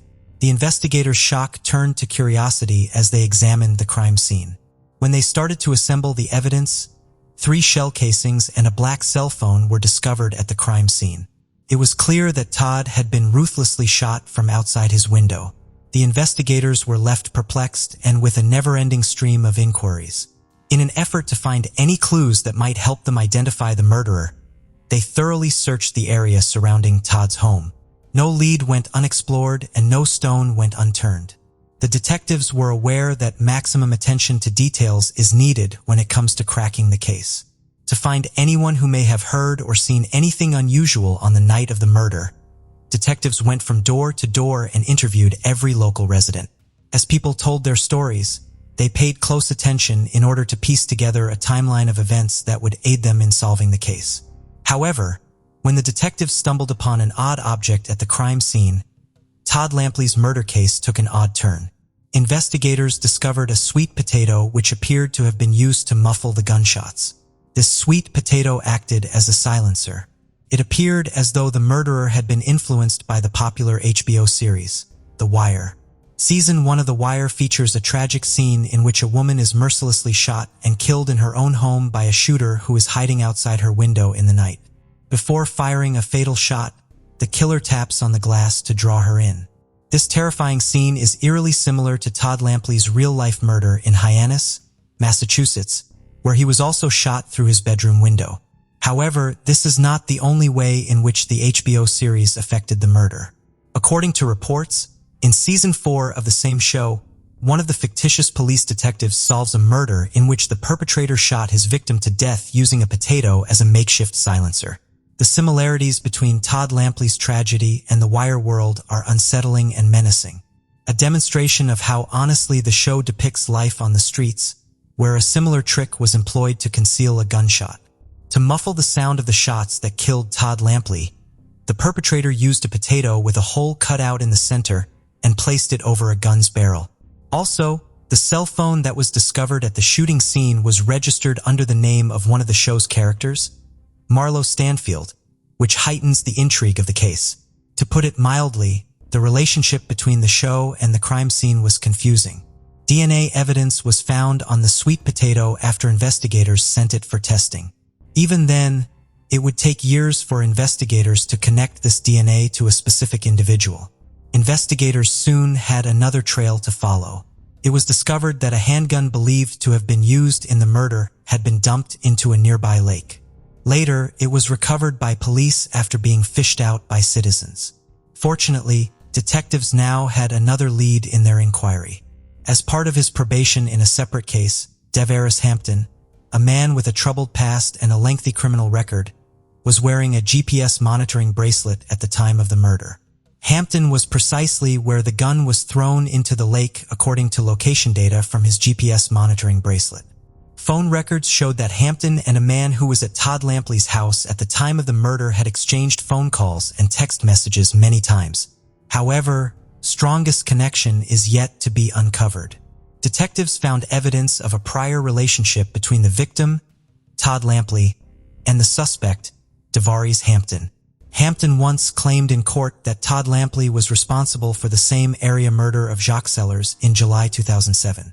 It's interesting to note that Jacques was also fatally shot through the window. It appears as though Hampton was leaving a trail of clues for detectives to follow. It was only a matter of time before justice was done, because all the evidence pointed to him. Hampton had created a web of lies and deceit around himself, but it was beginning to fall apart. In 2011, after being detained in an unrelated case just a few days after Todd Lampley's murder, Hampton remained silent and declined to answer any questions regarding the Todd Lampley case when questioned. Although it was a frustrating obstacle, the investigators persisted. They were committed to solving the mystery no matter what. Years of diligent work were finally rewarded in 2016, when DNA evidence linked Hampton to the murder. Hampton had spit some of his phlegm into a puddle, and authorities collected some of it and used it to obtain a DNA swap without Hampton's knowledge. The results were conclusive when they were returned. The sweet potato's DNA matched Hampton's spit's DNA. It was a turning point in the investigation. The pieces were starting to fit together, but even with this damning evidence, it took until February 24, 2023 to capture Devaris Hampton. For the fatal shooting of 31-year-old Todd Lampley, 40-year-old Devaris Hampton was apprehended and charged with 1 count each of murder and assault and battery with a dangerous weapon. When asked why Hampton's arrest was delayed for an extra 7 years, authorities chose not to address the reason for the delay in the tense and uncertain courtroom. In Barnstable District Court, Hampton made his initial court appearance on February 27, 2023, exactly 12 years after the fatal shooting. He pleaded not guilty to the charges against him, firmly declaring his innocence with a serious expression on his face. Despite the seriousness of the situation, Devaris Hampton maintained his composure and resolve, knowing that he faced a protracted and difficult legal battle. As the judge scheduled his next court appearance for April 5, 2023, the courtroom fell silent. The investigation into Todd Lampley's murder may have reached a conclusion and a suspect has been named, but it's far from over. Russell Enos, an assistant district attorney, has been coy about the delay in the case, saying only that the evidence has been evaluated. Edward Fogarty, Hampton's court-appointed attorney, has pledged to mount a resolute defense and expressed faith in his client's innocence. The case of Heidi Firks. Heidi Marie Erickson was born on December 14, 1984 to John and Alinda Erickson and was the youngest of their 3 children and their only daughter. She was known for her playful and artistic nature and lived her life to the fullest. After graduating from high school in 2003, she continued her education at the University of Northwestern in Roseville. During this time, she was a regular attendee at Calvary Church in the city, where she had been involved since her early years. It was at Calvary Church that she met Nicholas "Nick" Firkus, with whom she shared the role of youth group leaders, serving their community with dedication and passion. Nicholas Firkus was born on February 25, 1983, to Julie and Steve Firkus. He was a driven and ambitious young man who dedicated himself to his work. as the director of operations at a reputable carpet cleaning company. Known for his well-rounded personality and strong work ethic, he had found his true match in Heidi, whom he met at their shared place of worship, Calvary Church, in 2005. At the ages of 22 and 20, respectively, Nick and Heidi made the joyful decision to take their relationship to the next level. Surrounded by their loved ones in the familiar walls of the church that had witnessed the blossoming of their love, they exchanged vows, sealing their commitment to each other. To their friends and community, Nick and Heidi's marriage appeared perfect. They shared a love for travel, biking, and their church. They often hosted dinner parties for their loved ones.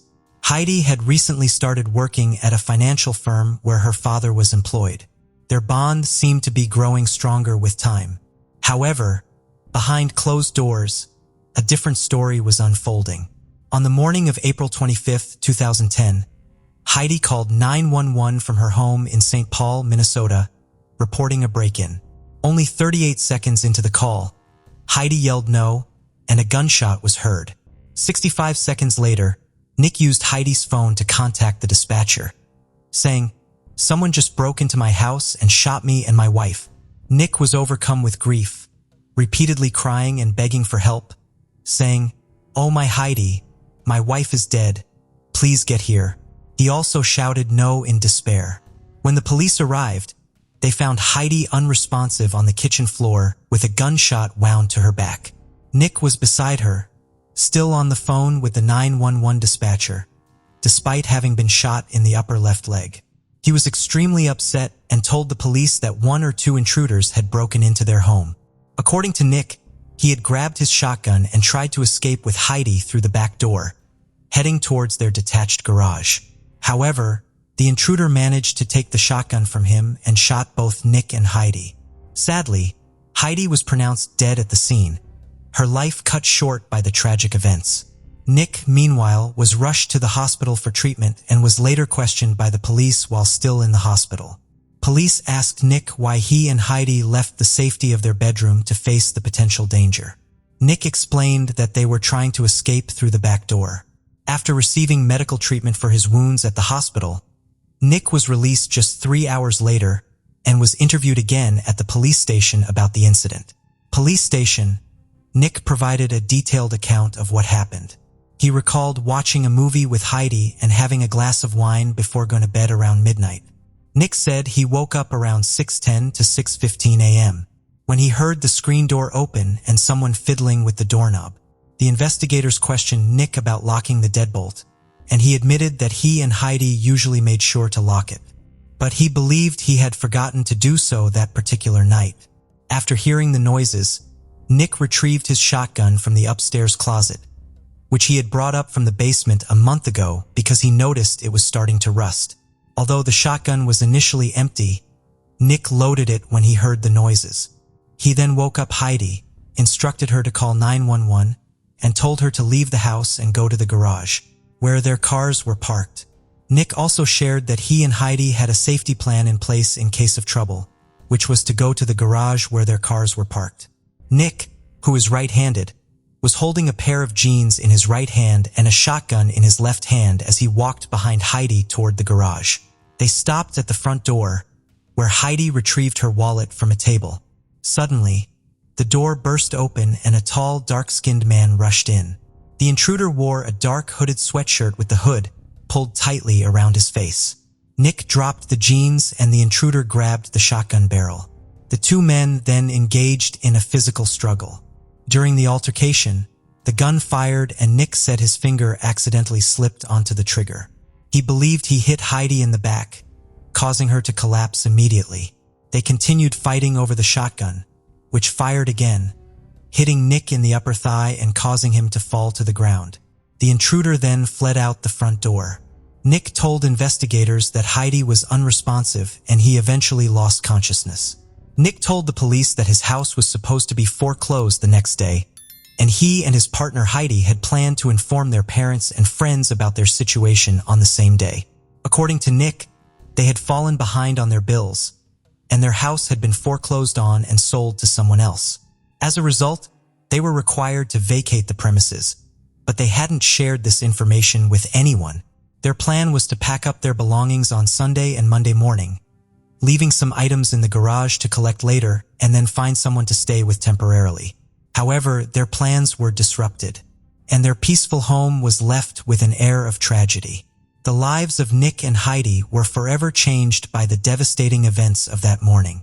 The investigation continued with law enforcement securing the area and interviewing residents. None of the neighbors reported seeing anyone leaving the Furcas residence. However, one neighbor, Brendan O'Connell, who was looking after kittens in a nearby house, told the authorities that he heard an argument followed by gunfire.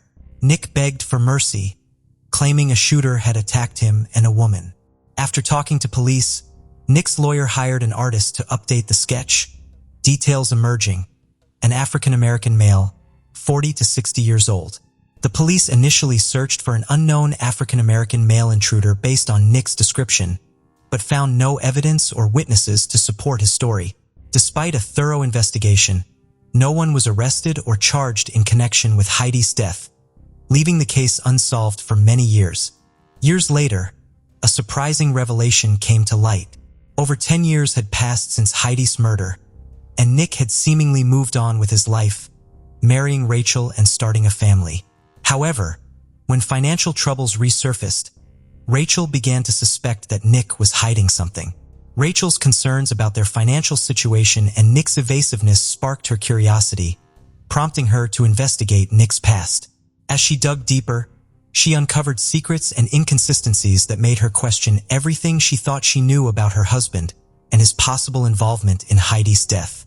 Rachel was unaware of the financial troubles her husband Nick was hiding, similar to those he had faced with his previous wife Heidi years earlier. Her concerns prompted her to contact the authorities, which renewed interest in Heidi's murder case. Investigators began looking into Nick's second marriage to Rachel, whom he married in 2012. However, by the time Rachel spoke with the authorities, she had already divorced Nick due to his growing financial problems. Before their 2019 divorce, Rachel had recorded a conversation where she confronted Nick about his deception. She told investigators that Nick was repeating the same patterns he had with Heidi, including failing to pay property taxes. In fact, she had seen a letter warning that they would be evicted by 2020 if the taxes weren't paid. Rachel's decision to contact the police with her suspicions set off a chain of events that would once again bring the Heidi Fergus murder case into the spotlight. Sergeant Nicole Sipes, assigned to the case, listened carefully to Rachel's concerns and began re-examining the evidence. Sergeant Nicole Sykes of the St. Paul Police Department was determined to solve Heidi's murder. To uncover the truth, she made a bold decision to ask the FBI to analyze the 911 call audio recordings. She hoped to find crucial clues that could explain what happened on the night of the murder. The FBI's analysis yielded a surprising result. It found no evidence of a third person being present during the incident. This discovery contradicted the husband's earlier statement to the police, leaving Sergeant Sipes and her team puzzled. If only Heidi and her husband were in the house, what led to her death? The absence of a third person increased suspicion around the husband's possible involvement in the crime. Sergeant Sipes was more determined than ever to uncover the truth and bring justice to Heidi and her grieving family. The FBI's findings opened up a new avenue of investigation, which Sergeant Sipes was committed to pursuing with increased intensity. The investigators obtained financial documents that disputed Nicholas Fergus' earlier statements, further implicating him in Heidi's murder. Fergus' account of the events surrounding Heidi's death kept changing. Initially, he claimed that an intruder took his gun and shot both him and Heidi. Later, he said that the intruder didn't take the gun, but his own finger accidentally pulled the trigger, hitting Heidi in the back. The crime scene investigation yielded no signs of a struggle, such as overturned furniture or marks on the walls, contradicting Fergus' account. Forensic analysis of the scene also disputed Fergus' version of the shooting, particularly the trajectory of the bullet that struck Heidi. Furthermore, Heidi's 911 call made no mention of an intruder, and there was no evidence of a break-in or intruder at the crime scene. This lack of evidence led investigators to suspect that Fergus had planned to cover up his involvement in Heidi's death. As a result, An arrest warrant was issued for Nick Fergus on May 19, 2021, over a decade after Heidi's death. A SWAT team arrested Fergus at his home in Mounds View. The surprise arrest of Nick stemmed from Rachel's suspicions and the tireless efforts of Police Sergeant Nicole Sipes. This sudden development astonished many who thought the case had stalled and would never reach a resolution. As the legal proceedings progressed, the case details would be re-examined and the truth about that fateful night would gradually emerge. At the trial, Nick Fergus maintained that he was innocent and pleaded not guilty. Many of his family members, including his father, claimed to believe in his innocence, stating that Nick's love for Heidi would have prevented him from committing such a violent act. However, the jury disagreed with their assessment. On February 10, 2023, the jury delivered a shocking verdict after deliberating for 10 hours. They found Nick, person Heidi trusted most, guilty of her brutal murder. This outcome left everyone who knew Heidi in a state of shock and disbelief. The prosecution built a strong case against Nick by showing that he was facing severe financial difficulties, which they argued led him to kill Heidi to avoid shame and conflict. They questioned the truth of Nick's claim that a home invader was responsible, suggesting that he fabricated the story to divert attention from himself. The prosecution presented convincing evidence, including the lack of signs of forced entry and inconsistencies in Nick's account. Notably, there was no DNA or physical evidence to support the presence of an intruder, which raised serious doubts about Nick's story. Prosecutor Rachel Craker argued that Nick's inability to accept the truth of his financial deception led him to commit a shocking crime, sacrificing Heidi's life to preserve his reputation. In contrast, Nick's defense attorney Robert Richmond countered that it didn't make sense for Nick's financial problems to suddenly drive him to murder. Nick claimed that killing his wife would somehow boost his reputation, but this statement is illogical. After intense debates during the trial, the jury finally reached a verdict that would determine whether Nick would be held accountable for Heidi's death. The jury carefully considered the evidence, emotional testimonies, and legal arguments before delivering a unanimous verdict. Nick Fergus was guilty of first-degree murder. On April 13, 2023, the judge handed down the most severe sentence possible, life in prison without parole. Although found guilty, Nick still insists he had nothing to do with Heidi's death. He maintains his innocence even after being sentenced. When he was sentenced, Nick said, "I understand the pain and loss felt by everyone here today. Justice has been served, but it came at a great cost. A broken family, a betrayed community, and a life cut short." The verdict brought a sense of closure to Heidi's family and friends, but it also left them with the painful realization that the man they thought they knew was capable of such a heinous act. So you must be thinking, where is Nick now? Nick is currently serving his life sentence at the Minnesota Correctional Facility, located in St. Cloud, Minnesota. Here's what drove Nick to commit the tragic act.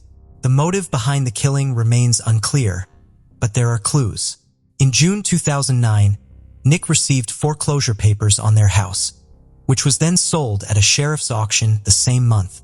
10 months before Heidi's death, eviction proceedings began in February 2010, with a hearing scheduled for March 8, 2010. Nick attended the hearing alone. Initially, the lockout was set for April 9, 2010, but Nick called the attorneys, claiming his grandmother was in the hospital and about to die. He requested the lockout be rescheduled for April 26, 2010. However, investigators found no evidence to support this claim. When questioned, Nick said Heidi was aware of their financial troubles and that they had made plans together to move out of their foreclosed home and start fresh elsewhere. The truth behind a tragic event was finally revealed by prosecutors. A husband, Nick, had been hiding their severe financial struggles from his wife, Heidi.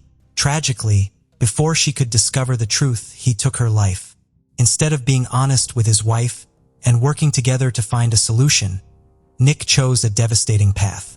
According to prosecutors, Nick's motive for killing his wife was his shame and fear of revealing their financial problems, which included $118,000 in credit card debt and 22 months of late mortgage payments.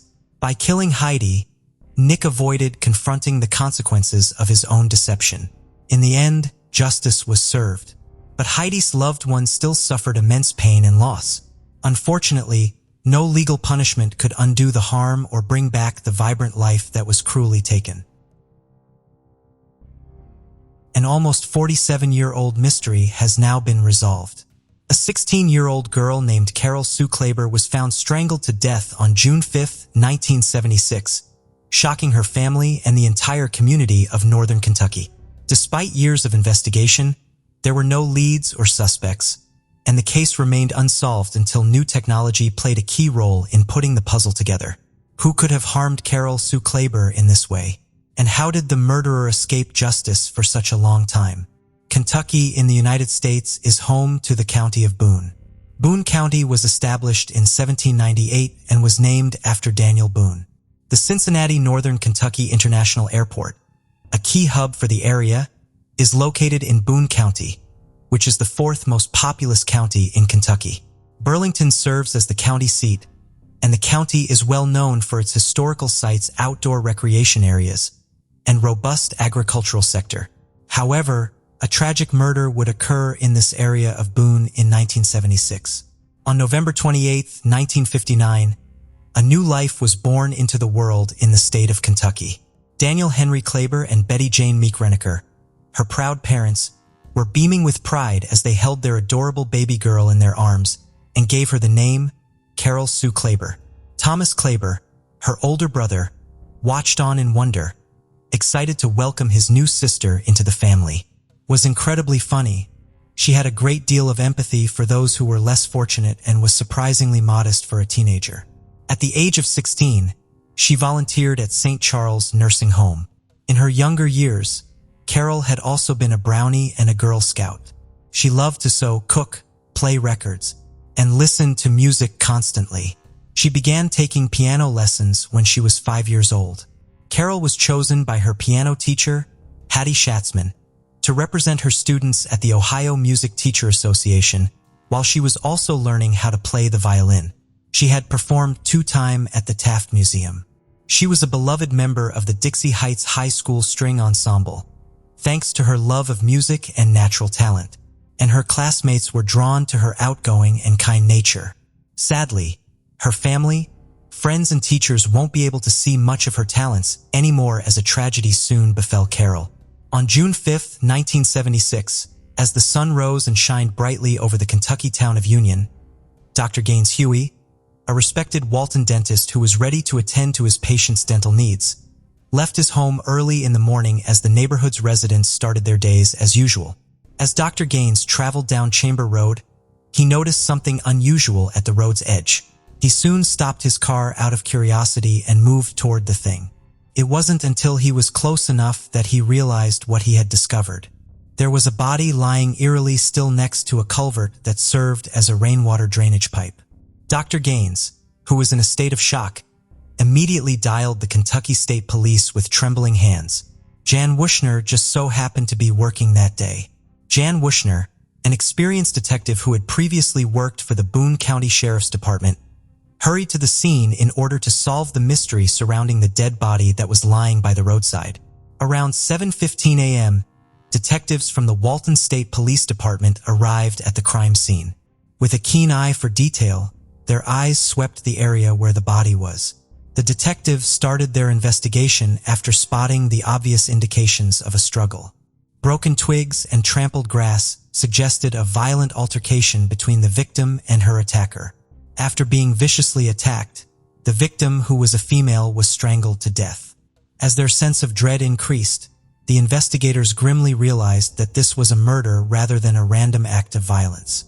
Despite their best efforts and their determination to search every possible angle in their pursuit of justice, the investigators were unable to uncover any tangible evidence at the crime scene. They then settled to look for information on the victim's body. Her body was taken to the county medical examiner's office so that a thorough autopsy could be performed. The medical examiner meticulously performed an autopsy, searching every square inch of the victim's body for clues. Every wound, scrape, and cut was meticulously recorded, and each hint was carefully examined. The gruesome details of her death were made clear by the autopsy findings. According to the evidence, she had endured a brutal beating. Her body was marked by the obvious effects of a tire iron used with relentless force. The once beautiful face was now deformed by swelling and bruising, and the examiner observed the woman's deep scalp wounds, which were probably caused by a blunt object. She had suffered an irreparable head injury from the crushing blow, which had tragically and prematurely ended her life. There were also obvious indications of physical brutality and abuse. All those involved experienced a heartbreaking moment, and the cause of death was finally identified as asphyxia brought on by manual strangulation and blunt force trauma to the head. The investigation took on a new level of urgency after the discovery of such viciousness. Investigators found some traces of foreign DNA on the victim's clothing while examining the scene's evidence. They did their best to match it to someone at the time, but they failed. They, however, carefully stored the evidence in the anticipation of future technological developments, confident that it might someday result in a breakthrough in the investigation. With the aid of DNA taken from the victim's body and their tireless efforts, detectives were able to track down the victim's brother.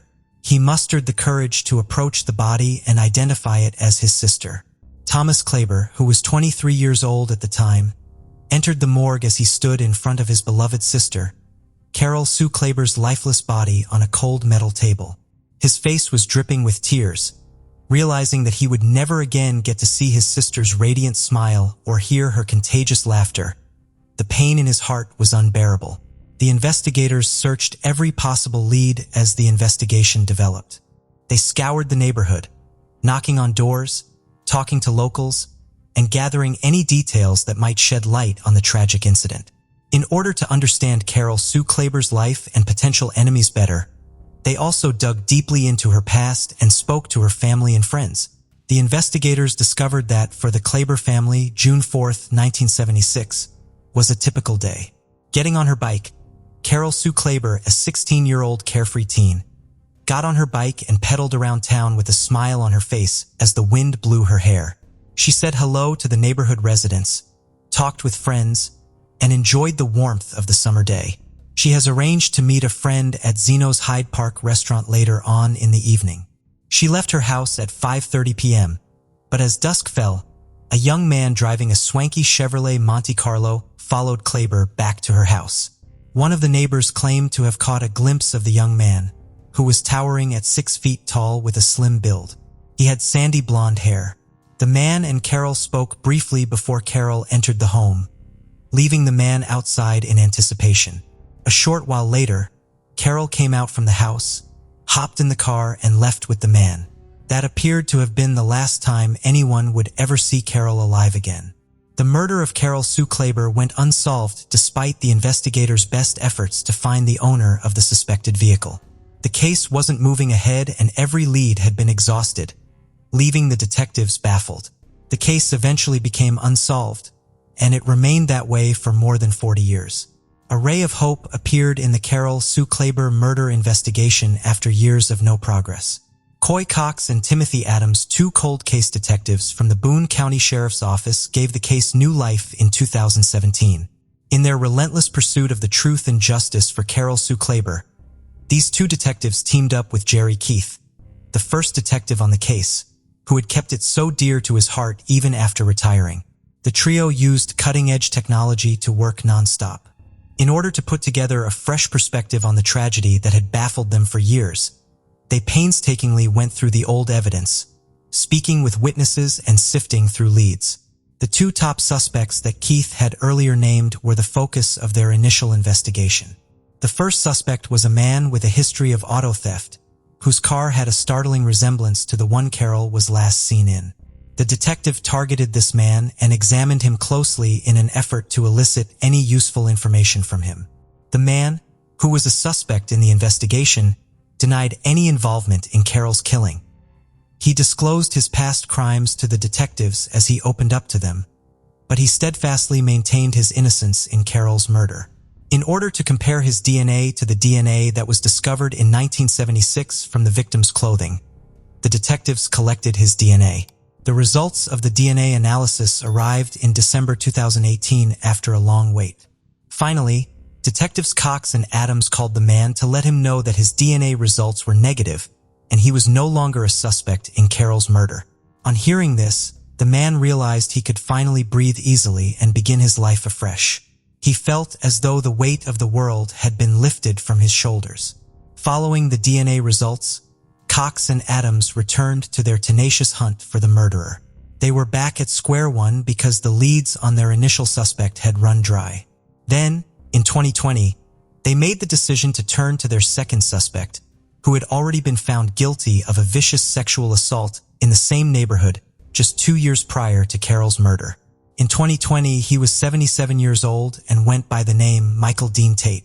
Cox and Adams contacted Michael Dean Tate's assault victim from 1978 for her account of the assault as they worked to establish their case against him. She didn't reveal her name, but she remembered the night clearly.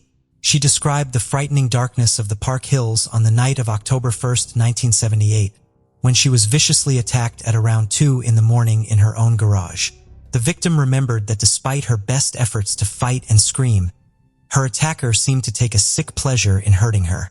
But after 2 hours of hell, the attacker fled, leaving her wounded but still alive. Years passed before she was able to overcome the psychological and physical scars Tate had left behind on that fateful night. Cox and Adams were forced to consider the possibility that Tate might have been connected to the murder of Carol after learning about his involvement in the 1978 case. The detectives considered Tate as a prime suspect in Carol's murder case because he frequently traveled to the area for work in the 1970s and 1980s. Tate nevertheless maintained his innocence and denied any involvement in Carol's death despite the detectives' evidence against him. The detectives had hoped that their investigation would eventually point them in the direction of the offender. Their hopes were quickly dashed, though, when Tate's DNA was not found as a match to the DNA at the crime scene. Tate was also living in Cincinnati in 1976, according to court records, which ruled out his involvement in the crime. The detectives wondered if they would ever be able to solve this long-running case, which had lain dormant for nearly 50 years. The case remained unsolved until the Boone County Sheriff's Office contacted Othram Lab on September 17, 2022, because of their expertise in genetic genealogy. The Kentucky State Police Central Forensic Center sent a DNA sample from the 1976 crime scene to Othram Labs with funding from the Season of Justice. A team of expert scientists in Othram was able to create a complete DNA profile for the real suspect using advanced forensic-grade genome sequencing. With the aid of advanced technology, they were able to access priceless genetic data that had been kept secret for many years. Based on the comprehensive DNA profile they had created, the forensic genetic genealogy experts at Othram Labs used genealogy to generate leads for investigations.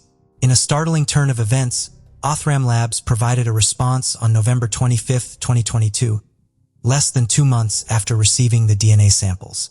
By examining the genetic data left by the murderer, they identified a link to a man named Thomas W. Dunaway, who had passed away in 1990 at the age of 33. More research revealed that Dunaway had a son, but the boy had never met his father. Investigators made the trip to meet with Thomas Dunaway's son, whose identity was kept secret, in order to collect DNA samples for comparison. The outcomes of these significant laboratory examinations would hold the key to unlocking the mystery that had long eluded law enforcement. Detectives meticulously gathered the required samples with a desire to learn the truth and a firm commitment to justice. In January 2023, the case's lengthy investigation came to a conclusion. After nearly 47 years, Carol Sue Klaber and her family received justice when Dunaway's son's DNA partially matched the traces of DNA they had discovered on Carol's body years earlier. This was made possible by the use of cutting-edge technology and the detectives' dogged determination for justice. Although the process was difficult, the perseverance of those involved had paid off, leading to a discovery that would provide comfort to everyone impacted by the tragic events of 1976. The Carol Sue Klaber murder case was never given up on by the police. Thomas W. Dunaway, who was 19 years old at the time and was born on May 20, 1957, was able to remain undiscovered for a very long time. Detectives were able to learn important details about Dunaway's past and the terrible things he had done by being persistent and keeping an open mind. When Carol was last seen at her home with a man who resembled him, the police learned that he resided close to Davo Park. As they dug deeper, more negative information about Dunaway came to light. Dunaway was a persistent criminal.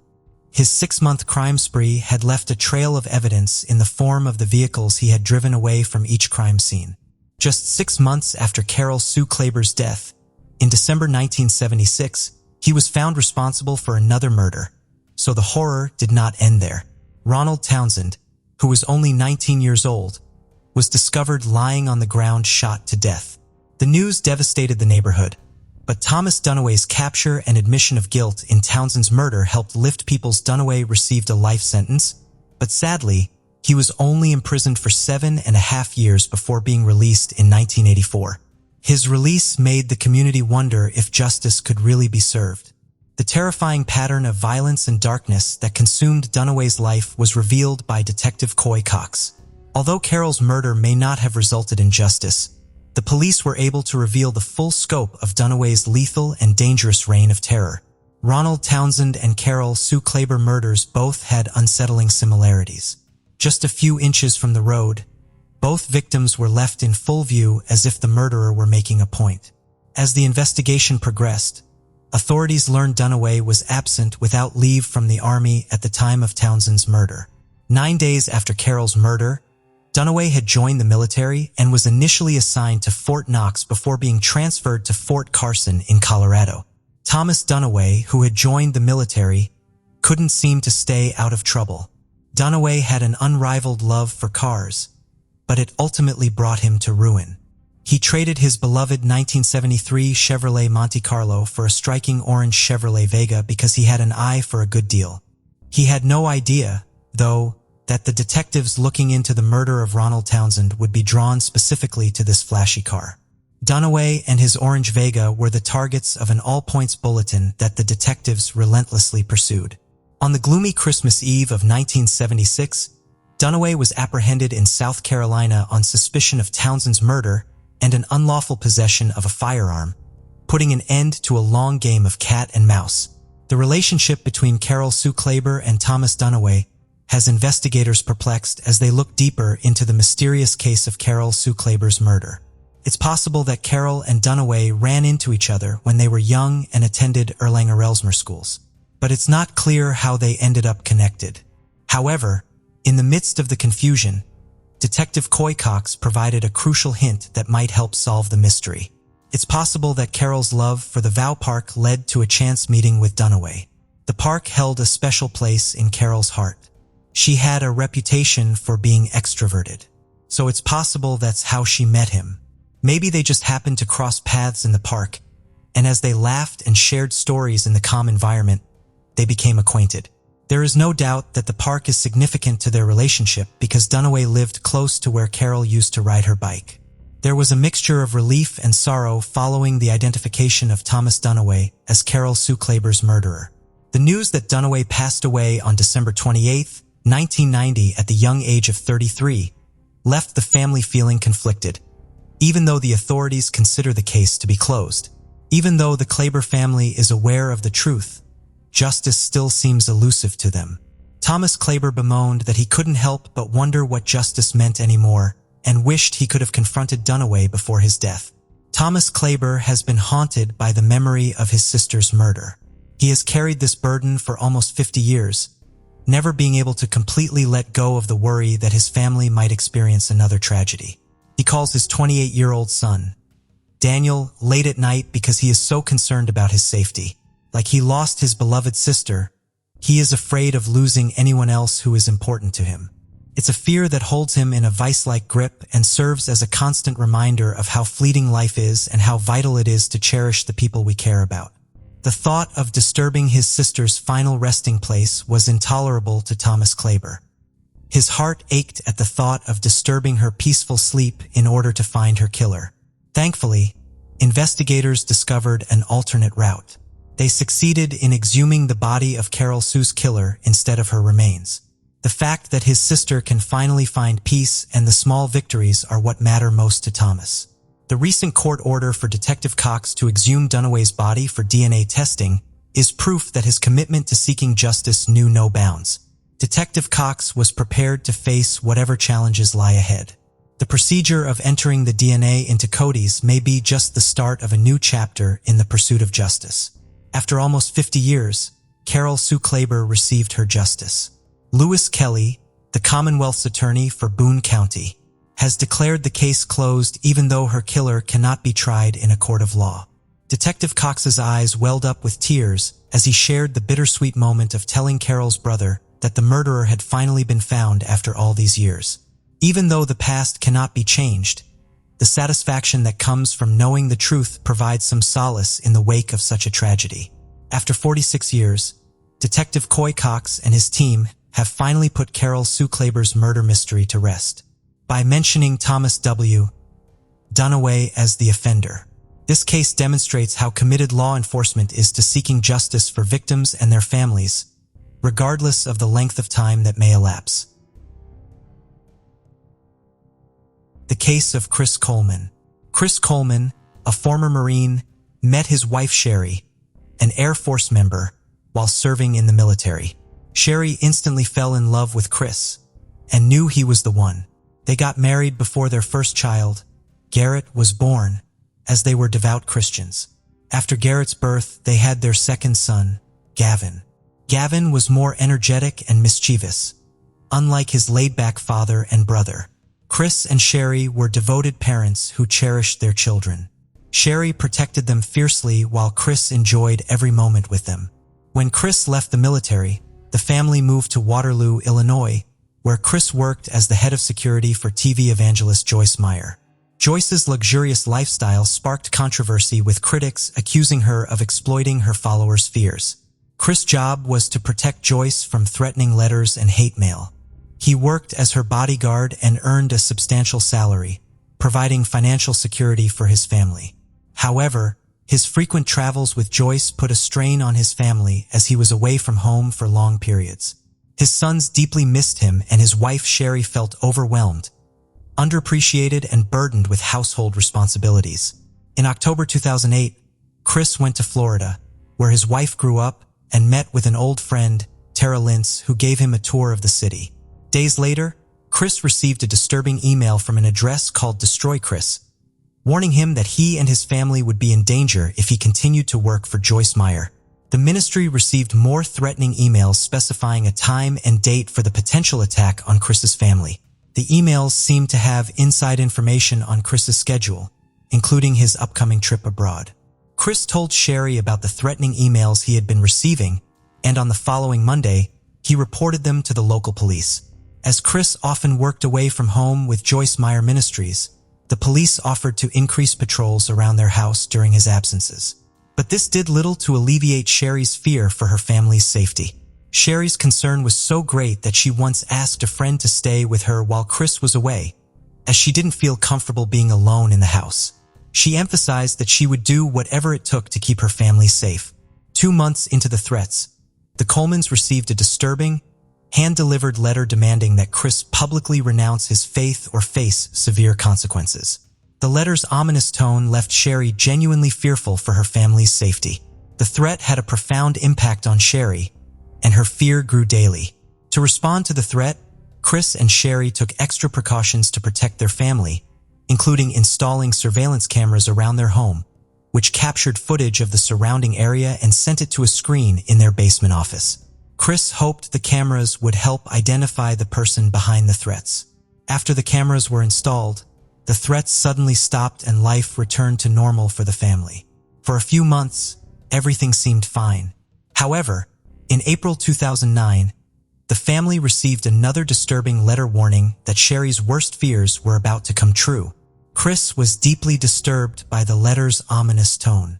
After reviewing the security footage, Chris was shocked to see a mysterious silhouette.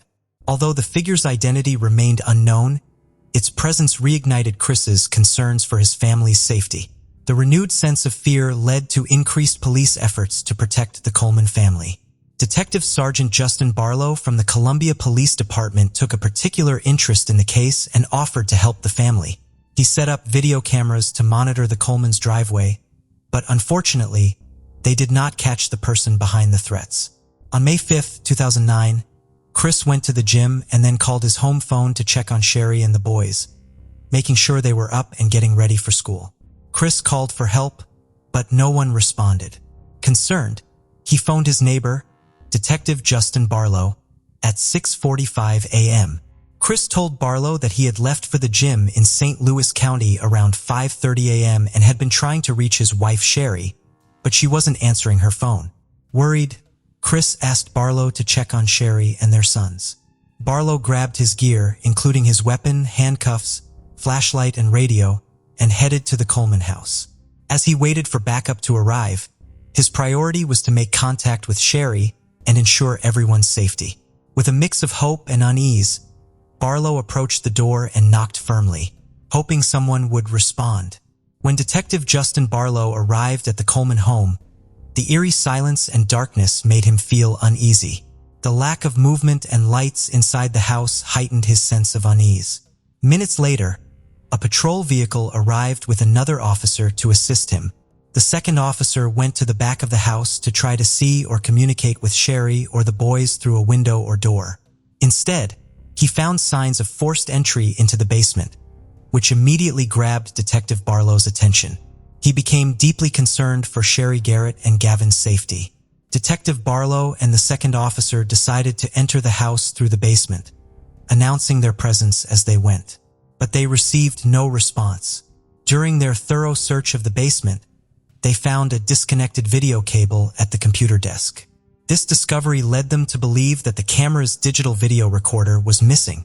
Detective Justin Barlow and the second officer searched the Coleman home from the basement up, noticing a strong smell of aerosol spray paint that grew stronger as they climbed the stairs.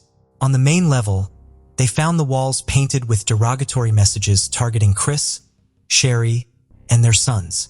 13 minutes after Chris called the detective, Chris returned home from the gym and was told to wait outside while the officers searched the house. He complied, sitting quietly on the porch without asking questions or trying to enter.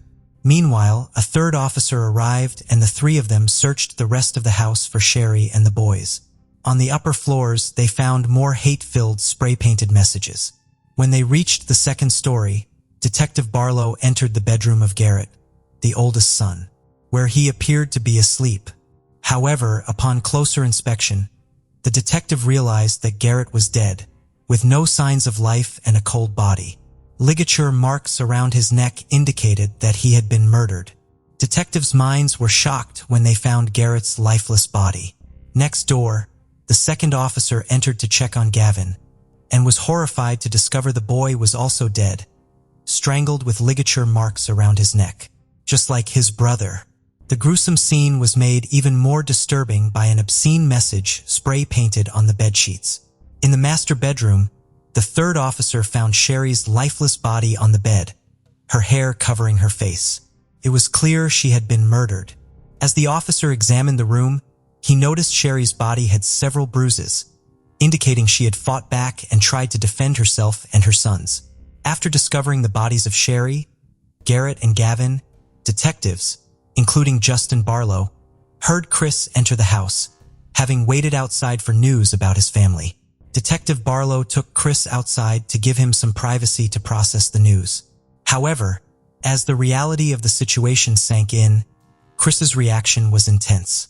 He felt sick, collapsed, and curled up into a fetal position, unable to contain his emotions. The shock of the brutal murders was too much for him to comprehend. Chris was in disbelief that his family had been taken away in such a violent manner. In desperation, he tried to reach out to his father, Ronald, telling him that something had happened to Sherry and the boys. Ronald immediately realized that Chris was in shock upon receiving the news. Ronald was stunned by the tragedy that had befallen his family. The shocking news of the murders of Sherry Garrett and Gavin spread quickly throughout the community of Waterloo, Illinois, where the Coleman family lived. As the neighbors learned of the tragedy, they were left devastated and terrified. Chris expressed remorse for leaving his family alone to go to the gym. But when asked if he had any idea who might have committed the crime, he claimed to have no clue. Nevertheless, Detective Barlow noticed several suspicious behaviors during the interview. One red flag was Chris' lack of curiosity about the details of his family's murder, which seemed unusual given the gravity of the situation. The detective noticed Chris trying to hide scratches on his arms during the interview, even using a blanket to conceal them despite the warm temperature. The scratches were suspicious because they suggested Chris had been in a physical struggle, similar to Sherry's fight with her killer. When asked about the scratches, Chris claimed they came from installing a satellite dish the day before. He denied having an affair during the police interview, but did admit to a close friendship with Tara, a cocktail waitress and high school friend of his wife's who lived in Florida. Chris said his conversations with Tara were innocent, but wouldn't have been approved by his wife. He insisted he would never consider leaving his family for Tara. However, when detectives contacted Tara, her story contradicted Chris. She revealed that they had been having an affair since November 2008. Tara provided evidence from her phone and laptop, including emails, explicit pictures, and videos that exposed the true nature of their relationship. When detectives confronted Chris with the information Tara had provided, he admitted to seeing her more frequently than he initially told them.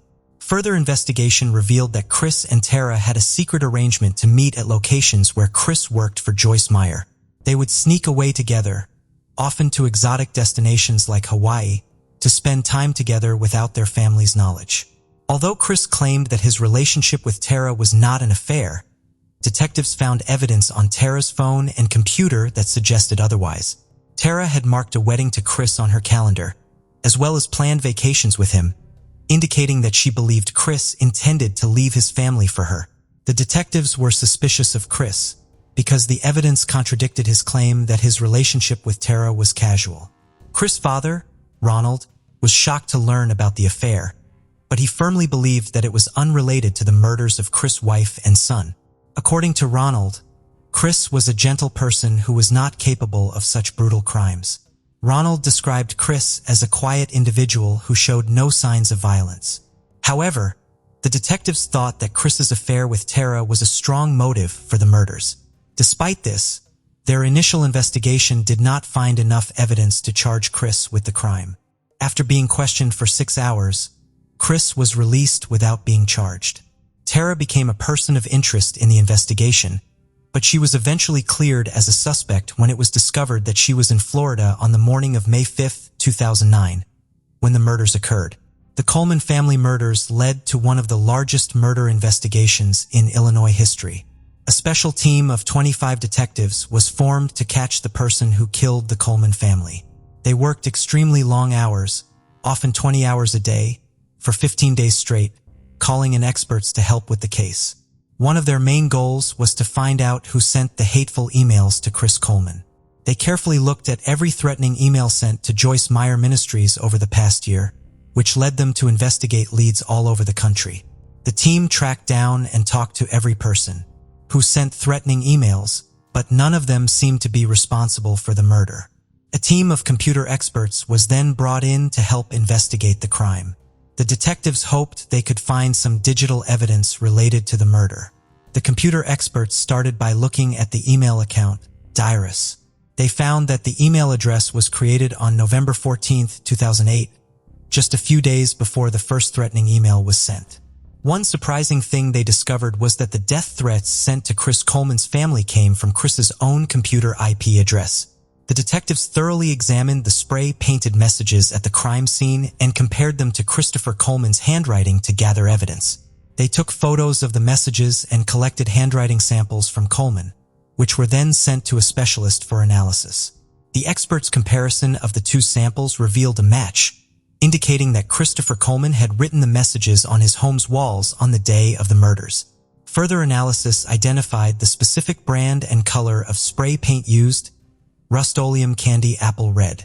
After learning that Chris Coleman had bought something from a hardware store just days before his family's murder, a detective contacted the store's manager. The manager confirmed the purchase and revealed that Chris had bought Rust-Oleum Candy Apple Red spray paint, the same type found at the crime scene.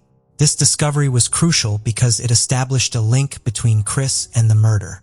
The timeline of the murder was also important. Chris initially claimed to have left his house around 5:45 a.m. on May 5, 2009, but the medical examiner determined that the murders occurred around 3 a.m., which meant Chris was at home when his family was killed. 2 weeks after the bodies were found, Chris Coleman was arrested and charged with 3 counts of first-degree murder. The prosecution argued that Chris's motivations were greed, selfishness, and narcissism, and that he wanted a fresh start, but his family was standing in the way. In April 2011, Chris Coleman stood trial for the murders of his wife, Sherry, and their 2 sons, Garrett and Gavin. The prosecution argued that Chris killed his family to be with another woman, Tara, as he would lose his well-paying job with Joyce Meyer Ministries if he divorced Sherry, since the organization does not condone divorce.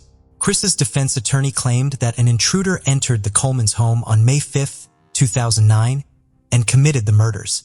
However, 2 years later, on the anniversary of the murders, Chris was found guilty and sentenced to life in prison without parole, despite being eligible for a death sentence. The judge's decision was influenced by the recent repeal of the death penalty in Illinois, which would take effect a few months later.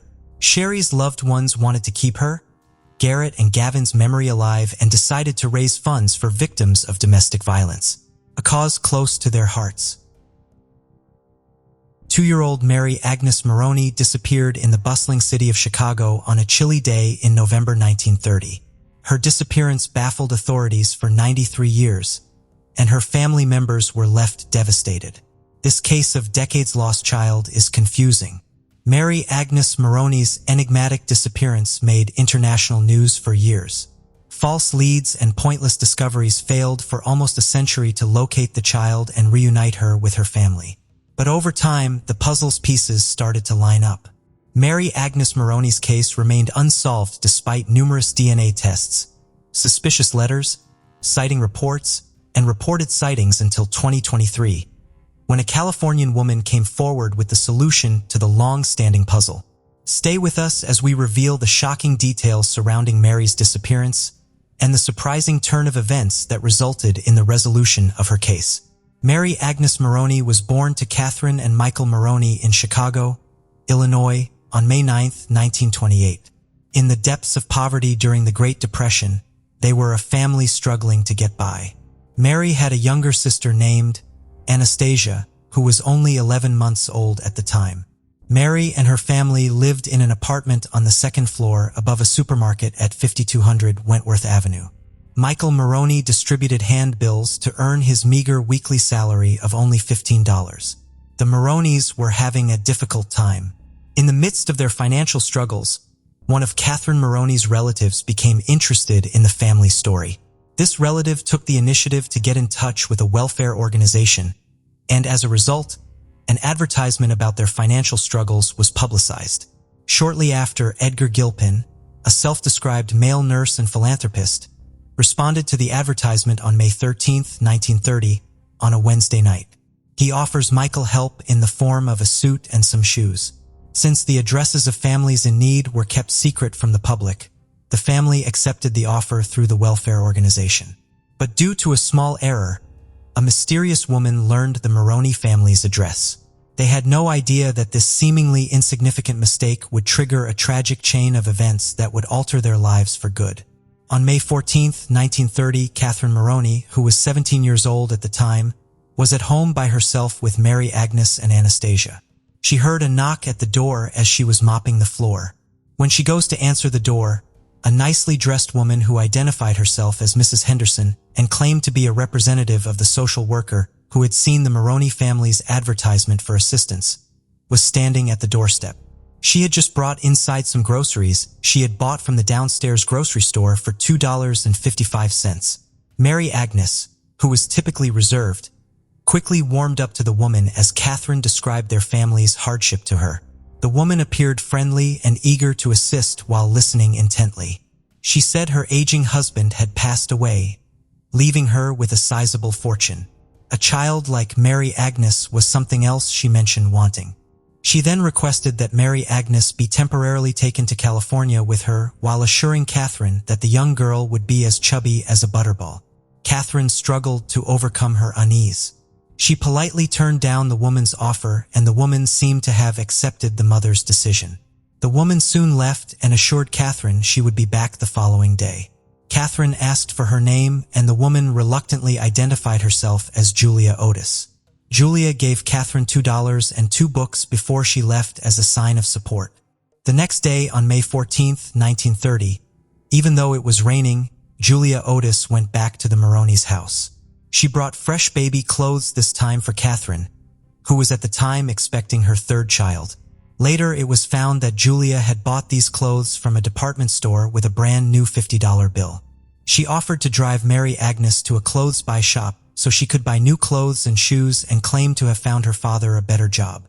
Catherine reluctantly agreed to let Mary Agnes go with her because she was appreciative of the woman's generosity and thought of her as a blessing. Julia Otis took little Mary away and left in spite of her sobs and tantrums. The two, however, disappeared without a trace. Catherine and Michael turned to the police for assistance as they searched desperately for their beloved daughter. They searched for traces, but none were discovered. On the same evening, an elderly man in shabby clothing who claimed to be a welfare worker showed up at the Moroni home. Catherine reported him to the police because she was uncomfortable with his presence. The men tried to stop her from making the call through to the police, but failed and eventually ran away. He was never identified or found. Julia Otis was described by Catherine as a pleasant and attractive woman, around the age of 22, standing at around 5 feet 2 inches tall and weighing 125 pounds. She spoke with a refined voice and had visible front teeth. Julia was dressed in a gray suit, a gray lace hat, a pearl necklace, and a jeweled wristwatch when they last saw each other. At around 8 p.m. the following day, on May 16th, a letter from Julia Otis arrived at the Moroni residence. The letter was written on letterhead, and the postmark on it showed that it was delivered at 4:30 p.m. It came with a $5 bill and was delivered via special delivery. The letter read, "Please don't be alarmed. I have taken your little girl to California with me. I have hired a special nurse to care for her. We'll be back in 2 months. By that time, you will be on your feet again and will be able to care for her." She didn't even cry a bit. She is outfitted like a princess. In the meantime, I'll help all I can to get you on your feet. Don't worry about anything else. When you get this letter, we'll be on our way already. As ever, Julia Otis. The authorities examined the letter and found that there were deliberate attempts to make the writing appear illiterate. Could the letter's author have been hiding their true educational background on purpose? As word of the letter spread, witnesses soon came forward with stories of a woman who resembled Julia's description. A young girl who resembled Mary Agnes and the woman were spotted together at a store. A witness saw the woman dictating a letter to a store employee. The Morones got a second letter from someone named Alice Henderson 2 weeks later. She claimed to be Julia Otis's cousin. Alice stated in her letter that Julia had lost both her husband and her child the year before, and so, she had been craving love since her tragic loss. Alice expressed her wish for Julia to change her mind and give Mary Agnes back. She then ceased all correspondence with the family. Authorities eventually found that both letters had identical handwriting. For days after Mary Agnes was kidnapped, on May 19th, Catherine Moroni took matters into her own hands and asked a judge for a warrant, accusing Julia Otis of abducting her first fruit. Both the public and law enforcement were puzzled by this mysterious woman's abduction of Mary Agnes Moroni. In an effort to find any indication of the two boarding a train, the police searched all of Chicago's railroad stations. However, it appeared as though the two had disappeared with no single trace. A girl fitting Mary Agnes' description was spotted in Rockford, Illinois. On July 23, 1931, a 3-year-old white girl who resembled Mary Agnes in terms of tan skin, blonde hair, and blue eyes was seen in a cart being pushed by an elderly Native American woman named Martha Thompson. When the Morones were notified and showed up to identify the girl, Martha claimed that the girl had been abandoned by her mother, whose name was Florence Fuller, and that she was on her way to join a circus with the child. The young girl, according to Catherine, was not Mary Agnes. Catherine gave the girl a thorough examination. She made sure she wasn't her daughter by inspecting her teeth and body. Both parents were inconsolable when it dawned on them that the girl wasn't Mary Agnes. One thing that set Mary Agnes apart from the girl from Rockford was the red mark on her arm. The case of Mary Agnes' disappearance eventually became cold because the investigation yielded no meaningful leads. In the coming years, the Maroney family welcomed another child whom they named Catherine into the world. They then had the good fortune to welcome 5 more boys named Michael Jr., Patrick, George, Harold, and William. When other kids went missing, the media frequently ran stories about Mary Agnes, keeping her name in the public eye. When Chicago Daily News reporter Eden Wright came across a picture of the Maroney family, he noticed something important. All of the family members looked alike, which gave him the idea for a story. In an effort to get someone to recognize Mary Agnes, the Chicago Daily News worked with the California newspaper to publish photos of the Maroney family. Soon enough, a Californian man by the name of Everett McClellan came forward in 1952. The men claimed that Anastasia, one of Mary Agnes' sisters, looked so much like his wife that it might have been her picture. The woman, Mary McClellan, was 24 years old and had been adopted in 1930 by Charles and Nora Beck. The teeth, blood type, skull type, fingerprints, and handprints of Mary McClellan appeared to be identical to those of Mary Agnes. However, Mary McClellan lacked 2 things Mary Agnes had.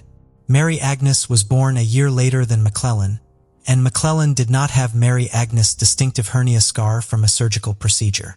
The newspaper arranged a meeting between Mary McClellan and Catherine on September 4, 1952, but much to everyone's dismay, Catherine Maroney insisted that Mary McClellan was not her lost daughter. Regardless, the women developed a close bond over time. Ultimately, a DNA test carried out in 2008 after Mary McClellan's demise established that she was not Mary Agnes. Mary Agnes' parents, Catherine and Michael, were profoundly affected by the tragic disappearance of their daughter. Michael passed away in 1957 at the age of 58, leaving behind an extraordinary amount of pain brought on by the loss of his dearly loved daughter. Depression plagued Catherine for years as she was consumed by the pain of her daughter's disappearance. She was only 49 years old when she died in 1962, after she had endured her loss all the way to the end. For close to a century, Mary Agnes' case remained a mystery. When Cook County Sheriff's Detective Jose Rodriguez started looking into Mary Agnes' disappearance in 2022 and contacted Terry Arnold, the daughter of a woman he thought was the long-lost Mary Agnes Maroney, the case took a great turn. Detective Rodriguez thought Mary Agnes might actually be Terry's mother based on DNA evidence. When the detective first explained his hypothesis that Jeanette Burchard might actually be Mary Agnes Maroney to Terry Arnold, Terry was doubtful and didn't buy it. She emphasized the absence of Mary Agnes' birthmark and other distinguishing features in her mother. But Terry agreed to take a commercial DNA test in order to disprove the theory and offer concrete proof. On October 28, 2022, the test results were received, and they produced a startling finding. Her genetic makeup, in contrast to Terry's Polish heritage, predominantly revealed Irish ancestry, which was a notable similarity with the Maroney family. The DNA test also established Terry Arnold's relationship to the Maroney family's surviving members as first-line cousins. This coincidental relationship strengthened the notion that Terry's mother was Mary Agnes Maroney. Who was she, though? Her family had been informed that Jeanette Burchard was born on April 14, 1928. She was raised by Jeanette Solrick Darris Anderson and her stepfather, Frank Darris. Detective Rodriguez did not find any obvious abnormalities in Burchard's family during his investigation. However, Terry provided a crucial piece of information. Frank Darris, Terry's step-grandfather, once told Jeanette Burchard that the woman who raised her wasn't her biological mother. Terry also claimed that her mother attempted to find out more about her true ancestry by contacting her Chicago-based cousins, but they claimed to be unaware of the situation. However, it was later discovered that before getting married to Frank Darris, the woman who raised Jeanette had a brief relationship with a man by the name of John Fahey. Fahey and the woman, along with Jeanette Burchard, were listed as residing in the same Chicago home in the 1930 census. After getting married to Darris, the family moved to Virginia in the early 1930s. Later, during World War II, they moved to Florida. Jeanette Burchard wed Edward Jennings in the 1940s, and the two of them had 2 children named Barbara Joan Jennings and Edward Clifton Jennings Jr. After starting her career as a nurse, Jeanette gave birth to Terry Arnold, her 3rd child, in 1957. A few decades later, she wed Earl Burchard a 2nd time. The Miami Dolphins were Jeanette's favorite team, and she supported them from the time they were founded in 1966 throughout her entire life. Jeanette was a nurse, but she also had a great love for animals, especially dogs and cats. She also loved opera, with Madame Butterfly being a particular favorite. According to Terry, the last time her mother visited Chicago was probably between 1989 and 1995, possibly for a funeral. She later died in Florida in 2003, and her remains were buried alongside her pets. A year later, her son, Edward Clifton Jennings Jr. died. Her daughter, Barbara Joan Jennings, soon passed away in 2006 too. Terry Arnold is, however, the only surviving child of Jeanette Burchard, and she is certain that Mary Agnes Maroney is indeed her mother, whom she knows as Jeanette Burchard. In an interview, Terry admitted that she didn't know anything about the name, Julia Otis, or how her grandmother ended up raising her mother, Jeanette Burchard. Terry is still oblivious to the circumstances surrounding this mystery. However, she acknowledged that Mary Agnes' parents never received closure or knew the truth about what really happened to their daughter and expressed sympathy and sadness for them. Terry assured the Maroney family that Jeanette Burchard, or Mary Agnes as Terry knew her, was dearly loved despite the unanswered questions. Mary Agnes Maroney was the subject of a decades-long, relentless search in 1930. The horrific chapter that has plagued the Maroney family's generations for almost a century has finally come to an end as of this year, 2023. But there was still one unanswered question: who was Julia Otis, and what motivated her to kidnap young Mary Agnes from her loving family? We will never be able to know some of these responses. Thank you for joining us on this journey into the depths of unsolved mysteries. Cold cases not only challenge our understanding of the past, but also ignite our curiosity and determination for answers. Remember to subscribe to stay updated on our latest investigations. And if you have any information regarding the cases we've covered, don't hesitate to reach out. Together, we can shed light on the shadows of the past and bring closure to those who seek it. Until next time, stay vigilant, stay curious, and never stop seeking the truth.